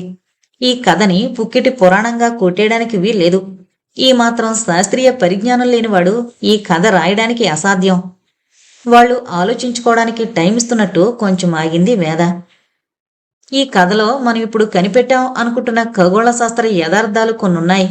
మొదటిది, మనకి తెలిసిన భూమి, సూర్యుడు, నక్షత్రాలు, ఇతర గ్రహాలతో కూడుకున్న మన విశ్వం వంటి విశ్వాలు అంతరిక్షంలో ఇంకా చాలా ఉన్నాయి అన్నది. ఆధునిక భౌతిక శాస్త్రం ఈ సత్యం ఒప్పుకుంటోంది. మల్టీవర్స్ అని మన యూనివర్స్ వంటివి చాలా ఉన్నాయని శాస్త్రజ్ఞులు ఒప్పుకున్న విషయమే. రెండవది, మనకి తెలిసిన కాలగణిత ప్రమాణాలు ప్రకృతి సహజంగానే ఇతర గ్రహాల్లో, విశ్వాలలో కాలంతో విభేదిస్తాయి. ఈ కథలో జరిగిందదే.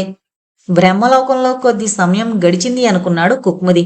అదే సమయంలో భూమి మీద కొన్ని మహాయుగాలు గడిచిపోయాయి. అంటే వర్తమాన సమయంలోనే భవిష్యత్తు జరిగిపోయింది. ఈ పురాణం రాసిన కవికి అంతరిక్షంలో చాలా విశ్వాలు లేక లోకాలు ఉన్నాయని, కాలగణనం విశ్వాంతరాళంలో విపరీతంగా విభేదిస్తుందని చూచాయిగానైనా తెలిసే ఉండాలి. దీనిని కాల్పనిక కథగానే తీసుకున్నా ఇటువంటి కథ కల్పించాలంటే కథకుడికి కొంతైనా శాస్త్ర పరిజ్ఞానం ఉండాలన్నది నిర్వివాదాంశం. ఆ కథను కల్పించిన కవి గొప్ప అంతరిక్ష శాస్త్రజ్ఞుడై ఉండనక్కర్లేదు. అటువంటి పరిజ్ఞానం అప్పటికే సాధించి సామాన్యులకు కూడా అర్థమయ్యేలా విశదీకరించిన ఖగోళ శాస్త్రజ్ఞులు ఉండుండొచ్చు. పురాణ కాలంలో కూడా అటువంటి పరిజ్ఞానం ఉండడం వల్లనే ఒకే సమయంలో ఒక చోట వర్తమానం, మరో చోట భవిష్యత్తు జరగడం అంత సింపుల్గా చెప్పేయగలిగాడు ఆనాటి కథకుడు. ఇక మూడవది, కథ తర్వాతి భాగంలో జీవ పరిణామం వల్ల కూడా ఆ కాలం వారికి కొంతైనా అవగాహన ఉందేమో అనిపిస్తోంది. కుక్ముది రేవతి దాదాపు 10 మహాయుగాల తర్వాత తిరిగొచ్చేసరికి మానవుల శరీర పరిమాణం తగ్గిపోయింది అంటాడు పురాణకర్త. ఇది మూడో యథార్థం. ఎంతకీ నేను ఏం చెప్పదలుచుకున్నానంటే, మనం ఇప్పుడు మనమే కనిపెట్టాం అనుకున్న ఆధునిక ఖగోళ విచిత్రాల గురించి వేదయుగం నాటి నాగరికులకు అవగాహన ఉండే ఉంటుంది. ఏ అవగాహన లేకుండా కేవలం ఊహాశక్తితో ఇటువంటి కథలు రాయడం కుదరదు. అయ్యుండొచ్చు బామ్మ, నువ్వు చాలాసార్లు చెప్పినట్లు శాస్త్ర విజ్ఞానం వేదిక పీరియడ్లో బాగా వికసించుండొచ్చు. కానీ చారిత్రక, సామాజిక, రాజకీయ కారణాల వల్ల మన దాకా అది అందలేదు. ఇకనైనా మనం సాధించిన అభివృద్ధిని మనం జాగ్రత్తగా కాపాడి ముందు తరాలకి అందేలా చూడాలి, గంభీరంగా అంది మనో. అయితే ఈ కథలో కుక్ముది భూగోళం నుంచి బ్రహ్మలోకం ప్రయాణం చేయడానికి ఏ వాహనం వాడాడు అన్న ప్రశ్నకు నాకు సంతృప్తికరమైన సమాధానం దొరకలేదు. ఈ విశ్వాంతర ప్రయాణం కవి ఊహే అయ్యుండొచ్చు, కానీ కొంతలో కొంత ఖగోళ శాస్త్ర పరిజ్ఞానమైతే ఖచ్చితంగా ఈ కథలో కనిపిస్తోంది అంది వేద. వేదకాలం నుంచి ఇప్పటిదాకా పురాణాలు, తదితర సాహిత్యం సమకాలీన శాస్త్ర విజ్ఞానాన్ని ఆధారం చేసుకుని కొంత వాస్తవం, కొంత కల్పన కలగలిపి సృష్టించినవే.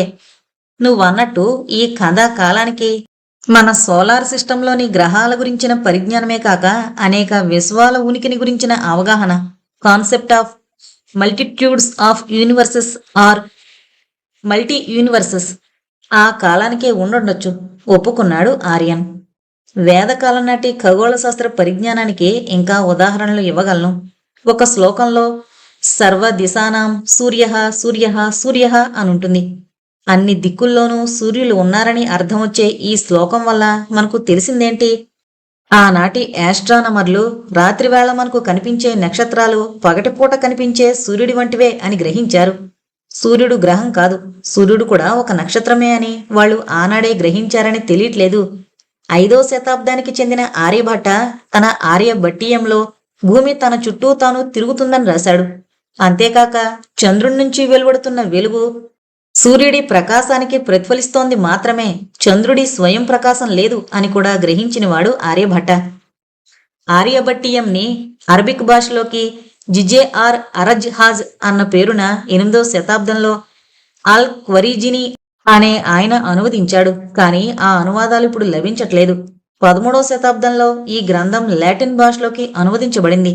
ఎంతకి నేను చెప్పేదేంటంటే, ఇవాళ మనం సాధించాం అనుకుంటున్న విజ్ఞాన శాస్త్ర అభివృద్ధికి బీజం పురాణ కాలం నాడే పడిందని, ఏ రకమైన యంత్ర సహాయం లేకుండా కేవలం ప్రకృతిని నిశితంగా పరిశీలించి బుద్ధిబలం, మనోబలంతో ఇవన్నీ కనుగొన్నాడు ఆనాటి మనిషి. మనం వారికి వారసులు మాత్రమే. మనమే ఏదో సాధించాం అన్న గర్వంతో పూర్వీకులను మరవకూడదు, తేలిక చేయకూడదు. చిన్న ఉపన్యాసమే ఇచ్చింది వేద. వేద మాటలు ఆసక్తిగా వింటున్న మనసు వినమ్రమైపోయింది. ప్రాచీన కాలం నాటి నుంచి మానవుడు తన మేధాశక్తితో ఎంతో విజ్ఞానం ఆర్జిస్తున్నాడు, ప్రయోగాలు చేస్తూనే ఉన్నాడు. ఇవాళ తనకి తెలిసింది సముద్రంలో కేవలం ఒక బిందువు మాత్రమే. దీర్ఘాలోచనలో మునిగిపోయింది వేద, ఆర్యన్ కూడా మౌనంగా ఉండిపోయారు. ఎవరి ఆలోచనలో వారుండగా హఠాత్తుగా గోడ మీద టీవీ స్క్రీన్ ఎర్రగా వెలిగింది. జ్ఞానేంద్ర స్క్రీన్ మీదకొచ్చాడు. మీరు ముగ్గురు ఒకసారి డ్రాయింగ్ రూమ్లోకి రండి అని జ్ఞానేంద్ర కంఠం వినబడింది. ముగ్గురు ఒకరికొకరు ప్రశ్నార్థకంగా చూసుకున్నారు. ఏదో ఎమర్జెన్సీ, గంభీరంగా అన్నాడు ఆర్యన్.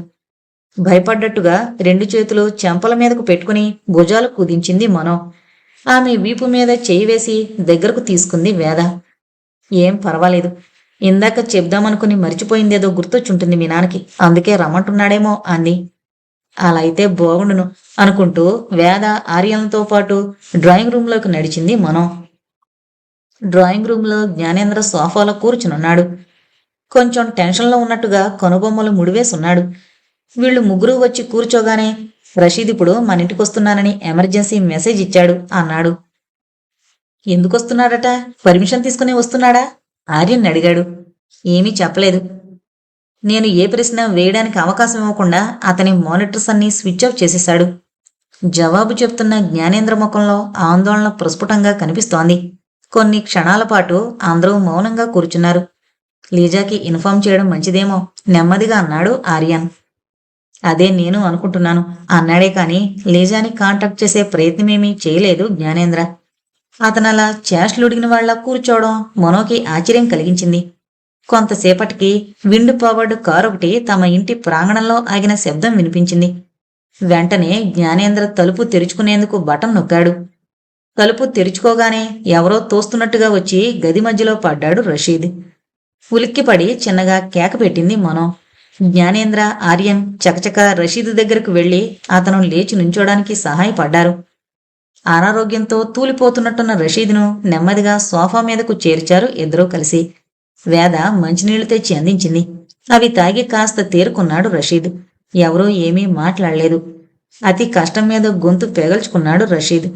మీ ఇంట్లో ఉన్న పుస్తకాలు, ఆ పుస్తకాల్ని జాగ్రత్తగా కాపాడండి. ఏలియన్స్ వాటి కోసం. బొంగురుగా వస్తున్న అతని గొంతు ఇంకా మాట్లాడడం కష్టమైనట్టు మూసుకుపోయింది. కంఠం మీద చేతులు పెట్టుకుని మెలికలు తిరిగిపోయాడు.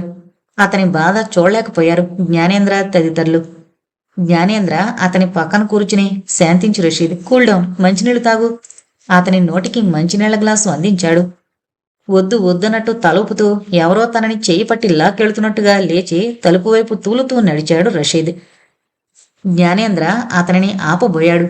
ఏదో అదృశ్య శక్తి బలంగా లాగేస్తున్నట్టు రషీద్ తలుపులోంచి బయటకు దూసుకెళ్లాడు. వెంటనే తలుపు మూసుకుపోయింది. కారు వెళ్లిపోయిన చప్పుడు తక్షణమే వినిపించింది. డ్రాయింగ్ రూంలో నలుగురు నిశ్చేష్టులై నిలబడిపోయారు కొన్ని క్షణాల పాటు. జ్ఞానేంద్ర, కమాన్, ఇప్పుడైనా లీజాని కాంటాక్ట్ చేయి, నిశ్శబ్దాన్ని చీలుస్తూ అన్నాడు ఆర్యన్. చకచక తన కంప్యూటర్ ఆన్ చేశాడు జ్ఞానేంద్ర. 5 నిమిషాల్లో ఇక్కడ జరిగిందంతా లీజాకి తెలియజేయడం అయిపోయింది. లీజా తనకేమని సమాధానమిచ్చిందో ఎవరికీ చెప్పలేదు జ్ఞానేంద్ర. అసలెవరికీ దాని గురించిన ఆసక్తి కూడా కలగలేదు. జరిగింది నిఘా విభాగానికి తెలియజేయడం వరకే పౌరుల బాధ్యత. తర్వాత జరిగేదాని పట్ల ఆసక్తి చూపించడం క్రమశిక్షణ కలిగిన పౌరుల లక్షణం కాదు. జ్ఞానేంద్ర కంప్యూటర్ దగ్గర నుంచి లేచొచ్చి సోఫాలో ఆర్యన్ పక్కన కూర్చున్నాడు. డాడీ, ఏంటిది? రషీద్ ఎందుకొచ్చినట్టు? ఏం చెప్పదలుచుకున్నాడు? అతని మాటల అర్థమేమిటి? ఏదైనా కుట్ర జరుగుతోందంటావా? ఆపుకోలేక తనకొచ్చిన అనుమానాలన్నీ ఒకేసారి అడిగేసింది మనో. నాకు ఏమీ అర్థం కావట్లేదు. ఎనీహౌ, లీజాకి ఇన్ఫార్మ్ చేసేసాం కాబట్టి ఇంక ఈ విషయాన్ని సాధ్యమైనంత త్వరగా మరిచిపోవడం మంచిది అన్నాడు జ్ఞానేంద్ర. కరెక్ట్ మనో, ఇంతటితో ఈ విషయాన్ని మరిచిపోవడమే ఉత్తమం. ఎవరితోనూ నీ అంతటి నువ్వు ఏమీ మాట్లాడకు. నీ పై అధికారులు ప్రశ్నిస్తే మాత్రం నువ్విక్కడ చూసిందంతా తూచా తప్పకుండా వివరించు సలహా ఇచ్చాడు ఆర్యన్.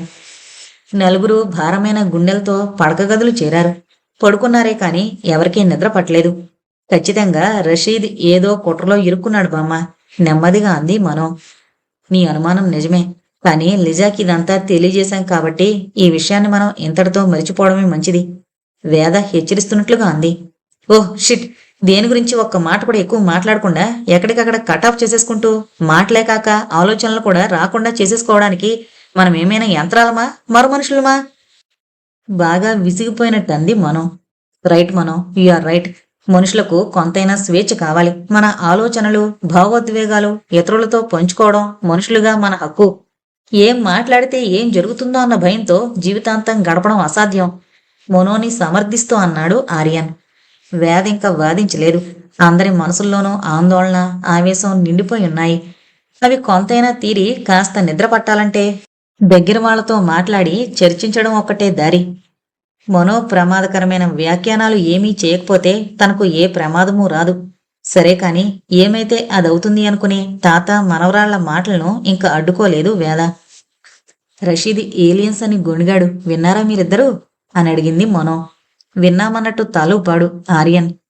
పుస్తకాలు అని ఏదో చెప్పబోయాడు రషీద్. బామ్మ పుస్తకాల గురించి అతను మా కేంద్రంలో ప్రస్తావించడమే చాలా వింత అనుకుంటే ఇలా అర్ధరాత్రొచ్చి పుస్తకాల గురించి ఏదో హెచ్చరించాలనుకోవడం మరీ ఆశ్చర్యంగా లేదు. పైగా ఏలియన్స్ గురించి కూడా ఏదో చెప్పాలనుకున్నాడు. ఏంటో మిస్టరీ ఉంది దీని వెనకాల. అతను బాగా అనారోగ్యంతో ఉన్నట్టున్నాడు, శారీరకంగానే కాదు మానసికంగా కూడా. అతని మానసిక పరిస్థితి సరిగ్గా ఉన్నట్టు లేదు, వేదంది. ఏదో జబ్బునట్టే ఉన్నాడు, మనో ఒప్పుకుంది. కానీ మతిస్థిమితం లేదంటే నేను ఒప్పుకోను. మీరు అతన్ని ఇవాళే చూశారు. కానీ మా స్పేసు సెంటర్లో అతను నాకు చాలా కాలంగా పరిచయం. అతనికి మానసిక సమస్య ఉందంటే ఒప్పుకోను. కానీ అంత జబ్బుగా ఉన్నా కూడా వెళ్ళేటప్పుడు ఎంత స్పీడ్గా వెళ్ళిపోయాడో, ఎవరో తోసుకుపోతున్నట్టు. వేద, ఆర్యన్ ఏమీ మాట్లాడలేదు. కొన్ని నిమిషాలు మౌనంగా గడిచిపోయాయి. ఎవరో తోసుకుపోతున్నట్లు వెళ్ళిపోయాడు కదూ తాత. మనో, ఆర్యన్ జవాబు కోసం ఎదురు చూడకుండా ఎవరైనా నిజంగానే తోసుకుపోయారేమో. డాడీ పట్టుకుంటే కూడా దూసుకుంటూ వెళ్ళిపోయాడు. అంటే నిజంగా ఎవరైనా తోసుకు వెళ్ళిపోయారేమో. చివాలన లేచి కూర్చుంది మనో. మనో బేబీ, డోంట్ బీ సిల్లీ. మనందరం చూసాం కదా, ఎవరూ లోపలికి రాలేదు అతన్ని తొయ్యడానికి. వేద మనో వాక్ ప్రవాహాన్ని ఆపడానికి ప్రయత్నిస్తూ అంది. నా ఉద్దేశం, ఆర్యన్ వైపు చూసింది మనో. నువ్వు అర్థం చేసుకున్నావు కదూ అన్నట్టు. Yes, Mano is right. Mano అనుమానం ముమ్మాటికి కరెక్ట్. అతను తనంత తాను వెళ్ళలేదు, ఎవరో తోసారు అతన్ని. ఏంటి ఆర్యన్, నువ్వు కూడా? అప్పుడక్కడ మనం, రషీదు తప్ప ఇంకెవరూ లేరని నువ్వు చూసావు కదా? ఆశ్చర్యపోతూ అడిగింది వేద. మన కళ్ళకి కనబడిన విచిత్రాలు ఎన్నో సృష్టిలో ఉన్నాయి, గంభీరంగా అన్నాడు ఆర్యన్. తన మంచం మీద నుంచి ఒక్క దూకు దూకి ఆర్యన్ దగ్గరకు వచ్చింది మనో. అవును తాత, మనకి కనబడిన వ్యక్తులెవరో రషీద్ మనతో ఎక్కువ మాట్లాడకూడదని తీసుకుని వెళ్ళిపోయారు, ఆవేశంగా అంది మనో. ఓ గాడ్, ఇంకిప్పుడు అదృశ్య శక్తులు రషీద్ని తీసుకుపోయారని మీ ఇద్దరూ నమ్ముతున్నారా? తల పట్టుకుంది వేద. ఎస్ బామ్మ, నీ పురాణాల్లో ఇలాంటివి కోకొలలు. ఏది ఉదాహరణగా ఒక పురాణ గాథ చెప్పు. మనో వేళాకోళం చేస్తుందేమోనని చూసింది వేద. మనో ముఖం చాలా సీరియస్గా ఉంది. మీ ఇద్దరి ధోరణి చూస్తుంటే నాకేదో భయంగా ఉంది. మీకు అవసరం లేని విషయాలు తలదురిచి లేనిపోని తంటాలు తెచ్చుకుంటారేమో అనిపిస్తోంది, కొంచెం భయంగా అంది వేద. డోంట్ వర్రీ బామా, మనకే ఆపద రాదు, నువ్వు పడుకో. మనో ఆర్యన్ మంచానికి దగ్గరగా రిక్లైనింగ్ చైర్ జరుపుకుని అందులో సెటిల్ అయింది. దాదాపు తెల్లవారేదాకా ఆర్యన్, మనో చిన్న గొంతులతో మాట్లాడుకోవడం వేదకు తెలుస్తూనే ఉంది. వాళ్ల మాటల్లో ఏలియన్స్ అన్న పదం తరచూ వినబడ్డం గమనించింది. తర్వాత తనకు తెలియకుండానే నిద్రలోకి జారుకుంది వేద. మరునాడు అందరూ 10 దాకా నిద్రపోతూనే ఉన్నారు. నెమ్మదిగా ఒక్కొక్కరు లేచి రాత్రి జరిగినవన్నీ ఎవరి మనసులో వారు నెమర వేసుకుంటూనే పనులు చేసుకున్నారు. కాస్త అందరి మనసులు కుదుట పడాలన్న ఉద్దేశంతో పిక్నిక్ ప్లాన్ చేసింది వేద. బయట తోటల్లోనూ పార్కుల్లోనూ తిరిగినంతసేపు తిరిగి చీకటి పడుతుండగా ఇంటికొచ్చారు. మర్నాడు గంభీరమైన వదనంతో సెలవు తీసుకుంటున్న మనోని దగ్గరకు తీసుకుంది వేద. భూతం భవ్యం భవిష్యత్యత్ స్మృతం లోకత్రయం ద్విజై భూలోకోయం స్మృతో భూమి అంతరిక్షం భువం స్మృతం భవ్యం స్మృతం దినం అని శ్లోకం చదివింది. నాకు ఈ శ్లోకానికి పూర్తిగా అర్థం తెలీదు, కానీ ఇప్పటి నీ రీసెర్చ్కి ఇది రిలవెంట్ అనిపిస్తోంది. భువం భవ్యం అంతరిక్షంలోనూ అంతకంటే పై లోకాల్లోనూ ఉన్నాయి కాబట్టి భవిష్యత్ దర్శనానికై అంతరిక్షంలోకి వెళ్లి క్షేమంగా తిరిగిరా అని దీవించింది. షటిల్ మిషన్ స్టిమ్యులేటర్స్లో ట్రైనింగ్ ప్రారంభమయ్యేసరికి అందరిలోనూ సీరియస్నెస్ వచ్చింది. సరిగ్గా తాము స్పేస్లోకి వెళ్లబోయే రోదసీ నౌక, స్పేస్ షటిల్ ఆర్బిట్ ఎలా ఉంటుందో అలాగే ఉంటుంది. షటిల్ మిషన్ స్టిమ్యులేటర్, రాకెట్ బూస్టర్స్తో సహా అన్ని భాగాలు, అంతర్భాగాలు, కాంపోనెంట్స్ ఉంటాయి. ముఖ్యమైనవి ఆర్బిటార్ కాక్పిట్స్ 2, ఒకటి మోషన్ బేస్ క్రూ స్టేషన్, మరొకటి ఫిక్స్డ్ బేస్ క్రూ స్టేషన్. రెండింటిలోనూ కన్సోల్స్, కంట్రోల్స్ అన్నీ అసలైన ఆర్బిట్లలో ఉన్నట్టే ఉంటాయి. కమాండర్, పైలట్లతో సహా మిషన్ స్పెషలిస్టులు, అంటే అసలు అంతరిక్షంలోకి వెళ్లిన తర్వాత చేయవలసిన ప్రయోగాలు చేసే ఆస్ట్రోనాట్లు మొదలైన క్రూ అందరూ కలిసి అంతరిక్షంలోకి వెళ్ళాక చేయవలసిన పనులన్నీ అంతరిక్షంలో ఉన్నట్టే చేసి ప్రాక్టీసు చేసుకోవడానికి ఈ ఆర్బిటార్స్ అనువుగా ఉంటాయి. డిజిటల్ ఇమేజ్ జనరేషన్ సిస్టమ్స్ ద్వారా దృశ్యాలు సృష్టించబడతాయి. అంటే రోదసీ యాత్రలో ఉన్నవారికి వారి యాత్ర ఒక్కొక్క స్టేజ్లో వారికి అంతరిక్షంలో ఏ ఏ దృశ్యాలు కనబడతాయో వాటినన్నింటినీ ఆర్బిటార్ విండోస్లోంచి ఈ డిఐజీ సిస్టమ్స్ చూపిస్తూ ఉంటాయి. భూమి, సూర్యుడు, చంద్రుడు, నక్షత్రాలు అన్నీ రోదసీ యాత్రికులకు కనిపించినట్టే కనిపిస్తూ రోదసీ వాతావరణానికి అలవాటు పడేలా చేస్తాయి. అలాగే కంప్యూటర్ జనరేటెడ్ సౌండ్ స్టిమ్యులేషన్స్ కూడాను. సరిగ్గా వారు వారి ఆర్బిటార్స్లో కూర్చుని రోదసిలో ప్రయాణిస్తున్నప్పుడు వారికి వినిపించి అనుభవానికొచ్చే శబ్దాలన్నీ వినిపిస్తూనే ఉంటాయి. వీళ్ళ స్పేస్ షటిల్ నడుస్తుండగా వచ్చే శబ్దాలు అంటే అందులో ఉండే యంత్రాల వల్ల వచ్చే శబ్దాలన్నమాట.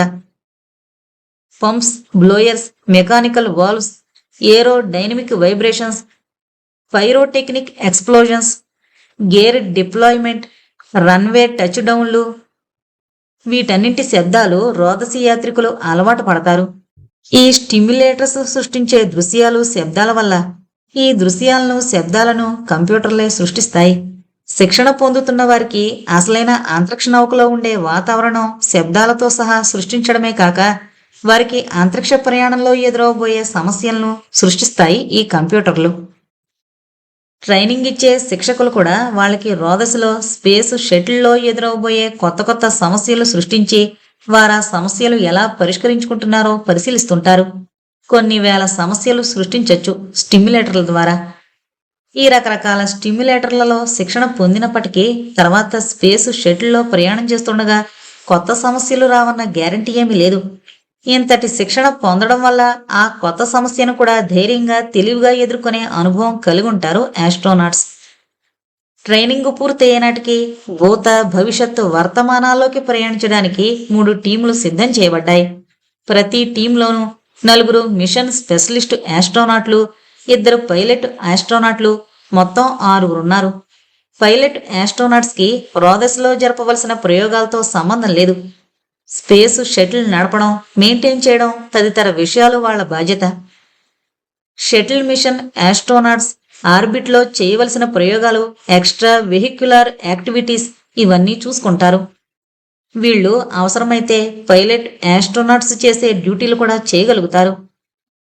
ఒకరోజు ట్రైనింగ్ అవుతున్న ఆస్ట్రోనాట్స్కి ప్రొఫెసర్ వ్యాస్తో మీటింగ్కు పిలుపు వచ్చింది. ఇతర గ్రహాల్లో జీవుల ఉనికి గురించి ఆస్ట్రోనాట్స్ తమకున్న సందేహాలను తీర్చుకోవడం కోసం ఈ మీటింగు ఏర్పాటు చేశారని కబురు తెలిసింది. తను ప్రొఫెసర్ బృహస్పతిని రిక్వెస్ట్ చేయడం వల్ల తిరిగి ఈ మీటింగ్ ఏర్పాటై ఉంటుందని ఊహించింది మనం. ఈ మీటింగ్ ట్రైనీలకు కంపల్సరీ కాదని, జీవ సిద్ధాంతం సబ్జెక్టు మీద ఆసక్తి ఉన్నవారు అటెండ్ అవ్వచ్చునని సమాచారం వచ్చింది. తనలాగే అతి కుతూహలం ఉన్న కొత్త బెచ్చగాళ్లు ఎవరో 2-3 తప్ప ఎక్కువ మంది ఈ మీటింగ్కి రారని ఊహించింది మనం. మనోఊహలు తలకిందులు చేస్తూ భూభవ ప్రాజెక్టులో ఉన్న ఆస్ట్రోనాట్స్ అందరూ హాజరయ్యారు. తనలాగే ఈ సబ్జెక్టు పట్ల అందరికీ ఆసక్తి ఉండడం చూసి మనం ఆనందించింది. ఆ రోజు తిరిగి వ్యాస్ లెక్చర్ అరేంజ్ చేయడంలో గల ఉద్దేశాన్ని మీటింగు ప్రారంభించిన బృహస్పతి వివరించాడు. మానవుడు మొట్టమొదటి ర్యాకెట్ను అంతరిక్షంలోకి పంపినాటి నుంచి అంతరిక్షాన్ని దాదాపుగా జయించిన ఈనాటి వరకు ఛేదించలేకపోయిన రహస్యం ఇదొకటే. అంటే నా ఉద్దేశం ఇది మనం ఛేదించలేమని కాదు, తప్పకుండా ఈ రహస్యాన్ని మనం కనుగొంటాం. 20-21వ శతాబ్దాలలో అంతరిక్ష పరిశోధన విపరీతంగా అభివృద్ధి చెందింది. అయితే ఆనాటి మానవుడు శాస్త్రజ్ఞానంలో ఎంత పురోగమించాడో పర్యావరణ అవగాహనలో అంతకంత తిరోగమించాడని చెప్పచ్చు. కొన్ని క్షణాలు ఉపన్యాసాన్నాపి చిన్న గ్లాసులో ఉన్న స్టిమ్యులెంట్ ద్రవం కొద్దిగా సిప్ చేస్తూ తన టీ ప్యాడ్ చూసుకున్నాడు బృహస్పతి. అలవాటు ప్రకారం తన టీ ప్యాడ్ను చూడమని అధర్వకు సైగ చేశాడు పరీక్షిత్. అంత అనర్గళంగా మాట్లాడుతున్నాడేమిటా అనుకున్నా. స్పీచ్ అంతా ప్యాడ్లో స్టోర్ చేసుకున్నాడు గురుడు. అయినా బ్రేక్ పడింది పాపం అనుంది. కళ్ళతోనే ఇంకా చాలు అన్నట్టు వార్నింగ్ ఇచ్చి కళ్ళు తిప్పుకున్నాడు అధర్వు. బృహస్పతి మళ్లీ అందుకున్నాడు. 21వ శతాబ్దం ముగిసేనాటికి మన భూమండలంలో 100 ఏళ్లుగా జీవిస్తున్న పచ్చని చెట్లు పూర్తిగా నాశనమయ్యాయి. పర్యావరణం పూర్తిగా కలుషితమైపోయింది. ఆనాటి మానవుడి నిర్లక్ష్యం వల్ల భూమి మీద జీవించడం మనుషులకే కష్టమైపోయింది. ఉత్తర దక్షిణ ధ్రువాల్లో మంచు కూడా కరిగిపోయి సముద్రాల్లో సునామీలు, అకాల వర్షపు తుఫానులు, ఉప్పెనలు, వరదలు భూమి మీద జీవనాన్ని దెబ్బతీశాయి. అలాంటి పరిస్థితుల్లో మహానుభావులైన కొందరు శాస్త్రజ్ఞులు పూనుకొని కొన్ని దశాబ్దాల పాటు శ్రమించారు. వారి శ్రమ ఫలితంగా భూమి మీద మళ్లీ కాలుష్యరహిత వాతావరణం ఉద్భవించింది. అయితే శాస్త్రజ్ఞులందరి పరిశోధనలు దాదాపుగా 1 శతాబ్దం పాటు కాలుష్య నివారణ చర్యల పరిశోధనకే అంకితమైపోవడం వల్ల అంతరిక్ష పరిశోధనలు కొంత వెనకబడ్డాయి అన్నది వాస్తవం. ఈ కారణాల వల్ల ఇతర గ్రహాల్లో జీవజాతుల ఉనికిని నిర్ధారించడం ఆలస్యమైపోయింది. మనం ఇప్పుడు పూనుకొని ఈ పరిశోధనే చేపడుతున్నాం. దీనికి సంబంధించి ప్రొఫెసర్ వ్యాస్ చాలా సింపుల్ ప్రయోగాలు కొన్ని రూపొందించారు. ఆ ప్రయోగాల్ని ఆయన నాయకత్వంలో స్పేస్ షటిల్ టీం వారు నిర్వహిస్తారు. అయితే రోదస్లోకి వెళుతున్న మిగతా టీముల వారు కూడా కొంత జీవ సిద్ధాంతాలను తెలుసుకుని ఉండడం మంచిది. ఎందుకంటే వారికి కూడా అంతరిక్షంలో ఏమైనా జీవులు తటస్థపడే అవకాశం ఉంది. అలా జీవులు తటస్థపడినప్పుడు ఆ ప్రాణులను గుర్తించేందుకు అవసరమైన పరిజ్ఞానం వారికి తప్పక ఉండాలన్న ఉద్దేశంతో ఈ మీటింగును ఏర్పాటు చేశాం. ఇంకిప్పుడు వ్యాస్ గారు మాట్లాడతారు. Over to professor Vyas. Vyas తన చేతిలో ఉన్న మైకు స్విచ్ నొక్కి ఆన్ చేశాడు. నేను ఎక్కువగా ఇంట్రడక్షన్ ఇవ్వనక్కర్లేదని విశ్వసిస్తున్నాను. ఇంతకుముందు మనం ఈ సబ్జెక్టు మీద మాట్లాడుకున్నాం. రోదసి యాత్రికులు ముఖ్యంగా గుర్తుపెట్టుకోవాల్సింది ఏంటంటే, మనం ఇతర గ్రహాల్లో జీవం ఉందా లేదా అని పరిశోధించేటప్పుడు మనకి ఇప్పుడున్న పరిమితుల్లోనే శోధిస్తే ఫలితాలను పొందలేం. మన భౌతిక శరీరాలకున్నట్టే మన ఊహాశక్తి కూడా పరిమితులున్నాయి. మనం కళ్ళతో చూసేదానికన్నా మనం ఊహించుకున్నవి అధికంగా ఉంటాయి ఏ విషయంలోనైనా. అందువలన మనం అనుకుంటుంటాం, మనకన్నా మన ఊహాశక్తి, మన కళ్ళకన్నా మన మనోనేత్రాలు చాలా పవర్ఫుల్, చాలా శక్తివంతమైనవి అని. కానీ శాస్త్రజ్ఞులు కనుగొన్నదేంటంటే ఊహాశక్తి కూడా కొన్ని పరిధులు, కొన్ని పరిమితులు ఉన్నాయని. ఈ పరిమితుల వల్ల తరతరాలుగా మానవుడు చేస్తున్న పొరపాటు ఏంటంటే, ఇతర గ్రహాల్లో జీవులు అనగానే మనలాంటి, అంటే మనిషిలాంటి ఆకారాన్ని ఊహించుకోవడం. అది పెద్ద పొరపాటు. అటు శాస్త్రజ్ఞులు, ఇటు కల్పన సాహిత్యం సృష్టించేవారు, చలనచిత్ర నిర్మాతలు, ఇతర మీడియా వారు ఇదే పొరపాటును తరతరాలుగా చేస్తున్నారు. పరీక్షిత్ తనకొక సందేహం ఉన్నట్టు సూచిస్తూ బటన్ నొక్కాడు. ఎస్ యంగ్ మ్యాన్, ఏంటి నీ సందేహం అంటూ వ్యాస్ పరీక్షిత్ వైపు తిరిగాడు. పరీక్షిత్ తన మైక్ ఆన్ చేశాడు. మీరు చెప్తుంది నేను అంగీకరించను. మన శాస్త్రజ్ఞులు రకరకాల విధులు నిర్వహించే రోబోలను తయారు చేశారు. అయితే అవి ఏవీ మనుషుల్లా లేవు. చలనచిత్రాల్లో కూడా రకరకాల ఆకారాలు ఊహించి రూపొందించారు. మనుషుల్లా రక్తమాంసాలు, చర్మం రోబోలకు గాని ఊహా చిత్రాలకు గాని లేవు కదా. లేవు గాని స్థూలంగా ఆకారంగాని కదలికలు గాని మనిషినే పోలి ఉంటున్నాయి కదా. వ్యాస్ ప్రశ్నించాడు. అర్థం కాలేదు మీటింగ్లో చాలా మందికి. చూడండి అంటూ ఒక రోబోకి తన టీ ప్యాడ్ తీసుకువెళ్లి పరీక్షత్కి ఇవ్వమన్నట్టు కమాండ్ ఇచ్చాడు వ్యాస్. రోబో తన రోబోటిక్ హ్యాండ్ చాపి దాన్ని తీసుకుని కాళ్లలాగా ఉన్న రోలర్స్ మీద కదులుతూ వెళ్లి పరీక్షిత్కి అందించింది. అక్కడున్న వారెవరికి అతను ఆ పని రోబో చేత ఎందుకు చేయించాడో అర్థం కాలేదు. రోబో తన స్పాట్లోకి వెళ్లి నుంచుంది. చూశారు కదా, రోబోలను మానవుడు కనిపెట్టి ఉపయోగించుకోవడం మొదలుపెట్టి ఇన్ని శతాబ్దాలైనా రోబో ఏదైనా అందుకోవాలంటే ఒక చెయ్యి వంటి ప్రొజెక్షన్ ఉపయోగించవలసిందే. ఒక చోట నుండి ఇంకో చోటికి కదలాలంటే మనిషి కాళ్ల కదలికను అనుసరిస్తూ కాళ్ల వంటి పరికరాల్ని ఒకదాని ముందు ఒకటి వేసుకుంటూ సాగాలి. లేదా మనిషి కొన్ని వేల సంవత్సరాల కింద కనిపెట్టిన చక్రాలను పోలిన రోలర్స్ను ఆధారం చేసుకుని మనిషి ఊహించగలిగిన, ఇవ్వగలిగిన వేగంతో కదలాల్సిందే. అసలేం చెప్పదలుచుకున్నాడు? ఎదురు చూస్తున్నారు ఆ సమావేశంలో ఉన్నవారందరూ ఓపిగ్గా. రోబోలే కాదు, మనిషి అయినా అంతే. సృష్టింపబడినప్పటి నుండి ఎలా తన కాళ్ళ మీద కదులుతున్నాడో అదే పద్ధతిలో కదులుతున్నాడు. వేగం కోసం కొన్ని యంత్రాలని ఏర్పాటు చేసుకున్నాడు. భూమి మీద భూమి ఆకర్షణ శక్తికి లోబడి కదిలే యంత్రాలు, గాల్లో ఎగరడానికి పక్షుల చలన పద్ధతులను పరిశోధించి తయారు చేసుకున్న విమానాలు, నీటిలో తెలుసు కదా జలచరాల్లాగే నీటి వేగం, సాంద్రత మొదలైనవి ఎన్నో విషయాలు పరిగణలోకి తీసుకుని తయారు చేసుకున్న రకరకాల జలవాహనాలు.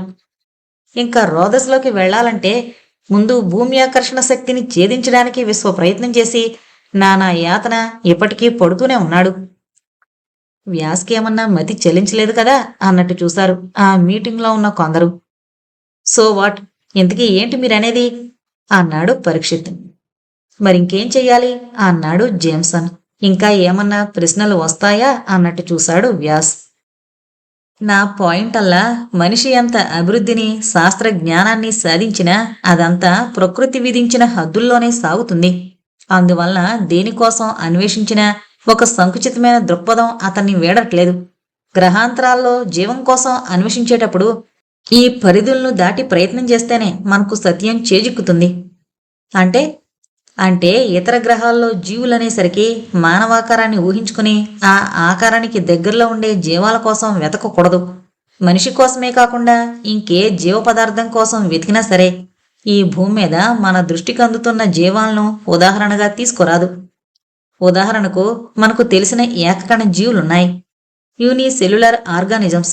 వాటిని ఆదర్శంగా తీసుకుని ఇక్కడ మనం చూసే బ్యాక్టీరియా, వైరస్ లాంటి సూక్ష్మజీవులతో పోలికలు ఉన్న వాటి కోసమో వెతకడం మానేసి మన దృక్కోణం మార్చుకుని వెతకాల్సిన అవసరం ఎంతైనా ఉంది. ఇంకొంచెం అర్థమయ్యేలా చెప్పండి ప్రొఫెసర్, అధర్వ్ అభ్యర్థించాడు. ఒక్క ముక్కలో చెప్పాలంటే జీవం అనేది ఏ రూపంలో ఉన్నా గుర్తుపట్టగలిగే యత్నం చేయాలి. అందుకు తగినటువంటి టెక్నాలజీని మనం డెవలప్ చేశామా? మళ్ళీ అధర్వ్ ప్రశ్న వేశాడు. నవ్వాడు వ్యాస్. కొంత ప్రయత్నించాను, ఇంకా చేయవలసి ఉంది. మన భూభవ ప్రాజెక్టు యాత్ర ప్రారంభమయ్యేలోగా ఇంకొంత సాధించగలనని అనుకుంటున్నాను. అయితే టెక్నాలజీ సంగతి ఎలా ఉన్నా మీరంతా ఇవాళ నేను చెప్పిన పాయింట్ గ్రహించి జీవం కోసం అన్వేషించేటప్పుడు భూమి మీద జీవజాలంతో పోలిన జీవాల కోసం మాత్రమే కాక అన్య లక్షణాలను కూడా గుర్తుపట్టాలన్న విషయం జ్ఞాపకం ఉంచుకోవాలి అని చెప్పడమే ఇవాల్టి మీటింగు ముఖ్యోద్దేశం. కానీ ఇతర లక్షణాలతో ఇతర రూపాల్లో ఉన్న జీవాన్ని గుర్తించడం మనుషులకు సాధ్యమవుతుందా? ఈసారి ప్రశ్న గోల్డా వేసింది. మనుషులు. మనో ఉలిక్కిపడి చూసింది. ఎంత గర్వం అన్నట్టు చూశాడు పరీక్షిత్. మనం అనవలసిన సందర్భంలో ఈ అమ్మాయి మనుషులు అంటుందెందుకు? అధర్వ్ కూడా ఆశ్చర్యపోయాడు.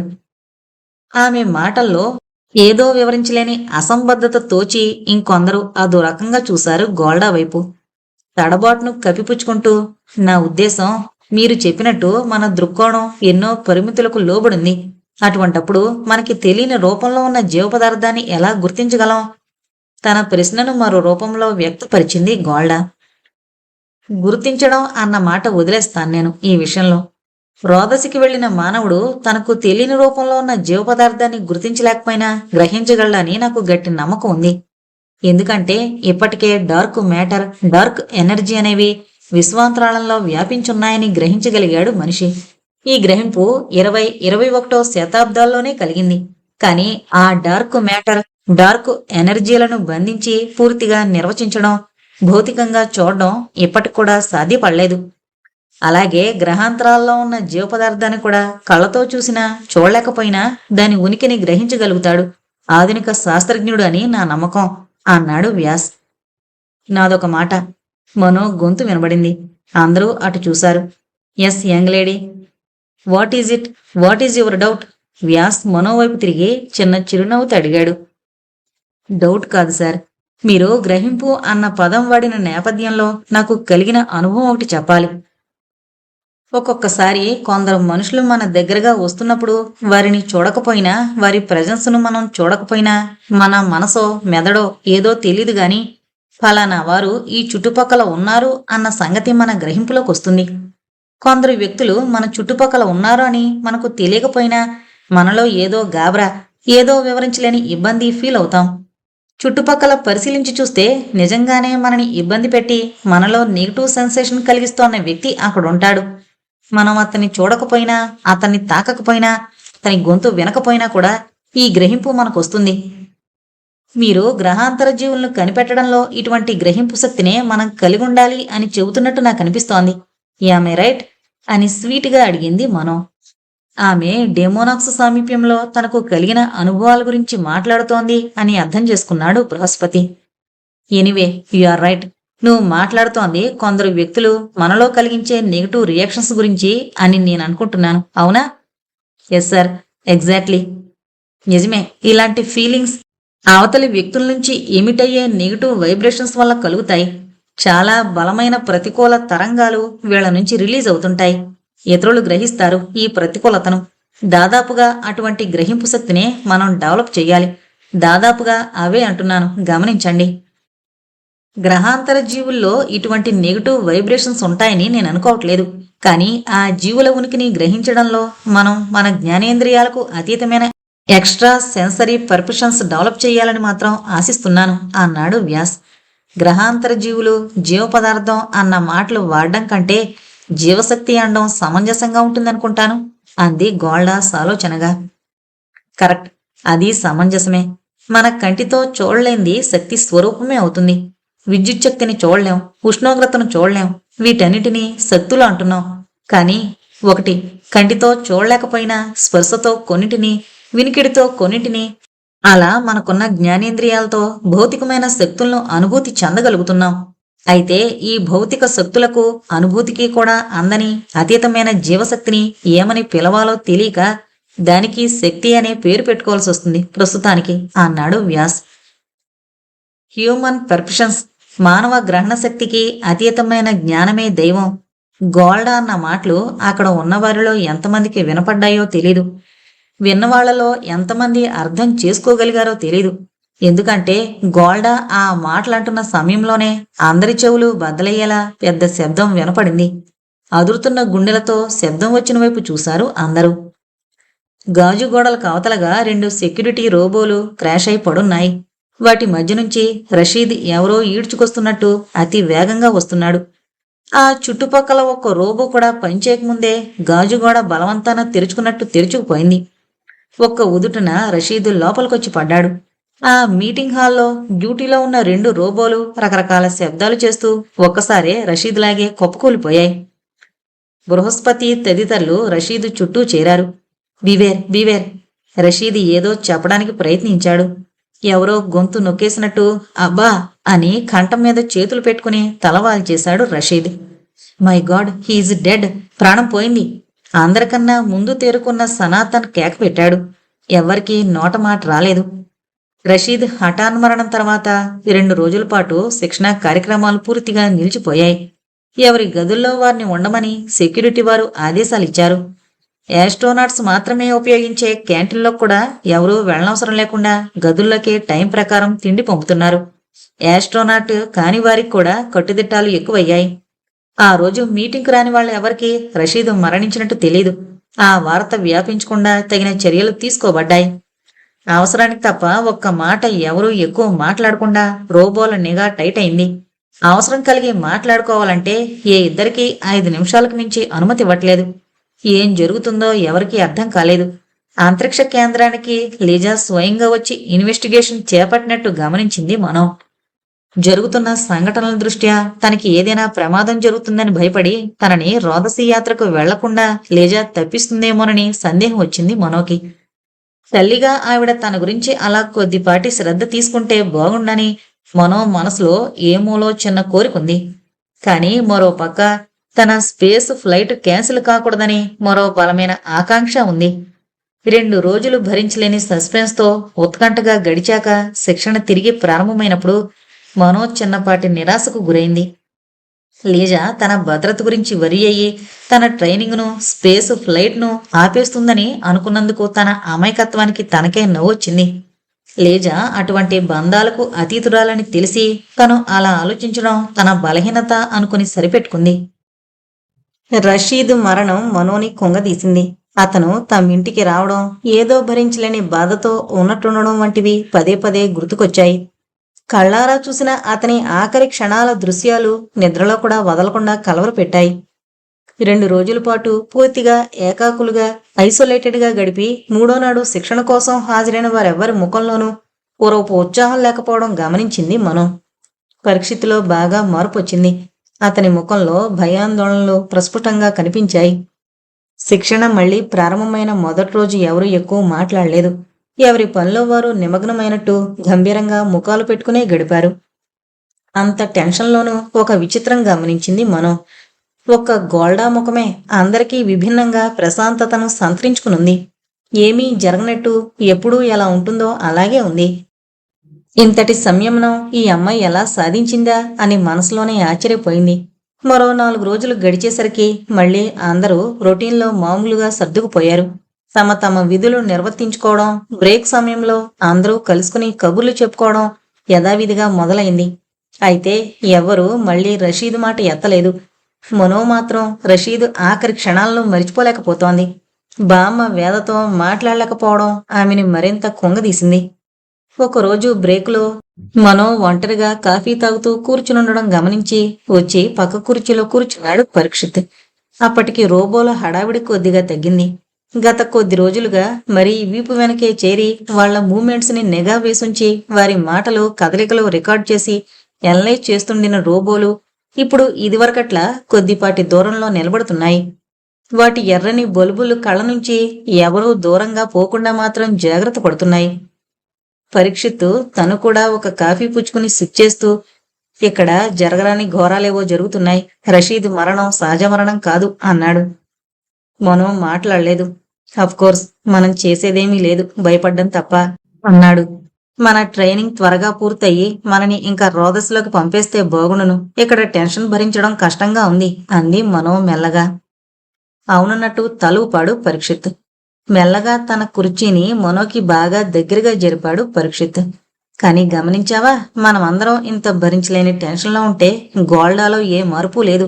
ఇదంతా మామూలే అన్నట్టు ఎప్పట్లాగే ఉంది అన్నాడు రహస్యం చెప్తున్నట్టు. ఆ అమ్మాయి ఎప్పుడూ అంతే, అన్నింటికీ అతీతంగా ఉంటుంది. ఏమీ ఆందోళన పడదు. ఆ అమ్మాయికి ఆందోళన ఎందుకు? ఆందోళన, టెన్షన్ అన్నీ బృహస్పతిని గొణిగాడు పరీక్షిత్. అలా అంటూ అటు ఇటు చూశాడు. క్యాంటీన్లో మిగిలిన వాళ్ళెవరూ వీళ్ళని పట్టించుకోవట్లేదు. ఎవరి గుసగుసల్లో వాళ్ళున్నారు. మరో కాఫీ కప్పు అందిస్తున్న రోబో చేతిలోంచి ఆ కప్పు తను తీసుకుని అందించే నెపంతో బాగా ముందుకొంగి, గోల్డా ఇంత కఠినమైన పరిస్థితుల్లో కూడా ఏదో రాజకీయం చేస్తోంది. డెమోనాక్స్ ని బృహస్పతి మీదకు ఉసుగొల్పుతోందని చెప్పుకుంటున్నారు. మనో నమ్మలేకపోయింది. గోల్డా ఇలాంటి వాటికి అతీతం అనుకుంటోందే ఇన్నాళ్ళు. బహుశా గోల్డా స్పేస్ మిషన్లోకి రాకపోవచ్చు. ఆఖరి నిమిషం దాకా ఈ రహస్యం బయటికి రాదు అన్నాడు పరీక్షిత్. మనో ఏమీ మాట్లాడలేదు. ఇంత సెక్యూరిటీ ఉండి ఇటువంటి కఠినమైన పరిస్థితుల్లో కూడా ఏవో పుకార్లు రాజుకుంటూ అందరి నోళ్లల్లోనూ నానుతుండడం వింతగా ఉంది. అదేనేమో మానవ స్వభావం. పరీక్షిత్ మళ్ళీ ఏదో అనబోతుండగా అథర్వ్ వచ్చి వాళ్ళ దగ్గర కూర్చున్నాడు. అతనిలోనూ ఇది వరకటి ప్రశాంతత, జోవియాలిటీ మాయమైంది. హలో అని ఫార్మల్గా పలకరించి తనకు కూడా కాఫీ కావాలని రోబోకు కమాండ్ ఇచ్చాడు. మనని బహుశా ఇంకో 10 రోజుల్లో స్పేస్లోకి పంపిస్తారేమో. ఇంకా పెద్దగా వీళ్ళు మనకిచ్చే ట్రైనింగ్ ఏమీ మిగలలేదు అన్నాడు. అంతకంటే కావలసింది ఏమీ లేదు. కానీ స్పేస్ ట్రావెల్ ప్రారంభించే ముందు డిస్కస్ చేయవలసిన విషయాలు, నివృత్తి చేసుకోవాల్సిన సందేహాలు చాలా ఉన్నాయి అంది మనో. ఓ, దాని గురించి మనం ఎవరం వర్రీ అవ్వక్కర్లేదు. మనం వెళ్లేలోపు బృహస్పతి మరో 2 సార్లైనా మీటింగ్లు, ఇంటరాక్టివ్ సెషన్స్ పెడతాడు. అప్పుడు సందేహాలు ఏమున్నా తీర్చుకోవచ్చు అన్నాడు అథర్వ్. అసలు నాకొచ్చే సందేహాలన్నీ చాలా బేసిక్ డౌట్స్. నేను ఫిజిక్స్ మీ అంత క్షుణ్ణంగా చదువుకోకపోవడం వలన నాకు కొన్ని సందేహాలు చాలా సింపుల్ ఆస్పెక్ట్స్ మీద వస్తుంటాయి. అందరిలోనూ నేను నా సందేహాలు బయట పెడితే నవ్వుతారేమో కూడా అంది మనో. దాందేముంది, మనకు తెలియని సబ్జెక్టులలో మనకు సందేహాలు రావడం చాలా సహజం. ఎవరైనా నవ్వుతారేమోనని సంకోచిస్తే సందేహాలు ఎప్పటికీ తీరవు అన్నాడు అథర్వ్ ఎంకరేజింగ్గా. మనోఫలకం మీద వ్యాస్ మాటలు తుడి చేయలేని శిలాక్షరాలుగా నిలిచిపోయాయి. పని ముగిసి విశ్రాంతి తీసుకుంటున్నప్పుడు, నిద్రకై విశ్రమించినప్పుడు ఆ మాటలే చెవుల్లో ప్రతిధ్వనించి ఎన్నో ఆలోచనలు రేకెత్తిస్తుండేవి. ముఖ్యంగా హ్యూమన్ పెర్సెప్షన్కి అతీతమైన జీవశక్తి అన్న మాట గుర్తొచ్చినప్పుడల్లా గోల్డా ముఖం కళ్ళ ముందుకొస్తోంది. ఆ మాటకు గోల్డాకి ఏం సంబంధమో మాత్రం బుర్రకి తట్టేది కాదు. ఒకరోజు గోల్డా ఒంటరిగా దొరికింది క్యాంటీన్లో. అక్కడ పరీక్షిత్ గాని ఆదరవ్ గాని లేరు. హాయ్ అంటూ దగ్గరికి వెళ్ళింది మనో. ఈ మధ్య అసలు క్యాంటీన్ కేసి రావట్లేదేం అని అడిగింది. ఓ, పేపర్ వరకు చాలా ఉంటోంది మనో. సీనియర్ని కదా, పైగా మా ఎక్స్పెరిమెంట్లకి క్యాలిక్యులేషన్స్ గట్రా ఎక్కువ కదా అంది. అంటే నా వరకే తక్కువనా నీ ఉద్దేశం అంటూ బొంగుమూతి పెట్టింది మనో. గోల్డా ఎప్పట్లా గలగలా నవ్వేసింది. నా ఉద్దేశం అది కాదని నీకు తెలుసు. కానీ సీనియర్గా నాకున్నన్ని బాధ్యతలు నీకుండవని నాకు నీకు తెలుసు. ఇద్దరూ తేలిగ్గా నవ్వేసుకున్నారు. అయితే నాకు డౌట్, నువ్వే తీర్చాలి. నా ఫీల్డ్కి సంబంధించిందైతే తప్పకుండా చెప్పగలను అంది గోల్డా. ఫీల్డ్ ఏమిటి? నీకే సంబంధించిన డౌటు. ఒక్క క్షణం గోల్డా ముఖంలో చిన్న మార్పు, అప్రమత్తత కనిపించి మాయమైంది. ఎప్పట్లాగే ఏ భావమూ లేని ప్రశాంతత తిరిగొచ్చింది. ఆ ముఖంలో ఆ ఒక్క క్షణపు అలర్ట్నెస్ నిజంగా తనకు కనబడిందా లేక తను ఊహించుకుందా? అయోమయం అయిపోయింది మనో మనసు. ఆ రోజు మీటింగ్లో మానవ దృక్కోణానికి అందని జీవశక్తిని గుర్తించడం మనుషులకు సాధ్యమవుతుందా అని ఎందుకన్నావు అని అడగాలని మొదలు పెట్టింది అసలు ఈ సంభాషణ. కానీ గోల్డా ముఖంలో ఒక్క క్షణం పాటు కదిలిన భావవీచికలు మనోను కూడా క్షణాల్లో తన మనసు మార్చుకునేలా చేశాయి. తను అడిగిన ఈ అమ్మాయి నిజం చెప్పదు అనిపించింది. అందుకని తన ప్రశ్నను మార్చింది. మానవ దృక్కోణానికి, హ్యూమన్ పర్సెప్షన్కి అందని జీవజాలం ఉందని నువ్వు నమ్ముతున్నావా? ఈ సందేహం నీకెందుకొచ్చింది? నేనే కాదు, మన భూభవ ప్రాజెక్టును ఫ్రేమ్ చేసిన శాస్త్రజ్ఞులు, అందులో పాల్గొనబోతున్న శాస్త్రజ్ఞులు అందరూ నమ్ముతున్నారు కాబట్టే అసలు ఈ ప్రయోగం ప్రారంభమైంది అంది గోల్డా. అదొకటే కాదుగా ఈ ప్రయోగాల ఉద్దేశం. ఇంకా చాలా లక్షణాలున్నాయి. వాటన్నింటిలోనూ ఇతర గ్రహాల్లో జీవజాలం అనేది ఒక లక్ష్యం. కాబట్టి ఇందులో పాల్గొనే వారందరూ ఇతర గ్రహాల్లో ప్రాణులున్నాయని నమ్ముతున్నారని అనుకోనక్కర్లేదు అంది మనో. కోర్స్ నువ్వు చెప్పింది రైట్ అనుకో, కానీ నా మట్టుకు నేను ఇతర గ్రహాల్లో ఇతర రకాలైన శక్తులున్నాయని నమ్ముతున్నాను అంది గోల్డా. డార్క్ ఎనర్జీ, అజ్ఞాత శక్తి ఉందని తెలిసిన విషయమే. మనం మాట్లాడుతోంది జీవ పదార్థం గురించి గుర్తు చేసింది మనం. రైట్ కాదనట్లేదు, జీవమే. కానీ మనం దేన్నైతే ఉందని తెలిసిన జ్ఞానేంద్రియాలతో గ్రహించలేకపోతామో దాన్ని శక్తి అనడం సబబు కదా అంది గోల్డా. అంతేకాకుండా మీరు ప్రాణం, జీవం అని దేన్నైతే గుర్తిస్తున్నారో దానికి అతీతమైంది కూడా ఉంటుంది. అది మీరు ఇన్నాళ్ళు వాడుతున్న పదజాలానికి దేనికి లొంగదు. శక్తి అనే మాట కూడా చాలదు. జ్ఞానం అన్న పదం కొంత దగ్గరగా వస్తుంది. ఆ జ్ఞానం అందుకోవడం మానవ మాత్రులకు అసాధ్యం. అది మీకెన్నటికీ బోధపడదు. తన వైపు మనో వింతగా చూడడం గమనించి గబుక్కున మాటలాపేసింది గోల్డా. ఆశ్చర్యంతో మనోకి మొదట మాట రాలేదు. అడగడానికి సంకోచించిన ప్రశ్నకే సంభాషణ దారి తీసింది. అడిగేయాలని కంగారొచ్చింది. మీరు అంటున్నావేంటి? అంటే నువ్వు వేరా? నీకు వీటన్నింటి గురించి ముందు నుంచి బాగా తెలుసా? అడగబోయింది. తను అడగాల్సింది స్పష్టంగా ఎలా అడగాలో తెలియలేదు. ఏదో గొంతుకకు అడ్డం పడ్డట్టు, ఉన్నట్టుండి ఉక్కిరిబిక్కిరైనట్టు గోల్డా ముఖంలో కూడా తెలియని కంగారు. ఏదో చెప్పబోయింది. హలో గోల్డా, డెమోనాక్స్ గొంతు వినిపించింది. ఉలిక్కి పడింది మనం. ఇతనెప్పుడూ ఉన్నట్టుండి ఎలా ప్రత్యక్షమవుతాడు? అయోమయంగా అతని వైపు చూసింది. అతను గోల్డా వైపు కన్నార్పకుండా చూస్తున్నాడు. మనో గోల్డా వైపు చూసింది. ఇప్పుడు గోల్డా ముఖంలో ఇందాకటి కంగారు, తత్రపాటు లేవు. అంతులేని సహనం, లోకాలకతీతమైన ప్రశాంతత ప్రకాశిస్తున్నాయి. ఆ ముఖంలోకి చూస్తుంటే మనో మనసులో ఒకే మాట ప్రతిధ్వనించింది. అలౌకిక సౌందర్యం, అతి ప్రాచీన దేవాలయాల్లో దేవతామూర్తిలా ఉంది గోల్డా ముఖం అనుకుంది.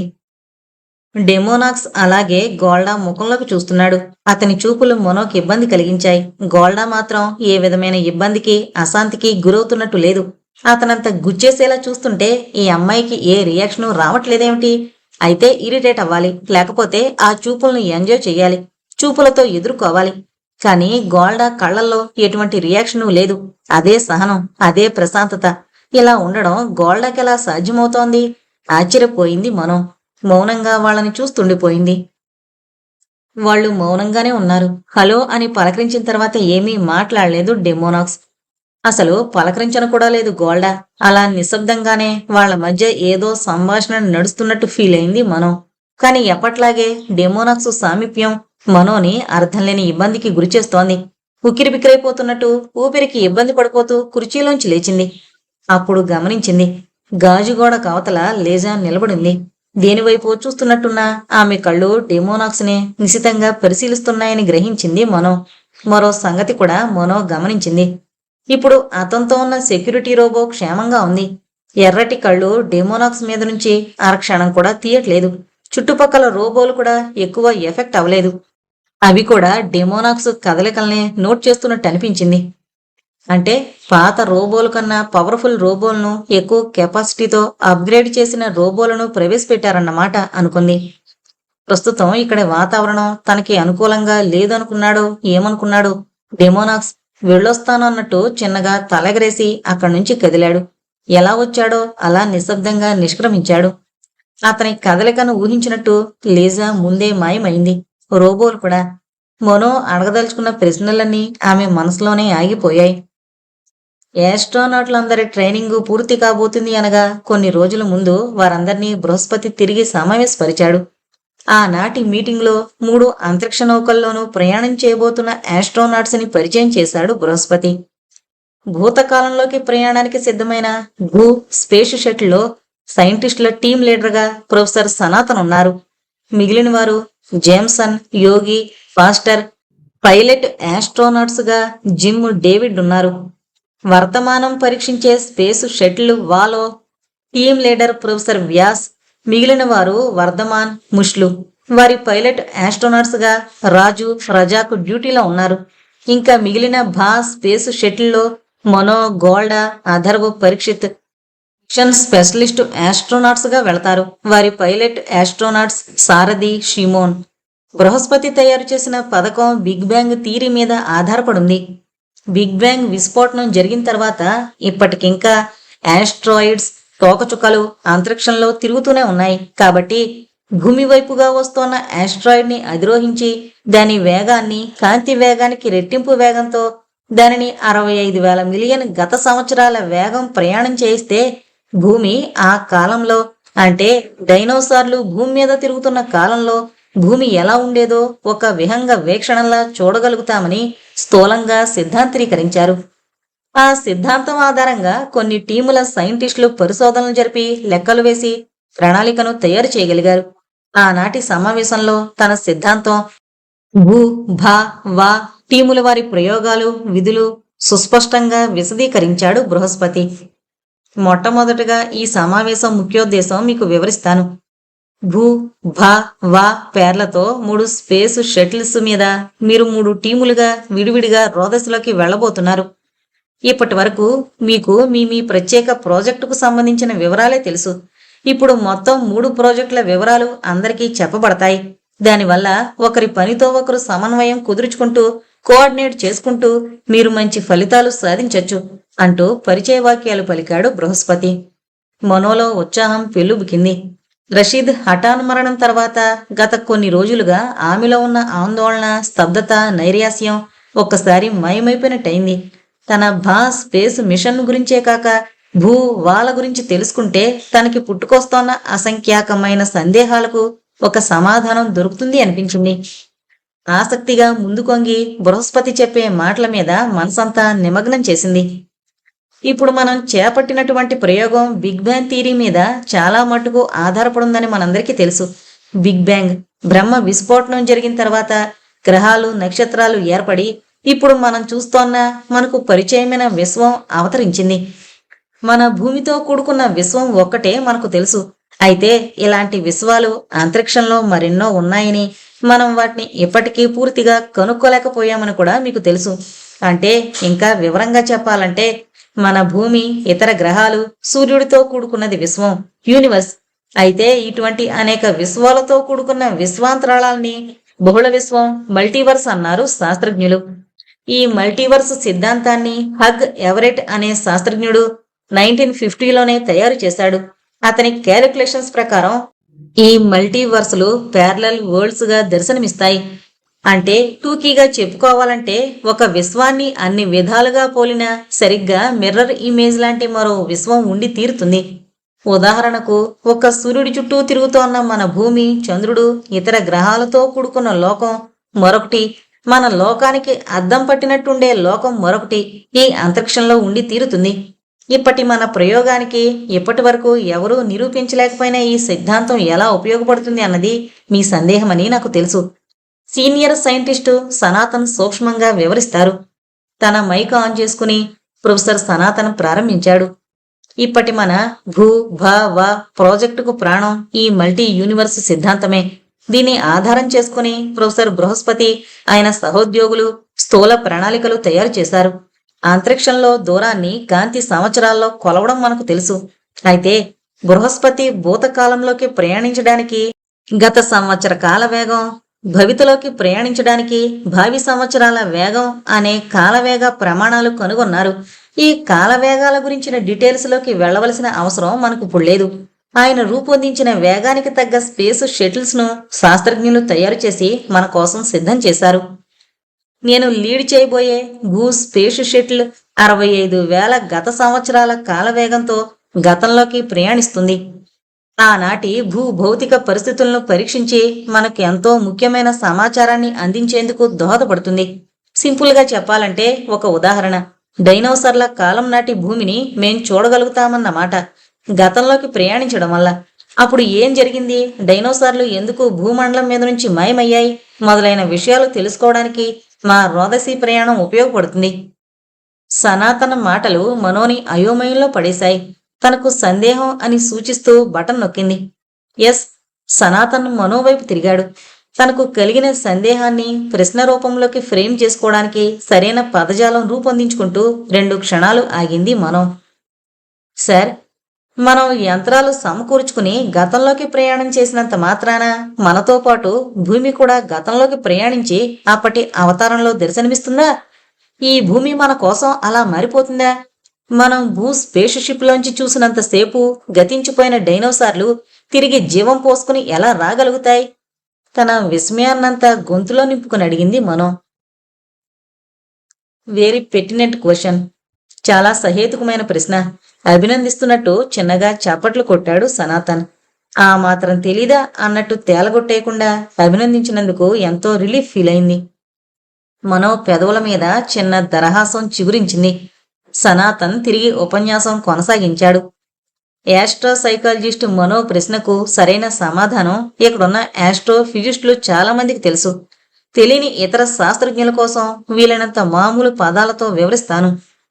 ఇక్కడ మనం అర్థం చేసుకోవాల్సింది ఏంటంటే, గత సంవత్సర కాల వేగంలో ప్రయాణించి చూస్తే ఇదే భూమి మంత్రం వేసినట్టు మారిపోయి ఆనాడు ఎలా ఉండేదో అలా కనిపిస్తుంది అని కాదు బృహస్పతి సిద్ధాంతం. అతని సిద్ధాంతంలో 2 విశేషాలున్నాయి. ఒకటి మనందరికీ తెలుసు. మనం మాట్లాడే మాటలు, మన ఛాయలు వాతావరణంలో అలా ఎప్పటికీ నిలుచుంటాయని. అయితే మనం కొన్ని పరికరాల ద్వారా మనకు కావలసిన శబ్దాలను ఒక చోట నుంచి మరో చోటికి ప్రసారం చేసుకుంటున్నాం, రేడియో ఎక్విప్మెంట్ ద్వారా. అలాగే ఎప్పటికీ మనకు అందుబాటులో ఉండేలా నిక్షిప్తం చేసుకుంటున్నాం, సిడి మొదలైన రికార్డింగ్స్ ద్వారా. అలాగే ఛాయాచిత్రాలను, మన ప్రతిబింబాలు, మన దృశ్యాలు అన్నీ వాతావరణంలోకి వెళుతున్నాయి. మనం యంత్రాల ద్వారా వాటిని సిడి డివిడీల్లోకి ఎక్కించి దాచుకుంటున్నాం. ఎప్పటి దృశ్యాల్ని అప్పుడే కావలసిన చోటికి పంపుకుంటున్నాం.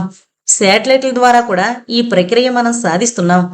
అంటే అంతరిక్షానికి కూడా ఛాయను, శబ్దాన్ని నిక్షిప్తం చేసే లక్షణం ఉందని గ్రహించాం. కాబట్టి అలనాటి భూమి యొక్క ఛాయాబింబాలు ఇప్పటి వీడియో ఇమేజ్లా అంతరిక్షంలో నిక్షిప్తమై ఉంటాయని ప్రత్యేకమైన ప్రాసెసింగ్ వలన ఆ భూమి ఇమేజ్ని బట్టి మనం వీక్షించవచ్చు అన్నది బృహస్పతి రూపొందించిన మొదటి హైపోథీసిస్. ఇక 2వ హైపోథీసిస్ను నేనే వివరిస్తాను అంటూ బృహస్పతి అందుకున్నాడు. అలనాటి భూమి యొక్క ఛాయాబింబం కాకపోతే వేరే ప్రత్యామ్నాయం కూడా నా దృష్టిలో ఉంది. అదేంటంటే, విశ్వంలో బ్రహ్మ విస్ఫోటనాలు జరిగి కొత్త కొత్త నక్షత్రాలు, గ్రహాలు ఏర్పడుతూనే ఉంటాయి. సృష్టిలో అది ఒక అవిరాళ నిరంతర కార్యం జరుగుతూనే ఉంటుంది. అందువలన గతంలోకి మనం ప్రయాణిస్తే మొదట బ్రహ్మ విస్ఫోటనం జరిగినప్పుడు అన్ని లక్షణాల్లోనూ సరిగ్గా భూమిలాగే ఉండి అదే విధానంలో పుట్టిన వేరే గ్రహాలు ఏవైనా ఉండవచ్చని, వాటిల్లో కొన్నైనా భూమి చెందినంత పరిణామం చెందకుండా ఈనాటికి అప్పటి పర్యావరణ పరిస్థితుల్లోనే ఉండిపోయి ఉంటే వాటిలో కనీసం ఒకదాన్నైనా పరిశీలించడం వలన డైనోసార్ల నాటి భూగ్రహ వాతావరణాన్ని దర్శనం చేసుకోవచ్చునని నా హైపోథీసిస్. ఇది సంభవమే అన్న విశ్వాసం హగ్ ఎవరెట్ థియరీ మనకు కలిగిస్తోంది. బృహస్పతి కాగితం మీద శాస్త్రీయమైన గణితాలతో తన హైపోథీసిస్ను రుజువు చేసుకోగలిగాడు. ఇక ఇప్పుడు అంతరిక్షంలోకి వెళ్లి ప్రయోగాత్మకంగా భౌతికమైన రుజువులు సేకరించడమే మిగిలింది. ముగింపు వాక్యంలా పలికాడు సనాతన్. అంటే బిగ్ బ్యాంగ్ జరిగినప్పుడు సరిగ్గా భూమిలాగే ఉండే కొన్ని కమల సోదరులు, ట్విన్ బ్రదర్స్ పుట్టుంటాయని, వాటిలో కొన్ని గతకాలపు భూమిలాగే ఉండి ఉండొచ్చునని, కొన్ని భావికాలపు భూమిలా ఎదిగిపోయి ఉండొచ్చునని మీ సిద్ధాంతం. అందులోని నిజం నిగ్గు తేల్చడానికి మేము రోదస్లోకి ప్రయాణిస్తున్నాం. ఓ, నాకు మహదానందంగా ఉంది.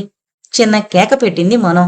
ఎగ్జాక్ట్లీ అంటూ కరతాళ ధ్వనులతో అభినందన తెలుపుతున్న బృహస్పతి, సనాతనులతో అందరూ చప్పట్లు కొట్టి తమ ఆనందం ప్రకటించారు.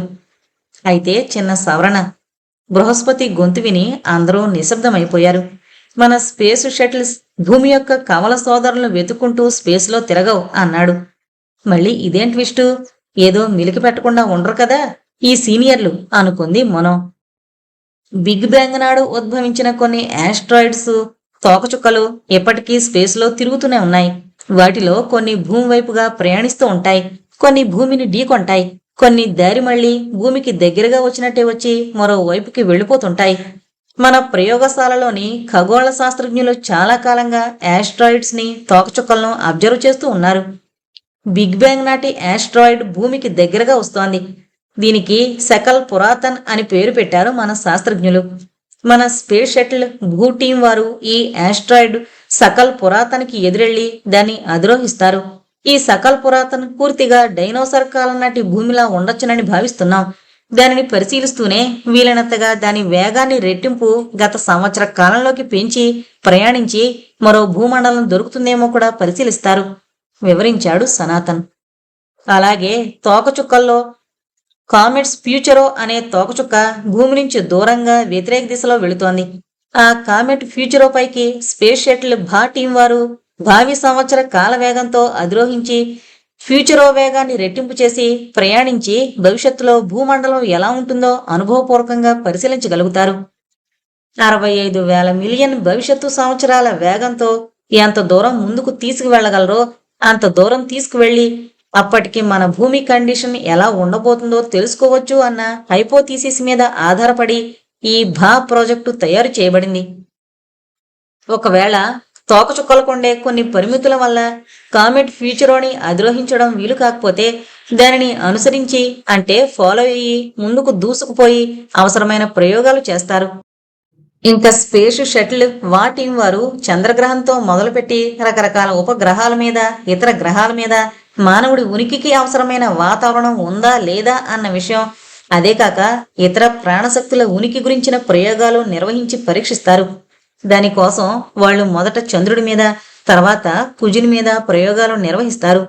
తర్వాత వారి వ్యోమనౌక మంచి కండిషన్లో ఉంటే మరేదైనా గ్రహానికి ప్రయాణించడానికి ప్రయత్నిస్తారు, వివరించాడు బృహస్పతి.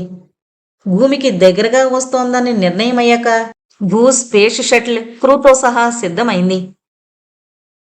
అంతరిక్షంలో నిరంతరం ప్రయాణించే గ్రహాలు, ఉపగ్రహాలు, గ్రహ శకలాలు, తోకచుక్కలు మొదలైన సెలిస్టియల్ బాడీస్ యొక్క గమనాన్ని నిరంతరం పర్యవేక్షించే విభాగం ఉంది ఆ అంతరిక్ష ప్రయోగశాలలో. ఆ విభాగం వారు కామెట్ ఫ్యూచరో భూమికి దగ్గరగా మరో 10 రోజుల్లో రాబోతోందన్న సమాచారం అందించారు. స్పేస్ షటిల్ భాలోకి వెళ్లబోతున్న మనో, అధర్వ్, పరీక్షిత్, గోల్డాల్లో ఎగ్జైట్మెంట్ మొదలైంది. ఆ టీంలో మనో తప్ప మిగతా వారందరూ ఇంతకు ముందు 2-3 సార్లు స్పేస్లోకి వెళ్ళొచ్చిన వారే. అయితే అప్పుడు నిర్వహించుకొచ్చిన కార్యక్రమాల కంటే ఇప్పుడు చెయ్యబోయే ప్రయోగాలు వేరు. కొన్ని మిలియన్ సంవత్సరాల భవితవ్యంలోకి చూడబోతున్నారు. ఇది ఇంతవరకు ఎవరూ చేయని ప్రయోగం. శతాబ్దాలుగా మానవుడు దీని గురించి ఊహాగానాలు చేశాడు, కాగితాల మీద సిద్ధాంతాలు రాశాడు. దాదాపుగా ఆ సిద్ధాంతాలన్నీ ప్రయోగాత్మకంగా నిరూపించొచ్చు అని కాగితం మీద గణితాలతో రుజువు చేశాడు. కానీ కళ్ళారా చూసి రాగలిగేంత టెక్నాలజీ తమ శతాబ్దంలో, తమ తరంలో మాత్రమే సాధించాడు మానవుడు.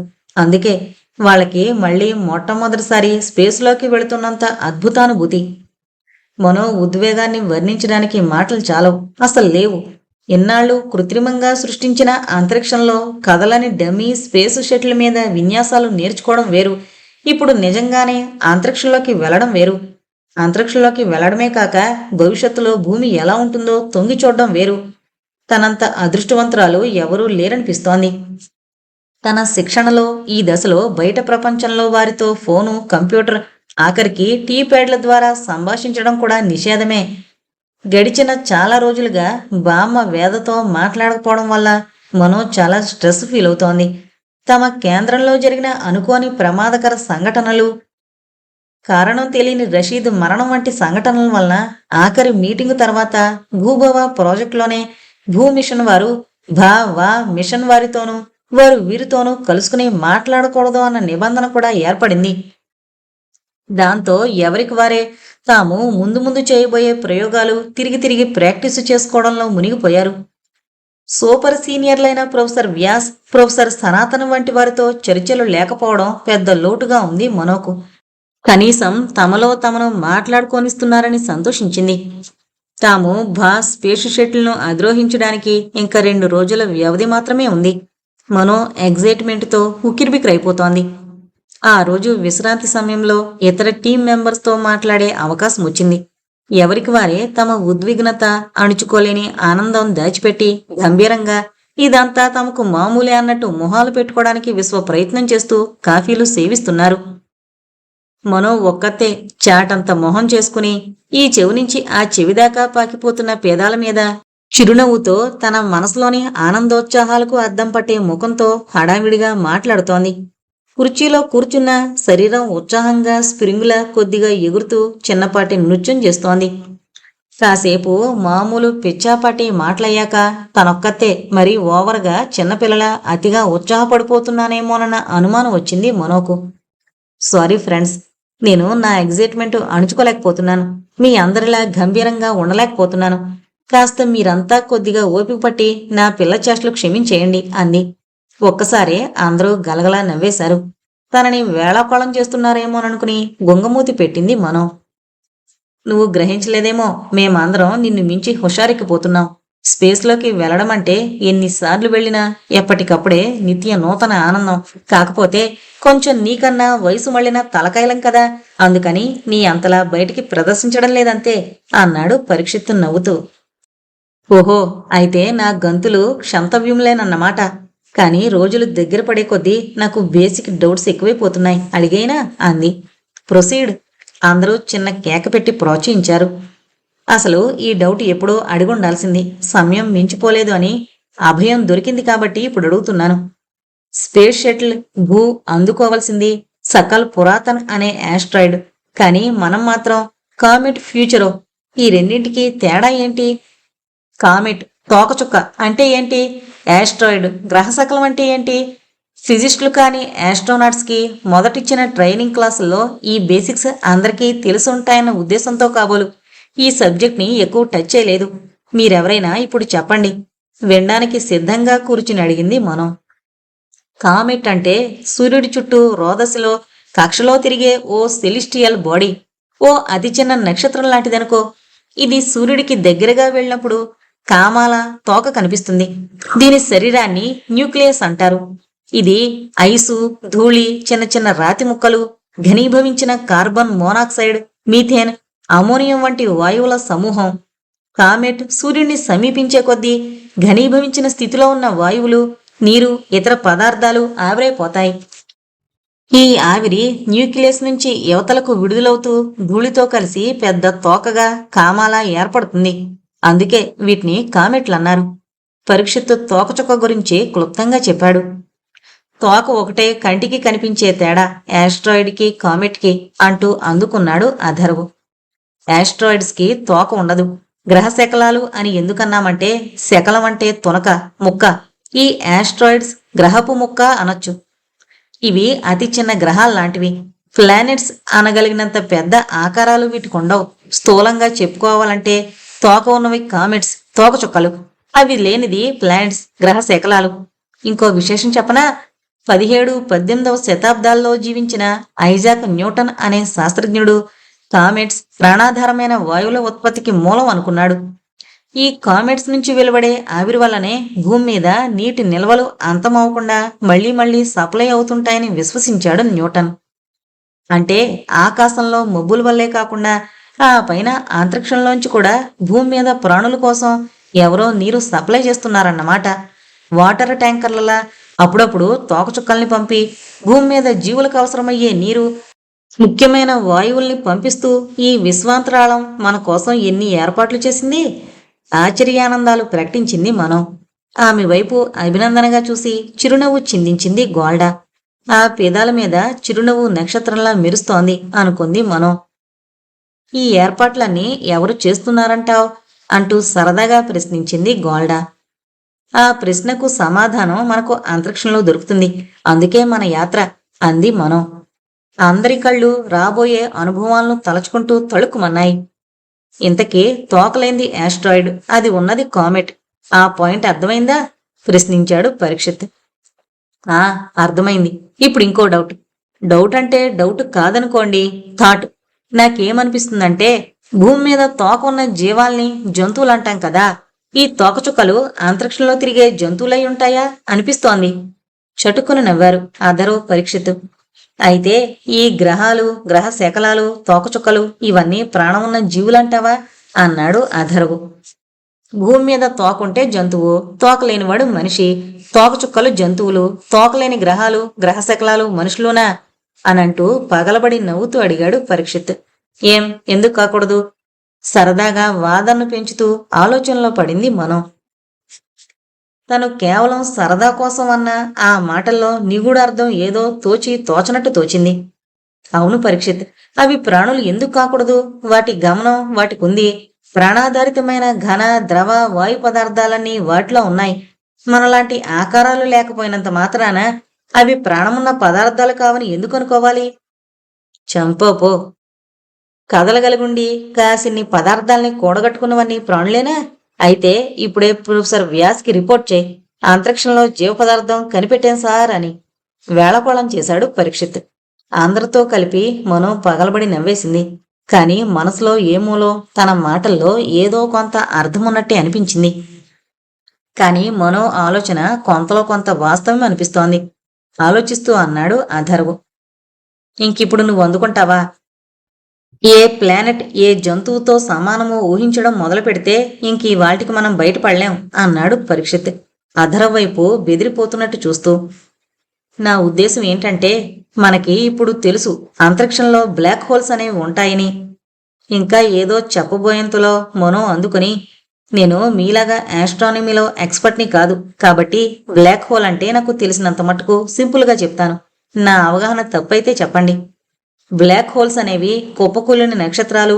మన సూర్యుడి కంటే 10-15 రెట్లు అధికమైన బరువు గల నక్షత్రాల్లో వచ్చే పరిణామ దశ బ్లాక్ హోల్.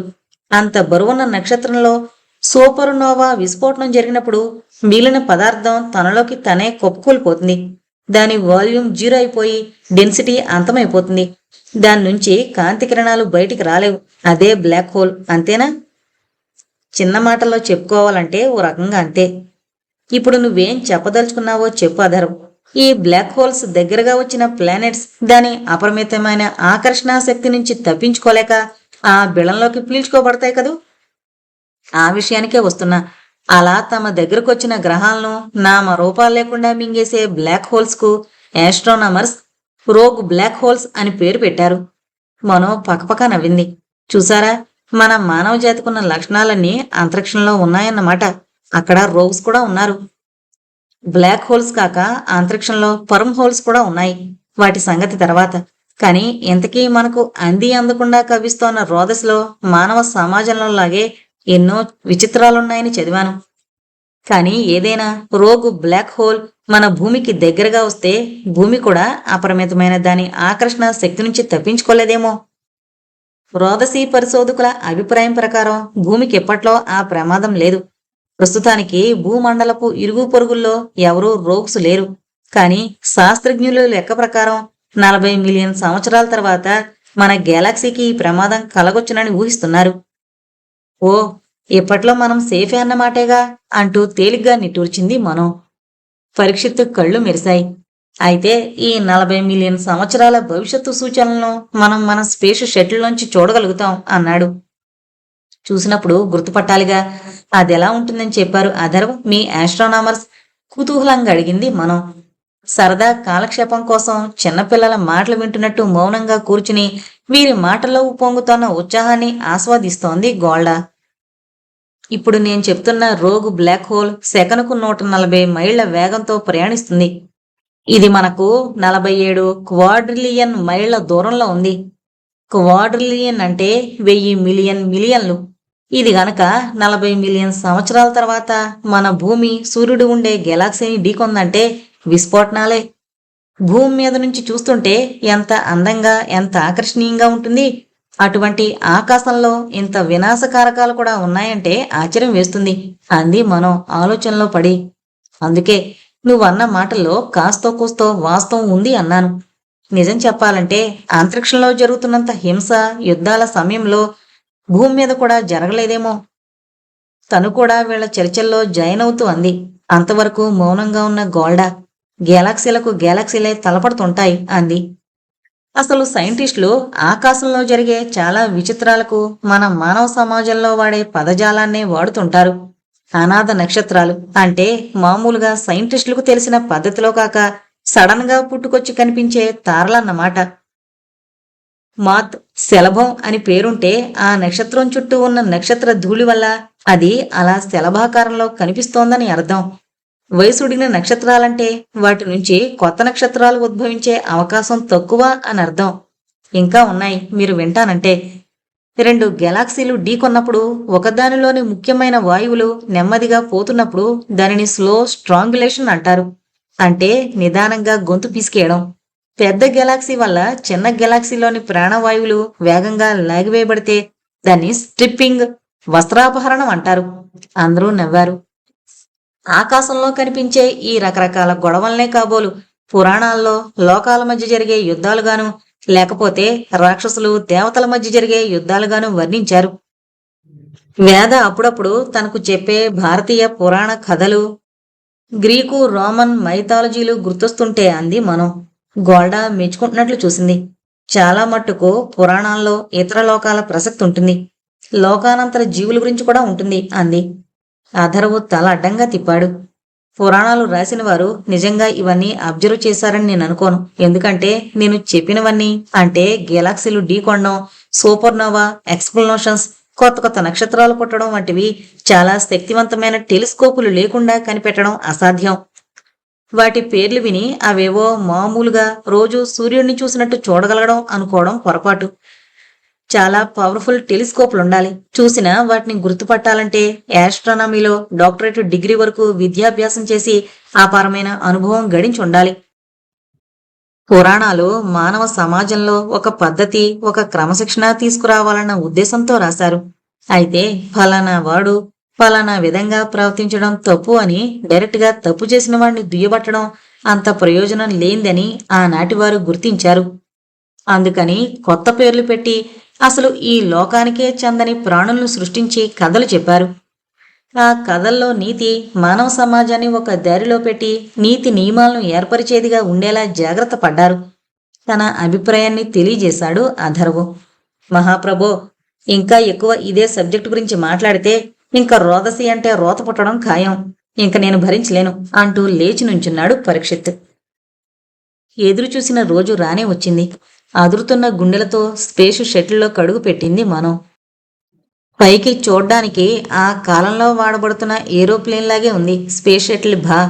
తాముండి పనిచేయవలసిన క్యాబిన్ 3 లెవెల్స్గా ఉంది. ఆ 3 flight deck, mid deck, utility ఏరియాలుగా విభజించున్నాయి. అన్నింటికన్నా పైన ఫ్లైట్ డెక్ ఉంది. అందులోనే కమాండర్, పైలట్ కూర్చోగా 3 మిషన్ స్పెషలిస్టులు వారి వెనకగా కూర్చుంటారు. మిడ్ డెక్లో మరికొన్ని సీట్లు మిగిలిన వారు కూర్చుని పనిచేసుకోవడానికి వీలుగా ఉన్నాయి. యాస్ట్రోనాట్లు నిద్రపోయే ముందు చోట్లు, స్టోరేజీ లాకర్లు, టాయిలెట్లు, వెహికల్స్లోకి ప్రవేశించడానికి, బయటకు వెళ్లడానికి ఉపయోగించే ద్వారం అనదగ్గ హెచ్, ఎయిర్లాక్ హెచ్, ఇవన్నీ కూడా మిడ్ డెక్లో ఉన్నాయి. ఈ హెచ్ ద్వారా 2 యాస్ట్రోనాట్స్ తమ extra vehicular mobility unit suits ధరించి స్పేస్ వాక్ వెళ్లడానికి వీలుంటుంది. మిడ్ డెక్ కింద భాగాన యూటిలిటీ ఏరియా ఉంటుంది. కార్గో బేలో అయితే కొన్ని వందల పనులు చేసుకోవడానికి వీలుంటుంది. అదొక పెద్ద బొసులా ఉండి శాటిలైట్స్ను, సైంటిఫిక్ ల్యాబొరేటరీలను మోసుకుపోవడానికి వీలుగా ఉంటుంది. అది ఆస్ట్రోనాట్స్ తమ పనులు చేసుకునే వర్క్ స్టేషన్గా కూడా ఉంటుంది. శాటిలైట్స్ను రిపేర్ చేయడం, తిరిగి భూమికి తీసుకురావాల్సిన శాటిలైట్స్ను స్టోర్ చేసేందుకు ఉపయోగపడుతుంది. స్పేస్ క్రూ ఉండే చోటుకు వెనకగా ఒక పెద్ద చెయ్యిలాగా రిమోట్ మ్యానిపులేటర్ సిస్టమ్ ఉంది, ఆర్ఎస్ఎం. ఈ ఆర్ఎస్ఎం స్పేస్లోంచి లోపలికి, లోపల నుంచి బయట స్పేస్లోకి దేన్నైనా కదపడానికి ఉపయోగిస్తారు. మొత్తం వ్యోమనౌక ఉపరితలం మీద అతి తేలికైన పలకలు తాపడం చేసున్నాయి. ఇవి సూర్యుడి తీవ్రమైన ఎండకు దగ్గరయ్యే వ్యోమనౌకను, వ్యోమగాములను రక్షిస్తాయి. ఈ పలకలను ఓపెన్లో 1260 డిగ్రీలు సెంటీగ్రేడ్ ఉష్ణోగ్రతకు వేడి చేసి బయటకు తీసిన వెంటనే ఉత్త చేతులతో పట్టుకోవచ్చు. అంత తొందరగా ఉష్ణోగ్రతను డిసివేట్ చేసేస్తాయి. ఈ అత్యాధునిక రక్షణ కవచాల వల్ల పాతకాలం వ్యోమనౌకల్లా సూర్యతాపానికి ఉపరితలం కరిగిపోవడం వంటి ప్రమాదాలు మనం ఆస్ట్రోనాట్గా వెళ్లే కాలంలో జరగడం లేదు. వేసుకున్న స్పేస్ సూట్ ఏదో దేవదూత వేషంలా తనకే ఎంతో ముచ్చట గొలుపుతోంది. తలకున్న ఆక్సిజన్ మాస్క్లోంచి అందరి ముఖాలు ఎంతో ముద్దుగా ఉన్నట్టు అనిపించింది. మనసులో అంతులేని సంబరం. పైలట్, ఆస్ట్రోనాట్లు స్వాగతం పలుకుతుండగా మనో, గోల్డా, అదరు, పరీక్షిత్ లోపల కడుగు పెట్టారు. కౌంట్ డౌన్ ప్రారంభమై పూర్తయ్యేసరికి అందరి గుండెలు వేగంగా కొట్టుకున్నాయి. వారి మనసులు ర్యాకెట్ని మించిన వేగంతో అంతరిక్షంలోకి దూసుకుపోయాయి. ఒకప్పటి స్పేస్ షటిల్స్లో భూమి వాతావరణంలోంచి స్పేస్ క్రాఫ్ట్ని పైకి తీసుకుపోయేందుకు కావలసిన ప్రొపలెంట్స్, ఆక్సిడైజర్లదే ఎక్కువ భాగం బరువు ఉంటుండేది. మన కథాకాలానికి ఎయిర్ బ్రీడింగ్ రాకెట్స్ ఉపయోగిస్తున్నారు. ఈ రాకెట్లు వాతావరణంలోని ఆక్సిజన్ పీల్చుకుంటూ ముందుకు సాగుతాయి. తక్కువ బరువు మోస్తూనే స్పేస్ షటిల్ భూగోళపు వాతావరణంలోంచి తేలిగ్గా తప్పించుకుని పైకెగిరి యాంటీ మ్యాటర్ ప్రొపల్షన్తో అంతరిక్షంలోకి దూసుకుపోయింది.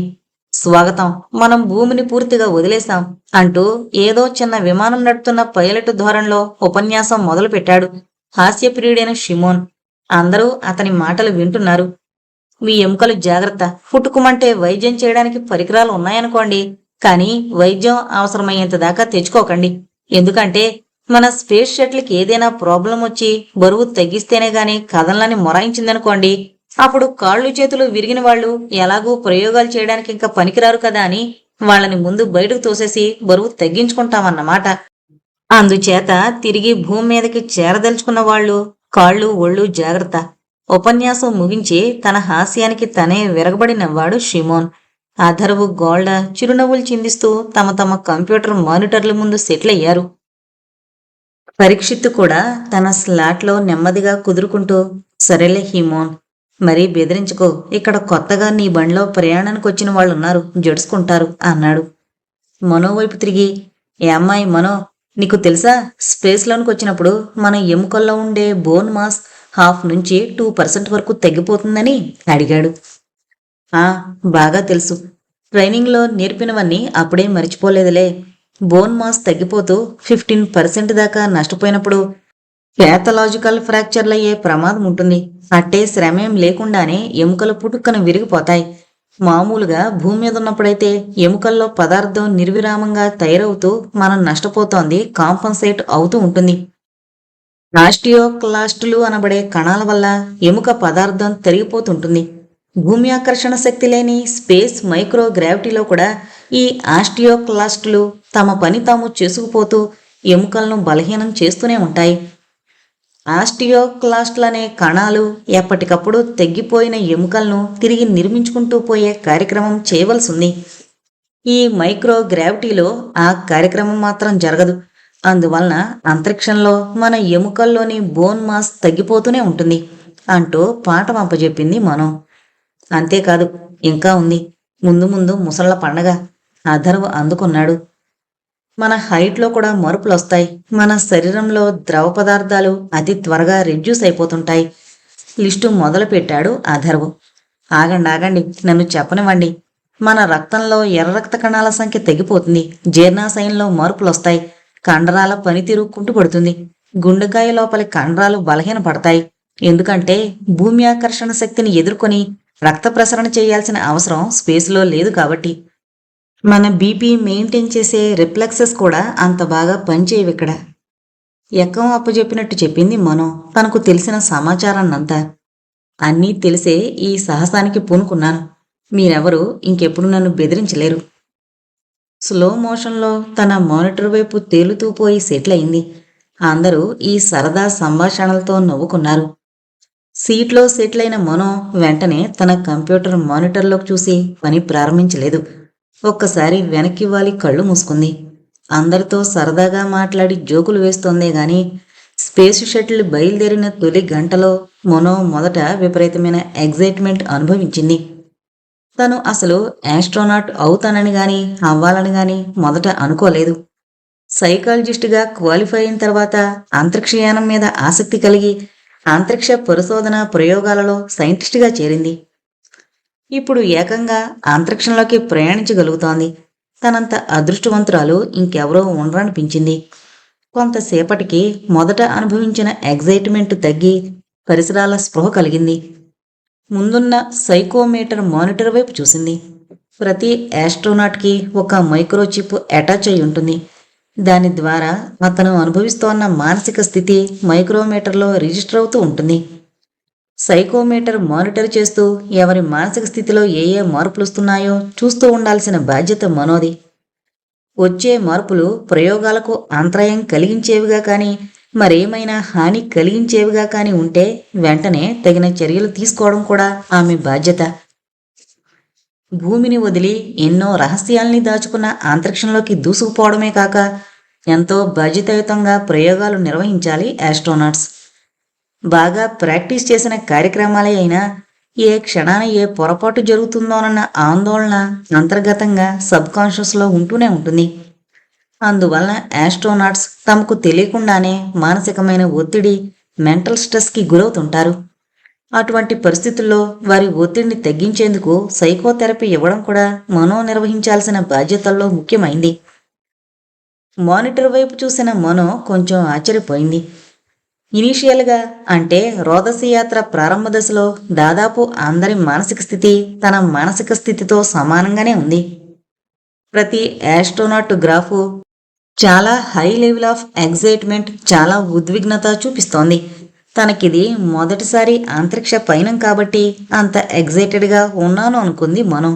కానీ ఆరంభ దశలో తను అనుభవించినంతటి సంబరం, ఏదో తెలియని ఆతృత, ఆందోళన వెరసి ఒక్క మాటలో చెప్పాలంటే ఎగ్జైట్మెంట్ అందరూ అనుభవించారు. భూమిని విడిచి ఆంతరాళంలోకి వెళుతుంటే అలవాటున్న వాళ్ళకు కూడా సంభ్రమం తప్పవన్నమాట. అయితే అందరూ ఆ ఒత్తిడిని ఎదుర్కోవడానికి సరదా సంభాషణ చేసి కొంత ఆందోళన తగ్గించుకునే ప్రయత్నం చేశారు. వాళ్ళు జోకులు వేస్తూ టీజింగ్ చేస్తూ మాట్లాడుతుంటే తను కొత్తగా వచ్చింది కాబట్టి తను రిలాక్స్ అయ్యేందుకు హెల్ప్ చేస్తున్నారు అనుకుంది.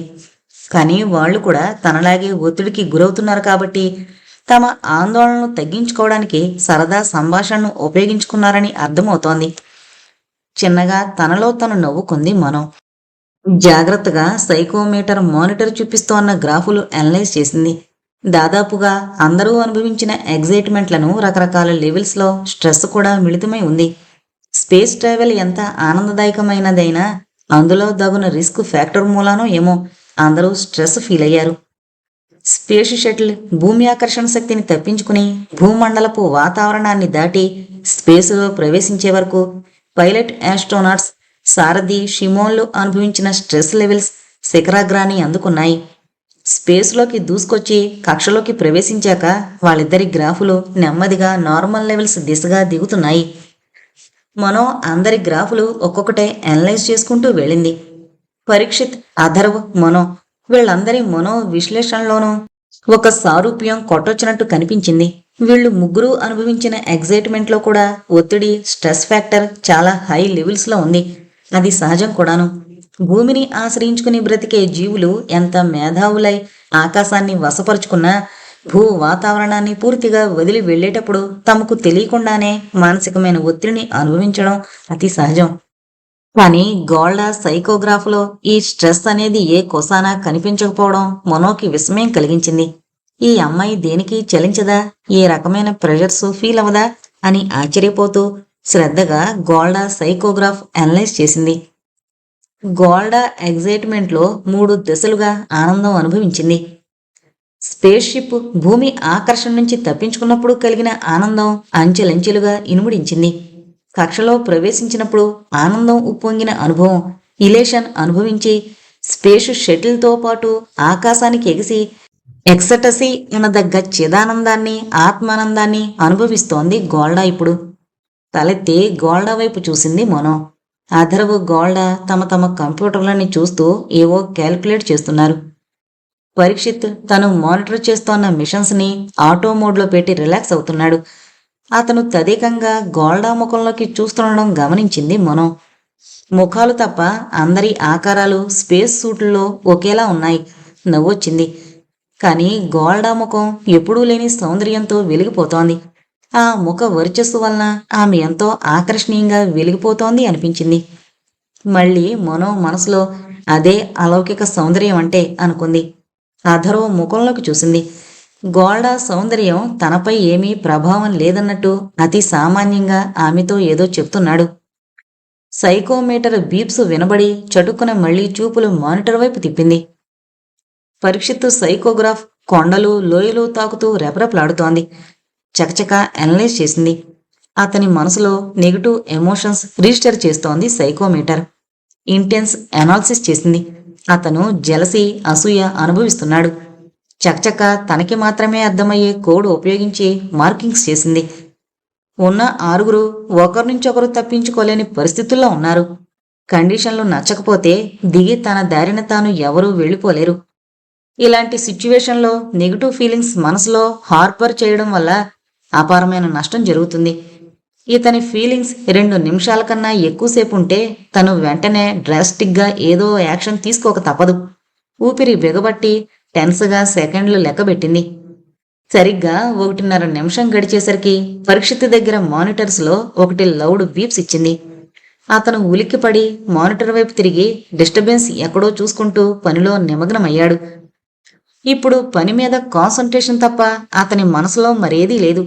మనో రిలీఫ్తో తేలిగ్గా నిశ్వసించింది. కాసేపు ఇంజిన్ సౌండ్స్ తప్ప ఎవరి మానిటర్స్లోంచి ఎర్రర్ తెలిపే బీప్స్ రాకుండా ప్రశాంతంగా గడిచింది. ఆర్బిటర్ విండోస్లోంచి కనిపిస్తూ మారుతున్న దృశ్యాలు మనోహరంగా ఉన్నాయి. జగమంతా ప్రశాంతంగా ఏదో మైకంలో ఊయలలుగుతున్నట్టుంది. దూరంగా కాంతులు వెదజల్లుతున్న గ్రహాలు ఆహ్వానం పలుకుతున్నట్టున్నాయి. అప్పుడప్పుడు సర్రున దూసుకెళ్తోన్న ఉల్కలు, తోకచుక్కలు ఆకాశంలో మణికాంతుల విన్యాసాలతో పండగ జరుపుతున్నట్టున్నాయి. మానవజాతి విజ్ఞానాన్ని మరింతగా విస్తృతం చేయడానికి వస్తున్న యువ రోదసీ యాత్రికులకు అంతరిక్షంలో ప్రత్యేక వినోద కార్యక్రమం ఏర్పాటు చేసి ఎవరో స్వాగతం పలుకుతున్నట్టుంది. గోల్డా అండ్ మనో, మీరిద్దరూ ఇప్పుడు రెస్ట్ తీసుకోవచ్చు. మీ తర్వాత నేను పరీక్షిత్ రెస్ట్ తీసుకుంటాం. ఆక్సిజన్ మాస్క్లోంచి రిసీవర్స్లో అధరవు గొంతు వినిపించింది. గోల్డా, మనో కార్డుతో తమని తాము స్లీపింగ్ ఏరియాకి ఫిక్స్ చేసుకున్నారు. వాళ్ళని నిద్రలో ఆర్బిటారంతా తేలుకుంటూ తిరగకుండా కార్డ్స్ కదలకుండా ఉంచుతాయి. వాళ్ళు ఆ స్థానంలో కదలకుండా ఫిక్స్ అయి స్థిరంగా ఉండగా మిగిలిన వారు ఎవరి పని వాళ్ళు చేసుకుంటున్నారు. కాళ్ళు చాపి రిలాక్స్ అయిన తర్వాత గాని తెలియలేదు మనోకి తను ఎంతగా అలసిపోయిందో. మనో పడుకున్న పొజిషన్ నుంచి గోల్డా ముఖం కనిపిస్తోంది. ఏదో ఆలోచిస్తున్నట్టు తదేకంగా రూఫ్ మీద ఒకే స్పాట్ని చూస్తోంది. కళ్ళు తెరిచే నిద్రపోతుందా ఏంటి అనుకుంటూ కళ్ళు మూసుకుని తక్షణం నిద్రపోయింది మనో. అలారం బెల్ఫ్ చెవిలో మోగుతుంటే మేల్కొన్నారు గోల్డా, మనో. వీళ్లు కార్డ్స్ రిలీజ్ చేసుకుని కిందకి రాగానే వీళ్ల స్థానాల్ని పరీక్షిత్ అధర్వలో ఆక్రమించుకున్నారు. పైలట్స్ ఇద్దరిలోనూ షీమోన్ రెస్ట్ పొజిషన్లో ఉన్నాడు. తన సైకోమీటర్ ముందు తను కూర్చుని ఇంకిప్పుడు చూసేందుకేముంటుంది, గ్రాఫ్లన్నీ కూడా పడుకునుంటాయి అనుకుంటూ మానిటర్ వైపు చూసిన మనోకి మానిటర్ మరో సర్ప్రైజ్ చూపించింది. గోల్డా నిద్రపోలేదు అని చెప్తోంది గ్రాఫ్. తను నిద్రలోకి జారుకునే ముందు చూసిన గోల్డా ముఖం గుర్తొచ్చింది. గ్రాఫ్ ఇంకా ఏం రికార్డు చేసిందా అని చూసింది. గోల్డా మనసు ఈ కొద్దిసేపట్లో మహదానందం చెవి చూసింది. పైగా చాలా బిజీగా ఉంది. ఎవరితోనో ప్రశాంతమైన ఆనందదాయకమైన సంభాషణ సాగించింది. తన కళ్ళని మానిటర్ని నమ్మలేకపోతున్నట్లు గుడ్లప్పగించింది మనో. కాసేపట్లో తేరుకుంది. తాను నిద్రలోకి జారుకునే ముందు చూసిన గోల్డా ముఖం గుర్తొచ్చింది. బహుశా నిద్రపట్టుండదు. కేవలం కొంచెం రిలాక్స్ అవుదామన్న ఉద్దేశంతో పడుకునుంటుంది. అధర్వతోనో ఇంకే క్రూ మెంబర్తోనో మాట్లాడుంటుంది. సర్ది చెప్పుకుందామని ప్రయత్నించింది. కానీ మానిటర్ చెప్పేది వేరే విధంగా ఉంది. ఇక్కడున్న వారితో ఎవరితో మాట్లాడినా సైకోమీటర్ సూచిస్తున్నట్టు ప్రేమగా, ఆప్యాయంగా, ప్రియమైన మాటలు మాట్లాడాల్సిన అవసరం ఎందుకుంటుంది? ఎవరితో మాట్లాడింది గోల్డా ప్రేమగా, ఆప్యాయంగా, అతి ప్రియమైన మాటలు? మిగతా వాళ్ల గ్రాఫుల్లో వాళ్ళెవరూ ఏ రకమైన సంభాషణ చేసినట్టు రికార్డ్ అవ్వలేదు. గోల్డా వైపు ఓరగా చూసింది మనం. టచ్ స్క్రీన్ మీద వేలితో సుతారంగా క్యాలిక్యులేషన్స్ ఏవో చేస్తోంది. జాగ్రత్తగా ఆమె ముఖాన్ని పరిశీలించింది. ఏమీ తెలియలేదు. కళ్ళు సైకోమీటర్ మానిటర్ వైపు తిప్పింది. మానిటర్ చూపిస్తోన్న అనాలిసిస్ ప్రకారం గోల్డా ఇప్పుడు కూడా ఎవరితోనో ప్రేమగా, ఆప్యాయంగా, ప్రియమైన మాటలతో సంభాషిస్తోంది. ఈ సైకోమీటర్ చెడిపోలేదు కదా? సమస్యలు మొదలయ్యాయి. హెడ్ ఫోన్స్ తగిలించుకుని ఎర్త్ స్టేషన్ కాంటాక్ట్కు ట్రై చేసింది. స్టాటిక్ సౌండ్తో మాటలు వినిపించాయి. బా ఆస్ట్రోనాట్ మనం, ఏంటి ప్రాబ్లం అని అడుగుతున్నారు. నా సైకోమీటర్ పాడైపోయింది, నేనేం చెయ్యాలి? డిస్మాండిల్ చేసి ఏమైందో చూడనా? స్పేర్ తీసి వాడనా? చిన్న రిపేర్స్ ఉంటే నేనే ట్యాకిల్ చేయగలను. నో, అది పాడవలేదు. మాకు తెలుస్తోంది అది పర్ఫెక్ట్ కండిషన్లోనే ఉంది. అప్పుడే స్పేర్ తీయద్దు. ఇది ఇంకా విచిత్రం అనిపించింది. వర్క్ చేస్తున్న మిషన్స్ ఉండగా స్పేర్ వాడడం రూల్స్కి వ్యతిరేకం. Don't waste any spare equipment. అనే వార్నింగ్తో ఎర్త్ స్టేషన్ కట్ అయిపోయింది. మళ్ళీ మానిటర్ చూసింది. గోల్డా ఇప్పుడు కూడా ఎవరితోనో ప్రేమగా, ఆప్యాయంగా, ప్రియమైన మాటలతో సంభాషిస్తోంది. ఆమె పెదవులు కదులుతున్నట్టే లేదు. మిగిలిన క్రూ మెంబర్స్ అందరి గ్రాఫులు జాగ్రత్తగా పరిశీలించింది మనం. రిలాక్స్ అవుతున్న కండిషన్లో కొన్ని గ్రాఫ్స్, కాన్సంట్రేట్ చేసి పనిచేస్తోన్న గ్రాఫులు తప్ప ఎవరూ కబుర్ల మూడ్లో లేరు.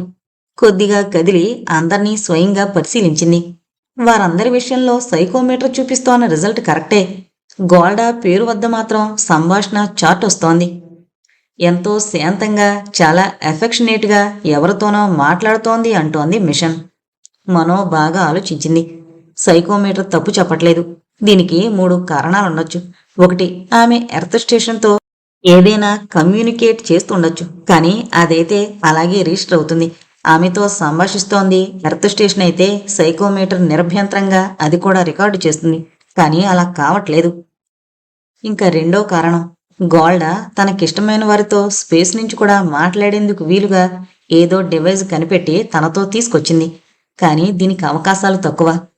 స్పేస్ షటిల్లోకి రావాలంటే ఎన్నో రకాల చెకప్లు జరుగుతాయి. అవన్నీ తప్పించుకుని సెక్యూరిటీ రోబోల కన్నుగప్పడం ఎవరికీ సాధ్యం కాదు. కాబట్టి ఇది కూడా రూల్ అవుట్ చేసేయచ్చు. ఇంకా మిగిలింది 3వ కారణం. ఆ కారణాన్ని గోల్డా లాంటి టాలెంటెడ్ గర్ల్ పరంగా ఊహించడానికే కష్టంగా ఉంది. కానీ అదే కన్ఫర్మ్ చేయాల్సి వచ్చేలా ఉంది. కొంతమంది మనుషులకు వింతైన మానసిక రుగ్మత ఒకటి ఉంటుంది. తమకిష్టమైన వారు తమ దగ్గర లేకపోయినా ఉన్నట్టే ఊహించుకుని వాళ్లతో మానసికంగా సంభాషించడంలో మునిగిపోతుంటారు. ఆ సంభాషణల్లో ఇప్పుడు గోల్డా కురిపిస్తున్నట్టే నవరసాలు కురుస్తుంటాయి. పరీక్షిత్తు మాటలు గుర్తుకొచ్చాయి. ఆమె ఎవరిని బాయ్ ఫ్రెండ్ను తనకు దగ్గరవడానికి అవకాశమే ఇవ్వదు. మరిప్పుడు ప్రేమపూరిత సంభాషణ ఎవరితో? అది కూడా ఊహామూర్తితోనేనేమో. ఊహల్లో ప్రియుడితో ఊహా సంభాషణ. నవ్వొచ్చింది. మళ్ళీ మనసులోనే చెంపలు వేసుకుంది. మానసిక రుగ్మతులున్న వారి పట్ల సానుభూతి చూపించాలి, వేళకోళం చేయకూడదు. గోల్డాని జాగ్రత్తగా అబ్జర్వ్ చేసి ఆమె రుగ్మత వల్ల ప్రస్తుతం తమ ప్రయోగానికి ఏమీ ఆటంకం రాకుండా చూసుకోవాలి. కళ్ళు తిప్పి మళ్ళీ గోల్డా కేసి చూసింది మనం. ఎప్పట్లాగే ఉంది ఆమె ముఖం. గ్రాఫ్ చూసింది. ఇప్పుడు ఆమె ఎవరితోనూ మాట్లాడలేదు. పనిలో నిమగ్నమై ఉంది. ఎందుకోగాని ఏదో టెన్షన్ తీరినట్టు అనిపించింది. ఇంకా మనం కామెట్ ఫ్యూచర్లోని చేరడానికి ఎంత టైం పడుతుంది? అడిగింది మనో. గోల్డా మనో వైపు చూసి నవ్వింది. ఆ నవ్వులో అర్థం కాని ఆనందం ఉంది. భూ కాలమానం ప్రకారం చెప్పాలంటే ఇంకా పూర్తిగా 1 రోజు పట్టొచ్చు. భూమి మీదలా ఇక్కడ సూర్యోదయాలు అస్తమయాలు లేవు కదా రోజులు లెక్క పెట్టడానికి అని మళ్ళీ నవ్వింది. వేద చెప్పిన కుక్ముది కథ గుర్తొచ్చింది ఎందుకో. భూమికి అంతరిక్షంలోని ఇతర గ్రహాలకి కాల ప్రమాణాల్లో తేడాలుంటాయని ప్రాచీన కాలంలోనే కనిపెట్టడం ఆశ్చర్యం కలిగిస్తోంది ఇప్పటికీ. ఆ కాలంలో ఆ కథ రాశారంటే అప్పటికే ఈ కాన్సెప్ట్ ప్రమాణాలతో సహా నిరూపించబడి ఉండాలి. లేకపోతే అలాంటి కథ ప్రచారంలోకి వచ్చుండేదే కాదు. అది జరిగిన చరిత్ర కాదు, కేవలం కల్పిత పురాణం అనుకున్న ఆ కథ వల్ల ఆనాటి మనిషి మేధాశక్తికి అది ఒక రుజువుగా నిలుస్తోంది. మనం మనకే అన్నీ తెలుసు అనుకుంటాం. కానీ మన పూర్వీకులు మనకన్నా అఖండులు అంది గోల్డా. మనో ఆలోచనలు చదువుతున్నదాల్లా. ఉలిక్కి పడింది మనో. తను గోల్డాకి మానసిక రుగ్మతున్నట్టు కనిపెట్టడం కూడా గమనించిందా? అమ్మ గోల్డా అనుకోకుండా ఉండలేకపోయింది. ఒక రకం గిల్టీ ఫీలింగ్తో సతమతమైపోయింది మనో. ఇంతలో సైకోమీటర్ బీప్స్ ఇచ్చి మనో ఆలోచనలు మళ్లించి రక్షించింది. సైకోమీటర్ తనని అంత తొందర పెడుతూ పిలవడానికి కారణమేమిటా అని చూసింది. ఇప్పుడు గ్రాఫ్ ప్రకారం గోల్డా పకపక నవ్వుతోంది. గోల్డా ముఖం చూడ్డానికి భయం వేసింది. చూసిన ముఖంలో ఏ భావం కనపడనీది ఎలాగూ. అంటే తన ఎంబారస్మెంట్, తన ఇబ్బంది గోల్డాకి వినోదంగా ఉన్నాయా? లేకపోతే మానసిక రుగ్మతలో ఇదొక భాగమా? ఎటూ తేల్చుకోలేకపోయింది. ఇంకా జాగ్రత్తగా అబ్జర్వ్ చేయాల్సింది ఉంది అనిపించింది. గోల్డా పేరుని సైకోమీటర్లో ఇంటెన్సివ్ అబ్జర్వేషన్ స్పెషల్ కేర్లో ఫీడ్ చేసింది. తన వీపు మీద గోల్డా చూపులు గుచ్చుతున్న ఫీలింగ్ కలిగింది. అంత భారరహిత స్థితిలోనూ భారంగా నిట్టూర్చింది మనో పేరుతో ఉన్న గ్రాఫ్లో స్ట్రెస్ లెవెల్స్ టాప్ పాయింట్ చేరుకున్నాయి. మనోకి నవ్వాలో ఏడవాలో అర్థం కాలేదు. ముందు తనకి తనే సైకోథెరపీ ఇచ్చుకోవాలి. స్ట్రెస్ లెవెల్స్ తగ్గించుకునేందుకు ఆటో సజెషన్ ఇచ్చుకోవడం ప్రారంభించింది. స్పేస్ షటిల్ వా చంద్రగ్రహం మీద స్పేస్ షటిల్ ల్యాండ్ అవడానికి అనువైన ప్రదేశం కోసం పరిశీలిస్తూ స్పీడు తగ్గించి వెతుకుతున్నారు పైలట్ ఆస్ట్రోనాట్స్ రాజు రజాక్. ప్రొఫెసర్ వ్యాస్ రెస్ట్లో ఉన్నాడు. వర్ధమాన్ ఆయన కేసి చూశాడు. అలారం ఇద్దామా వద్దా అని ఆలోచించాడు. ఎంత ఆరోగ్యంగా ఉన్నా వ్యాస్లో పెద్దతనం కొట్టొచ్చినట్టు కనిపిస్తూనే ఉంటుంది. ఇన్స్టింక్టివ్గా ఆయన్ని గౌరవించి కొంచెం కేరు తీసుకోవాలనిపిస్తోంది. ఆలోచించుకో, నీ డ్యూటీ నువ్వు చేయి. I am too tired, rest తీసుకోవాలి అన్నట్టు సిగ్నల్స్ ఇచ్చాడు ముష్. వర్ధమానికి నవ్వొచ్చింది. ముష్ ఎప్పుడూ ఇంతే. యాస్ట్రోఫిజిస్ట్గా మేధాపరంగా ఎంత ప్రవీణుడో శారీరకంగా అంత బలహీనుడు. అతని మేధను సంపూర్ణంగా ఉపయోగించుకోవడం కోసం అతని శరీరాన్ని కాపాడే ప్రయత్నంలో ప్రభుత్వం చాలా ఖర్చు పెడుతోంది. కానీ ఆ ఖర్చేమీ వృధా పోలేదు ఇంతవరకు. అతనికి కావలసిన న్యూట్రిషన్ ఫుడ్, కావలసిన విశ్రాంతి ప్రొవైడ్ చేయమని కొలీగ్స్ అందరికీ స్టాండింగ్ ఇన్స్ట్రక్షన్స్ ఇస్తుంటారు. ముష్ని స్పేస్ ఫ్లైట్లోకి పంపినప్పుడల్లా అతని సిగ్నల్స్ చూడగానే వ్యాస్కి అలారం బెల్స్ ఇచ్చాడు వర్ధమాన్. ముష్ స్లీపింగ్ పొజిషన్లో సర్దుకున్నాడు. రాజు, దగ్గర పడ్డామా అడిగాడు వ్యాస్. ఈ రోజుల్లో మనం బస్ కండక్టర్నో కోచ్ అటెండెంట్నో అడిగినట్టు. ఎస్ సార్, ఇంకెక్కువసేపు లేదు. ముష్ మళ్ళీ యాక్టివ్ మోడ్లోకి వచ్చేసరికి మనం మూన్ మీద ఉంటాం. పైలట్ ఆస్ట్రోనాట్ రాజు సమాధానం చెప్పాడు. Very good, all right Vardhaman, మన ఎక్స్పెరిమెంట్ మెటీరియల్ని ఒకసారి తనిఖీ చేద్దామా? ఆక్సిజన్ మాస్కుకున్న ఇయర్ ఫోన్లో వ్యాస్ గొంతు వినిపించి అలర్ట్ అయ్యి ఎస్ సార్ అన్నాడు వర్ధమాన్. వ్యాస్ మాస్క్లోంచే వాసలింగా నవ్వి, ఏమీ టెన్షన్ పడకు, మనకు అలాట్ చేసిన ఎక్స్పెరిమెంట్ చాలా తేలికైంది.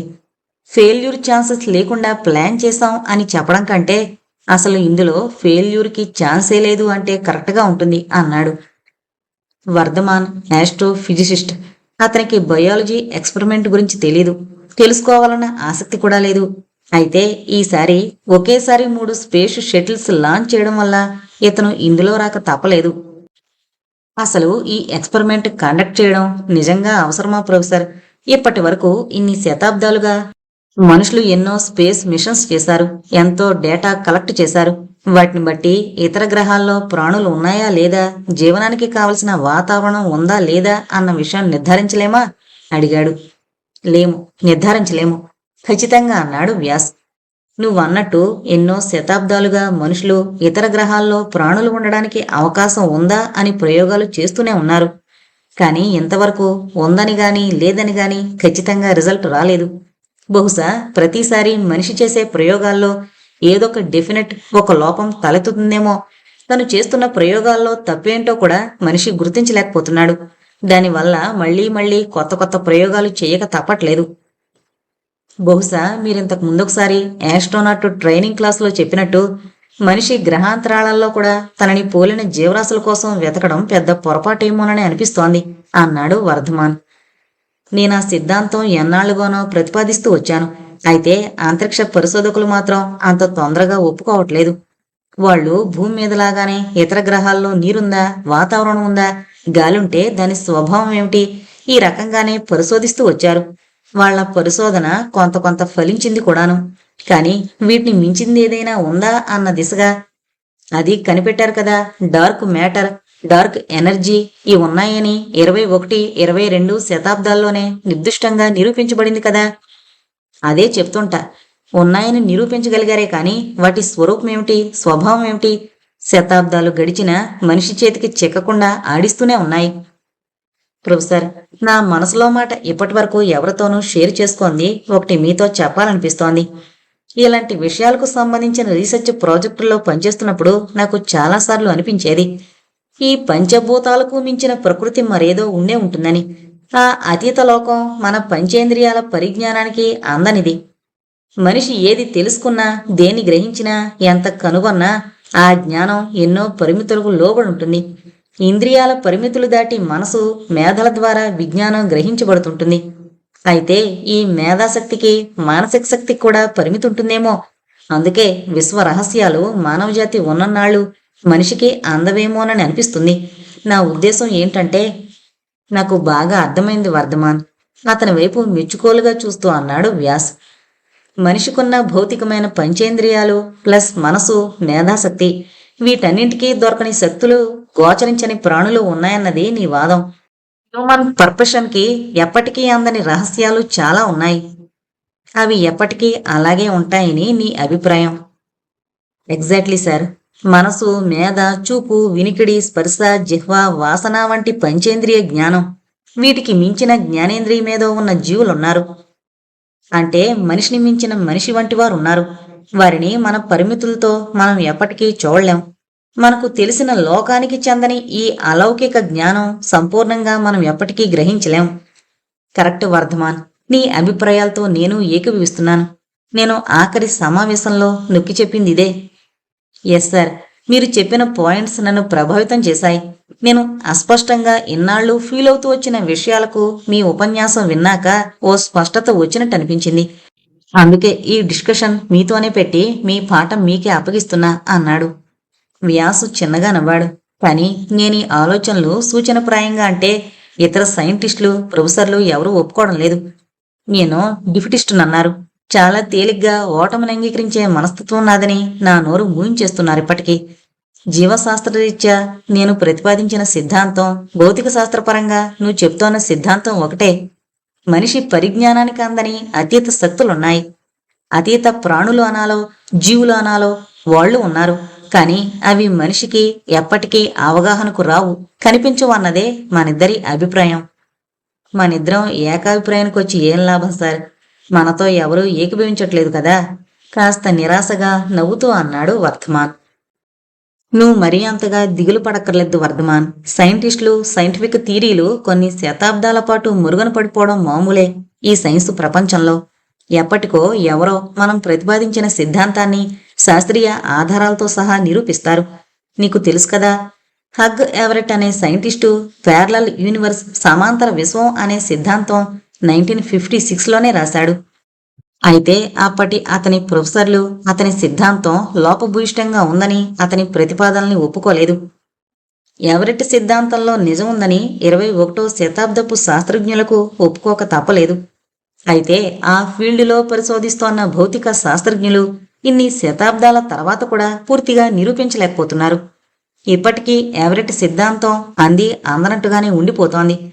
నిజం అని తెలుసు కానీ రుజువుకు చిక్కట్లేదు. అలాగే మన సిద్ధాంతం కూడా శాస్త్రజ్ఞుల చేత ఎప్పటికైనా అంగీకరించబడుతుంది నవ్వాడు వ్యాస్. ఏమో, నాకైతే అంత ఆశ లేదు. అయినా మనం ఇప్పుడింత చర్చించి ఏం లాభం? మనని చెయ్యమని పంపిన ఆ ఎక్స్పెరిమెంట్ చేయక తప్పదు. నాకైతే ఈ ప్రయోగం మరి ఆది మానవుడి కాలం నాటి మోస్ట్ ప్రిమిటివ్ ఎక్స్పెరిమెంట్ అనిపిస్తోంది. ఆదిమ సంస్కృతిలోకి మళ్లీ ప్రవేశిస్తున్నామేమో. చరిత్ర చర్విత చర్వణం అవడం చరిత్రలో జరుగుతున్నది అదే కదా. తేలిగ్గా నవ్వేశాడు వ్యాస్. మనం చేయబోయేది ప్రిమిటివ్ అనే కాదు, ఏదో పైశాచికమైన ప్రయోగం అనిపిస్తోంది అన్నాడు. ఆదిమం ప్రిమిటివ్ అయ్యింది, ఇంకా పిశాచం పైశాచికం వచ్చిందా నవ్వాడు వ్యాస్. అంతిదిగా మనం చేయబోయే ప్రయోగాన్ని లోకు కట్టి అసహించుకోకు. ఇప్పుడు మనం ఈ చంద్రగ్రహం మీద ప్రాణులు ఉన్నాయా అని కాక, భూమి మీద జీవులకు అనుకూలమైన వాతావరణ పరిస్థితులు చంద్రగ్రహం మీద, కుజగ్రహం మీద ఉన్నాయా లేవా అని కనిపెట్టేందుకు ప్రయోగం చేపడుతున్నాం.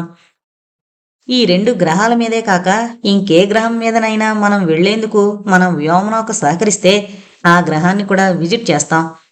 గ్రహాంతర జీవం గురించి చేసే ప్రయోగాల్లో ఇది మనకు మొదటి అడుగు. చిన్నపిల్లాడికి ఎక్స్ప్లెయిన్ చేస్తున్నట్టు వివరంగా చెప్పాడు వ్యాస్. కేవలం భౌతిక శాస్త్రం మీదే ఆసక్తి ఉన్న వర్ధమాన్ లాంటి వాళ్ళకి జీవశాస్త్ర ప్రయోగాల పట్ల యాభ్యంపు ఉంటుందని వ్యాసుకి తెలుసు. అందుకే వర్ధమాన్ ముష్లతో సహనంగా ఉండకపోతే వాళ్ళ దగ్గర నుంచి తనకు కావలసిన సహాయ సహకారాలు పొందడం చాలా కష్టమైపోతుందని జాగ్రత్త వహిస్తున్నాడు. ఎర్త్ స్టేషన్లో 3 స్పేస్ క్రాఫ్ట్లను మానిటర్ల మీద గమనిస్తోన్న బృహస్పతి గదిలో జ్ఞానేంద్ర కూడా ఉన్నాడు. బృహస్పతి వ్యాస్ వర్ధమాన్ల మాటలు వింటూ మౌనంగా అర్థవంతమైన చూపు జ్ఞానేంద్ర వైపు చూశాడు. జ్ఞానేంద్ర అర్థం చేసుకున్నాను అన్నట్టు తల పంకిస్తూ నవ్వాడు. ఈ వర్ధమాన్లో చాలా ఆలోచనలున్నాయే, అతనికి ఈ ప్రాజెక్టు మీద అంతగా నమ్మకం లేనప్పుడు ఆ సంగతి మనకు తెలియజేయాల్సింది. మరో ఏర్పాటు చేసేవాళ్ళం కదా అన్నాడు బృహస్పతి. నీకు తెలియందేముంది ప్రొఫెసర్, ఒకసారి భూమి ఆకర్షణ నుంచి విడుదలై రాకెట్ రోదస్లోకి ప్రయాణిస్తుంటే రాకెట్లో ఉన్న మనుషుల్లో శారీరకంగానే కాక మానసికంగా కూడా ఎన్నో మార్పులు వస్తాయి. అది రోదస్లో కొద్దిసేపైనా ప్రయాణించిన వాళ్ళందరికీ అనుభవమే. వర్ధమాన్లో మానవాతీత శక్తులు ప్రాణుల గురించి ఏనాడో కొద్దిగా ఆలోచనలు వచ్చుంటాయి. ఇప్పటి అతని పరిస్థితిలో భూమికి తిరిగి ఎప్పుడు చేరతామా అన్న ఆతృత అంతర్గతంగా మానసిక ఒత్తిడిని కలగజేస్తుండొచ్చు. దాంతో తను మానవాతీతమైన ప్రకృతి రహస్యాలను గురించి చాలా సిద్ధాంతాలు ప్రతిపాదించినా ఎవరూ పట్టించుకోకుండా తనని సంకట పరిస్థితుల్లోకి నెట్టారన్న ఒక రకం నిరాశ కమ్ముకొచ్చి అలా మాట్లాడుతున్నాడు. అయ్యుండొచ్చు. ఇక ముందు మరింత థరోగా పరిశీలించి గాని రోదసీ యాత్రకు ఎవరినీ సెలెక్ట్ చేయకూడదు, బృహస్పతి అన్నాడు. అయినా వ్యాస్ కూడా మరుగున పడ్డ సైంటిస్టులతో తమని తాము పోల్చుకోవడం నాకు నచ్చలేదు. అవన్నీ ప్రభుత్వం చూసుకుంటుంది. మనం మనకిచ్చిన పని నిర్వహించుకుంటూ పోవాలి గాని చరిత్రలో జరిగిన అన్యాయాలు గట్రా చర్చించుకోవడం, విశ్లేషించుకోవడం ప్రభుత్వ వ్యతిరేక ఉద్యమాలకు దారితీసి మానవజాతి మనుగడకే ముప్పొచ్చే ప్రమాదం ఉంది. Don't worry professor Brihaspati. భూమికి అందనంత దూరంలో ఉండడం ఎంత సైంటిస్టుకైనా కొంత డిప్రెషన్ కలగజేస్తుంది. ఆ నిర్వేదంలోంచి పుట్టుకొచ్చిన సంభాషణే ఇప్పుడు మనం వింటోంది. ప్రయోగం విజయవంతంగా ముగించి తిరిగి భూమి కక్షలోకి ప్రవేశించినప్పుడు చూడు, వీళ్లే తాము చేసినంత ఉపయోగకరమైన ప్రయోగాలు చరిత్రలో ఇంతవరకు ఎవరూ చేయలేదు అన్నంత ఆనందంలో తేలిపోతుంటారు అన్నాడు జ్ఞానేంద్ర. అఫ్కోర్స్ నాకు తెలుసుననుకో అంటూ నవ్వాడు డైరెక్టర్ బృహస్పతి. స్పేస్ షటిల్ వా. నేనేమో బయాలజీ స్కూల్ లెవెల్లోనే వదిలేశాను. అప్పుడు కూడా ల్యాబ్ వర్క్ ఫ్రెండ్ చేత చేయించేవాణ్ణి ఇబ్బందిగా అన్నాడు Vardhaman. No problem my boy. నువ్వు చేయవలసిందల్లా డేటా కలెక్షన్ ఎక్సెట్రా ఎక్సెట్రా. మిగతాదంతా నేను చూసుకుంటానుగా. నువ్వు స్పెసిమన్ ముట్టుకోవాల్సిన అవసరం లేదు. రూఫ్ దగ్గర స్లీప్ పొజిషన్లో ఉన్న ముషు కదిలి కార్డు డిస్కనెక్ట్ చేసేసి వచ్చాడు. Ready professor. I had a refreshing nap. ఇంకా మనం మన ప్రిపరేషన్స్ మొదలు పెట్టొచ్చు అనుకుంటాను అన్నాడు. పదండి. వ్యాస్ దారి తీశాడు. నేను రావాలా? వర్ధమాన్ ప్రశ్నకు చిన్నగా నవ్వాడు Vyas. Come on, don't be so reluctant. Vardhaman, Vyas, ముష్ స్పేస్ ల్యాబ్ లోపలికి వెళ్లారు. అక్కడ చిన్న చిన్న ఆక్సిజన్ బెలూన్స్లో ఎలకలున్నాయి. అవి కూడా స్లీప్ మూడ్లో ఉన్నట్టున్నాయి, కదలట్లేదు. ఏమైంది వీటికి? కొంచెం టెన్షన్గా అడిగాడు వర్ధమాన్. ఏం కాలేదు, నిద్రపోతున్నాయి. వ్యాసు సమాధానం విన్నాక టెన్షన్ తగ్గింది అతనిలో. ఇప్పుడు ఏం చెయ్యాలి? ఒక 4 ఎలుకలు చంపేసి ఆ 4ంటిని మనం చంద్రుడి మీద ల్యాండ్ అవగానే ఇక్కడి నుంచి తీసి చంద్రుడి మీద పెట్టాలి. మనమే చంపాలా? ఆ మాత్రానికి బతుకున్న వాటిని తేవడం ఎందుకు? ఆల్రెడీ చచ్చిన వాటిని తేవచ్చుగా అన్నాడు వర్ధమాన్. ఏదో మర్డర్ చేయమని తనని ఎవరో బలవంతం పెట్టినట్టు మొహం పెట్టి. సైంటిస్టుగా నీకు తెలిసే ఉంటుంది. నీ ప్రశ్నకు సమాధానం. మొదటే చచ్చిపోయిన శరీరాలు తెస్తే వాటిల్లో మార్పుల కారణం మన రాకెట్లో పరిస్థితులే అవ్వచ్చు. మనకు తెలీదు. చంద్రగ్రహం మీద వచ్చే మార్పులేవో, అంతకు ముందే భూమి మీద ఆ శరీరాల్లో వచ్చిన మార్పులేవో, స్పేస్ క్రాఫ్ట్లోకి వచ్చాక వచ్చిన మార్పులేవో తెలియకుండా పోతుంది. అందుకే ఫ్రెష్గా చంపాలి. పోనీ బతుకున్న వాటిని చంద్రుడి మీద పెడితే అప్పుడు మన ప్రయోగం కంటిన్యూ చేయడానికి అవి దొరకవు. అవి పారిపోయి అంటే బతుకున్నట్టేగా. అంటే ప్రాణి బ్రతకడానికి అవసరమయ్యే వాతావరణం చంద్రుడి మీద ఉన్నట్టే కదా. ఇంత చిన్న సత్యం అర్థం చేసుకోకుండా వాటిని చంపడానికి ఎంత ఇంపార్టెన్స్ ఇస్తున్నాడెందుకు ముసలాయనా అన్నట్టు చూశాడు వర్ధమాన్. అవి పారిపోతాయని నేను అనడం లేదు. మరి అవి మనకు దొరకవు అంటే అదేగా అర్థం? కాదు, మనం వదిలిన ఎలకలు మనకి తిరిగి దొరకపోవడానికి చాలా కారణాలు ఉండొచ్చు. చంద్రగ్రహపు వాతావరణంలో ఆ శరీరాలు కరిగిపోయి డిసింటిగ్రేటెడ్ అయిపోవడానికి కూడా అవకాశం ఉండొచ్చుగా. అప్పుడు మనకి అవి పారిపోయాయో, ఆ వాతావరణంలో ఉన్న ఏవో రసాయనాలు, వాయువుల వల్ల అవి కరిగిపోయాయో తెలీదు అన్నాడు. అసలు తెలుసుకోకపోతే నష్టమేంటట అని గొణుక్కొని ఇంకా వాదించకుండా ఊరుకున్నాడు Vardhaman. Getting ready for landing on moon. స్పీకర్లో అనౌన్స్మెంట్ వినిపించింది. ముగ్గురు ల్యాండింగ్ ప్రొసీజర్ పూర్తయ్యే వరకు కదలకుండా కూర్చున్నారు. ఆర్బిటార్ విండోలోంచి బయట దృశ్యం అత్యంత మనోహరంగా కనిపిస్తోంది. చంద్రుడి మీద దిగే ముందు స్పేస్ క్రాఫ్ట్ని చంద్రుని చుట్టూ నిర్ణీత కక్షలో తిప్పుతూ చంద్రుడికి దగ్గరగా తీసుకొస్తున్నారు పైలట్ ఆస్ట్రోనాట్లు. ఒక వెండి పళ్ళంలా కనిపిస్తూ వచ్చిన చందమామ గుండ్రని అంచులో ఒక భాగం మాత్రమే పెద్ద వంపులా కనిపిస్తోంది ఇప్పుడు. ఇంకా దగ్గరకు వచ్చేసరికి ఆ అంచుకి ఒక వైపు నుంచి ఒక నీలిరంగులో మెరుస్తోన్న ముత్యం కళ్ళ ముందుకొచ్చింది. నల్లటి సముద్రం లాంటి ఆ రోదసిలో దూరంగా మెరుస్తోన్న ఆ ముత్యమే భూమి అని గ్రహించడానికి వ్యాస్కి ఎంతోసేపు పట్టలేదు. చూడు చూడు వర్ధమాన్, అదిగో మన భూమి! వ్యాస్ ఎగ్జైటెడ్గా కేక పెట్టాడు. మనం దగ్గరవుతోన్న చందమామ కంటే మనం వదిలొచ్చిన దూరంగా ఉన్న ఆ భూమి ఆకర్షణీయంగా ఉందా సార్ మీకు? నవ్వాడు వర్ధమాన్. వ్యాస్ ముఖం భక్తి ఆరాధనా భావాలతో వెలిగిపోతోంది. ఓహ్! అంతరిక్షంలోంచి భూమి వంక చూడడం నాకెప్పుడూ ఒక ఆధ్యాత్మిక అనుభవంగా తోస్తోంది. చాలా కాలం కిందట ఎడ్గార్ మిచెల్ అనే ఆస్ట్రోనాట్ అంతరిక్షం నుంచి భూమిని దర్శించినప్పుడల్లా దైవదర్శనమైన అనుభూతి కలుగుతుంది అన్నాడు. నాకు అంతే. ఆ దృశ్యంలోనే దైవత్వం దర్శనమిస్తోంది తన్మయత్వంతో అన్నాడు వ్యాస్. స్పేస్ షటిల్ వా చంద్రుడి మీద ల్యాండ్ అయింది. చంద్రగ్రహ ఉపరితలమంతా బూడిద రంగులో ఏదో శూన్యత్వంతో జడంగా ఉంది. ఎక్కడా ఏ సౌందర్యమూ కానరావట్లేదు. ఇంతకుముందు ఎన్నోసార్లు అనుకున్నట్లుగానే ఈసారి భూమి మీద నుంచి చూసినప్పుడు అందాల రాజ్యంలా ఉండే చందమామ ఇంత డల్గా వర్ణహీనంగా ఎందుకుంటాడో అనుకున్నాడు వర్ధమాన్. ల్యాండింగ్ అయ్యాక మళ్ళీ ఎలకల దగ్గరకు వెళ్లారు. ల్యాండ్ అవుతున్నప్పుడు కలిగిన వైబ్రేషన్స్ వల్లనో ఇంకే కారణాల వల్లనో ఇప్పుడు ఎలకలు కదులుతున్నాయి. వాటికి అటాచ్ చేసున్న మానిటర్స్ స్టడీ చేశాడు వ్యాస్. గ్రాఫ్స్ అన్నీ నార్మల్గా ఉన్న 4 ఎలకలు సెలెక్ట్ చేశాడు.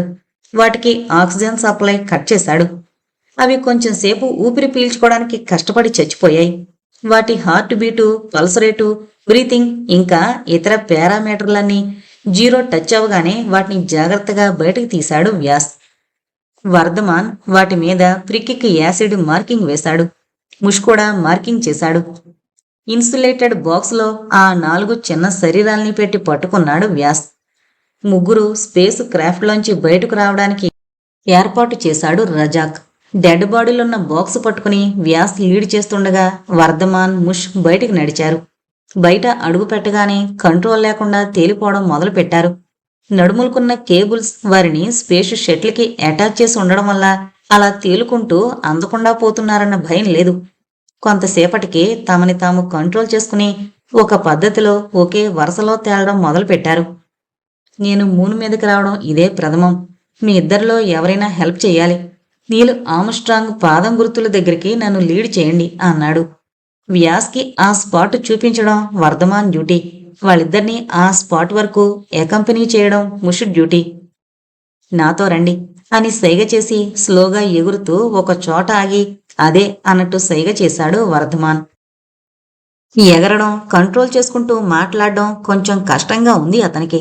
అందరికీ అంతే. అవసరానికి మాత్రమే మాట్లాడాలి, లేకపోతే శక్తి వృధాగా ఖర్చైపోతుంది. తమ శరీరాల్లోని శక్తి వృధాగా పోకుండా జాగ్రత్తగా కదులుతున్నారు ముగ్గురు. నీల్ ఆమ్స్ట్రాంగ్ మొదటి అడుగుకి కొంచెం పక్కగా 4 మృత శరీరాల్ని పెట్టాడు వ్యాస్. ముష్ ఆ శరీరాలు తేలిపోకుండా చంద్రుడి వాతావరణంలో కరిగిపోని లోహంతో తయారు చేసిన క్లిప్పులు బిగించాడు. చంద్రుడి ఉపరితలం మీద నిద్రపోతున్నట్టున్న ఆ చిన్ని చిన్ని శరీరాలకేసి జాలిగా చూశాడు. ముగ్గురు తిరిగి ఆర్బిటార్లోకొచ్చారు. రజాక్ వాళ్ళకి ఇన్స్టెంట్ ఎనర్జైజర్ అందించాడు. అది తీసుకున్న తర్వాత ముగ్గురికి ఎనర్జీ వచ్చింది. What an experiment! 4 చిన్న చిన్న ఎలకల్ని చంపి వాటిని అక్కడ పెట్టడం భలే ఎక్స్పెరిమెంట్! వ్యంగ్యంగా నవ్వాడు వర్ధమాన్.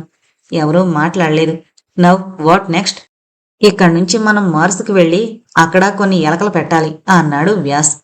మళ్ళీ వెటకారపు నవ్వొకటి నవ్వాడు Vardhaman. I know young man, ఇవన్నీ వ్యర్థపు ప్రయోగాలని నీ ఉద్దేశం. కానీ దీని ఫలితం చేతికందినప్పుడు ఇప్పుడు వ్యంగ్యంగా సర్కస్టిక్గా నవ్విన నవ్వునే ఇప్పుడు మహదానందంగా నవ్వుతావు అన్నాడు వ్యాస్. సారీ ప్రొఫెసర్, ఈ ఎక్స్పెరిమెంట్ని వేళాకోళం చేద్దామని కాదు నా ఉద్దేశం. కానీ ఎక్కడో గిల్టీ ఫీలింగ్. మనం మన కుతూహలం తీర్చుకోవాల్సిందే. రకరకాల ప్రయోగాలు చేసి ప్రకృతి రహస్యాల్ని ఛేదించాల్సిందే కాదన్ను. కానీ మన ప్రయోగాల కోసం ఆ చిన్న చిన్న అమాయక ప్రాణుల్ని బలి చేయడం నాకు నచ్చలేదు. ఎన్నో శతాబ్దాలుగా మనిషి ఈ అలవాటు మాత్రం మానుకోవట్లేదు. అలిగిన వాళ్ళ బొంగుమూతి పెట్టాడు వర్ధమాన్.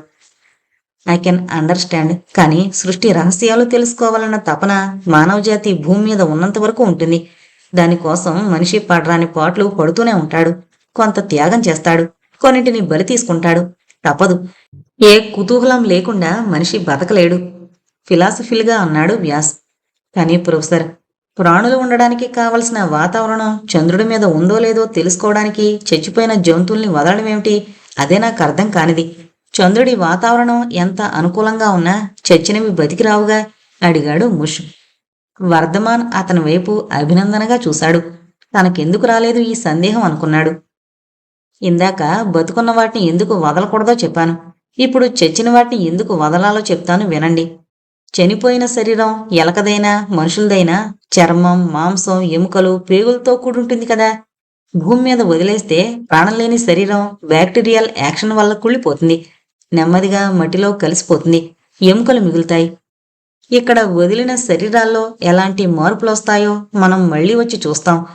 కుళ్ళడం అనేది ఎప్పుడూ సూక్ష్మజీవుల పనే. అలా ఇక్కడ కూడా ఈ శరీరాలు కుళ్ళాయనుకోండి, అప్పుడు ఆర్గానిక్ మ్యాటర్ కుళ్ళేలా చేసి పరిణామం చేసే సూక్ష్మజీవులు ఇక్కడ కూడా ఉన్నట్టే కదా. సూక్ష్మజీవులు ఉన్నాయంటే జీవులు ఉన్నట్టు మొదటి అడుగు అన్నాడు వ్యాస్. దానికి ఈ ఎలకల ప్రయోగం ఎందుకు? ఇక్కడ ఉపరితలం మీద మట్టిని మనం మైక్రోబయాలజీ ల్యాబ్లో పరీక్షిస్తే చాలదా? ఇన్నాళ్ళు అటువంటి పరీక్షలే జరిపినా నిర్ధారణగా ఏదీ తేలలేదు. అందుకే కొంచెం క్రూడ్గా ఉన్న ఈ ప్రయోగాన్ని డిసైడ్ చేయమని వ్యాస్ చెప్పాడు. మనం మార్స్ మీద కూడా ఇటువంటి కొన్ని ఎలకలు పెట్టి తిరిగి మళ్ళీ చంద్రుడి మీద దిగి టెస్ట్ చేయాలి. మనం మార్స్ వైపు ఎప్పుడు బయలుదేరతాం? ముషు రాజుని అడిగాడు. ఎర్త్ టైంలో చెప్పాలంటే ఇంకా కనీసం 6 గంటలు పడుతుంది అన్నాడు. అంతవరకు విశ్రాంతి తీసుకోవడమేనా? ఏమీ కాలక్షేపం లేదా? ముషు వర్క్ హాలిక్. అతనికి ఊరికే కూర్చోబుద్దవదు. ఇలా చిన్న ఎక్స్పెరిమెంట్స్తో స్పేస్లోకి రావడం ఇదే మొదటిసారి నాకు. ఫిజిక్స్ ఎక్స్పెరిమెంట్స్ ఈ బయాలజీ ఎక్స్పెరిమెంట్లలాగా ఇంత సింపుల్గా ఉండవు అన్నాడు ముష్. దీని రిజల్ట్ మట్టుకు అన్ని రకాల సైంటిస్టులకు కొన్ని శతాబ్దాలకు సరిపడా పరిజ్ఞానాన్ని, పరిశోధనల్ని అందిస్తుంది అన్నాడు వ్యాస్. షూర్ ఒప్పుకున్నాడు ముష్. ఆల్రైట్, బయట చందమామ వాతావరణం చూడ్డానికి బాగుంది నాకు. కాసేపు బయట తిరిగి చూడగలిగినంత చూడాలనుంది. వస్తారా? అడిగాడు వ్యాస్. కానీ బయట తొందరగా ఎనర్జీని కోల్పోతాం. మనం మళ్ళీ న్యూట్రిషన్ తీసుకుని వెళదాం ముష్ సలహా ఇచ్చాడు. ముగ్గురు న్యూట్రియంట్స్ తీసుకుని మళ్ళీ చందమామ వాతావరణంలో అడుగు పెట్టారు.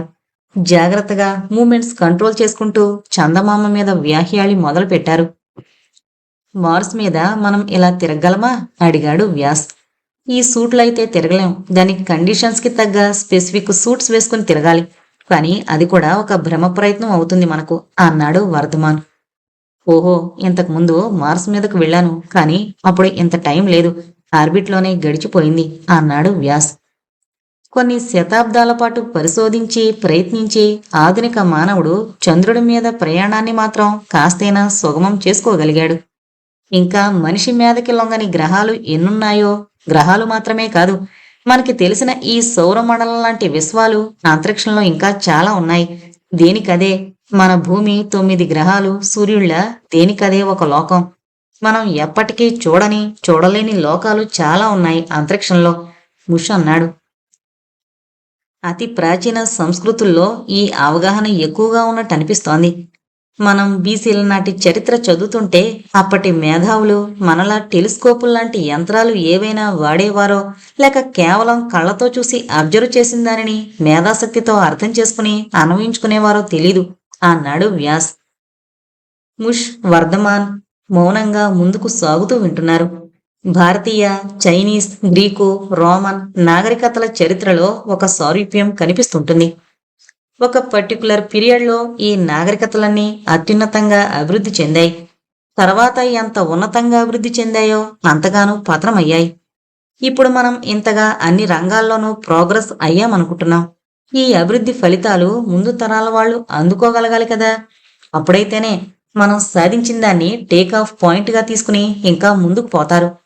ఏదో ఆలోచనలో పడి మరేదో లోకంలో ఉన్నట్టు తనలో తను మాట్లాడుకుపోతున్న వ్యాస్ ఉలిక్కిపడి, ఇప్పుడే ఈ లోకంలోకి వచ్చిన వాడిలా ఏంటిది ఇలా మాట్లాడుతున్నాను? మీ ఇద్దరికీ బోర్ కొట్టేశాను కదూ అన్నాడు. బోర్ కాదు, కానీ సోషల్ సైంటిస్టులు కొందరు మీరు చెప్పిన పాయింట్స్ చెప్పడం నేను కూడా విన్నాను. ఇప్పుడు మనం యాస్ట్రానమీలో సాధించిన పరిజ్ఞానం ప్రాచీన నాగరికతలో, అంటే కొన్ని వేల సంవత్సరాల క్రితమే సాధించారు అన్న ఆర్గ్యుమెంట్ చెప్తుంటారు. కానీ అది మరుగున పడిపోవడానికి కారణాల మటుకు క్లియర్ కట్గా ఎవరూ సిద్ధాంతీకరించలేదు వర్ధమాన్ అన్నాడు. కొంతసేపు అలా తిరిగాక మనం మళ్ళీ ఏదైనా ఎనర్జైజర్ తీసుకోవాల్సిందే. ఇంక మనం ఎక్కువసేపు ఉంటే ప్రమాదం అన్నాడు ముష్. జాగ్రత్తగా తేలుకుంటూ సముద్రాన్ని ఈదుతున్నట్టు చంద్ర వాతావరణాన్ని తప్పించుకుని తిరిగి స్పేస్ షిప్లోకి ప్రవేశించారు. బయట తిరుగుతుంటే బాగానే ఉంది, కానీ కొంతసేపు అయిన తర్వాత ఎవరో మనని నిశితంగా పరీక్షిస్తున్నట్టు, మన మాటలు వింటున్నట్టు ఏదో ఫీలింగ్ కలిగింది అన్నాడు వర్ధమాన్. సరిగ్గా నాకు అలాగే అనిపించింది. అయితే నేను చెప్పడానికి సిగ్గుపడనక్కర్లేదు. కుర్రవాళ్ళు, మీకే ఈ రీఫీలింగ్ కలిగిందంటే నా సంగతి ఆలోచించండి. కారణం తెలియని భయానికి లోనయ్యాను నేను. ఒక్కోసారి ఒళ్ళు జలదరించినట్టు ఆ భయం వల్లనే అనుకుంటా. ఎవరైనా వింటున్నారా లేదా అని ఆలోచించకుండా ఏదేదో వాగాను. ముషు లోపలికి వెళదామనగానే గొప్ప రిలీఫ్ ఫీల్ అయ్యాను. మొహమాటం వదిలేసి తన భయం కూడా చెప్పాడు వ్యాస్. లోపలికి వెళ్లిపోయిన ముగ్గురిని అదృశ్యంగా ఉండి పరిశీలిస్తోన్న ముగ్గురు వాళ్లలా స్పేస్ షిప్లోకి వెళ్లడం చూసి వినోదించారు. వారు ముగ్గురు భూమికి చెందినవారు కాదు, అలాగని చంద్రగ్రహవాసులు కూడా కాదు. మరెవరు? మన భూమి భాషల పరిమితిలో, అది భారతీయ భాషల పరిమితిలో చెప్పాలంటే వారు గంధర్వులు. వారు ఎవరైనా మన కళ్ళబడ్డం జరిగితే వాళ్ళని గ్రహాంతరవాసులుగా గుర్తిస్తాం. మనకు అలవాటైన ఇంగ్లీష్లో చెప్పాలంటే ఎక్స్ట్రా టెరిస్టెరియల్స్ అంటాం. సింపుల్గా ఈటిలని చెప్పుకుంటాం. కానీ వ్యాస్ చెప్పినట్టు వారు మన ముందే ఉన్నా గుర్తించగలిగే జ్ఞానం మనకు లేదు. వారు మన కళ్ళబడాలని కోరిక పుట్టినప్పుడు మానవ రూపంలోనే వస్తారు. ఈ మానవులకు కాస్తో కూస్తో అతీంద్రియ జ్ఞానం ఉన్నట్టుంది అన్నాడు అతివాహుడు. ఇంద్రియ జ్ఞానమే సంపూర్ణంగా లేదు వీళ్ళకి, అతీంద్రియ జ్ఞానం ఒకటి. హుహు పరిహసించాడు. మరి అంత పరిహాసం కూడదు. ఏదో వాళ్లకున్న పరిజ్ఞానంతో ఈ విశ్వ సృష్టి రహస్యాలు కొన్నైనా ఛేదించాలని వాళ్లు ప్రయత్నం చేస్తుంటారు. అతివాహుడు మానవుల పట్ల కొద్దిగా సానుభూతితో మాట్లాడడం హుహు కూడా సహించలేకపోయాడు. ఆ ప్రయత్నాలే మన లోకాల్లో మనకు శాంతి లేకుండా చేస్తున్నాయి. విశ్వాంతరాళం ఇంత గందరగోళంగా ఉండడం ఇంతకు ముందెప్పుడూ లేదు. అందమైన భూమిని సృష్టించిస్తే ఒక కాలంలో కాలుష్యంతో మానవజాతే నాశనమయ్యేంతగా ప్రమాదం నెత్తిమీదకు తెచ్చుకున్నారు. తర్వాత తరాల వాళ్లు బుద్ధి తెచ్చుకుని భూమిని కాపాడుకున్న తెలివి మీరి ఇప్పుడు ఈ అంతరిక్షయానాలు మరిగిన ఈ కాలపు మానవులు ఆకాశము అంతరాళము కూడా కలుషితం చేస్తున్నారు కోపంగా అన్నాడు హుహు. అతివాహుడు అటు మానవుల పట్ల హుహుకున్న పరిహాస భావాన్ని, ఇటు హుహుకున్న క్రోధాన్ని అర్థం చేసుకోగలడు. మేధ ఉన్నా సరిగ్గా ఉపయోగించుకోకుండా ఆత్మ వినాశనాన్ని కొని తెచ్చుకునే మానవ స్వభావం చూసి నవ్వుకోనివాడు, పరిహసించనివాడు లేడు సురలోకంలో. రాకెట్లు, స్పేస్ షిప్లు, కృత్రిమ శాటిలైట్లు, ల్యాండర్లు, రోవర్లు అంటూ వికారపు ఆకారాలున్న యంత్రాలను పంపి అంతరాళాన్ని భూమండలంలాగే కాలుష్యభరితం చేస్తున్నారు. దేవ, గంధర్వ, కిన్నెర, కింపురుషులు అపురూపంగా ఆస్వాదించి వినోదించి విహరించే సుందర విశ్వాంతరిక్షం కలుషితం చేస్తున్నటువంటి మానవుల మీద కోపం రావడం సహజం. కాని అతివాహుడు ఎన్నో రకాల అనుభవాలు గడించినవాడు. క్రోధానికి చోటివ్వక సంయమనం పాటించమని తమ్ముళ్ళు హహా హుహులకు సలహా ఇచ్చాడు. అతివాహుడు హహా హుహులు గంధర్వ సహోదరులు. అవును, మన సుహాసుడేడి? వాడు మానవులను చూడడం ఇదే మొదటిసారి. జడుసుకున్నాడా ఏంటి? సుహాసా సుహాసా అతివాహుడు పిలిచాడు. హహా హుహు కూడా పిలిచారు. సుహాసుడు ముగ్గురు సోదరులకి మానసపుత్రుడు. గంధర్వ యువకులందరిలోనూ చాలా చిలిపివాడు. ఆ వికృత యంత్రం చూసి దాని చుట్టూ తిరుగుతున్నాడేమో. అన్నదమ్ములు ముగ్గురు తమ దివ్య దృష్టిని ఉపయోగించే అవసరం లేకుండానే సుహాసుడు ప్రత్యక్షమయ్యాడు. ఏంటిది? మీరు ముగ్గురు మానవ మాతృల్లా అలా తలడిల్లిపోతారు. మన లోకంలో మనం అంత ఆందోళన చెందడం అంత అవసరమా? అడిగాడు. అతనేదో చిలిపి హాసంతో ప్రకాశిస్తున్నాడు. అందుకేనేమో అతన్ని ముద్దుగా పెంచుకుంటున్న తండ్రులు అతనిని సుహాసుడు అని పిలుచుకుంటున్నారు. కొంటెహాసుడు అంటే ఇంకా బావుంటుందేమో. ఏమైనా కొంటి పని చేసిస్తున్నావా? ఈ మానవాదములు మన ఉనికి గ్రహించారో ఎక్స్పెరిమెంట్లంటూ వెంటపడి మనని కూడా వాళ్ళంతా అదములుగా మార్చేస్తారు ఆదుర్దాగా అన్నాడు హహా. కొంటె పనులు చేయడం నా స్వభావం. ఆ యంత్రమును మనుషులు కంట్రోల్ చేస్తున్నట్టు నన్ను కంట్రోల్ చేయలేరు మీరు అన్నాడు. అదిగో మనిషిగాలి సోకింది, భాష కలుషితమైంది మొదట అన్నాడు హుహు కోపంగా. సౌరమండల పర్యవేక్షణ కేంద్రం మన భాషలో చెప్పుకోవాలంటే solar system monitoring space station అంటే సరిపోతుందేమో. కానీ గంధర్వుల భాషనే మన పద్ధతిలో ఎబ్రివేట్ చేద్దాం. సౌం మం పం కేం అందాం నుంచి ఇంకా ఏమీ ఆజ్ఞలు రాలేదా? అతివాహుడు తమ్ముళ్లను ఉద్దేశించి అడిగాడు. రాలేదు, ఈ పాటికి రావాలి అన్నాడు హహా. మరి స్పేస్ షిప్లోంచి మనుషులు బయటకొచ్చారు. ఓకే, మనం పెట్టిన మన ఎలకల డెడ్ బాడీస్ని పెట్టించోటే ఉన్నాయో లేవో ఒకసారి చూసొచ్చేస్తా. వృద్ధమానవుడు తేలుకుంటూ ఆమ్స్ట్రాంగ్ ఫుట్ ప్రింట్ వైపు వెళ్ళాడు. సుహాసుడు ఆనందం పట్టలేనట్టు హసిస్తున్నాడు. ఇతని ఆనందానికి కారణమేంటో తెలియక క్రోధపు చూపులు చూస్తున్నారు హహా హుహు అతివాహుడు. వర్ధమాన్ వర్ధమాన్ అరిచాడు వ్యాస్. వర్ధమాన్తో పాటు ముష్ కూడా వ్యాస్ వైపు వెళ్ళాడు. ఇదే కదూ ఆమ్స్ట్రాంగ్ పాదం గుర్తు. మరి ఇక్కడే కదా మనం ఎలకల బాడీస్ పెట్టాం. టోటల్ 4 కదా మనం పెట్టినవి, 3 కనిపిస్తున్నాయేంటి? ఆక్సిజన్ మాస్కుల్లోంచి ముగ్గురు ఒకరి ముఖాలొకరు చూసుకున్నారు. ఈ వాతావరణం గాలికి ఏదైనా దొర్లిందేమో ముష్ అన్నాడు. అంత గాలి అక్కడ లేదన్న సంగతి ముగ్గురికి తెలుసు. మనం మార్స్లో కూడా డెడ్ బాడీస్ పెట్టి మళ్ళీ ఇటు వస్తాం ఎలాగూ. అప్పుడు తరో సెర్చ్ చేద్దాం వర్ధమాన్ అన్నాడు. అంతకన్నా చేసేదేం లేదు. ముగ్గురు మళ్ళీ స్పేస్ షిప్ లోపలికి వెళ్ళిపోయారు. అతివాహుడికి అర్థమైంది ఇదేదో సుహాసుడి నిర్వాకమని. హహా హుహు కూడా గ్రహించినట్టే ఉన్నారు. ఈ తుచ్చమానుల కార్యకలాపాల్లో కల్పించుకోకు సుహాస. వాళ్ల కంటపడితే అదో పురాణమవుతుంది. మార్సు గ్రహం కేసి వేగంగా ఎగురుకుంటూ పోతున్న స్పేస్ షిప్ని చూస్తూ అబ్బా ఏం మనుషులు, ఆ శబ్దాన్ని ఆ వికృత రూపాన్ని ఎలా భరిస్తారో కదా. మనలా అందమైన విమానాలు ఎందుకు తయారు చేసుకోలేరు వీళ్ళు అని అడిగాడు సుహాసుడు. విమానాలా? హహహా అంటూ నవ్వాడు కుహు. వాళ్ళు తయారు చేసుకున్నారు విమానాలు, కానీ అవి ఈ స్పేస్ షిప్ కన్నా వికారంగా ఉంటాయి. భూమి మీద తిరగడానికే పనికొస్తాయి వివరించాడు హహా. భూమి మీద తిరగడానికి విమానాలా? సుహాసుడి వినోదభరితమైన నవ్వుతో కలిసి తాము పొక్కుమంటామన్నట్టు తారలు రోదసిలో తళుకు తళుకుమన్నాయి. సౌం మం పం కేం నుండి ఏవో పిలుపులొస్తున్నట్టున్నాయి అతివాహుడు అన్నాడు. ముగ్గురు కేంద్రంలో ప్రత్యక్షమయ్యారు. ఆ సమయంలో అంగారపర్ణుడు అనే గంధర్వుడు పర్యవేక్షణ విధులు నిర్వహిస్తున్నాడు. సుహాసుడు అంగారపర్ణుడి వైపు చూసి నవ్వాడు. మంచి ఉత్సాహంగా ఉన్నాడు మన కొంటెహాసుడు. ఎందుకో తెలుసా అన్నాడు.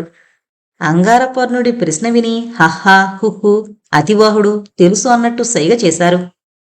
తెలిస్తే చెప్పండి. ఈ బాల్యం వీడువని యువకుడి చేష్టలు నీకు మాత్రం తెలియవా అంగారపర్ణ? ఇందాక చంద్రుడి మీద ఎలకలు పెట్టుకున్నారు వెర్రి మానవులు, పైగా మరణించిన మూషికాలు. మన చిలిపిహాసుడు వాటిలో ఒక దానిని మాయించేసి ఘనకార్యం చేసేసినట్టు. అంగారపర్ణుడు సుహాసుడి కంటే ఉత్సాహంగా నవ్వాడు. మానసపుత్రుని పట్ల మానస తండ్రులకు మనుషుల్లాగే భ్రమలు వదిలినట్టు లేదు. మళ్లీ నవ్వాడు. ముగ్గురు ఆశ్చర్యపోయారు. ఏంటిది? ఇంత వినోదానికి కారణమేమిటి? మీరు చూసింది ఆ చిలిపి చేష్టలే. అతను మాత్రం అతని ప్రేయసి ఆ భూలోకంలో ఏమంటారు ప్రేయసిని? భాషాభేదాలు లేకుండా అందరూ అదే మాట. Girlfriend. Suhasini girlfriend భూమి మీద విధులు ముగించుకుని గంధర్వలోకానికి తిరిగి వచ్చేస్తుంది. ఆ ఉత్సాహంలో ఉన్నాడు. అందువల్లనే ఎన్నాళ్ళు తన ప్రియురాల్ని తన నుంచి దూరం చేసిన భూలోక వాసుల ప్రయోగాలకు భంగం కలిగించి వాళ్ళు త్వరగా మన అంతరిక్షం వదిలిపోయే ప్రయత్నాలు చేస్తున్నాడు. అసలు రహస్యం చెప్పాడు అంగారపర్ణుడు. కాస్త గంభీరంగా సుహాసుణ్ణి చూస్తూ నువ్వు జాగ్రత్తగా ఉండాలి సుహాస. సౌవర్ణికను మానవులు గుర్తుపట్టకుండా అతి జాగ్రత్తగా వ్యవహరించాలి. సౌవర్ణిక మనని చేరే వరకు ఆమె భద్రత నీ బాధ్యతే హెచ్చరించాడు. ఇంతకీ ఎలుకల్ని మాయం చేయడంలో నీ ఉద్దేశం ఏమిటి? అంగారపర్ణుడు సుహాసుణ్ణి అడిగాడు. ఆ మనుషుల్ని కొంచెం అయోమయంలో పడేద్దామని. వాళ్ళంటుంటారే కన్ఫ్యూజన్, ఆ కన్ఫ్యూజన్లో పడేద్దామని అన్నాడు సుహాసుడు. కొంటెతనం. హహా అడ్డంగా తలూపాడు. తప్పు కదా అన్నట్టు. కొంటెతనం కాదు, మనకి సౌం మం పం కేంద్రం వారిచ్చిన ముఖ్య కార్యమేది. మనుషులను దారి మళ్లించి అయోమయానికి గురి చేయడం. సుహాసుడు హాహాకి గుర్తు చేశాడు. మీరిద్దరూ వాదన ఆపండి. మాయం చేయడం అంటే ఏం చేశావు? భూతాలుగా మార్చావా? భూమి మీద పంచభూతాల్లో కలిపావా? మాయలో పడ్డ మానవులు మాయం చేశానంటే నమ్ముతారు, కానీ మనకు తెలుసు భూమి మీద పుట్టిన భౌతిక పదార్థం ప్రాణంలేని శరీరమైనా సరే ఏదీ మాయం కాదు. ఇంకో పదార్థంగానో వాయువుగానో మారుతుందంతే. మాకు తెలుసు, మీకు తెలుసు. వాటిని ఏం చేశావు? 3 ఎలకల్ని కుజగ్రహం మీదకి టెలిపోర్టు చేశాను. టెలిపోర్టేషన్ గురించి థీరీల మీద థీరీలు చెప్పి రాసి ఊదరగొడుతున్నారు ఈ మానవులు. నేను సింపుల్గా చేసి చూపించాను. ఏం ప్రయోగాలు చేసినా ఎలకలు, కుందేళ్లు, కోతులు, కుక్కలతో వీళ్ల ప్రయోగాలు. వినోదంతో పకపక హాసించాడు సుహాసుడు. నీ పనులు నీకే రావాలి నవ్వు. చంద్రుడి మీద పెట్టినవి 4 ఎలకలని మాకందిన సమాచారం. 3 సరే, కుజగ్రహం మీదకి చేరేశావు. ఇంకొకటేమైంది? అంగారపర్ణుడు పాపం శృంగార విహారానికి వెళ్లాల్సిన సమయమైంది. ఇంద్రుడు సడన్ గా ఈ డ్యూటీ వేశాడు. అతనికి అసహనం పెరిగిపోతోంది. ఆ 4వ దానిని హేతిస్ మీదకి చేరేశాను ఉద్దేశపూర్వకంగానే. హేతిస్ అనేది శనిగ్రహానుకున్న ఉపగ్రహాల్లో ఒకటి అన్నాడు సుహాసుడు. ఏంటా ఉద్దేశం? హేతిస్ మీద ప్రాణులు ఉండడానికి కావలసిన వాతావరణం ఉంది. ఇన్ని గ్రహాలున్నాయి, శనిగ్రహానుకున్న ఉపగ్రహాలున్నాయి అంటూ ఖచ్చితంగా గణించి గుణించి కనిపెడతారు ఈ మనుషులు. హేతిస్ ఉపగ్రహం ఉంది అని కనుగొన్నాక దాని మీద వాతావరణ పరిస్థితులేమిటో తెలుసుకోవాలని ఉత్సాహం ఉండదు. ఓపిక తక్కువ మానవులకు. సుహాసుడు మళ్లీ హాసించాడు. సరిసరి, ఆ ఒక్క వంతు రహస్యం రహస్యంగానే ఉండడం వల్లనే మన లోకాలు మనకి దక్కాయి. అంగారపర్ణుడితో అంగీకరించారు. హహా హుహు. మనో పని ఒత్తిడి తట్టుకోవడానికి రకరకాల రిలాక్సేషన్ టెక్నిక్స్ పాటిస్తోంది. అన్నింట్లోకి మెడిటేషనే మంచి ఫలితాన్నిస్తోంది. ఆమె తన సైకోమీటర్ మానిటర్ స్టడీ చేస్తూ దాని టచ్ స్క్రీన్ మీద మార్కింగ్స్ చేసుకుంటున్నంతసేపు ఎవరూ పట్టించుకోరు.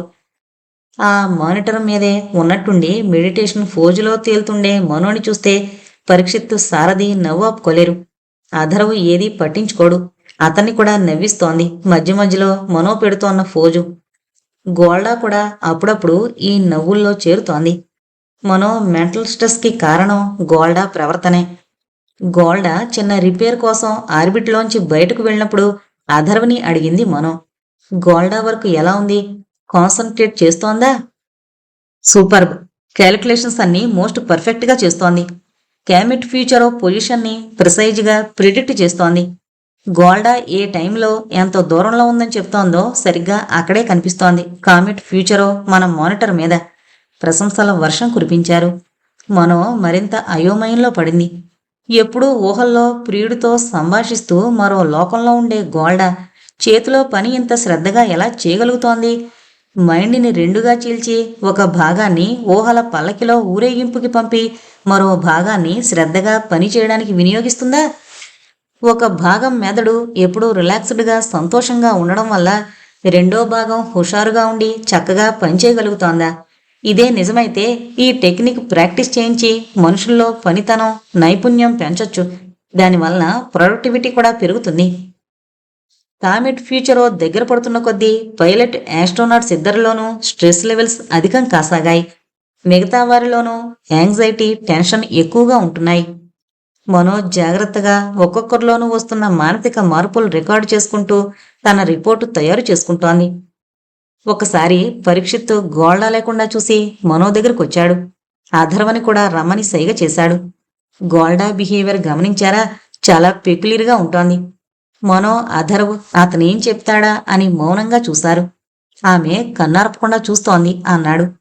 అవును, అధర్వ్ వైపు చూసినప్పుడు అలాగే కన్నార్పకుండా తదేకంగా చూస్తోంది అంది మనో. నీ మొహం చూసినప్పుడు కూడా అలాగే కన్నార్పకుండా చూస్తోంది. చూడలేదా? అసలు ఎవరి మొహం చూసినా చూడకపోయినా కన్నార్పదు. గమనించలేదా? ఇరిటేట్ అవుతూ అన్నాడు పరీక్షిత్. ఆవిడికి ఏదైనా జబ్బేమో అంది మనో.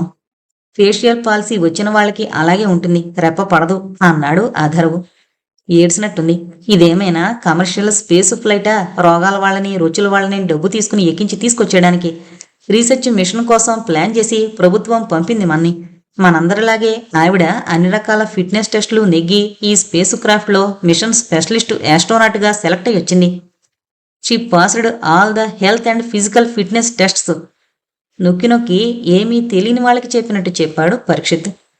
ఒకవేళ ఈ జర్నీలో ఆ ప్రాబ్లం వచ్చిందేమో అన్నాడు అధర్వ్. నాకింక బుర్ర బాదుకునే ఓపిక కూడా లేదు. విసిగిపోయి నీరసించిపోయిన వాళ్ళ అన్నాడు పరీక్షిత్. నువ్వే చెప్పావు అధర్వ్, కన్నార్పు లేకపోవడం అనే కండిషన్ ఫేషియల్ పాలసీ వచ్చిన వాళ్లలో ఉంటుందని. మరి గోల్డా అంత జబ్బు చేసిందల్లా ఉందా? జబ్బు చేసుంటే మనకి తెలీదా? ఆమెకి ఇంకేమీ జబ్బు లేదు, ఈ రెప్ప వెయ్యకపోవడం తప్ప. మనో ఎక్స్ప్లెయిన్ చేసింది ఓపిగ్గా. అఫ్కోర్స్ ఒప్పుకున్నాడు అధర్వు. అమ్మయ్య, అర్థమైంది కదా. ఇప్పుడు నేను చెప్పేది శ్రద్ధగా వినండి. ఇప్పుడు ఎర్త్ స్టేషన్ ఎందుకో డీలింక్ అయ్యింది. ఏదైనా టెక్నికల్ ప్రాబ్లం అయ్యుండొచ్చు. మనం మాట్లాడుకునేది వినకపోవచ్చు. మనం ఈ ఇష్యూ ఇప్పుడే మాట్లాడేసుకోవాలి. నా ఉద్దేశంలో గోల్డా మామూలు మనిషి కాదు. Something very peculiar about her. మనం ఎర్త్ మీద ఉన్నప్పుడు నువ్వు అంటుండేదానివే గోల్డాది అలౌకికమైన సౌందర్యం అని. ఆ మాటల్లో ఏదో క్లూ ఉందనిపిస్తోంది. ఏంటా క్లూ? అలౌకికం అంటే ఈ లోకానికి చెందంది కదా. అవును, అదే కరెక్ట్. గోల్డా ఎర్త్. హచ్చువైపు చూసి అనబోతున్న మాటలు మింగేశాడు Parikshit. What is going on, any problem? అడుగుతూ వచ్చింది గోల్డా. ముగ్గురు ఏం మాట్లాడకుండా ఎవరి మిషన్స్ దగ్గరికి వాళ్ళు కదిలారు. మనో చూస్తున్న మానిటర్ ఇంతసేపట్లో ఒక్కసారైనా గోల్డా సైకోగ్రాఫ్లో టెన్షన్ గాని యాంగ్జైటీ గాని చూపించలేదు. పైగా మంచి ఇలేటెడ్ మెంటల్ కండిషన్, ఉత్సాహంగా ఉల్లాసంగా ఉన్నట్టు రిజిస్టర్ అవుతోంది. అదర్వ్ సైకోగ్రాఫ్ ఇప్పటి వరకు ఎప్పుడూ చూపించని విచారం, ఆందోళన చూపిస్తోంది. అది చూసి మనో జాలిపడింది. అతనికి గోల్డా పట్ల అభిమానం ఉండాలి. పరీక్షిత్ చెప్పిన మాటలు అథర్వ్ని అప్సెట్ చేశాయి. గోల్డా రాకుండా ఉంటే పరీక్షిత్ ఇంకా ఏం చెప్పుండేవాడు? ఊహించడానికి ప్రయత్నించింది. పరీక్షిత్ తన పనిలో మునిగిపోయినట్టున్నాడు. మనో గోల్డాని మరింత నిశితంగా అబ్జర్వ్ చేయడం మొదలుపెట్టింది. పరీక్షిత్ పొరబడ్డాడేమో, అతంది పొరబాటైతే బాగుండు అనుకుంటూ అటు ఇటు కదులుతున్న గోల్డాను పరిశీలించింది. నిజమే, గోల్డా కళ్ళరెప్పలు కొట్టుకోవడం లేదు. తను ఇన్నాళ్ళు ఇదెలా మిస్ అయింది? తనేంటి అందరూ మిస్ అయ్యారన్నమాటే. ఆమెకు పుట్టుకతోనే ఉన్న లోపమేమో. కాని అలాంటి లోపాలున్న వాళ్ళు అంతరిక్ష ప్రయోగాలకు అనర్హులు. మరి గోల్డా ఎలా వచ్చింది? మనో మనసంతా గజిబిజైపోయింది. గోల్డా ఎప్పుడూ తన ఊహల్లో ఎవరితోనో సంభాషిస్తుంది, నవ్వుతూ సరదాగా గడుపుతుంది. అంతా ఊహల్లోనే. ఎప్పుడూ కంటిరెప్ప వేయదు. ఇదెలా సాధ్యం? కంటిరెప్ప వేయకపోవడం శారీరక లోపం కాకుండా మానసిక రుగ్మతల్లో కూడా అలా జరుగుతుందా? ఏ శాస్త్రవేత్త ఎక్కడా అలాంటి ఫైండింగ్స్ చూపించలేదు ఇంతవరకు.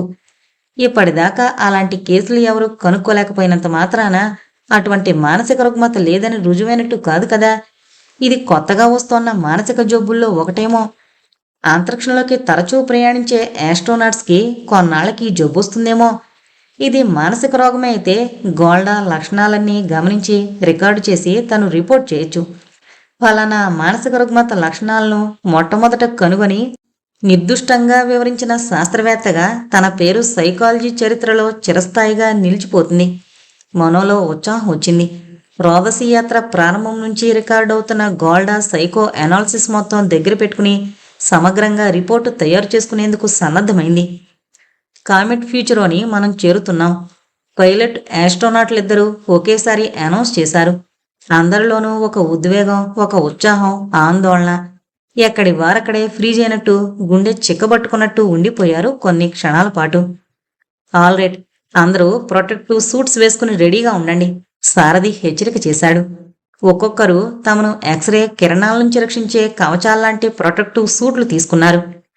కామెట్ల వాతావరణంలో ఎక్స్రేలు వెలువడుతుంటాయని శాస్త్రజ్ఞులు 1991లోనే కనుగొన్నారు. తోకచుక్క సూర్యుడికి దగ్గరగా వెళ్ళినప్పుడు సూర్యగాలాలు కామెట్ వాతావరణంలోకి ప్రవేశిస్తాయి. ఆ గాలుల్లోని అయాన్లు కామెట్ వాతావరణంలోని అణు పరమాణువులతో ఢీకొంటాయి. అయాన్సు, ఎలక్ట్రాన్సు ఢీకొట్టడం వల్ల ఎక్స్రేలు, ఫార్ అల్ట్రా వైలెట్ ఫోటాన్స్ వెలువడుతుంటాయి. కామెట్ల వాతావరణంలోకి ప్రవేశించి ప్రయోగాలు చేయబోయేవారు ఈ ఎక్స్రేలు, అల్ట్రా వైలెట్ ఫోటాన్ల వల్ల వారి శరీరాలకు హాని జరగకుండా ఉండేందుకు ఈ రక్షక కవచాలను ధరించక తప్పదు. ఇప్పటి వరకు మానవమాతృలెవరూ తోకచుక్కలను అధిరోహించి రోదసలో సవారీ చేయలేదు. అందువల్ల ఈ ఎక్స్రే రక్షక కవచాలు వాడిన వ్యోమగాములు స్పేస్ షటిల్ భా టీం వారే అవుతారు. స్పేస్ షటిల్ భూవారు కూడా సకల్ పురాతన్ని ఈ పాటికి అధిరోహించుంటే వారికి ఈ రికార్డు దక్కుతుంది. ఇతరులను ఈ కొత్త కవచాల్లో చూస్తుంటే తన ఆకారం ఎలా ఉందో ఒక ఊహాచిత్రం మనసులోకి వచ్చింది. స్పేస్ షిప్లో వాళ్ళకి అద్దాలు కూడా ప్రొవైడ్ చేశారు. అద్దంలోకి చూడాలంటే బెదురు పుట్టింది. తలెత్తి ఇతరుల వైపు చూస్తుంటే మనోకి నవ్వాగట్లేదు. అందరి పరిస్థితి అలాగే ఉంది. మనం ఏదో గొప్ప శాస్త్రజ్ఞులం అనుకుని మురిసిపోతున్నాం ఇన్నాళ్ళు. మన చేత ప్రభుత్వం ఇలా జోకర్ వేషాలు వేయిస్తుందని కల్లో కూడా ఊహించలేదు. విచారం నటిస్తూ దీర్ఘం తీశాడు పరీక్షిత్. అందరూ అణిచిపెట్టుకుంటున్న నవ్వులను స్వేచ్ఛగా వదిలారు. ఆర్బిటార్ గదంతా పకపక నవ్వులతో ఒక్కసారి కళకళలాడింది. అసలు మనం మన వాహనంలోనే కూర్చునుంటాం కదా, ఈ స్పెషల్ సూట్లు ధరించడం ఎందుకు? నవ్వులన్నీ అణిగాక అడిగింది మనం. నువ్వు లోపలే కూర్చుంటావేమో. మాకు బయటకు వెళ్లి చేయవలసిన ఎక్స్ట్రా వెహిక్యులర్ యాక్టివిటీస్ ఉన్నాయి తల్లి. మా ప్రయోగాలు లోపల కూర్చుని చేసేవి కావు, పరీక్షిత్ సమాధానం చెప్పాడు. అయితే నేను గాని పైలట్ ఆస్ట్రోనాట్స్ కానీ ఇవి ధరించనవసరం లేదు కదా? మరో ప్రశ్న వేసింది మనం. అది కాదు మనం, ఇప్పటి వరకు కామెట్ మీద ల్యాండ్ అవ్వడం ఎవరూ చేయలేదు. ఇక్కడి వాతావరణంలో మానవ శరీరానికి హాని చేసే కిరణాలు ప్రసారం అవుతుంటాయని మాత్రం తెలుసు. ఆ కిరణాల ప్రభావం మన స్పేస్ షిప్ మీద ఎలా ఉంటుందో పూర్తిగా తెలీదు. మన స్పేస్ షిప్కి ఏదైనా నష్టం వాటిల్లి బయట పొరలు ఏవైనా చెడిపోయి ఆ కిరణాలు ఏవైనా ఆర్బిటార్లోకి ప్రవేశించే ఆస్కారం ఉంటుందని ఊహించి మనం లోపలే ఉన్నా కూడా ఈ సూట్లను ధరించాలని నిర్ధారించారు ఈ విషయంలో పరిశోధించిన సైంటిస్టులు. ఇదొక రకం ప్రికాషన్, ముందు జాగ్రత్త చర్య అనుకో. తర్వాత ఏదో ప్రమాదాన్ని ఎదుర్కోవడం కంటే ముందే జాగ్రత్తగా ఉండడం మంచిది కదా, ఓపిగ్గా వివరించాడు అధర్వు. నీ ఓపిక్కు సహనానికి నా జోహార్లు, చేతులు జోడించాడు పరీక్షిత్. మళ్లీ నవ్వులు చిరుజల్లుల్లా కురిశాయి. అలాగే కబుర్లు చెప్పుకుంటూ ఫ్యూచరోని అందుకునే ఆనంద సమయం కోసం ఎదురు చూశారు. కబుర్లలో పాల్గొంటూ కూడా మనో తన మానిటర్ని గమనిస్తూ టచ్ స్క్రీన్ మీద క్యాలిక్యులేషన్స్ చేసుకుంటూ అందరి మానసిక స్థితిగతులను గమనిస్తూనే ఉంది. అధర్వు పరీక్షిత్ హాస్పిటల్లా వాగుతూ నవ్వుతూ నవ్విస్తూ ఉన్నారే కానీ వారు విశ్రాంతిగా లేరు. వాళ్ళిద్దరి సైకోగ్రాఫులు ఆతృత ఆందోళన చూపిస్తున్నాయి. అది సహజం కూడాను. ప్రపంచంలో ఇంతవరకు మానవ మాతృడు అన్నవాడు చేయని సాహసం చేయబోతున్నప్పుడు ఆందోళన ఒత్తిడి ఫీల్ అవ్వకపోతే వాడు మానవుడే కాదు. ఇంకా షీమోన్ సారథుల సైకోగ్రాఫులు పరిశీలించింది. మానవ మస్తిష్కం కాన్సంట్రేషన్లో ఎంత లోతుగా మునిగిపోగలదో అంత లోతుగాను మునిగున్నాయి వాళ్ళిద్దరి మెదళ్ళు. రోదసిలో వ్యోమనౌకను నడిపి కావలసిన గ్రహం మీదకో ఉపగ్రహం మీదకో తీసుకువెళ్లడం వాళ్లకు కొన్నేళ్లుగా అలవాటైన పని. అందులో నిష్ణాతులు వాళ్ళిద్దరూ. ఎంతో అనుభవం గడించిన పనిలో కూడా కార్యం సాధించే వరకు కొంత ఆందోళన ఒత్తిడి తప్పవు. ఇప్పుడు వాళ్ళిద్దరూ చెయ్యబోయేది ఇంతవరకు ఎవరూ చెయ్యింది. ఎంతో చాకచక్యంగా నడిపి కామెట్ మీదకు చేర్చాలి తమ వ్యోమ నౌకను. అందువలన సారథి షిమోన్లు అందరికంటే ఎక్కువ స్ట్రెస్ అనుభవించడం అతి సహజం. వారిద్దరి సైకోగ్రాఫులు చేరగలిగినంత ఎత్తు శిఖరాన్ని చేరున్నాయి. ఇప్పుడు గనక రాకూడని అవాంతరం వచ్చిందంటే ఈ సైకోమీటర్ బదలైపోవడం ఖాయం అనుకుంది మనం. ఉన్న కష్టాలు చాలవన్నట్టు ఈ అమ్మాయి ఒక తిన ప్రాణానికి అనుకుంది మనం. తను గోల్డా మనస్థితిని స్టడీ చేయడానికి ఏర్పాటు చేసుకున్న ప్రత్యేక ఇంటెన్సివ్ స్టడీ గ్రాఫ్ మానిటర్ వైపు చూసి. అందరి సైకలాజికల్ స్ట్రెస్ గ్రాఫులు ఎవరెస్ట్లను అధిగమించి ఆకాశాలు దాటి అంతరిక్షంలోకి దూసుకుపోతున్న లెవెల్లో ఉంటే ఈ అమ్మాయి మానసిక ఒత్తిడి గ్రాఫు మాత్రం ఎప్పటి మాదిరిగానే నార్మల్ లెవెల్ దాటట్లేదు. పైగా గోల్డా మనసులో ఆనందపు గ్రాఫు మాత్రం శిఖరాగ్రానికి చేరువలో ఉంది. ఈ గోల్డా సైకోమీటర్ చూసినప్పుడల్లా నా కళని నేనే నమ్మలేకపోతున్నాను. కొంచెం చిరాగ్గా అనుకుంటూ గోల్డా వైపు చూపులు మరల్చింది. గోల్డా తల మీద ఉన్న పెద్ద నీటి బుడగలాంటి మాస్క్లోంచి ఆమె సుందర వదనం సుస్పష్టంగా దర్శనమిస్తోంది. ఆమె పేదాల మీద చిరు దరహాసం వెన్నెలలా మెరుస్తోంది. క్షణక్షణం దగ్గర పడుతున్న కామెట్ ఫ్యూచరో వేగాన్ని కంప్యూటర్తో పోటీ పడ్డట్టు లెక్కించి ఆ కామెట్ వేగాన్ని దిశను సారథికి షిమోన్కు సంకేతాలిస్తోంది. ఆ పని గోల్డా డ్యూటీనే. కామెట్ నందుకునేదాకా అధర్వ పరీక్షితులు కేవలం గోల్డాకు సహకరించే డ్యూటీలే చేస్తారు. కానీ ఎవ్వరి సహాయ సహకారాలు ఈ గోల్డాకి అవసరం లేనట్టుంది పెసిగా అనుకుంది. మరొకరైతే ఎంతో కష్టపడిపోతూ చుట్టుపక్కల వారిని అదరగొడుతూ పిచ్చి కాన్సంట్రేషన్తో ఈ పని నిర్వర్తించేవారేమో. గోల్డా మాత్రం అలవోకగా ఏమాత్రం కష్టం లేనట్టు ఓ ఆటలా కాని చేస్తోంది. అధర్వ పరీక్షిత్ కూడా ఆమె వైపు అభినందనగా ఆరాధనగా చూస్తున్నారు. వారి చూపుల్లో ఆమె సామర్థ్యం పట్ల ఆశ్చర్యం వ్యక్తమవుతోంది. మోనో కూడా ఆశ్చర్యపడకుండా ఉండలేకపోయింది. అసలు గోల్డా తన పనికి కంప్యూటర్ సహాయం కూడా అక్కర్లేదు అన్నట్టు చేస్తూ పోతోంది. కామెట్ ఫ్యూచరో ఎక్కడుందో, ఏ దిశగా వస్తోందో, ఎంత వేగంతో ఎగురుతుందో అన్నీ తను ఎదురుగా చూస్తున్నట్టే సూచనలు, సంకేతాలు అందిస్తోంది. మళ్ళీ గ్రాఫులకేసి దృష్టి మళ్లించింది. ఇప్పుడు సారథి, షిమోన్ల సైకోగ్రాఫ్లు ఇందాకటి మాదిరిగానే హై స్ట్రెస్ లెవెల్స్లో ఉన్నాయి. వాళ్ళకి తమ పని వల్ల ఒత్తిడి కన్నా గోల్డా స్పీడ్తో సమానంగా పనిచేయడం ఎక్కువ కష్టం కలిగిస్తున్నట్టుంది. వెటకారంగా అనుకుంది మనం. అథర్వ పరీక్షితుల గ్రాఫులు వారు అప్రమత్తంగా ఉన్నట్టు సూచిస్తున్నాయి. కానీ మానసిక ఒత్తిడి మాత్రం ఇందాకటి మీద తగ్గింది.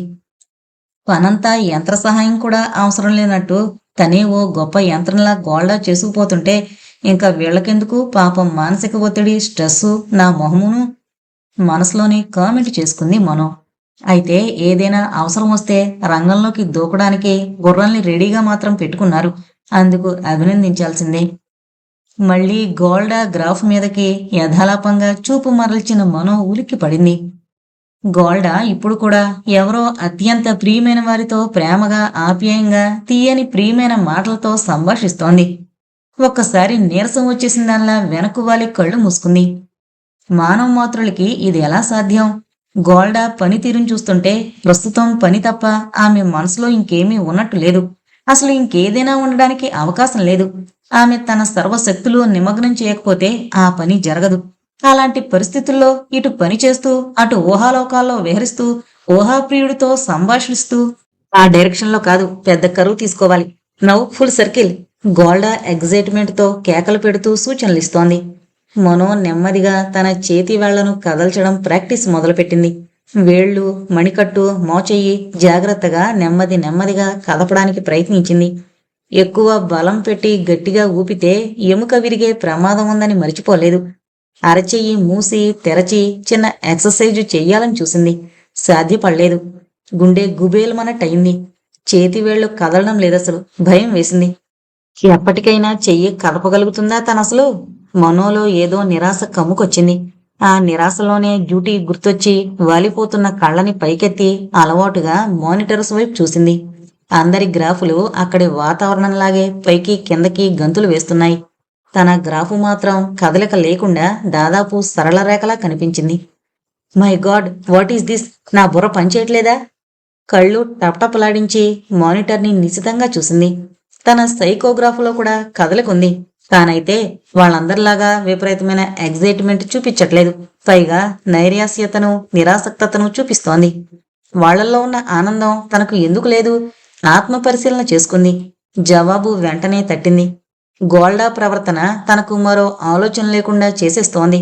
అంతేకాదు, తన శరీరం బిగుసుకుపోవడం తనని అంతర్గతంగా నైరాస్యానికి, డిప్రెషన్కి గురిచేస్తోంది. తన సైకోగ్రాఫ్ ఒక పక్క లోయలోకి పడుతున్నట్టు జారుతుండడం తన మనసులోని డిప్రెషన్కి సంకేతం. అందరూ ఇంత హుషారుగా ఉన్నా తను స్తబ్దంగా ఉండిపోవడానికి అదే కారణం. గోల్డా సృష్టిస్తోన్న మిస్టరీ ఒకటే కాదు, దేహావస్థ కూడా. మెడ కండరాలు కదులుతున్నాయా లేదా అని టెస్ట్ చేసుకోవడానికి నెమ్మదిగా అటు ఇటు కదిపి అందర్నీ చూసింది. పరీక్షిత్, అథర్వ్, గోల్డా ఒక పక్కగా నిలబడి ఒత్తగంటగా చూస్తూ మాట్లాడుతున్నారు. ఈ పరీక్షిత్ గోల్డా రెప్పలు మీదని, ఇదని, అదని ఏవేవో చెప్తాడు. అతనికి గోల్డా గ్రాఫును చూపించి ఆవిడెప్పుడు ఊహాప్రియుడితో ఊహా సరస సంభాషణల్లో తేలిపోతుంటుందని నిరూపిస్తే ఏం చేస్తాడో అనుకుంది మనో. పరీక్షిత్ ఆర్బిటారు విండోలోంచి దేనివైపో చూపిస్తూ ఏవేవో కేకలు పెడుతున్నాడు. మనో తన విండోలోంచి తను కూడా చూసింది. ఒక పెద్ద కాంతిగోళ మీదో తమ వాహనంతో పాటు కదులుతున్నట్టు కనిపించింది. అదేనా కామెట్ ఆఫ్ ఫ్యూచర్? గొంతు పెంచి అందరికీ వినబడేటట్టు అడిగింది. నో, అది మన కామెట్ కాదు, హేలీస్ కామెట్. హేలీ ఎవరు? అయోమయంగా అడిగింది మనో. దాని బాబు, దాన్ని కనిపెట్టిన బాబు. అందరూ పగలబడి నవ్వారు. అందరి మొహాల్లోకి విస్తుపోతూ చూసింది మనో. అందరూ తెలియని ఆనందంలో తేలిపోతున్నారు. తనకెందుకో ఆ ఆనందం అనుభవం కావట్లేదు. అథర్వం నవ్వడమాపి మనోవంక నిశ్చితంగా చూశాడు. అనుభవజ్ఞుడైన ఆస్ట్రోనాట్ కాబట్టి మనో పడుతోన్న శారీరక, మానసిక అవస్థల్ని గ్రహించగలిగాడు. భూమి వాతావరణాన్ని వదిలి రోదస్లో తెలియని లోకాల్లో ఎగరడం కొంత ఆనందాన్ని కలిగించినా సబ్ కాన్షియస్లో ఆందోళన అనుభవించడం ప్రతి ఆస్ట్రోనాట్కి ప్రతి స్పేస్ ఫ్లైట్లోనూ జరిగేదే. అయితే తొలిసారి రోదసీ యాత్రలోనే వేగంలో హఠాత్తుగా వచ్చిన ఇంత విపరీతమైన మార్పును మనో అసలు తట్టుకోలేకపోతోంది. మనో వేకప్. నీ మనసు ఎక్కడ సంచరిస్తోంది? హేలీస్ కామెట్ గురించి మరిచిపోయావా? ఇప్పుడు మన స్పేస్ షటిల్ స్పీడు కాంతి వేగానికి రెట్టింపు అవడంతో నీ శరీరం తట్టుకోలేకపోతున్నట్టుంది. మా అందరికంటే ఎక్కువ ఎఫెక్ట్ అయ్యావు. శరీరం స్వాధీనంలో లేకపోవడం ఆస్ట్రోనాట్స్లో డిప్రెషన్ కలిగిస్తుంది. నెమ్మదిగా రిలాక్స్ అవ్వు, కూలుగా ఆలోచించు అంటూ అథర్వ్ హెచ్చరించాడు. కష్టపడి కదులుతూ మనో దగ్గరగా వచ్చాడు అథర్వ్. అతను చూపిస్తున్న కన్సర్న్, సానుభూతి మనో కళ్ళల్లో నీళ్లు తిరిగాయి. అతి కష్టం మీద ఆపుకుంది. ఎవరూ పట్టించుకోకపోతే ఆమె డిప్రెషన్లోంచి కోలుకోవడం కష్టమని గ్రహించాడు అథర్వ్. కమాన్ మనం, నువ్వనుకున్నంత కష్టమేం రాలేదు నీకు. చూడు, మా అందరి కాళ్ళు చేతులు బాగానే ఉన్నాయి. నీకు కూడా మామూలైపోతుంది. కొంచెం టైం పడుతుందంతే. అందరి శరీరం తీరు ఒకలాగే ఉండదని తెలుసు కదా అన్నాడు అథర్వ్. అవునన్నట్టుగా తల మెల్లగా ఊపింది మనం. Very good. ఇప్పుడు చురుగ్గా ఆలోచించు. నీ మెదడు, కళ్ళు, చెవులు బ్రహ్మాండంగా పనిచేస్తున్నాయి కదా. హేలీస్ కామెట్ అంటే ఏంటి? స్కూలు పాఠాల్లోనే కాదు, మళ్ళీ ఆస్ట్రోనాట్ ట్రైనింగ్లో, ఆస్ట్రానమీ క్లాసుల్లో కూడా చదివావు. ఎలాగోలా తన శరీరంలో ఏర్పడ్డ బలహీనత నుంచి ఆమె దృష్టిని మళ్లించకపోతే మానసికంగా కూడా సమస్యలొస్తాయేమోనని ఆమెను హుషారుగా ఉంచడానికి ప్రయత్నిస్తున్నాడు అథర్వ్.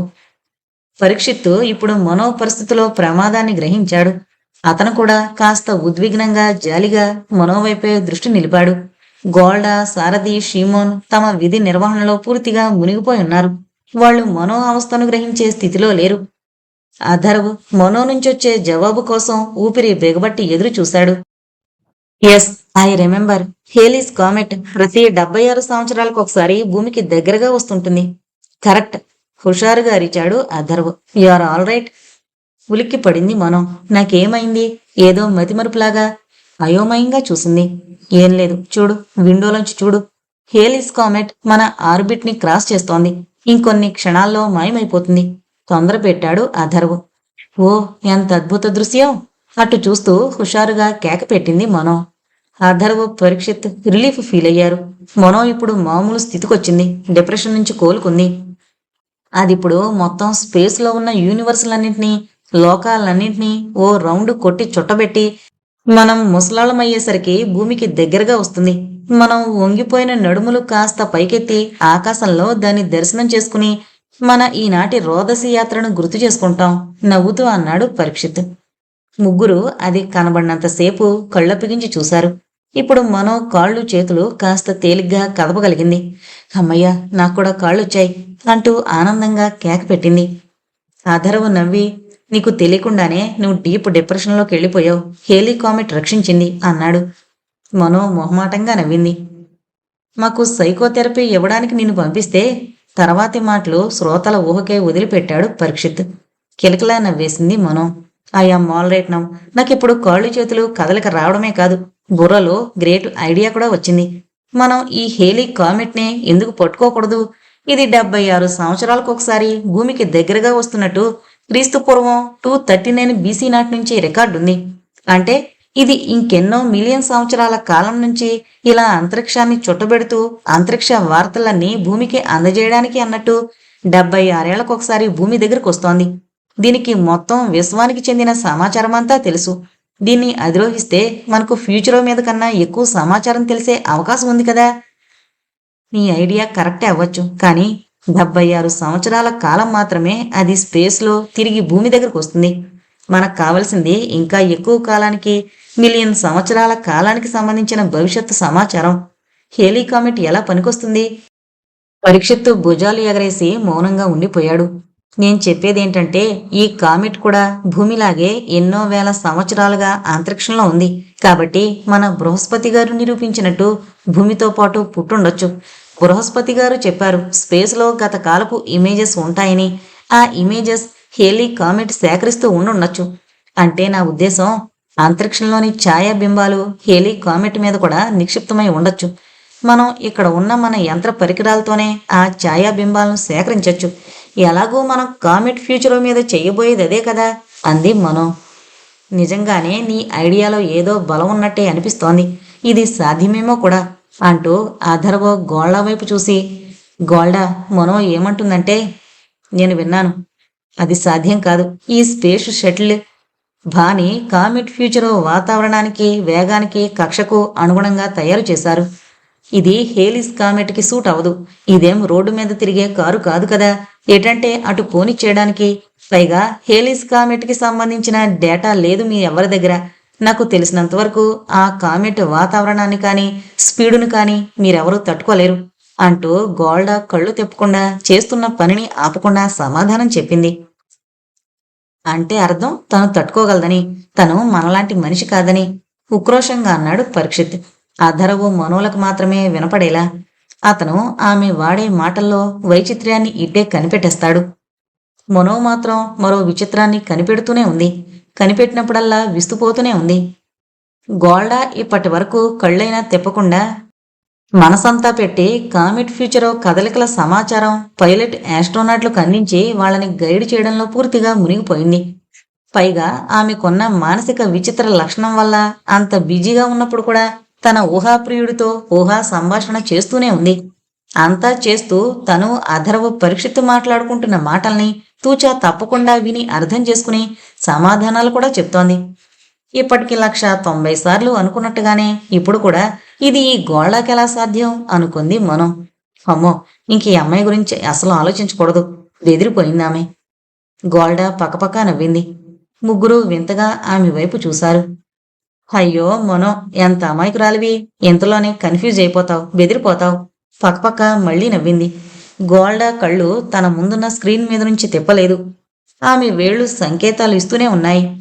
హేలీ కామెట్ మీదకే ఎందుకు అధిరోహించకూడదు అన్నందుకు మనోని చూసి గోల్డా నవ్వుతోంది అనుకున్నారు పరీక్షిత్, అధర్వ్. కానీ మనోకి తెలుసు గోల్డా అంటే తనకి ఏర్పడ్డ బెదురును చూసి గోల్డా నవ్వుతోందని. మనం కామెట్ ఫ్యూచర్ కక్షలోకి ప్రవేశించాం.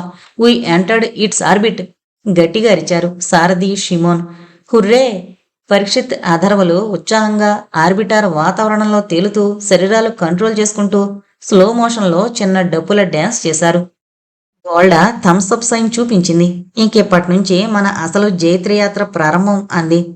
ప్రొటెక్టివ్ సూట్లో ఆకారం కోల్పోయిన చేతులను దగ్గరగా చేరుస్తూ చప్పట్లు కొడుతున్నట్టుగా అభినయం చేసింది మనం. సారథి షిమోన్ల పెదవులు ఈ చెవి నుంచి ఆ చెవిదాకా సాగిపోయి నవ్వులు చిందించాయి. ఆ పెదవులు ఎప్పటికీ ముడుచుకోవు. ఆ నవ్వులింక మాయం కావు అనిపిస్తోంది చూసేవాళ్ళకి. వేగాన్నింకా గ్రాడ్యువల్గా పెంచుకుంటూ పోవాలి, లేకపోతే ఆర్బిట్లోంచి మనం తప్పిపోయే ప్రమాదం ఉంది హెచ్చరిస్తూ గంభీరంగా తిరిగి స్పేస్ షటిల్ వేగాన్ని, కామెట్ ఫ్యూచరో పురోగతిని సమన్వయం చేసే సంకేతాలు అందించడంలో పడింది గోల్డా. మనం కామెట్ ఫ్యూచరో తిరిగే ఆర్బిట్లోకి ప్రవేశించామంటే దాంతోపాటు అది ఎటు తిరిగితే అటు పోతామనే కదా అర్థం. ఏదో ఆలోచిస్తూ అడిగింది మనం. ఎస్, యు ఆర్ రైట్ అంటూ ఉల్లాసంగా జవాబిచ్చాడు అధర్వ్. మనో వెంటనే ఏం మాట్లాడలేదు. ఏంటి, మళ్ళీ ఏదైనా బ్రిలియంట్ ఐడియా వచ్చిందా ఈజీ చేస్తున్నట్టు అడిగాడు పరీక్షిత్. అప్పుడు మనం ఐడియా కాదు, కుతూహలం. మనం కామెట్ ఫ్యూచర్తో పాటు దాని కక్షలో తిరుగుతున్నాం. ఈ కామెట్ ఫ్యూచర్ వైపు అంటే భవితవ్యం వైపు దూసుకుపోతుందని చెప్పారు. అంటే దాంతోపాటు ప్రయాణిస్తున్న మనం కూడా ఫ్యూచర్ వైపే పోతున్నాం కదా అంది. అమ్మా తల్లి, ఈ ప్రయాణపు మొత్తం ఉద్దేశమే అది, నీకెప్పటికి అర్థమైందా? భవిష్యత్తు వైపు దూసుకుపోతున్న కామెట్ ఫ్యూచరోని పట్టి దాంతోపాటు ప్రయాణించడమో, ఏకంగా దాని మీదే వాళ్లడమో చేసి మన భూగోళం, దాంతోపాటు ఈ అంతరిక్షం భవిష్యత్తులో ఎలా ఉంటాయో స్టడీ చేయడమే మనందరం కలిసి ఇప్పుడు చేయబోయే అపరూపమైన ప్రయోగం. అవసరమైన దానికన్నా ఎక్కువ శాంతి సహనాలను నటిస్తూ చాలా వివరంగా చెప్తున్నట్టు చెప్పాడు పరీక్షిత్. భూగోళం, పాతాళం, ఆకాశం, అంతరిక్షం, స్వర్లోకం, స్వర్గలోకం అవన్నీ పక్కన పెట్టు పరీక్షిత్. ఇప్పుడు భవితవ్యంలోకి ఆగకుండా మహావేగంగా దూసుకుపోతున్న కామెట్ ఫ్యూచరోతో పాటు మనం కూడా దూసుకుపోతే ఈ లోకాలన్నింటికన్నా ముందుగా మనం మన స్పేస్ షటిల్ మన సొంత భవిష్యత్తును చూసేస్తాం. కొన్ని వేల భావి సంవత్సరాల వేగంతో మనం ముందుకు పోతాం. కానీ మానవ జీవితపు నిడివి కేవలం 100 సంవత్సరాలు మాత్రమే. తిరిగి మనం భూలోకానికి వెళ్లేలోపే మన జీవితాలు ముగిసిపోతాయి. అంతదాకా ఎందుకు, ఇప్పుడు మనం ముందుకు పోతున్న భావి సంవత్సరాల వేగంలో మనం కామెట్ ఫ్యూచరోని అధిరోహించి దాని వేగం ప్రకారం పోతే సంవత్సరాలు కాదు, కొన్ని నిమిషాల్లోనే మన 100 సంవత్సరాలు కరిగిపోయి మన స్పేస్ షటిల్ మనము మాడి మసైపోవడం ఖాయం. నేను చెప్తోంది అర్థమైందా? మనో మాటల్ని పూర్తిగా అర్థం చేసుకోవడానికి అధర్వు పరీక్షితులకు కొన్ని క్షణాలు పట్టింది. అర్థమైన మరుక్షణం నిర్ఘాంతపోయి కొయ్యబారిపోయారు. అప్పటికే గోల్డా పూర్తిగా మనోవైపు తిరిగి తీక్షణంగా ఆమె ముఖంలోకి చూస్తోంది. గోల్డా చూపుల్లో ఉంది భయమా, విస్మయమా, అభినందన, హెచ్చరిక? గోల్డా చూపుల్ని ఎదుర్కొన్న మనో మెస్మరైజ్ అయినట్లుగా నిశ్చేష్టురాలై ఉండిపోయింది. గోల్డా మనో ముఖంలోకి చూస్తున్న సమయంలో కాలం ఘనీభవించి నిలిచిపోయింది. అలా ఎంతసేపు గడిచిందో తెలియలేదు. గోల్డా, వేరార్యు? గోల్డా, ఏం చేస్తున్నావు? మాకు సూచనలు, సంకేతాలు అన్నీ ఆగిపోయాయి. కామెట్ మనకి దొరకకుండా పోతుంది. షీమోన్, సారథి కంగారుగా ఆర్తనాదాలు చేశారు. గోల్డా చటుకున తల తిప్పి తన మానిటర్ ముందు సెటిల్ అయింది. మనో అధర్వ పరీక్షితుల్లో ఇప్పుడు కదలకొచ్చింది. ఏదో తెలియని భయంతో ముగ్గురికి మాట రాలేదు. అసంకల్పితంగా మనో సైకోగ్రాఫ్ మానిటర్ల వైపు చూసింది. మొట్టమొదటిసారి గోల్డా మనసంతా కేవలం తను చేస్తున్న పని మీదే నిమగ్నమై ఉంది. ఆమె మనసు ఇప్పుడు ఎవరితోనూ ఊహా సంభాషణ సాగించట్లేదు. ఈ కొత్త విశేషానికి మనో స్పందించలేకపోయింది. మనో మనసులో ఆలోచనలు స్తంభించిపోయాయి ఇప్పుడు. పరీక్షిత్ నెమ్మదిగా మాటలు కూడదీసుకుంటూ అన్నాడు. భూగోళపు భవిష్యత్తును అధ్యయనం చేద్దామని బయలుదేరాం. మనకే భవిష్యత్తు లేకుండా పోయింది. నిరాశ గూడు కట్టుకున్న గొంతు నీరసంగా వినపడింది. ఈ పాయింట్ బృహస్పతికి గాని అతని అసిస్టెంట్లకు గాని ఎందుకు తట్టలేదు? మనో తనలో తను అనుకుంటున్నట్టు గొణుక్కుంది. నో, నీ వాదనలో ఏదో లోపం ఉంది మనో. కొంచెం కూల్గా ఆలోచిస్తే మన రీజనింగ్లో లోపం మనకే తెలుస్తుంది. Cool down Mano. And Parikshit కళ్ళు మూసుకుని ఆలోచిస్తూ అన్నాడు Atharv. There is some snag in your reasoning Mano. ఈ ప్రాజెక్ట్ను అసలు తయారు చేసేటప్పుడే ఈ రిస్క్ను గురించి బృహస్పతి ఆలోచించే ఉంటాడు. అతనంత తెలివి తక్కువవాడని నేను అనుకోను. కళ్ళు తెరవకుండా ఆలోచిస్తూనే అన్నాడు అధర్వు. ఓపికంతా ఉడిగిపోయినట్టు ఆలోచించడానికి ప్రయత్నమైనా చేయకుండా స్తబ్దుగా ఉండిపోయింది మనో. పరీక్షిత్ కూడా తమని విపత్తు నుంచి కాపాడే భారం అధర్వదే అన్నట్టుగా మౌనంగా అతన్నే చూస్తుండిపోయాడు ఆ సమయంలో. ఎస్, నాకు తెలిసింది. సంతోషంగా కళ్ళు తెరిచాడు అధర్వు. పరీక్షిత్ మనో ఆత్రంగా చూశారు. మనం మనిషి జీవితకాలం 100 సంవత్సరాలు అని లెక్క చెప్పుకునేది భూమి యొక్క కాలమానం ప్రకారం. ఇక్కడ కాలమానం వేరవచ్చుగా. భూమి కంటే ఇక్కడ కాలం నెమ్మదిగా గడవచ్చు కదా అన్నాడు అధర్వు. అతను ఏమంటున్నాడో అర్థం కానట్టు చూశాడు పరీక్షిత్. ఇలాంటి మాటలు ఎక్కడో విన్నట్టుగా అనిపించింది మనోకి. Yes, this is possible. జాగ్రత్తగా అధర్వ మాటలో నెమరు వేసుకుంటూ ఇవే మాటలు ఎక్కడ విన్నాను అని ఒక్కసారి ఆలోచించింది. కరెక్ట్, కుక్ముది కదా. Right Atharv, I got your point. Parikshit, నేను చెప్పేది శ్రద్ధగా విను. మనం భూమి ఒకసారి సూర్యుడి చుట్టూ తిరిగొచ్చే సమయాన్ని 1 ఏడాదిగా పరిగణిస్తాం. భూమి తన చుట్టూ తాను తిరగడాన్ని 1 రోజుగా లెక్క వేసుకుంటాం. ఇక్కడ కూడా అదే పద్ధతిలో గణిస్తే కామెట్ ఫ్యూచరో తన ఆర్బిట్లో సూర్యుడి చుట్టూ 1 రౌండ్ కొట్టే సమయాన్నే సంవత్సరం అనాలి. అది బహుశా సంవత్సర కాలం కంటే ఎక్కువ కాలం అయి ఉంటుంది. ఉదాహరణకు కామెట్ ఫ్యూచరో సూర్యుడి చుట్టూ తిరిగి రావడానికి 10 సంవత్సరాల కాలం పట్టిందనుకో. అప్పుడు మనం భూమి మీద వాళ్లకు 10 సంవత్సరాలు గడిచిపోయిన కాలంలో మనకు 1 సంవత్సరం మాత్రమే వయసు పెరుగుతుంది వివరించింది. నెమ్మదిగా పరీక్షిత్ ముఖంలో మబ్బులు విడిపడ్డాయి. చిన్న చిరునవ్వు మొలిచింది. Let's hope so. నువ్వు చెప్పినట్టే 1కి 10 కాదు, 1కి 100 ఏళ్లు గడవాలని ఆశిద్దాం. కానీ దిగితేగాని లోతు తెలీదు. కానీ ఈ రకం రీజనింగ్ చేసినా కూడా మరో 2 ప్రమాదాలు నాకు తడుతున్నాయి. 1వ ప్రమాదం భూమివి. కామెట్లవి కాల ప్రమాణాలు ఏవైనా కానీ మన శరీరంలో మనదైన బాడీ క్లాక్ మనకుంటుంది. అది మీ అందరికీ తెలుసు. గడియారాలు, క్యాలెండర్లతో సంబంధం లేకుండా ఈ బాడీ క్లాక్ పని చేసుకుపోతూ ఉంటుంది. పశుపక్షాదుల్లో కూడా. ఆకలి దప్పులే కాదు, మన ఏజింగ్ ప్రాసెస్ కూడా. అంటే బాల్యం, యవ్వనం, వృద్ధాప్యం, మరణం ఇవన్నీ మన ప్రమేయం లేకుండా శరీర గడియారాలు, బాడీ క్లాక్స్ వల్ల నడుస్తుంటాయి కదా. ఈ విపరీత వేగంలో ఇప్పటి వరకు ఎవరూ కాలు పెట్టని కామెట్ వాతావరణంలో మన బాడీ క్లాక్స్ ఎలా పనిచేస్తాయో, అసలు పనిచెయ్యవో మనకేం సమాచారం లేదు. పరిశోధన చేసుంటే మనం స్పేస్లోకి వచ్చే ముందే ఈ విషయంలో కూడా మనకు ట్రైనింగ్ ఇచ్చి పంపేవారు. సరే, ఎక్కడైనా మన వయసు మళ్లే ప్రక్రియ ఒకలాగే జరుగుతుంది అనుకుందాం. భూమి మీదలాగే సూర్యుడిని చుట్టూ రావడమే సంవత్సర కాలం గడవడానికి గుర్తు అనుకుందాం. అప్పుడు 2వ ప్రమాదం ఎదురవుతుంది. చెప్పనా వద్దా అన్నట్టు ఆగాడు పరీక్షిత్. మనో మౌనంగా అతనేం చెప్తాడా అన్నట్టు ఎదురు చూసింది. నువ్వు చెప్పేది నేను కొద్దిగా ఊహించగలను, కానీ నువ్వే చెప్పు. నేను అనుకుంటున్నదే నువ్వు చెప్తే ప్రమాదాలు 2. అలా కాక నువ్వు వేరేది చెప్తే నేను అనుకుంటుంది 3వ ప్రమాదం అవుతుంది. ముందు నువ్వే చెప్పు, ప్రమాదాలు 2, 3 అన్నది తేలిపోతుంది అన్నాడు అథర్వ్. ఈ విషయం జాగ్రత్తగా వినండి. కామెట్ ఫ్యూచరు 3 నిమిషాలకొకసారి సూర్యుడి చుట్టూ తిరిగేయగలదనుకోండి. అప్పుడు మన వయసు 3 నిమిషాలకొక సంవత్సరంగా ఎదిగిపోతుంది. ఇంకప్పుడు జరిగేది సర్వం మటాష్. మనో భయపడ్డట్టు చిన్న కేక పెట్టింది. నేను కూడా అదే అనుకున్నా. మనం ప్రస్తుతానికి ఈ 2 ప్రమాదాలనే ఊహించగలుగుతున్నాం. ప్రమాదాలు 2, 3 కాదు. సంతోషిద్దాం. వెర్రినవ్వు నవ్వుతూ ఇద్దరి ముఖాల్లోకి చూశాడు అథర్వ్.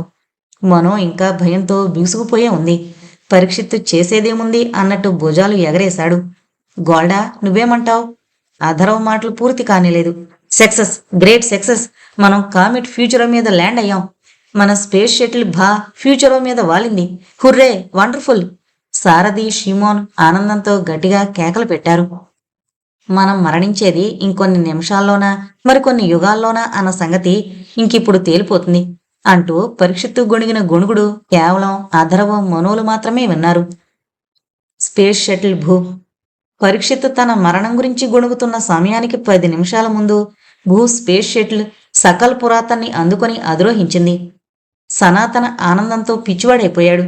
మై డియర్ బాయ్స్, కమాన్, మనం రోదసిని జయించబోతున్నాం. ప్రకృతి దాచిపెట్టిన పురాతన రహస్యాలు ఛేదించబోతున్నాం. ముందు ముందు ఏ రకమైన ప్రమాదాలను ఎదుర్కోవాల్సి వస్తుందోనని కాస్తైనా చింత లేకుండా సనాతన అంతలా ఎగిరి గంతేసేయడం అతని చుట్టుపక్కల వారిని కూడా హుషారు చేసింది. ముందు ఏమైతే అయ్యింది, ఇప్పటికి ఈ విజయాన్ని సెలబ్రేట్ చేసుకుందాం అన్నట్టు అందరూ అతని ఉత్సాహంలో కలిశారు. మనకింకా ఎదురు లేదు. మొత్తం సృష్టి ఇంకా మన చెప్పు చేతుల్లో ఉంటుంది. జేమ్సన్, యోగి, పాస్టర్ సనాతన మాటలకు నవ్వుకున్నారు. ఇది సైన్స్ ప్రపంచంలో అరుదైన ఘన విజయమే కాని సనాతనన్నట్టు ప్రకృతిని చెప్పు చేతల్లో పెట్టుకోగలిగినంతటి విజయమా కాదన్నది చరిత్రే నిర్ణయించాలి. సరే, అవన్నీ తర్వాత చూసుకోవచ్చు. ఇప్పటికీ ఆనందిద్దాం అని నిర్ణయించుకున్న వాళ్లల్లా అందరూ తాము తెచ్చుకున్న రకరకాల స్టిమ్యులెంట్ ద్రావకాలు సేవించి సెలబ్రేట్ చేసుకున్నారు. ఆ స్పేస్ షటిల్లో పండగ వాతావరణం వెల్లువిరుస్తుండగా ఎర్త్ స్టేషన్ నుంచి అభినందన సందేశం వినిపించింది. Congrats space shuttle hearty congrats. Brihaspati గొంతు స్పీకర్లోంచి కంచులా మోగింది. సకల్ పురాతంతో పాటు రోదసిలో ముందు ముందుకు సాగుతూనే గతించిన కాలంలో చరిత్రను మీ గుప్పిట్లోకి తీసుకుని భూమి మీదకు తేండి. మీకు మళ్లీ మళ్లీ అభినందనలు. All the best. బృహస్పతి కంఠం ఆగిపోయింది. మరుక్షణం ఎర్త్ స్టేషన్తో కాంటాక్ట్ పోయింది.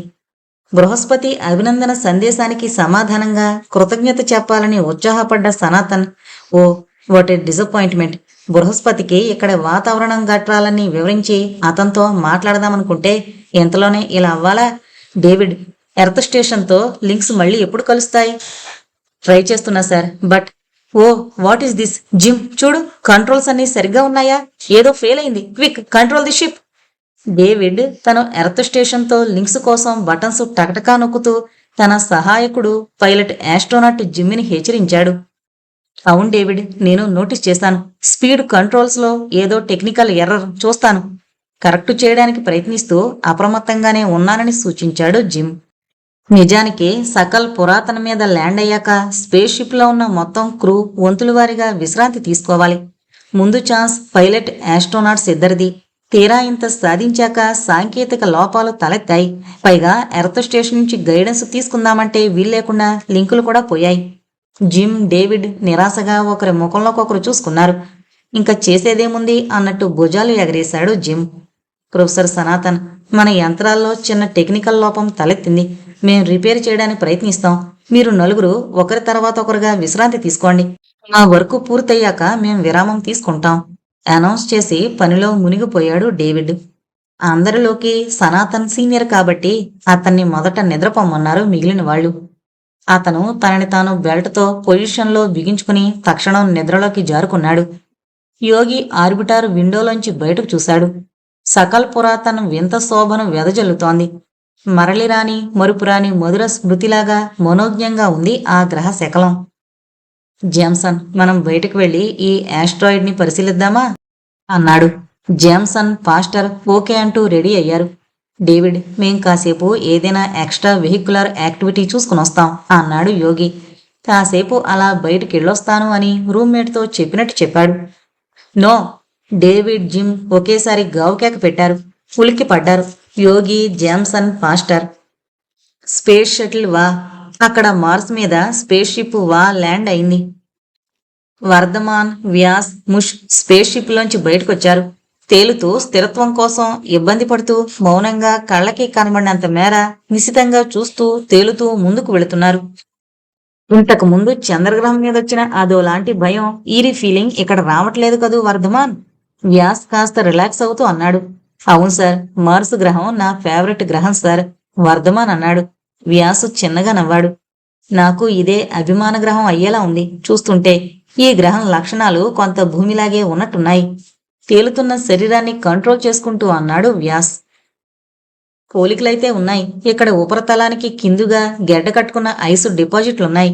ఇక్కడ ధూళిలో పేరుక్లోరేట్ అనే కెమికల్ కాంపౌండ్ ఉంది. ఈ పేర్క్లోరేట్ మన భూమి మీద ఉంటుంది. మొక్కలు, సూక్ష్మజీవులు అప్పుడప్పుడు ఉపయోగించుకునే కెమికల్ అది. కాల్షియం కార్బోనేట్ కూడా ఉన్నట్టు దాఖలాలున్నాయి. దాన్నే వాడుక భాషలో లైమ్ స్టోన్ అంటాం. ఈ మార్స్ మీద ధూళి ఘనీభవించిన సముద్రపు నీరులా ఉంటుంది. అందుకే శతాబ్దాలుగా సైంటిస్టులు ఇక్కడ ఒకప్పుడు ప్రాణులు ఉండేవని భావిస్తుంటారు. వర్ధమాన్ తన అభిమాన సబ్జెక్ట్ మీద ఉపాధ్యాయుడిలా లెక్చరిస్తూ ముందుకు సాగాడు. ఓ వర్ధమాన్, నాకు కూడా చాలా ఇష్టమైన ప్లానెట్ ఇది, ముష్ అందుకున్నాడు. ప్రొఫెసర్, మార్స్ మన భూమిలాగే తన చుట్టూ తను తిరిగి సూర్యుడి చుట్టూ తిరుగుతుంది తెలుసా? తెలుసు, కానీ మన భూమి మీద రోజుకి మార్స్ మీద రోజుకి తేడా ఎంతో తెలీదు అన్నాడు వ్యాస్. భూమి మీద రోజు కన్నా మార్స్ మీద రోజు 2.7% ఎక్కువ. It's longer than earth day చెప్పాడు వర్ధమాన్. ముష్ అందుకున్నాడు.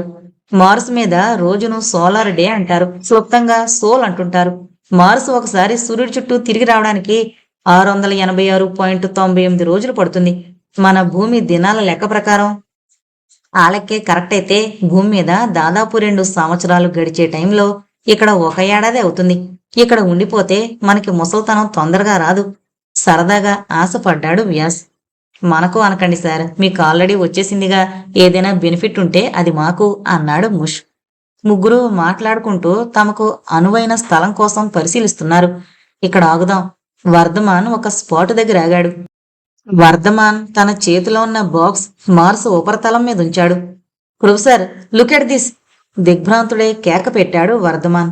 ముష్ గబగబా వర్ధమాన్ దగ్గరికి ఫ్లోట్ అయ్యాడు. వ్యాస్ కష్టపడుతూ వచ్చాడు. అక్కడి దృశ్యం చూసి ముగ్గురు నిశ్చేష్టులై నిలబడిపోయారు. చచ్చిన ఎలకలు 3 ఉన్నాయి అక్కడ. ఎలా వచ్చాయి ఇక్కడికివి? ముందుగా తేరుకున్న వ్యాస్ దిగ్భ్రాంతుడై అన్నాడు. వర్ధమాన్ ఒక ఎలకను చేతిలోకి తీసుకుని పరిశీలనగా చూశాడు. ఇవి మనం తెచ్చినవి కావు. పిక్రిక్ యాసిడ్ మార్కింగ్స్ లేవు. ముష్ కూడా ఒక ఎలకను తీసి దీనికి కూడా లేవు అన్నాడు. మనకన్నా ముందెవరో ఈ ఎక్స్పెరిమెంట్ ట్రై చేసి ఫెయిల్ అయ్యారు. ఏనాటివో ఇవి, వర్ధమాన్ అన్నాడు. యు మైట్ బి రైట్, ముష్ కూడా ఒప్పుకున్నాడు. నో, ఈ కాన్సెప్ట్ లేటెస్ట్ థింగ్. ఇంతకు ముందెవరూ ఈ ప్రయోగం చేయలేరు ఖచ్చితంగా అన్నాడు వ్యాస్. అయితే మస్ట్ బి సమ్ ఏలియన్స్. ఈ గ్రహానికే చెందిన ఏలియన్స్ ఎవరో మన స్పెసిమెన్స్ ని గజిబిజి చేసి మనని కన్ఫ్యూజ్ చేయడానికి నాటకం ఆడుతున్నారు, ముషు ఆందోళనగా అన్నాడు. ఏలియన్స్? వ్యాసు వణికిపోయాడు. ఏదో నవ్వు వినిపిస్తోంది. ఎవరది? ఎవరు నవ్వుతున్నారు? భయపడిపోతూ అన్నాడు వ్యాస్. అవును, ఎవరో నవ్వారు, సన్నగా వణుకుతూ అన్నాడు ముష్. But again look at this, దీన్ని చూడండి అంటూ వర్ధమాన్ ఎగ్జైటెడ్ గా కేక పెట్టాడు. అతను ఇంకొక ఎలకన పైకి తీశాడు. దీని మీద మనం పెట్టిన మార్కింగ్స్ ఉన్నాయి. దాన్ని చూసి ముష్ ఇంకా వణికిపోయాడు. అంటే ఇది మనం చంద్రగ్రహం మీద వదిలిన ఎలక? Who is playing these dirty jokes? Vyas, పదండి, మనం ముందు స్పేస్ క్రాఫ్ట్ లోకి వెళ్ళిపోదాం. This place is creeping with ETs. గ్రహాంతరవాసులు మనని చంద్రగ్రహం నుంచి వెంటాడుతున్నారేమో. మనం ముందు ఎర్త్ స్టేషన్ కి ఈ విషయం కమ్యూనికేట్ చేసి సలహా తీసుకోవాలి. పదండి, ముందు స్పేస్ క్రాఫ్ట్ లోకి వెళ్ళిపోదాం. ముషు తొందర పెట్టాడు. గ్రహాంతరవాసులు? ఈటీలా? వర్ధమాన్, వ్యాస్ ఆశ్చర్యపోతూ ముష్తో పాటు వాహనంలోకి వెళ్ళిపోయారు. స్పేస్ షటిల్ భా. ఈ రోజుల్లో కుర్రాళ్లు స్పీడ్ అందుకున్న సిటీ బస్సును పరిగెత్తికెళ్లి అందుకుని అధిరోహించినట్టు కామెట్ ఫ్యూచరోని దాని వేగంతో సమానమైన వేగం పుంజుకుని చేసింది స్పేస్ షటిల్ భా. జాగ్రత్తగా గోల్డా సహకారంతో సారథి షిమోన్లు చేసిన మోనోవరింగ్స్ భాను కామెట్ ఫ్యూచరో మీదకు క్షేమంగా చేర్చాయి. మనసులో భయాలు బాధలు ఏమున్నా పక్కన పెట్టి కామెట్ ఫ్యూచరో మీద ల్యాండింగ్ పూర్తి కాగానే గోల్డా, అథర్వ, పరీక్షిత్, మనో, పైలట్ ఆస్ట్రోనాట్స్ ఇద్దరికీ స్టాండింగ్ ఓవేషన్ ఇచ్చారు. ఒకరినొకరు కంగ్రాచులేట్ చేసుకుంటుండగా ఎర్త్ స్టేషన్ కంట్రోల్ నుంచి అభినందన సందేశాలు వినిపించాయి. స్పేస్ షటిల్ బాలోని ఆస్ట్రోనాట్స్ అందరికీ అభినందనలు. పైలట్ ఆస్ట్రోనాట్స్కు స్పెషల్ కాంగ్రాట్స్. ఇప్పుడు మీరు మన లేటెస్ట్ టెక్నాలజీని ఉపయోగించి కామెట్ ఫ్యూచర్ స్పీడ్ని కాంతి వేగానికి 4 రెట్లు పెంచి భవిష్యత్తులోకి దూసుకుపోవాలి. ఈ ప్రయోగం ప్రారంభించే ముందు కొంత విశ్రాంతి మీకు అవసరం. మీరు భూ కాలమానం ప్రకారం 4 గంటల విశ్రాంతికి మీరు అర్హులు. ఒకరి తర్వాత ఒకరుగా విశ్రాంతి తీసుకోవచ్చు. పైలట్ ఆస్ట్రోనాట్స్ మాత్రం ఇద్దరూ ఒకేసారి విశ్రాంతి తీసుకోవచ్చు. మొత్తం అందరూ విశ్రాంతి తీసుకోవడం అయ్యాక ప్రయోగాలు ప్రారంభించవచ్చు. మీకు మరొకసారి హార్దికాభినందనలు. All the best. బృహస్పతి గొంతుతో వినిపించిన సందేశం ఆగిపోయింది. అందరూ మరోసారి చీర్స్ చెప్పుకొని ఆనాటి ఆస్ట్రోనాట్ సాంప్రదాయం ప్రకారం కొద్దిగా న్యూట్రియంట్స్ కలిపిన స్టిమ్యులెంట్స్ సేవించి విజయోత్సాహాన్ని తెలుపుకున్నారు. సారథి షిమోన్ పూర్తిగా రిలాక్స్ అయిపోయారు. ఆల్ రైట్ ఫ్రెండ్స్, విన్నారుగా ఎర్త్ స్టేషన్ సందేశం. మేము మిషన్స్ అన్నింటినీ ఆటో మోడ్లో పెట్టేసి విశ్రాంతి తీసుకుంటాం. మీరు వంతుల వారీగా డ్యూటీలు చేయండి. మేం ఇప్పటి వరకు పడ్డ టెన్షన్లు శ్రమ తీరాలంటే అర్జెంటుగా ఒళ్ళు తేలిని నిద్రలోకి జారుకోవాలి. అందుకు దీని సహకారం తప్పకుండా కావాలి అంటూ ఈ పర్పస్ కోసమే వారికి ఇవ్వబడిన కాన్సన్ట్రేటెడ్ ఆల్కహాల్ టాబ్లెట్స్ బయటకు తీశారు. ఇద్దరూ చెరుకు టీ మింగి మిగిలినవి మీరెవరైనా వాడుకోవచ్చు అని చెప్పి తమ తమ స్లాట్స్లోకెళ్ళి తక్షణం గాఢంగా నిద్రపోయారు. ఆర్బిటార్ విండోలోంచి కామెట్ ఫ్యూచరో వెదజల్లుతోన్న కాంతులు నయన మనోహరంగా ఉన్నాయి. కాసేపు ఆ దృశ్యం చూస్తూ విశ్వాంతరాల సౌందర్యం ఆస్వాదిస్తూ గడిపింది మనం. కళ్ళు తిప్పుకోలేకపోతున్నాం కదూ ఆ కనబడుతున్న సౌందర్యం వీక్షిస్తుంటే. వెనక నుంచి మాటలు వినబడి ఉలిక్కిపడి అటు తిరిగింది మనం. అత్యంత మనోహరంగా నవ్వుతోన్న గోల్డా కనపడింది. అలౌకిక సౌందర్యం పరవశించిపోతూ అంది మనం. అక్కడ ఆ విశ్వాంతరిక్షంలో మానవ నేత్రానికి దృగ్గోచరమవుతోన్న అలౌకిక సౌందర్యమే నీలోనూ ఉంది అంది మనం ఆరాధనగా గోల్డా ముఖంలోకి చూస్తూ. బయటకు వెళ్లి ఆ సౌందర్య సముద్రంలో తనివితీరా స్నానాలాడదాం, వస్తావా? మనోలాగే పరవశించిపోతున్నట్టు మొత్తుగా అడిగింది గోల్డా. ఎందుకు? ఊహల్లో నిన్ను అలరించే ఊహాసుందరుడు అక్కడున్నాడా? అదే మొత్తులో ప్రశ్నించింది మనో. మరుక్షణం ఉలిక్కిపడి గోల్డా ముఖంలోకి చూసింది. ఏమంటుందోనని భయం వేసింది. గోల్డా ముఖం పరవశానికి పరాకాష్ఠనందుకున్నట్టుంది. అవును, అక్కడున్నాడు, పద వెళదాం, చూపిస్తా అంది. మనో ఆశ్చర్యానికి అంతులేదు. ఏంటి అమ్మాయి, నిజంగానే ఊహల్లో ఊరించే ప్రియుడు అక్కడున్నాడనుకుంటోందా అనుకుంది మనసులో. అవును మనం, నా మనోహరుడున్నాడు, చూపిస్తా, భయపడకు, నేనున్నానుగా. చెయ్యి పట్టుకుంది. నిజంగానే భయం వేసింది. అయినా ఇదేదో తేల్చుకోవాలన్న ఉత్సాహం, సాహసించాలన్న ఉద్వేగం. పరీక్షిత్ అధర్వలో ఉన్న వైపు చూసింది. అధర్వ అక్కడ లేడు. పరీక్షిత్ వీళ్ళిద్దరినీ కుతూహలంగా చూస్తున్నాడు. నువ్వు రావచ్చు అంది గోల్డా. హిప్నటైజ్ అయినట్టు వాళ్ళిద్దరినీ అనుసరించాడు పరీక్షిత్. మనో పరీక్షిత్ స్పేస్ షటిల్ బయటికి వెళితే ధరించాల్సిన పెద్ద తాడు లాంటి అంబలికల కార్డును నడుముకు తగిలించుకోవడం ప్రారంభించారు. అధర్వ ఏడి అన్నట్టు పరీక్షిత్తును కళ్లతోనే ప్రశ్నించింది మనో. గోల్డా అంటే ఒక రకమైన బెదురు పట్టుకుంది మనోకి. నోరు తెరచి ఆమెను ఏమైనా ప్రశ్నించాలన్నా భయమే. అధర్వ మనకన్నా ముందే బయటకు వెళ్ళాడు అంది గోల్డా. ఇబ్బందిగా మొహం పెట్టి నిస్సహాయంగా పరీక్షిత్ వైపు చూసింది మనో. గోల్డా పకపకా నవ్వింది. అవును మనో, నీ మనసులో మాటలు నాకు తెలిసిపోతాయి. పరీక్షిత్, నీవి కూడా నవ్వుతూనే అంది గోల్డా. విస్తుపోయి చూశాడు పరీక్షిత్. ఎస్ పరీక్షిత్, నువ్వు అబ్జర్వ్ చేసింది నిజమే, నేను కనురెప్పలు ముయ్యను. పగలబడి నవ్వింది గోల్డా. పదండి బయటికి వెళ్ళి అక్కడి సౌందర్యం ఆస్వాదిద్దాం. హ్యాచ్ ఓపెన్ చేసి దారి తీసింది గోల్డా. గోల్డా నడుముకు కార్డు బిగించుకోలేదని చూసినా ఏం మాట్లాడలేదు పరీక్షిత్ మనో. ముగ్గురు వ్యోమనౌకను విడిచి అంతరిక్షంలో తేలారు. మానసిక ఆందోళన, అలవాట్లేని స్పేస్ వాక్. మనో కంట్రోల్ లేకుండా తేలిపోతూ చాలా దూరం వెళ్ళిపోయింది. స్పేస్ సూట్ని స్పేస్ షటిల్తో కలుపుతున్న అంబలికల కార్డు ఆమె నాపింది. స్టడీగా ఒక పాయింట్ దగ్గర ఆగి బ్యాలెన్స్ చేసుకుని జాగ్రత్తగా గోల్డా ఉన్న చోటుకి ఫ్లోట్ అయింది మనం. తన అవస్థను చూసి ఎవరో గట్టిగా నవ్వినట్టు అనిపించింది. తల గోల్డా వైపు తిప్పి చూసింది. ఆమె పక్కనే ఇప్పుడు అధర్ ఉన్నాడు. వాళ్ళిద్దరి ముఖాలు గంభీరంగానే ఉన్నాయి. మరి ఎవరు నవ్వారు? ఆకాశాన్ని దాటిన ఆ అంతరిక్షంలో ఒక నిశ్శబ్దం ఆవరించింది. మహాదేవుని గళంలోంచి వెలువడుతోన్న ఓంకారంలా, శృతిబద్ధంగా శృతులన్నీ తనలోనే మేళవించుకున్న మహాశృతిలా, పంచేంద్రియాలకు అతీతంగా ఏదో విశ్వ ఓంకార నాదం. తను వింటోందా ఆ మహానాదాన్ని, లేక తన మనసు గ్రహిస్తోందా? మనోకు అర్థం కాలేదు. అసలు మనసు మేధ ఏదీ లేకుండానే ఏదో శృతి, ఏదో లయ, ఇంకేదో ఆనంద పారవస్యం గ్రహింపులోకొస్తున్నాయి. ఏమిటి ఆనందం? ఇంద్రియజనితం కాదు. మనోభావనకు అనుభూతులకు అందట్లేదు.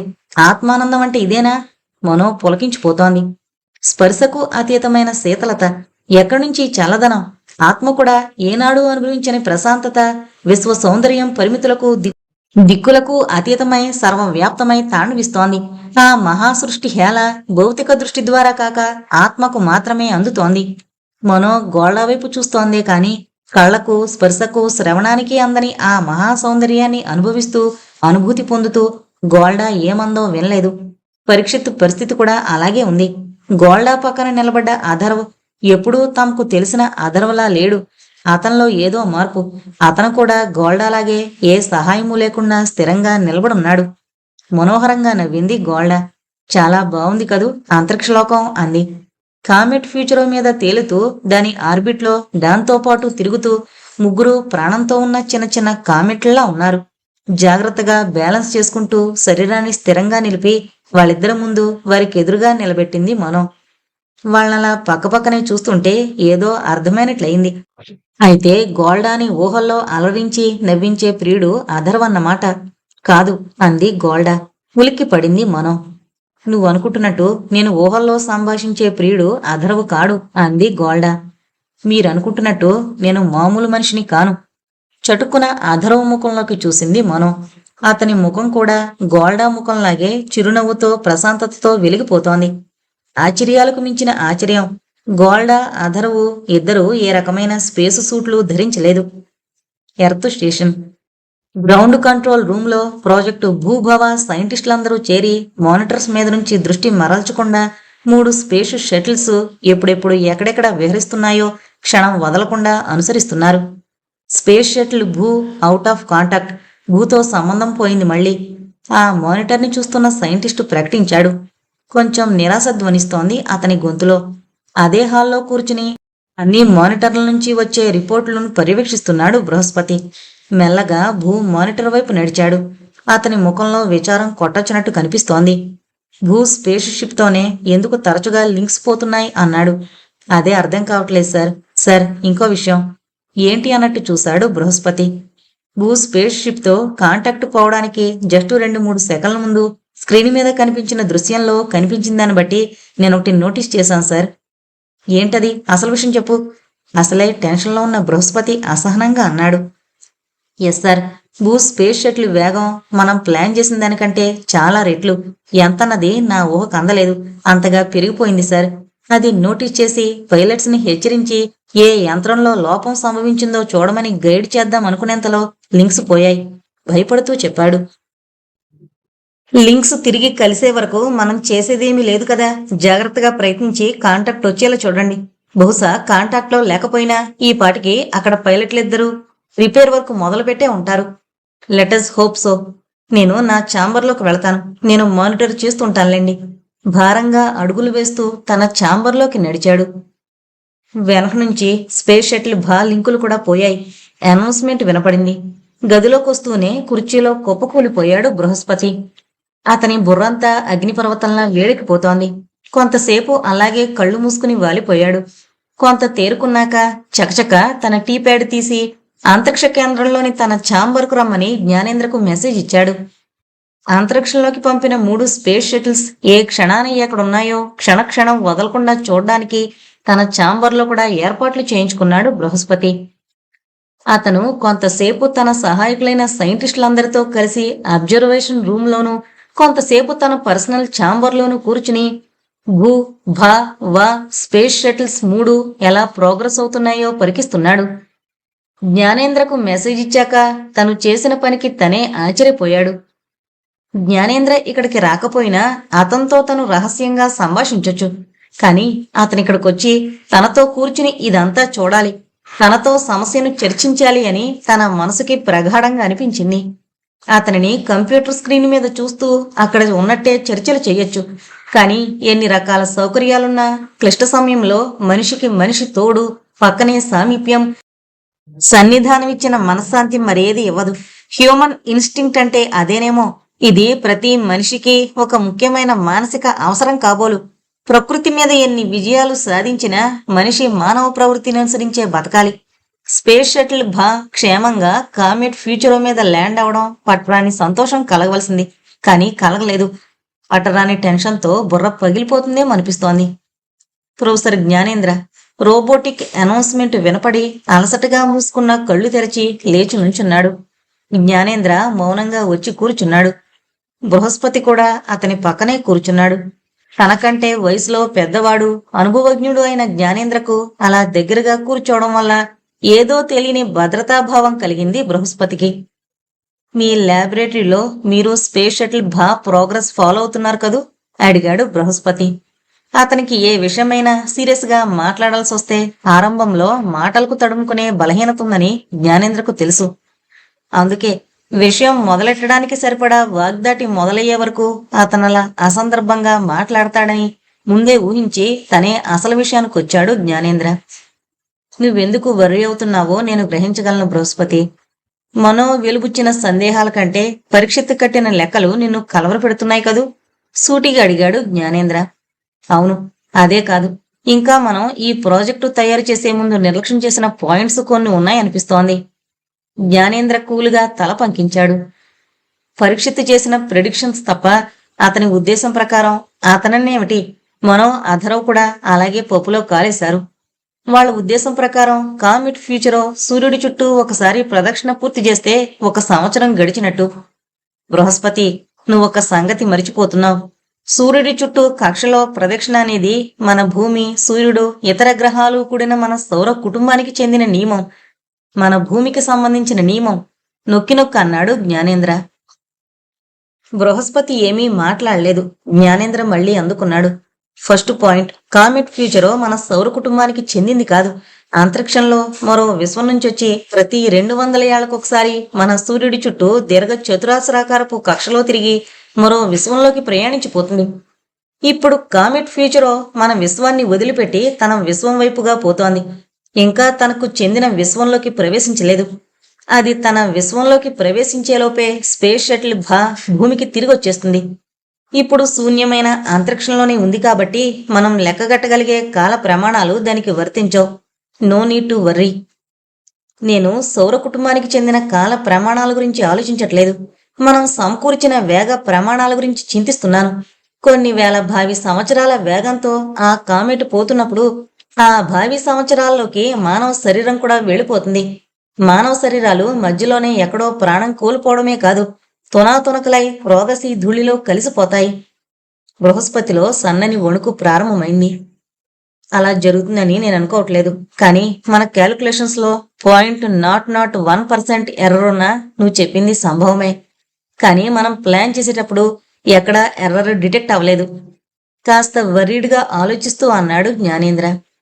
అప్పుడు మన దృష్టి మన ప్రాజెక్టు సఫలం అవడం మీదే ఉంటుంది. అయినా అంత నిర్దిష్టంగా ప్లాన్ చేసిన ఇప్పటి వరకు ఏ సైంటిఫిక్ ప్రయోగము హ్యూమన్ ఎర్రర్, మనిషి వల్ల కలిగే పొరపాటు నుంచి తప్పించుకోలేదు.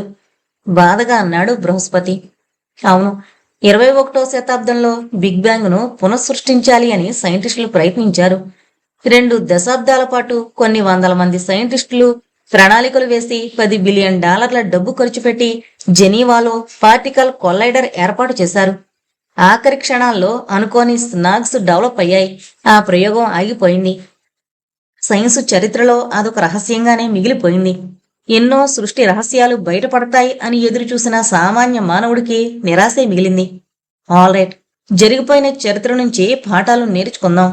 ఇప్పుడు మనకి అనుకోకుండా ఈ పాయింట్ తట్టింది కాబట్టి ఇప్పటికీ స్పేస్ షటిల్ ముందు కార్యక్రమం అంతా క్యాన్సిల్ చేసి వెనక్కి పిలిచేద్దాం. మానిటర్ వైపు వెళుతూ చటుక్కునాగి, ఇదే సమస్య స్పేస్ షటిల్ భూలో కూడా వస్తుంది, వాళ్ళని కూడా క్యాన్సిల్ చేసుకుని వచ్చేయమనాలి. ఈ సమస్యకు పరిష్కారం కనుక్కున్నాకే మళ్ళీ ఈ ప్రాజెక్ట్ను టేకప్ చెయ్యాలి.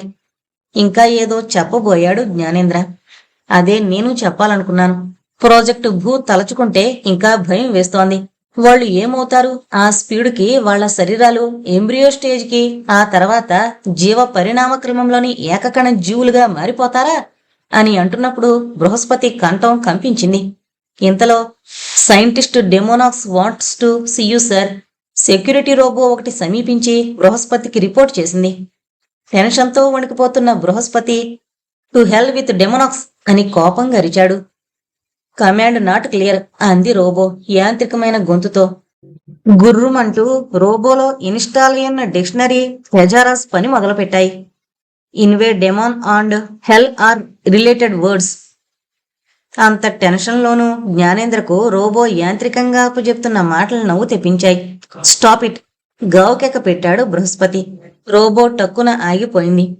డెమోనాక్స్ to wait in the ground control room, go. Brihaspati కేకలకు భయపడిపోయిందల్లా నిశ్శబ్దంగా వెళ్ళిపోయింది రోబో. మనో ఇప్పుడిక్కడుండుంటే ఈ రోబో మాటలకు నవ్వేది అంటూ మానిటర్ వైపు అడుగులు వేస్తోన్న జ్ఞానేంద్ర బృహస్పతి తన వైపు అదో జాలిగా చూస్తున్నట్టు గ్రహించలేదు.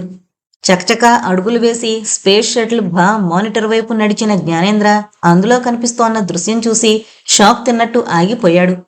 What is this? తన కళ్లను తనే నమ్మలేని వాళ్ల బృహస్పతి సాయం కావాలి అన్నట్టు చూశాడు.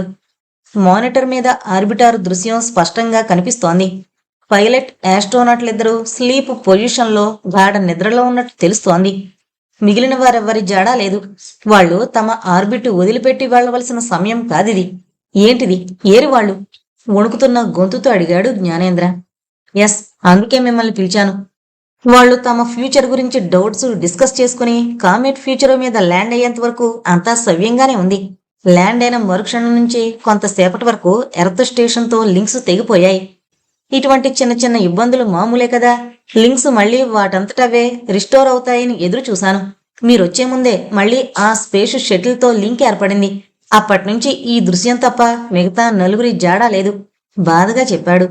జ్ఞానేంద్ర కళ్లల్లో కన్నీళ్లు తిరిగాయి. తనే ఏదో తప్పు చేసినట్టు మౌనంగా తలంచుకున్నాడు బృహస్పతి.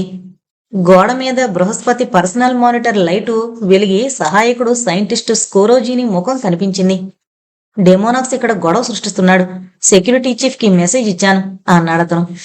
మీరు రావడం మంచిది సార్ అన్నాడు. That mad fellow, that demon. పళ్ళు పటపట్లాడిస్తూ గ్రౌండ్ కంట్రోల్ రూమ్ వైపు నడిచాడు బృహస్పతి. షాక్తో మతిపోయిన వాడిలా అతని వెంటే నడిచాడు జ్ఞానేంద్ర. ఏమవుతోంది? ఏమయ్యారు వీళ్ళు?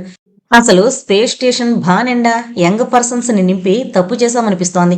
అంతా కుర్రకారు చేష్టలు. వాళ్ల ప్రోగ్రాంలో స్పేస్ వాక్ లేదు. పైగా నో కమ్యూనికేషన్. కేకలు పెడుతున్నాడు డెమోనాక్స్. కమ్యూనికేషన్ లింక్స్ ఏవో డ్యామేజ్ అయ్యుంటాయి. వాళ్ళందరూ సమర్థులైన యువకులు.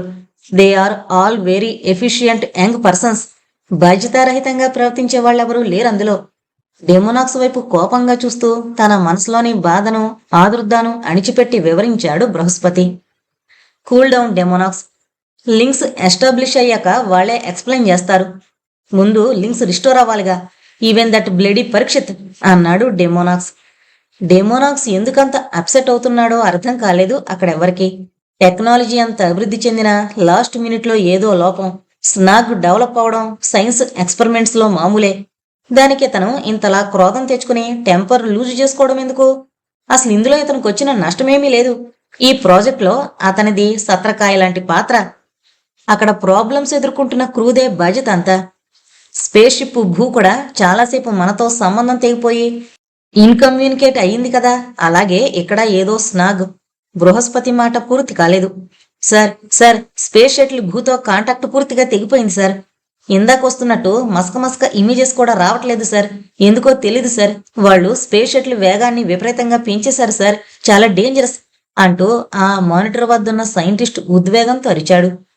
డెమోనాక్స్ పిచ్చివాడిలా కేకలు పెట్టాడు. To hell with that bloody old Bhu. Nobody is bothered by it. ఆ భూ స్పేస్ షిప్ ఏమైనా ఎక్కడికున్నా నాకు అనవసరం. ఇక్కడ ఈ is my concern. Especially that woman Golda. I like her divines look. క్రూరంగా నవ్వాడు డెమోనాక్స్. బృహస్పతి కోపం పట్టలేకపోయాడు. Shut up Demonax. I don't tolerate such talk. Never repeat this behaviour. ఇంకెప్పుడు నీ సొంత బలహీనతలు ఇక్కడ మాట్లాడుకు. నీకు గోళ్లకి మధ్య ఏం గొడవలున్నా అవి ఇక్కడ ఈ ప్రాజెక్టుకు సంబంధం లేదని మర్చిపోకు. మనం మాట్లాడవలసింది మన పరిశోధన గురించి తప్ప వ్యక్తిగత ఇష్టాయిష్టాల గురించి కాదని గుర్తుంచుకుని మాట్లాడు. ఇంకొక విషయం గుర్తుంచుకో, ఈ ప్రాజెక్టులో నీ సంబంధం మర్చిపోయినట్టున్నావు. నువ్వు ఆర్కిటెక్ట్ రీజియన్లో వాతావరణం మీద పరిశోధనలో ఉన్నవాడివి.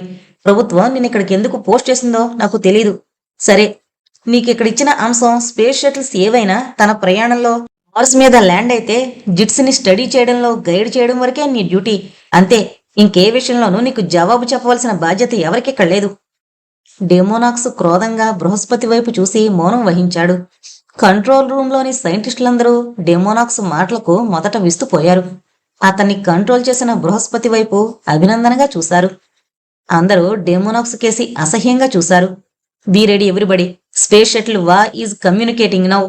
అనౌన్స్మెంట్ విని మానిటర్ వైపు తలలు తిప్పారు. Sir, professor Vyas wants to talk to you alone. Space షిప్ని గాని భూ స్పేస్ షిప్ని గాని ఎలాగైనా కాంటాక్ట్లోకి తీసుకురావాలని అవస్థపడుతోన్న బృహస్పతి లేచి తన ఛాంబర్లోకి వెళుతూ జ్ఞానేంద్రను కూడా రమ్మని సైగ చేశాడు. ఇద్దరూ వెళ్లారు. అక్కడి మానిటర్స్ లో స్పేస్ షటిల్ వా ఒక్కటే స్పష్టంగా స్క్రీన్ మీద కనిపిస్తోంది. భూ కోసం ఏర్పాటైన మానిటర్ క్షణం కాంటాక్ట్ లో ఉంటే మరుక్షణం మాయమైపోతూ కాసేపటికి స్క్రీన్ పూర్తిగా ఆఫ్ అయిపోయింది. మానిటర్ మీద నిద్రపోతున్న సారథి షిమోలు తప్ప మరే కదలిక లేదు. మానిటర్ మీద ప్రత్యక్షమైన వ్యాస్ ముఖంలో కంగారు, ఆందోళన, భయం మిళితమై కనిపిస్తున్నాయి. ఏమైంది ప్రొఫెసర్ వ్యాస్? ఏమైనా ఎమర్జెన్సీనా? బృహస్పతి ప్రశ్న వింటూనే కంగారుగా అక్కడ జరుగుతున్న వింత సంగతులు ఏకరువు పెట్టడం మొదలుపెట్టాడు ప్రొఫెసర్ వ్యాస్. స్పేస్ షటిల్ భూ. డేవిడ్ జిమ్ము పెట్టిన వెరికేకకు ఉలిక్కిపడి మేల్కొన్నాడు సనాతన్. ఏంటిది? ఏం జరుగుతోంది? What is happening? నాకేదో తేడా కనిపిస్తోంది. మన స్పేస్ క్రాఫ్ట్ లో ఏవో మార్పులు తోస్తున్నాయి. నా బాడీ అడ్జస్ట్ అవ్వలేకపోతోంది. ఏంటి? సనాతన్ అయోమయంగా కేకలు పెట్టాడు. మీకెవరికీ తెలియట్లేదా? ఎస్ సార్, స్పీడ్లో తేడా వచ్చింది. పైలట్ ఆస్ట్రోనాట్ జిమ్ అన్నాడు. అతని గొంతులో సన్నని వణుకు. ఏంటా తేడా? మనం సకల్ పురాతంతో సహా యాక్సలరేట్ అవుతున్నాం.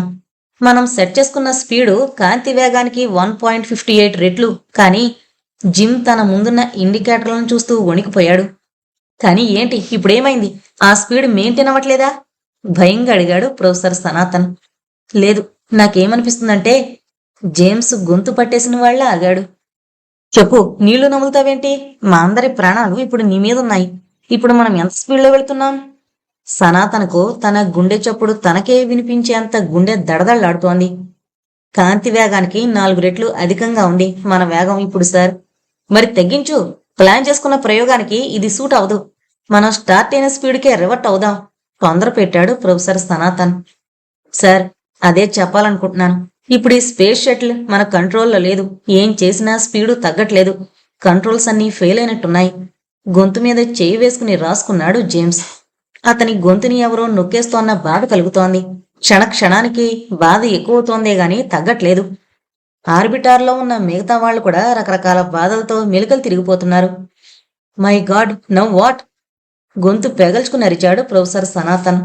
Nothing sir, we can do nothing. మనమేం చేయలేం. ఏమైనా చేస్తే ఎర్త్ స్టేషన్ వాళ్లే గ్రౌండ్ కంట్రోల్ నుంచి చెయ్యాలి. అయితే ఎర్త్ స్టేషన్కి కమ్యూనికేట్ చేయి. వెంటనే యాక్షన్ తీసుకోమను. కాంటాక్ట్ లేదు సార్. వాట్? మై గుడ్నెస్, ఈ స్పీడ్ మన స్పేస్ క్రాఫ్ట్ తట్టుకుంటుందా? స్పేస్ క్రాఫ్ట్ తట్టుకుంటుందేమో తెలీదు, కానీ మన శరీరాలే తట్టుకోలేకపోతున్నాయి. ఇంకా మనం తిరిగి వెళతామన్న ఆశ చచ్చిపోతోంది సార్. నో, మనం ఓడిపోకూడదు. ఏమైనా చేయి. మనం అనుకున్నది సాధించే వరకు ప్రాణాలు నిలిస్తే చాలు. ప్రాణాలు నిలిచినా మనం అనుకున్నది అనుకున్నట్టుగా జరగకపోవచ్చు. మనం డైనోసార్ కాలం నాటి గతంలో భూమిని దర్శించుకుందాం అనుకున్నాం. కానీ ఈ స్పీడు మనకి ప్రైమారిడియల్ ఎర్త్ని చూపిస్తోంది. అదేనా మనం ఇంకో అరగంట దాకా ప్రాణాలతో ఉంటే? అరెరే, ఎన్నో శతాబ్దాలుగా ప్రయత్నాలు చేస్తూనే ఉన్నాం. డైనోసార్స్ ఉన్నప్పటి భౌగోళిక పరిస్థితులు చూసి అసలు డైనోసార్స్ ఎందుకు భూమి మీద నుంచి మాయమయ్యాయో కనిపెట్టాలని. ఇప్పుడు కూడా సక్సెస్ అవ్వలేకపోతున్నాం.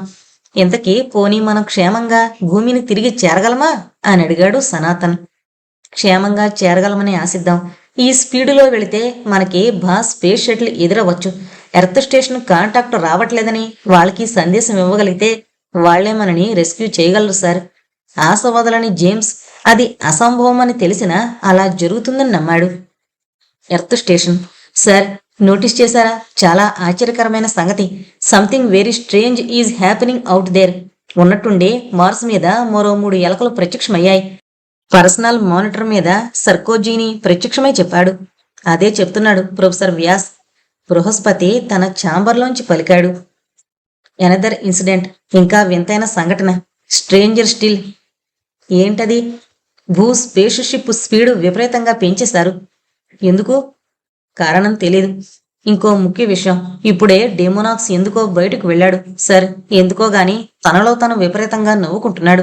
ఇది అన్నింటికంటే వింతైన విషయం. This is the strangest of all the incidents taking place. అసలు ఎక్కడికి వెళ్ళాడు? ఎక్కడున్నా సరే వెతికి నా దగ్గరకు ఇమీడియట్ గా తీసుకురమ్మని సెక్యూరిటీ రోబోల్ని పంపండి, క్విక్ అంటూ బృహస్పతి ఇంకా ఏదో చెప్పబోయాడు. ఇంతలో బృహస్పతికి డైరెక్ట్ గా ప్రభుత్వం నుంచి ఆర్డర్లు వచ్చేటప్పుడే యాక్టివేట్ అయ్యే మానిటర్ మీద లైట్ వెలిగింది. సర్కోజీని, కాసేపు అన్ని మానిటర్లు ఆఫ్ చేస్తున్నాను, నాకు గవర్నమెంట్ నుంచి సందేశం వస్తోంది అని చకచక స్పెషల్ మానిటర్ ఆన్ చేశాడు. స్క్రీన్ మీద కేవలం గవర్నమెంట్ ఎంబలం కనిపిస్తోంది. యాంత్రికమైన ఒక గొంతు ముందుగా బృహస్పతిని విష్ చేసి, ప్రొఫెసర్ బృహస్పతి, జరుగుతున్నదంతా ప్రభుత్వం గమనిస్తూనే ఉంది. ప్రస్తుత పరిస్థితుల్లో ప్రాజెక్టు భవాకై బయలుదేరిన స్పేస్ షటిల్స్ అన్నింటినీ వెనక్కి పిలిపించు. అంతేకాదు, వాళ్ళు తిరిగొచ్చి పరిస్థితి పట్ల అవగాహన వచ్చే వరకు అంతరిక్షంలోకి వెళ్లే కమర్షియల్ స్పేస్ ఫ్లైట్లన్నింటినీ క్యాన్సిల్ చేస్తున్నట్లుగా పబ్లిక్ అనౌన్స్మెంట్ ఇయ్యి. వెంటనే ఈ అనౌన్స్మెంట్ ఇవ్వాలి. స్క్రీన్ మీద ఎంబ్లమ్ మాయమైంది. స్పీకర్ మౌనం వహించింది. మళ్ళీ సర్కోజీని కాంటాక్ట్లకు పిలిచాడు బృహస్పతి. Yes sir. ఆదుర్దాగా ఉంది సర్కోజీని ముఖం. డెమోనాక్స్ ఇంకా పట్టుబడలేదు సార్. అంతరిక్ష కేంద్రాన్ని దాటి బయటకతను వెళ్లలేదని, ఇంకొద్ది నిమిషాల్లో పట్టేయగలమని సెక్యూరిటీ ఇన్ఛార్జి చెబుతున్నారు సార్. గబగబా అప్పచెప్పాడు. ఆల్ రైట్, అతన్ని మన వాళ్ళు పట్టుకోగలరని నాకు నమ్మకం ఉందిలే. ఈలోగా మీడియా ద్వారా నేను ఒక పబ్లిక్ అనౌన్స్మెంట్ ఇవ్వాలి. దానికోసం కూడా అరేంజ్మెంట్స్ చేయండి, బృహస్పతి ఆజ్ఞాపించాడు. జ్ఞానేంద్ర మానిటర్ మీద నుంచి కళ్ళు కదపట్లేదు. రిపీటెడ్గా రకరకాల సిగ్నల్స్ ఇచ్చి సారథి షిమోన్లను నిద్రలేపడానికి విఫల ప్రయత్నాలు చేస్తున్నాడు. బృహస్పతి పబ్లిక్ స్టేట్మెంట్ ఇవ్వడానికి తయారవుతున్నాడన్న వార్త తెలియగానే ప్రాజెక్టు భూభవ గురించిన న్యూస్ కోసం అంతగా ఎదురు చూస్తోన్న టీవీ ఛానళ్ల వాళ్ళందరూ చకచక అంతరిక్ష కేంద్రంతో లింకప్ అయ్యారు. డెమోనాక్స్ కోసం వెతుకులాట కొనసాగుతూనే ఉంది. టీవీ వాళ్ల మైకులు, కెమెరాలు ఏర్పాటు చేసిన హాల్లోకి బృహస్పతి వెళ్ళాడు. డయాస్ మీద కూర్చున్న అతని కళ్ళు డెమోనాక్స్ కోసం వెతుకుతూనే ఉన్నాయి. అవతల స్పేస్ షటిల్స్లో ఉన్న వారి పరిస్థితి గురించి మనసు కలిచివేస్తోంది. చెప్పదలుచుకున్నదేదో తొందరగా చెప్పేసి తన పనిలోకి తిరిగి వెళ్ళిపోవాలన్న తొందరలో తన స్టేట్మెంట్ మొదలు పెట్టాడు. లేడీస్ అండ్ జెంటిల్మెన్, సారీ, మేము ఈసారి పంపిన స్పేస్ షటిల్స్ మూడింటిలోనూ అనుకోని సాంకేతికపరమైన ఇబ్బందులు, టెక్నికల్ స్నాక్స్ ఎదురయ్యాయి. ఆ స్పేస్ క్రాఫ్ట్ లో ఉన్న క్రూ అందరినీ తిరిగొచ్చేయమని ఆదేశాలు పంపడానికి ప్రయత్నాలు జరుగుతున్నాయి. కమ్యూనికేషన్ లింక్స్ ఎస్టాబ్లిష్ అవ్వడానికి కొంచెం కష్టమవుతోంది. ఈ అనుకోని పరిణామాల దృష్ట్యా కమర్షియల్ స్పేస్ ఫ్లైట్స్ అన్నింటినీ కూడా రద్దు చేస్తున్నాం. Sorry for the inconvenience. జరిగిన దానికి మేము చాలా చింతిస్తున్నాం. బృహస్పతి మాటల కోసం తడుముకుంటూ చేస్తున్న ప్రకటన ప్రత్యక్ష ప్రసారం అవుతోంది టీవీల్లో. బయట రెస్టారెంట్స్ లోను, షాపింగ్ మాల్స్ లోను గుంపులుగా ఉన్న జనం గోడల మీద టీవీలో వినోద కార్యక్రమాలను పట్టించుకోకుండా వాళ్ల కబుర్లు, విలాసాల్లో మునిగిపోయి ఉన్నారు. సడన్ గా టీవీలన్నింటిలోనూ వార్నింగ్ సిగ్నల్స్ రావడంతో అందరూ గోలాపి టీవీ స్క్రీన్ల వైపు దృష్టి సారించారు. సడన్ గా టీవీ ప్రోగ్రాం మధ్యలో బృహస్పతి చేసిన ఈ అనౌన్స్మెంట్ విన్న సామాన్య జనంలో చాలా మందికి కోపంతో ఒళ్ళు మండిపోయింది. ఈ అంతరిక్ష సైంటిస్టులు పనికిరాని ప్రయోగాలు చేయకపోతేనే వీళ్ల బోడీ ఎక్స్పెరిమెంట్లు ఫెయిల్ అయినంత మాత్రాన మన స్పేస్ ఫ్లైట్లను ఎందుకు క్యాన్సిల్ చేయాలి? తీరా ఈ హాలిడేస్ లో కొత్త గర్ల్ ఫ్రెండ్ వేసుకుని 2 స్పేస్ నైట్స్ ప్లాన్ చేసుకున్నా. ఇప్పుడు అదంతా శుద్ధ దండగా. ఓ రెస్టారెంట్లో చేరిన జనంలోంచి ఒకడు తినడం ఆపి తిడుతూ చేతిలో ఉన్న ఫోర్కుతో టీవీ మీద బృహస్పతి ముఖాన్ని పొడుస్తున్నట్టు అభినయించాడు. ఈ సైంటిస్టుల్ని తన్నాలు పట్టుకుని మరో విరహజీవి కసిగా అరిచాడు. స్పేస్ ఫ్లైట్ లేకపోతే థ్రిల్లే లేదంటుంది నా ఫ్రెండు, వాపోయాడు. ఈ సైంటిస్టులే లేకపోతే మన యాత్రలు, విలాస యాత్రలు రైళ్లు, విమానాలకే పరిమితం అయిపోయి ఉండేవి. స్పేస్ ఫ్లైట్లని సామాన్య మానవులు కూడా ఎంజాయ్ చేసేదాకా తీసుకొచ్చిన వాళ్ళు ఈ సైంటిస్టులే బ్రదర్. తనడం కాదు, థ్యాంక్స్ దెమ్. ఇప్పుడేదో సాంకేతిక లోపాలు అంటున్నారుగా, అదేదో రిపేర్ అయ్యాక మళ్ళీ మన వినోద యాత్రలు, విహారయాత్రలు మామూలుగా ఉంటాయి. ఒక బుద్ధిజీవి నిరాశావాదులతో వాదించాడు. సర్లే పోయ్, పెద్ద చెప్పొచ్చావు. ఉక్రోషంతో 10 మంది కేకలు పెట్టి అతని నోరు మూయించారు. టీవీ చూస్తుండగా మధ్యలో వచ్చిన బృహస్పతి అనౌన్స్మెంట్ విన్న వేద కళ్లల్లో నీళ్లు ఏకధారగా కారిపోతున్నాయి. ఆర్యన్ కళ్ళకి చేతులు అడ్డం పెట్టుకుని అప్పుడప్పుడు టీవీ స్క్రీన్ కేసి చూస్తున్నాడు. జ్ఞానేంద్ర బృహస్పతి ఛాంబర్లో స్థాణువులా కూర్చున్నాడు. బహుశా మనో తిరిగొచ్చే వరకు వాళ్ళు అలాగే కూర్చునుంటారేమో. Earth station. డెమోనాక్స్, ఎందుకు నువ్వు నీ అబ్జర్వేషన్ సీట్ వదిలి వెళ్ళావు? రెండు రోబోల మధ్య దోషులా నిలబడున్న డెమోనాక్స్ ని అడిగాడు బృహస్పతి. ఉంది రోబోల్ని పొమ్మను, మాట్లాడతా. గో. బృహస్పతి కమాండ్ విని రెండు రోబోలు గోడను చీల్చుకుని బయటకు వెళ్లి గోడవతల అప్రమత్తంగా నిలబడ్డాయి. బృహస్పతి నుంచి ఏ చిన్న సిగ్నల్ వచ్చినా లోపలికొచ్చి డెమోనాక్స్ పై పడిపోవడానికి రెడీగా ఉన్నాయవి. నౌ టెల్మీ, ఎక్కడో ఉత్తర ధ్రువంలో ఉన్న పరిశోధనాలయంలో చిన్న చిన్న రీసెర్చ్లు చేస్తున్న నిన్ను అసలు సోలార్ రీసెర్చ్ స్టేషన్ నుంచి ఇక్కడికి డెలిగేట్ చేసినప్పుడే నేను ప్రభుత్వానికి నా అభ్యంతరం తెలియజేశాను. అక్కడ కూడా నీ రికార్డు స్ట్రైట్గా లేదు. నిన్ను అసలు నా టీంలో చేర్చుకోవడం నాకు అసలు ఇష్టం లేదు. ఇప్పుడు జరుగుతున్న ఈ దుర్ఘటనలకు బాధ్యుడివి నువ్వే అయి ఉండాలి. స్పేస్ షటిల్ భూ ఉన్నట్టుండి స్పీడ్లో తేడా రావడానికి నువ్వే కారణం కదూ? అవును. You bastard. పురాణ కాలం నాటి తిట్లు తిట్టకు. ఈ రోజుల్లో అందరూ బర్స్టర్డ్స్. నీకు తెలుసా నీ బాబెవరో? ఎందుకు ఎందుకు చేసావిలా? వాళ్ళని ప్రమాదంలో పడేస్తే ఏంటి నీకు లాభం? ఏ కంప్యూటర్నైనా, కంప్యూటర్లు ఉపయోగించి చేసే ఏ ప్రాజెక్ట్నైనా చేయగలిగినవన్నీ హ్యాక్ చేసేయడం నా హాబీ. నేను ప్రొఫెషనల్ హ్యాకర్ని. నాకిక్కడ అపాయింట్మెంట్ నీ గవర్నమెంట్ ఏమీ ఇవ్వలేదు. నేనే రికార్డ్స్ హ్యాక్ చేసి నా అపాయింట్మెంట్ నేనే తెచ్చుకున్నా. ప్రొఫెషనల్ హ్యాకర్వైనా కానీ దేనికైనా ఓ ప్రయోజనం ఉండాలిగా. ఏ ప్రయోజనం ఆశించి చేసావిదంతా? మా ఏలియన్స్ ప్రయోజనాలు మీ భూమిని అంటిపెట్టుకు బతికే మనుషులకు చెప్పిన అర్థం కావు. బృహస్పతి వైపు వేళాకోళంగా చూస్తూ నవ్వాడు Demonax. Alien? You are an alien? అంతరిక్ష ప్రయోగశాలలో ఏలియన్స్ ప్రవేశించాయని అనుమానించాం. అందుకే సెక్యూరిటీ బీఫ్ ఆఫ్ చేశాం. పూర్తి స్థాయిలో రక్షణ కల్పించాం ఇక్కడ. కానీ ఇంత ఉన్నత పదవిలో ఉన్న నువ్వే ఊహించనేనా లేదు. షాకింగ్. నీ మొహం నువ్వే ఊహించగలిగావు? నీ సెక్యూరిటీ రోబోలు హహహా వాటి మొహం అవి నన్ను పట్టుకుంటాయా? హహహా. రషీద్ చావు కూడా నువ్వే కారణం కదూ? అవును. ఆ మూర్ఖుడు దట్ ఓల్డ్ ఉమెన్ వేద దగ్గరున్న పుస్తకాలు పట్టరమని ఎంత ఫోర్స్ చేసినా ఈల్డ్ అవ్వలేదు. వాటిలో ఉన్న రహస్యాలు ఉపయోగించి ఈ భూగోళం మీద ఇంకా పట్టు సాధిద్దామనుకున్నాం. మనుషులు ప్రాచీన చరిత్రలు తవ్వుకుని మతాల వారీగా విడిపోయేలా చేద్దామనుకున్నా. మతాల కోసం కొట్టుకుని విడిపోయాక జాతులు ప్రాంతాల పేర్లతో యుద్ధాలు చేసుకుంటే చూసి వినోదించాలని బృహత్ ప్రణాళికలు చేశాను. మానవజాతిని మొత్తాన్ని రకరకాలుగా విభజించి పాలించేద్దామనుకున్నా. వారి బలహీనతలను ఆసరా చేసుకుని ఓ ఆట ఆడించేసి మొత్తం భూమండలాన్ని నా గుప్పిట్లో పెట్టుకోవాలన్నది నా ప్లాను. నాకు సహకరిస్తే నా తర్వాత నా అంతటి వాణ్ణి చేస్తానని ఎంత నచ్చజెప్పినా వినలేదు. మూర్ఖుడు అనుభవించాడు. కసిగా చెప్పాడు. ఇప్పుడు నువ్వు అనుభవిస్తావు. బెదిరించాడు. నువ్వు ఊహించలేని విషయం ఇంకొకటి చెప్పనా? ఆ గోల్డా లేదు. అసలు ఆ గోల్డా కోసమే నేను ఈ భూమి మీదకొచ్చా. గోల్డా గోల్డా నీకేం అపకారం చేసింది? అపకారం కాదు పిచ్చివాడా. గోల్డా ఎవరికి అపకారం చేయదు. నాకు ఉపకారం చేయమన్నా ఇక్కడికి రావద్దన్నా తప్పించుకొచ్చింది. What are you talking you bloody? నీకు చెప్పిన అర్థం కాదు. ఆ గోల్డా మామూలు మనిషి అనుకుంటున్నావా?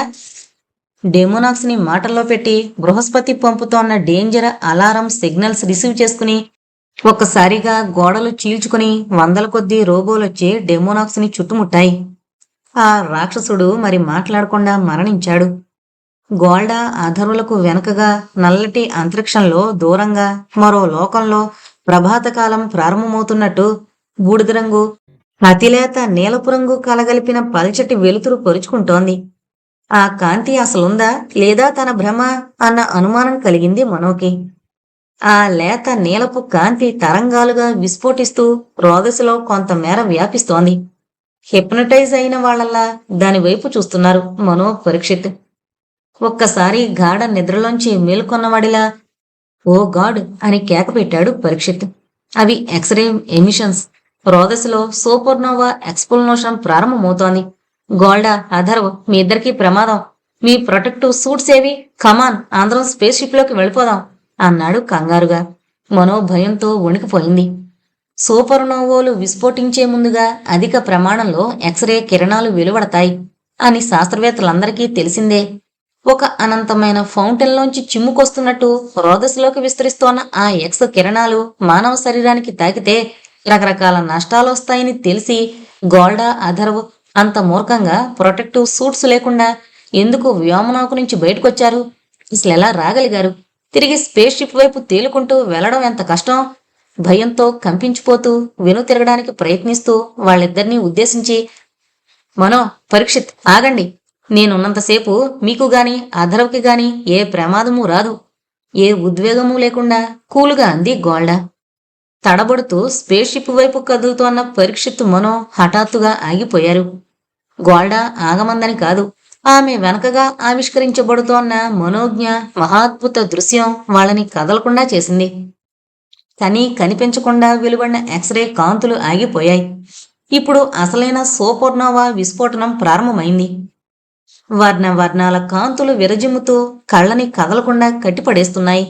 ఏదో మహాశక్తి తమ కళ్ల ముందు అద్భుత రసోద్భాసితమైన మహాద్భుత జగన్నాటకాన్ని తమ కోసమే ప్రదర్శిస్తున్నట్టుగా ఉంది.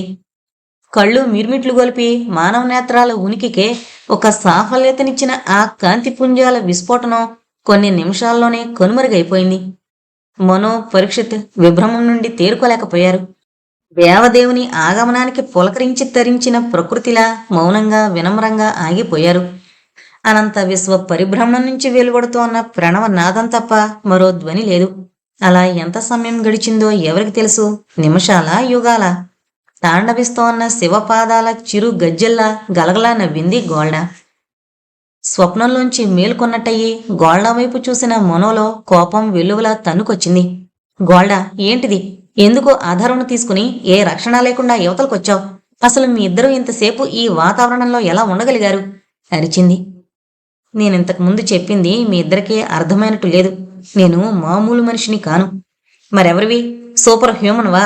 వెటకారంగా అడిగాడు పరీక్షిత్. మామూలు మనిషిని కాను, సూపర్ హ్యూమన్ని కాను, నేనసలు మనిషినే కాను అని గోల్డా నుంచి మరో విస్ఫోటనం ఆఘాతంలా తగిలింది. మనో, పరీక్షిత్, అధర్వ్ నోట మాట్రాక మాస్క్లోంచి అలా గోల్డా వైపు చూస్తుండిపోయారు. అంటే ఏంటంటే నేనసలు మనిషినే కాదు, నేనొక గంధర్వ కన్యను. అలా చెప్పినా కూడా మీకెవరికీ అర్థం కాదనుకుంటా. నేనసలు భూమికి చెందిందాన్నే కాదు. కనీసం 3 శతాబ్దాల క్రితం వరకు మనుషులకు కాస్తంతైనా పౌరాణిక గ్రంథాల పరిచయం ఉండేది.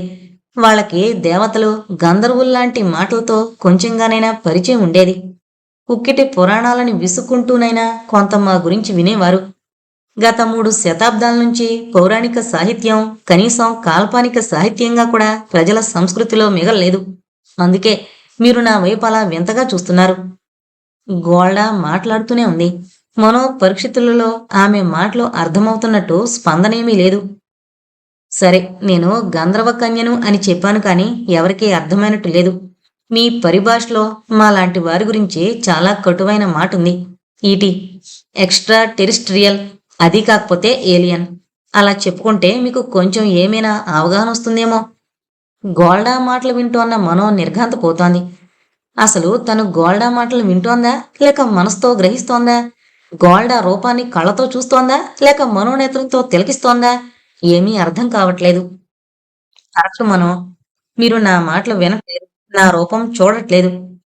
నీ మనోనేత్రాలతో గ్రహిస్తున్నారు. మేము మీ జ్ఞానేంద్రియాలకు అందని లోకాతీత జ్ఞానశక్తులం. మమ్మల్ని మీరు చూడాలంటే మేము మీ మానవ రూపం ధరించినప్పుడే మీరు చూడగలుగుతారు. దేవ, గంధర్వ, కిన్నెర, కింపురుషులు అని స్వర్గలోక వాసులకు మీ మనుషులే నామకరణం చేశారు. ఈ ఆధునిక యుగంలో కాదులే, ప్రాచీన సంస్కృతిలో యోగ సాధకులైన మహామునులకు గ్రహాంతర జ్ఞానం, లోకాంతర జ్ఞానం ఉండేది. వాళ్ళు పెట్టిన పేర్లవి. నేను గంధర్వ కన్యను. నా అసలు పేరు సౌవర్ణిక. నేను ఊహాలోకాల్లో తేలిపోతూ ఊహాప్రియుడితో సంభాషిస్తుంటానని నువ్వు కలవరపడుతుండేదానివి కదూ మనో. నా ప్రియుడు అధర్వని మానవులకుండే తొందరపాటు బుద్ధితో ఒక నిర్ణయానికి వచ్చేసావు గాని ఇదిగో నా అసలు ప్రియుడు. తారల తళుకు బెళుకులకు మించి తళతళ్లాడుతోన్న చిరునవ్వుతో ప్రత్యక్షమయ్యాడు సుహాసుడు. అలౌకిక సౌందర్యంతో ప్రకాశిస్తోన్న అతని రూపం చూసి ఆశ్చర్యపోయారు మనో, పరీక్షిత్. ఎవరితను? ఉన్నట్టుండి ఇక్కడికి ఎలా వచ్చాడు? ఎన్నాళ్ళు అదృశ్యంగా తమతో పాటే వ్యోమనౌకలో ప్రయాణించాడా?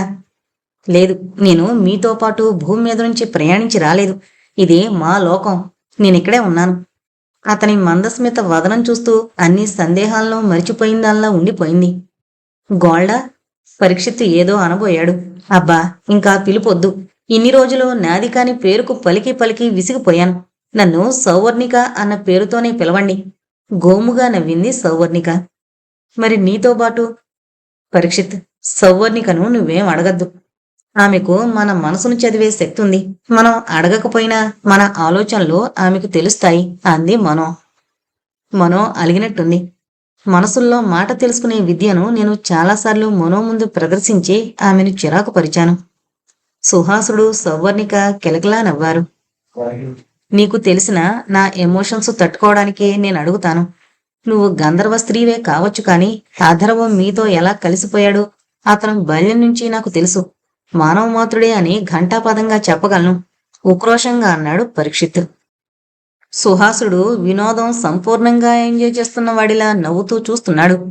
అన్నీ వివరంగా చెప్పకపోతే ఏం మానవులు నిన్ను వదిలేలా లేరు అన్నాడు. సౌవర్ణిక మొదలుపెట్టింది. పురాణ గాథలు కొన్నేనా మీరు చదువుంటే నేను చెప్పబోయేది మీకు అర్థమవుతుంది.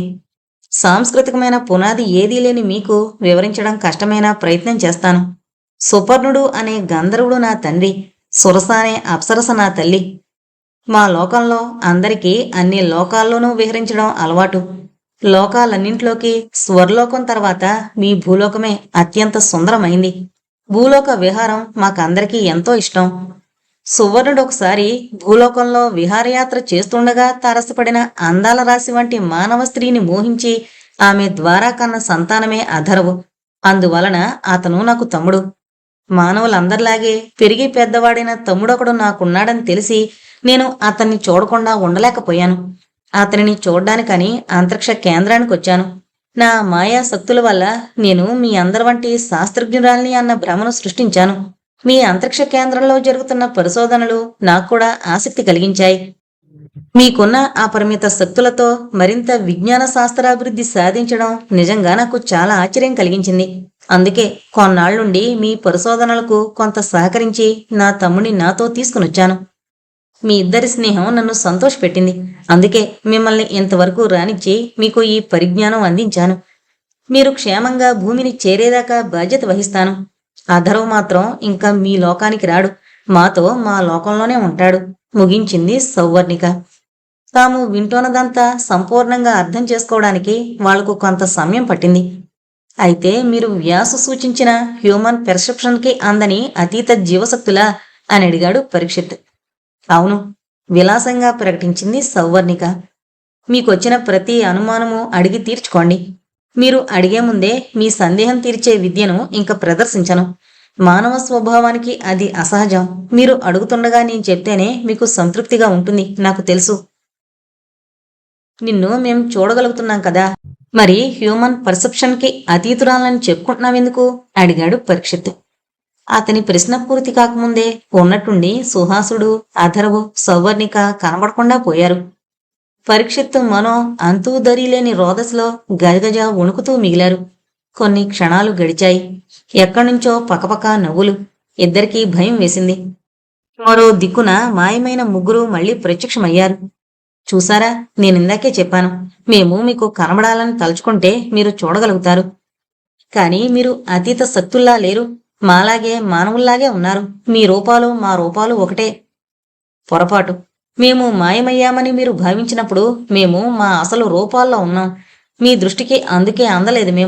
మీరు చూడగలిగిన రూపాల్లోకి మేం మారామిప్పుడు, అందుకే చూస్తున్నారు మమ్మల్ని వివరించింది సౌవర్ణిక. ఈసారి ప్రశ్న మనో వేసింది.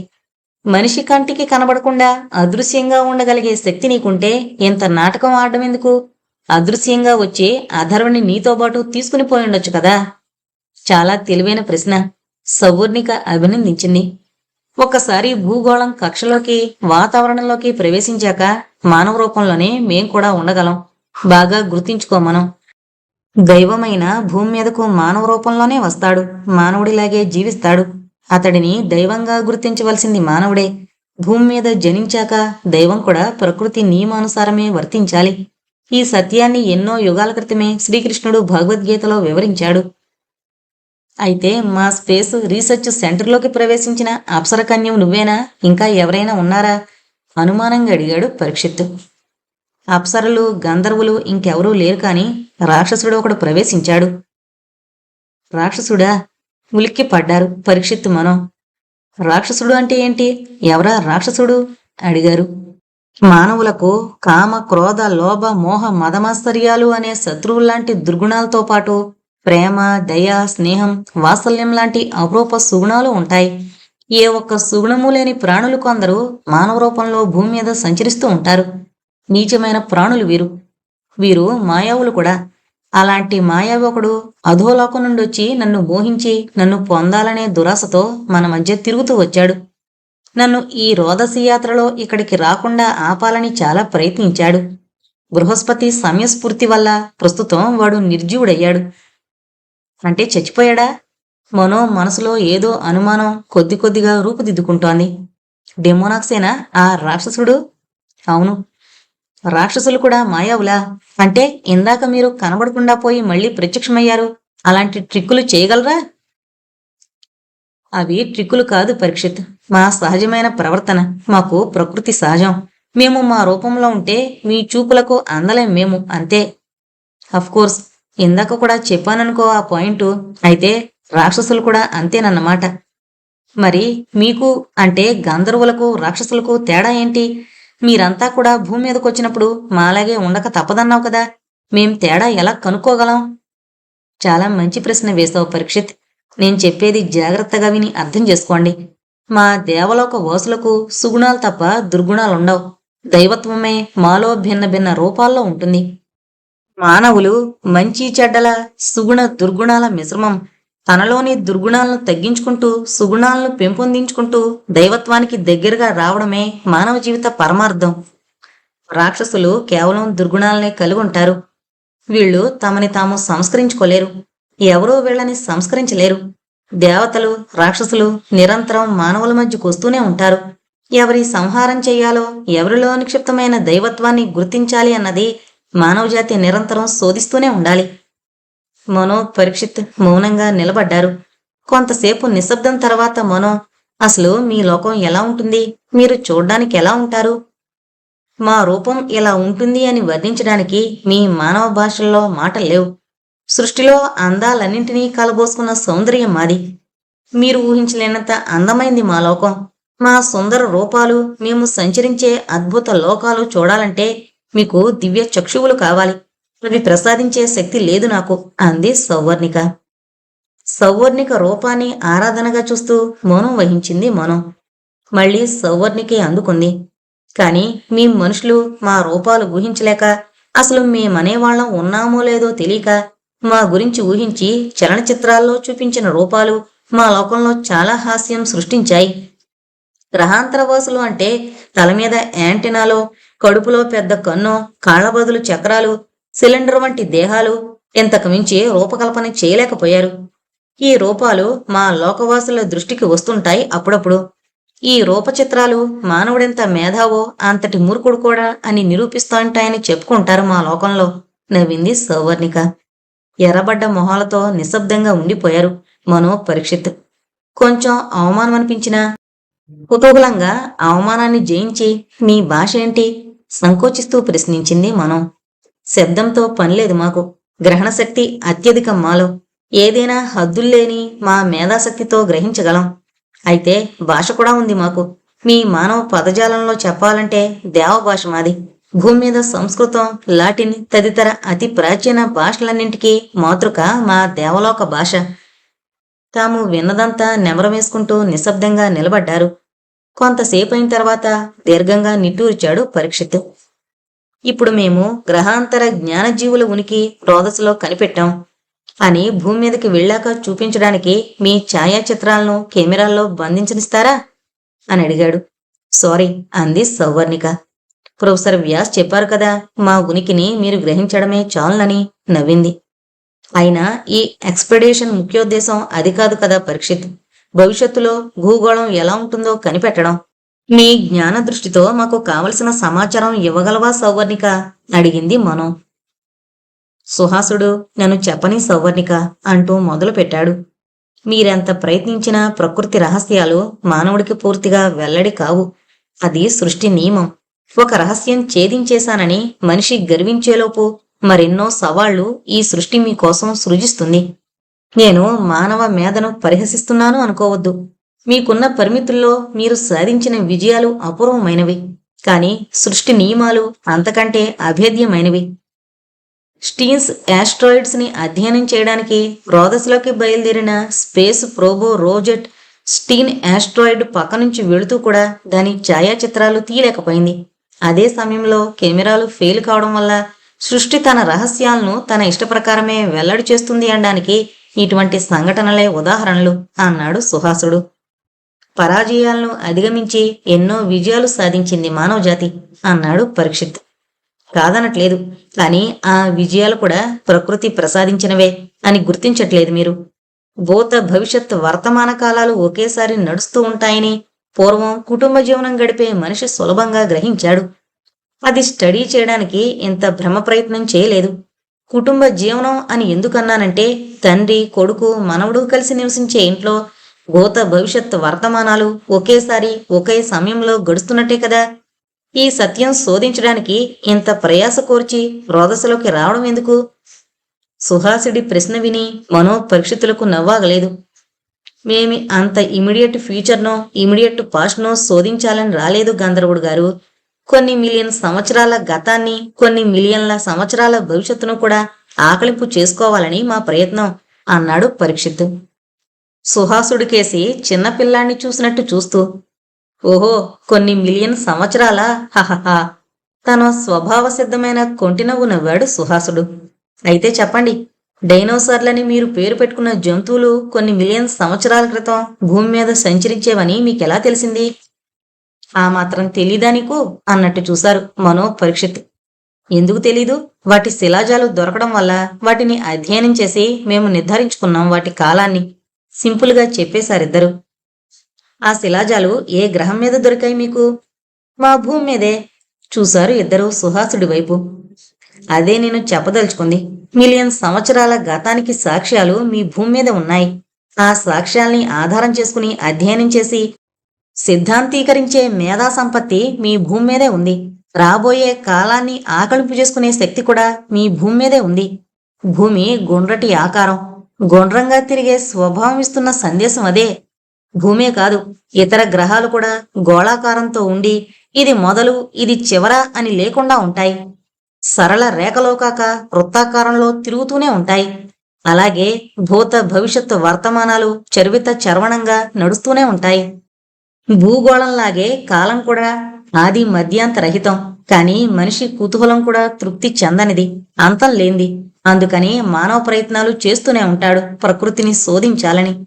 సృష్టి తన గుప్పెట ఒకవైపు తెరుస్తూనే మళ్లీ మరోవైపు మూసి కొంత రహస్యంగా దాస్తుంటుంది. ఈ దాగుడు మూతలు మనిషికి విశ్వ సృష్టికి మధ్య నిరంతరం కొనసాగుతూనే ఉంటాయి. అంతకంటే తను చెప్పేదేమీ లేదన్నట్టు ఊరుకున్నాడు సుహాసుడు. సుహాసుడి మాటలు అర్థమయ్యి అవునట్టున్నాయి ఇద్దరికి. సుహాసుడు సౌవర్ణిక మాటలు ఆపేశారు. అధర వైపు చూస్తుంటే తెలియని దిగులు కలిగింది. దీర్ఘంగా నిట్టూరిచాడు పరీక్షిత్. ఓకే అధర్వు, నువ్విప్పుడు మాతో రాకపోయినా సౌవర్ణికలాగే ఎప్పుడైనా మమ్మల్ని చూడ్డానికి మన భూలోకానికి రా, బాయ్ అన్నాడు. మీ ఇద్దరి స్నేహం అపురూప జ్ఞాపకంలా పదిలంగా దాచుకుంటాను. మీరు నాకు జ్ఞాపకం ఉంటారు, కానీ నన్ను మీరు మరిచిపోతారేమో అన్నాడు అధర్వు. అవును, మరిచిపోవడం మనిషికి ప్రకృతి ఇచ్చిన వరం, శాపం కూడా అన్నాడు పరీక్షిత్. బాయ్ అధర్వ్, సౌవర్ణిక, సుహాస తిరిగి తిరిగి వీడుకోలు చెబుతూ అక్కడి నుంచి తమ స్పేస్ షటిల్ వైపు కదిలారు పరీక్షిత్, మనో. ఇప్పుడింతకీ ప్రాజెక్టు భూభావాలో మన మిషన్ సక్సెస్ అయినట్టా కానట్టా అంది మనో. ఆది మధ్యాంతరహితంగా గోళాకారంలో ఉండి గుండ్రటి కక్షలో తిరిగే భూగ్రహం మీదకు వెళితేనే గాని ఏదీ తేలదు గంభీరంగా అన్నాడు పరీక్షిత్. ఇద్దరూ నవ్వుకున్నారు. ఇంకేం చెయ్యాలో తెలియక. ఆర్బిటార్లో అంతా నిశ్శబ్దంగా ఉంది. సారథి షిమోన్ తాము బయటకు వెళ్లే ముందు ఎలా ఉన్నారో అలాగే గాఢ నిద్రలో ఉన్నారు. నాకింకా ఒక సందేహం మిగిలింది అంది మనో. మళ్ళీ అధర్వ అక్కగారిని వెతుకుంటూ వెళదామా అన్నాడు పరీక్షిత్. కాదు, ఇది నువ్వు తీర్చగలిగే సందేహమే. ఏంటో చెప్పు. ఎక్స్రేలు మామూలుగా ఉత్త కంటితో చూస్తే కనపడవని నా అభిప్రాయం. నువ్వు సూపర్నోవా ఎక్స్ప్లోషన్స్ కి ముందు కనిపించిన పొలిచటి లేత నీలపు కాంతిని ఎక్స్రేలని ఎలా గుర్తుపట్టావు? అసలవి ఎక్స్రేలేనా అని అడిగింది మనో. లేత నీలపు రంగులో ఎక్స్రేలు కనిపించినట్టుగా కనిపిస్తాయని రామ్జెస్ కనిపెట్టాడు. చాలా పవర్ఫుల్ ఎక్స్రే ట్యూబు ఒక చెక్క తలుపు వెనకాల పెట్టి చూసినప్పుడు లేత నీలం రంగు కాంతిని తన నేకెడ్ ఐతో చూచాయిగా చూడగలిగాడు రామ్జెస్. అయితే తర్వాత సైంటిస్టులెవరూ ఉత్తి కంటితో ఎక్స్రేలను చూసే ప్రయత్నం చేయలేదు. దానివల్ల కంటికి జరిగే నష్టం తెలుసు కాబట్టి ఆ దిశగా ప్రయోగాలు జరగలేదు. మనం కూడా వాటిని చూసినప్పుడు డైరెక్ట్గా నేకెడ్ ఐతో చూడలేదు. ఎక్స్రేల నుంచి రక్షించే మాస్క్ను కవచాన్ని వేసుకునున్నాం కదా అన్నాడు పరీక్షిత్. ఎర్త్ స్టేషన్ కాంటాక్ట్ చేయడానికి ప్రయత్నిస్తోన్న సంకేతంగా ఆగకుండా బీప్స్ రావడం మొదలైంది. చెవులను కోసుకుపోతున్నట్టు వస్తోన్న ఆ బీపు శబ్దాలు సారథి షిమోన్లను నిద్ర నుంచి లేచేలా చేశాయి. బటన్ నొక్కి hello earth station, spaceship బాహియర్ అన్నాడు సారథి. బృహస్పతి గొంతు కంగారుగా వినిపించింది. థ్యాంక్ గాడ్ మీరేనా కాంటాక్ట్లోకి వచ్చారు. సారథి విను, ఇంకా మీరు ఫర్దర్ ప్రోగ్రామ్ క్యాన్సిల్ చేసేసుకుని తిరిగి వచ్చేయండి. Terrible things are happening here, తిరిగి వచ్చేయండి. Okay sir. సారథి అందర్నీ కలిచూసి విన్నారుగా, ఇంటికెళ్ళిపోదాం అనౌన్స్ చేశాడు. సారథి గాని షిమోన్ గాని గోల్డా అధర్వు ఏరి ఏమయ్యారు అని అడగలేదు. మనో పరీక్షిత్ ఆశ్చర్యంతో అవాక్కైపోయారు. తాము ప్రయాణించొచ్చిన వేగం వారిద్దరికీ మతిమరుపు తెచ్చిపెట్టిందా? వాళ్ళిద్దరి మనసులో ప్రశ్నకు జవాబు దొరకలేదు. ఎందుకంటే జవాబులు చెప్పే సౌవర్ణిక అక్కడ లేదు. వాళ్లనే అడుగుదామంటే అలాంటి ప్రశ్నలు వాళ్లలో ఎటువంటి రియాక్షన్లు తెచ్చిపెడతాయో తెలీదు. పరీక్షిత్తు మనో ఎవ్వరిని ఏమీ అడగలేదు. సారథి షిమోన్లకు గోల్డా అధర్వులు ఎప్పటికైనా గుర్తుకొచ్చారా? పరీక్షిత్తు మనోలే భూమిని చేరేలోపు తమ రోదసి ప్రయాణంలో జరిగిన విచిత్రాలు మరిచిపోయారా? అసలు స్పేస్ షిప్స్ భూ భా వా భూమికి క్షేమంగా తిరిగొచ్చాయా లేదా? అందరూ ఆస్ట్రోనాట్స్ కులాసాగా తిరిగొచ్చారా లేదా?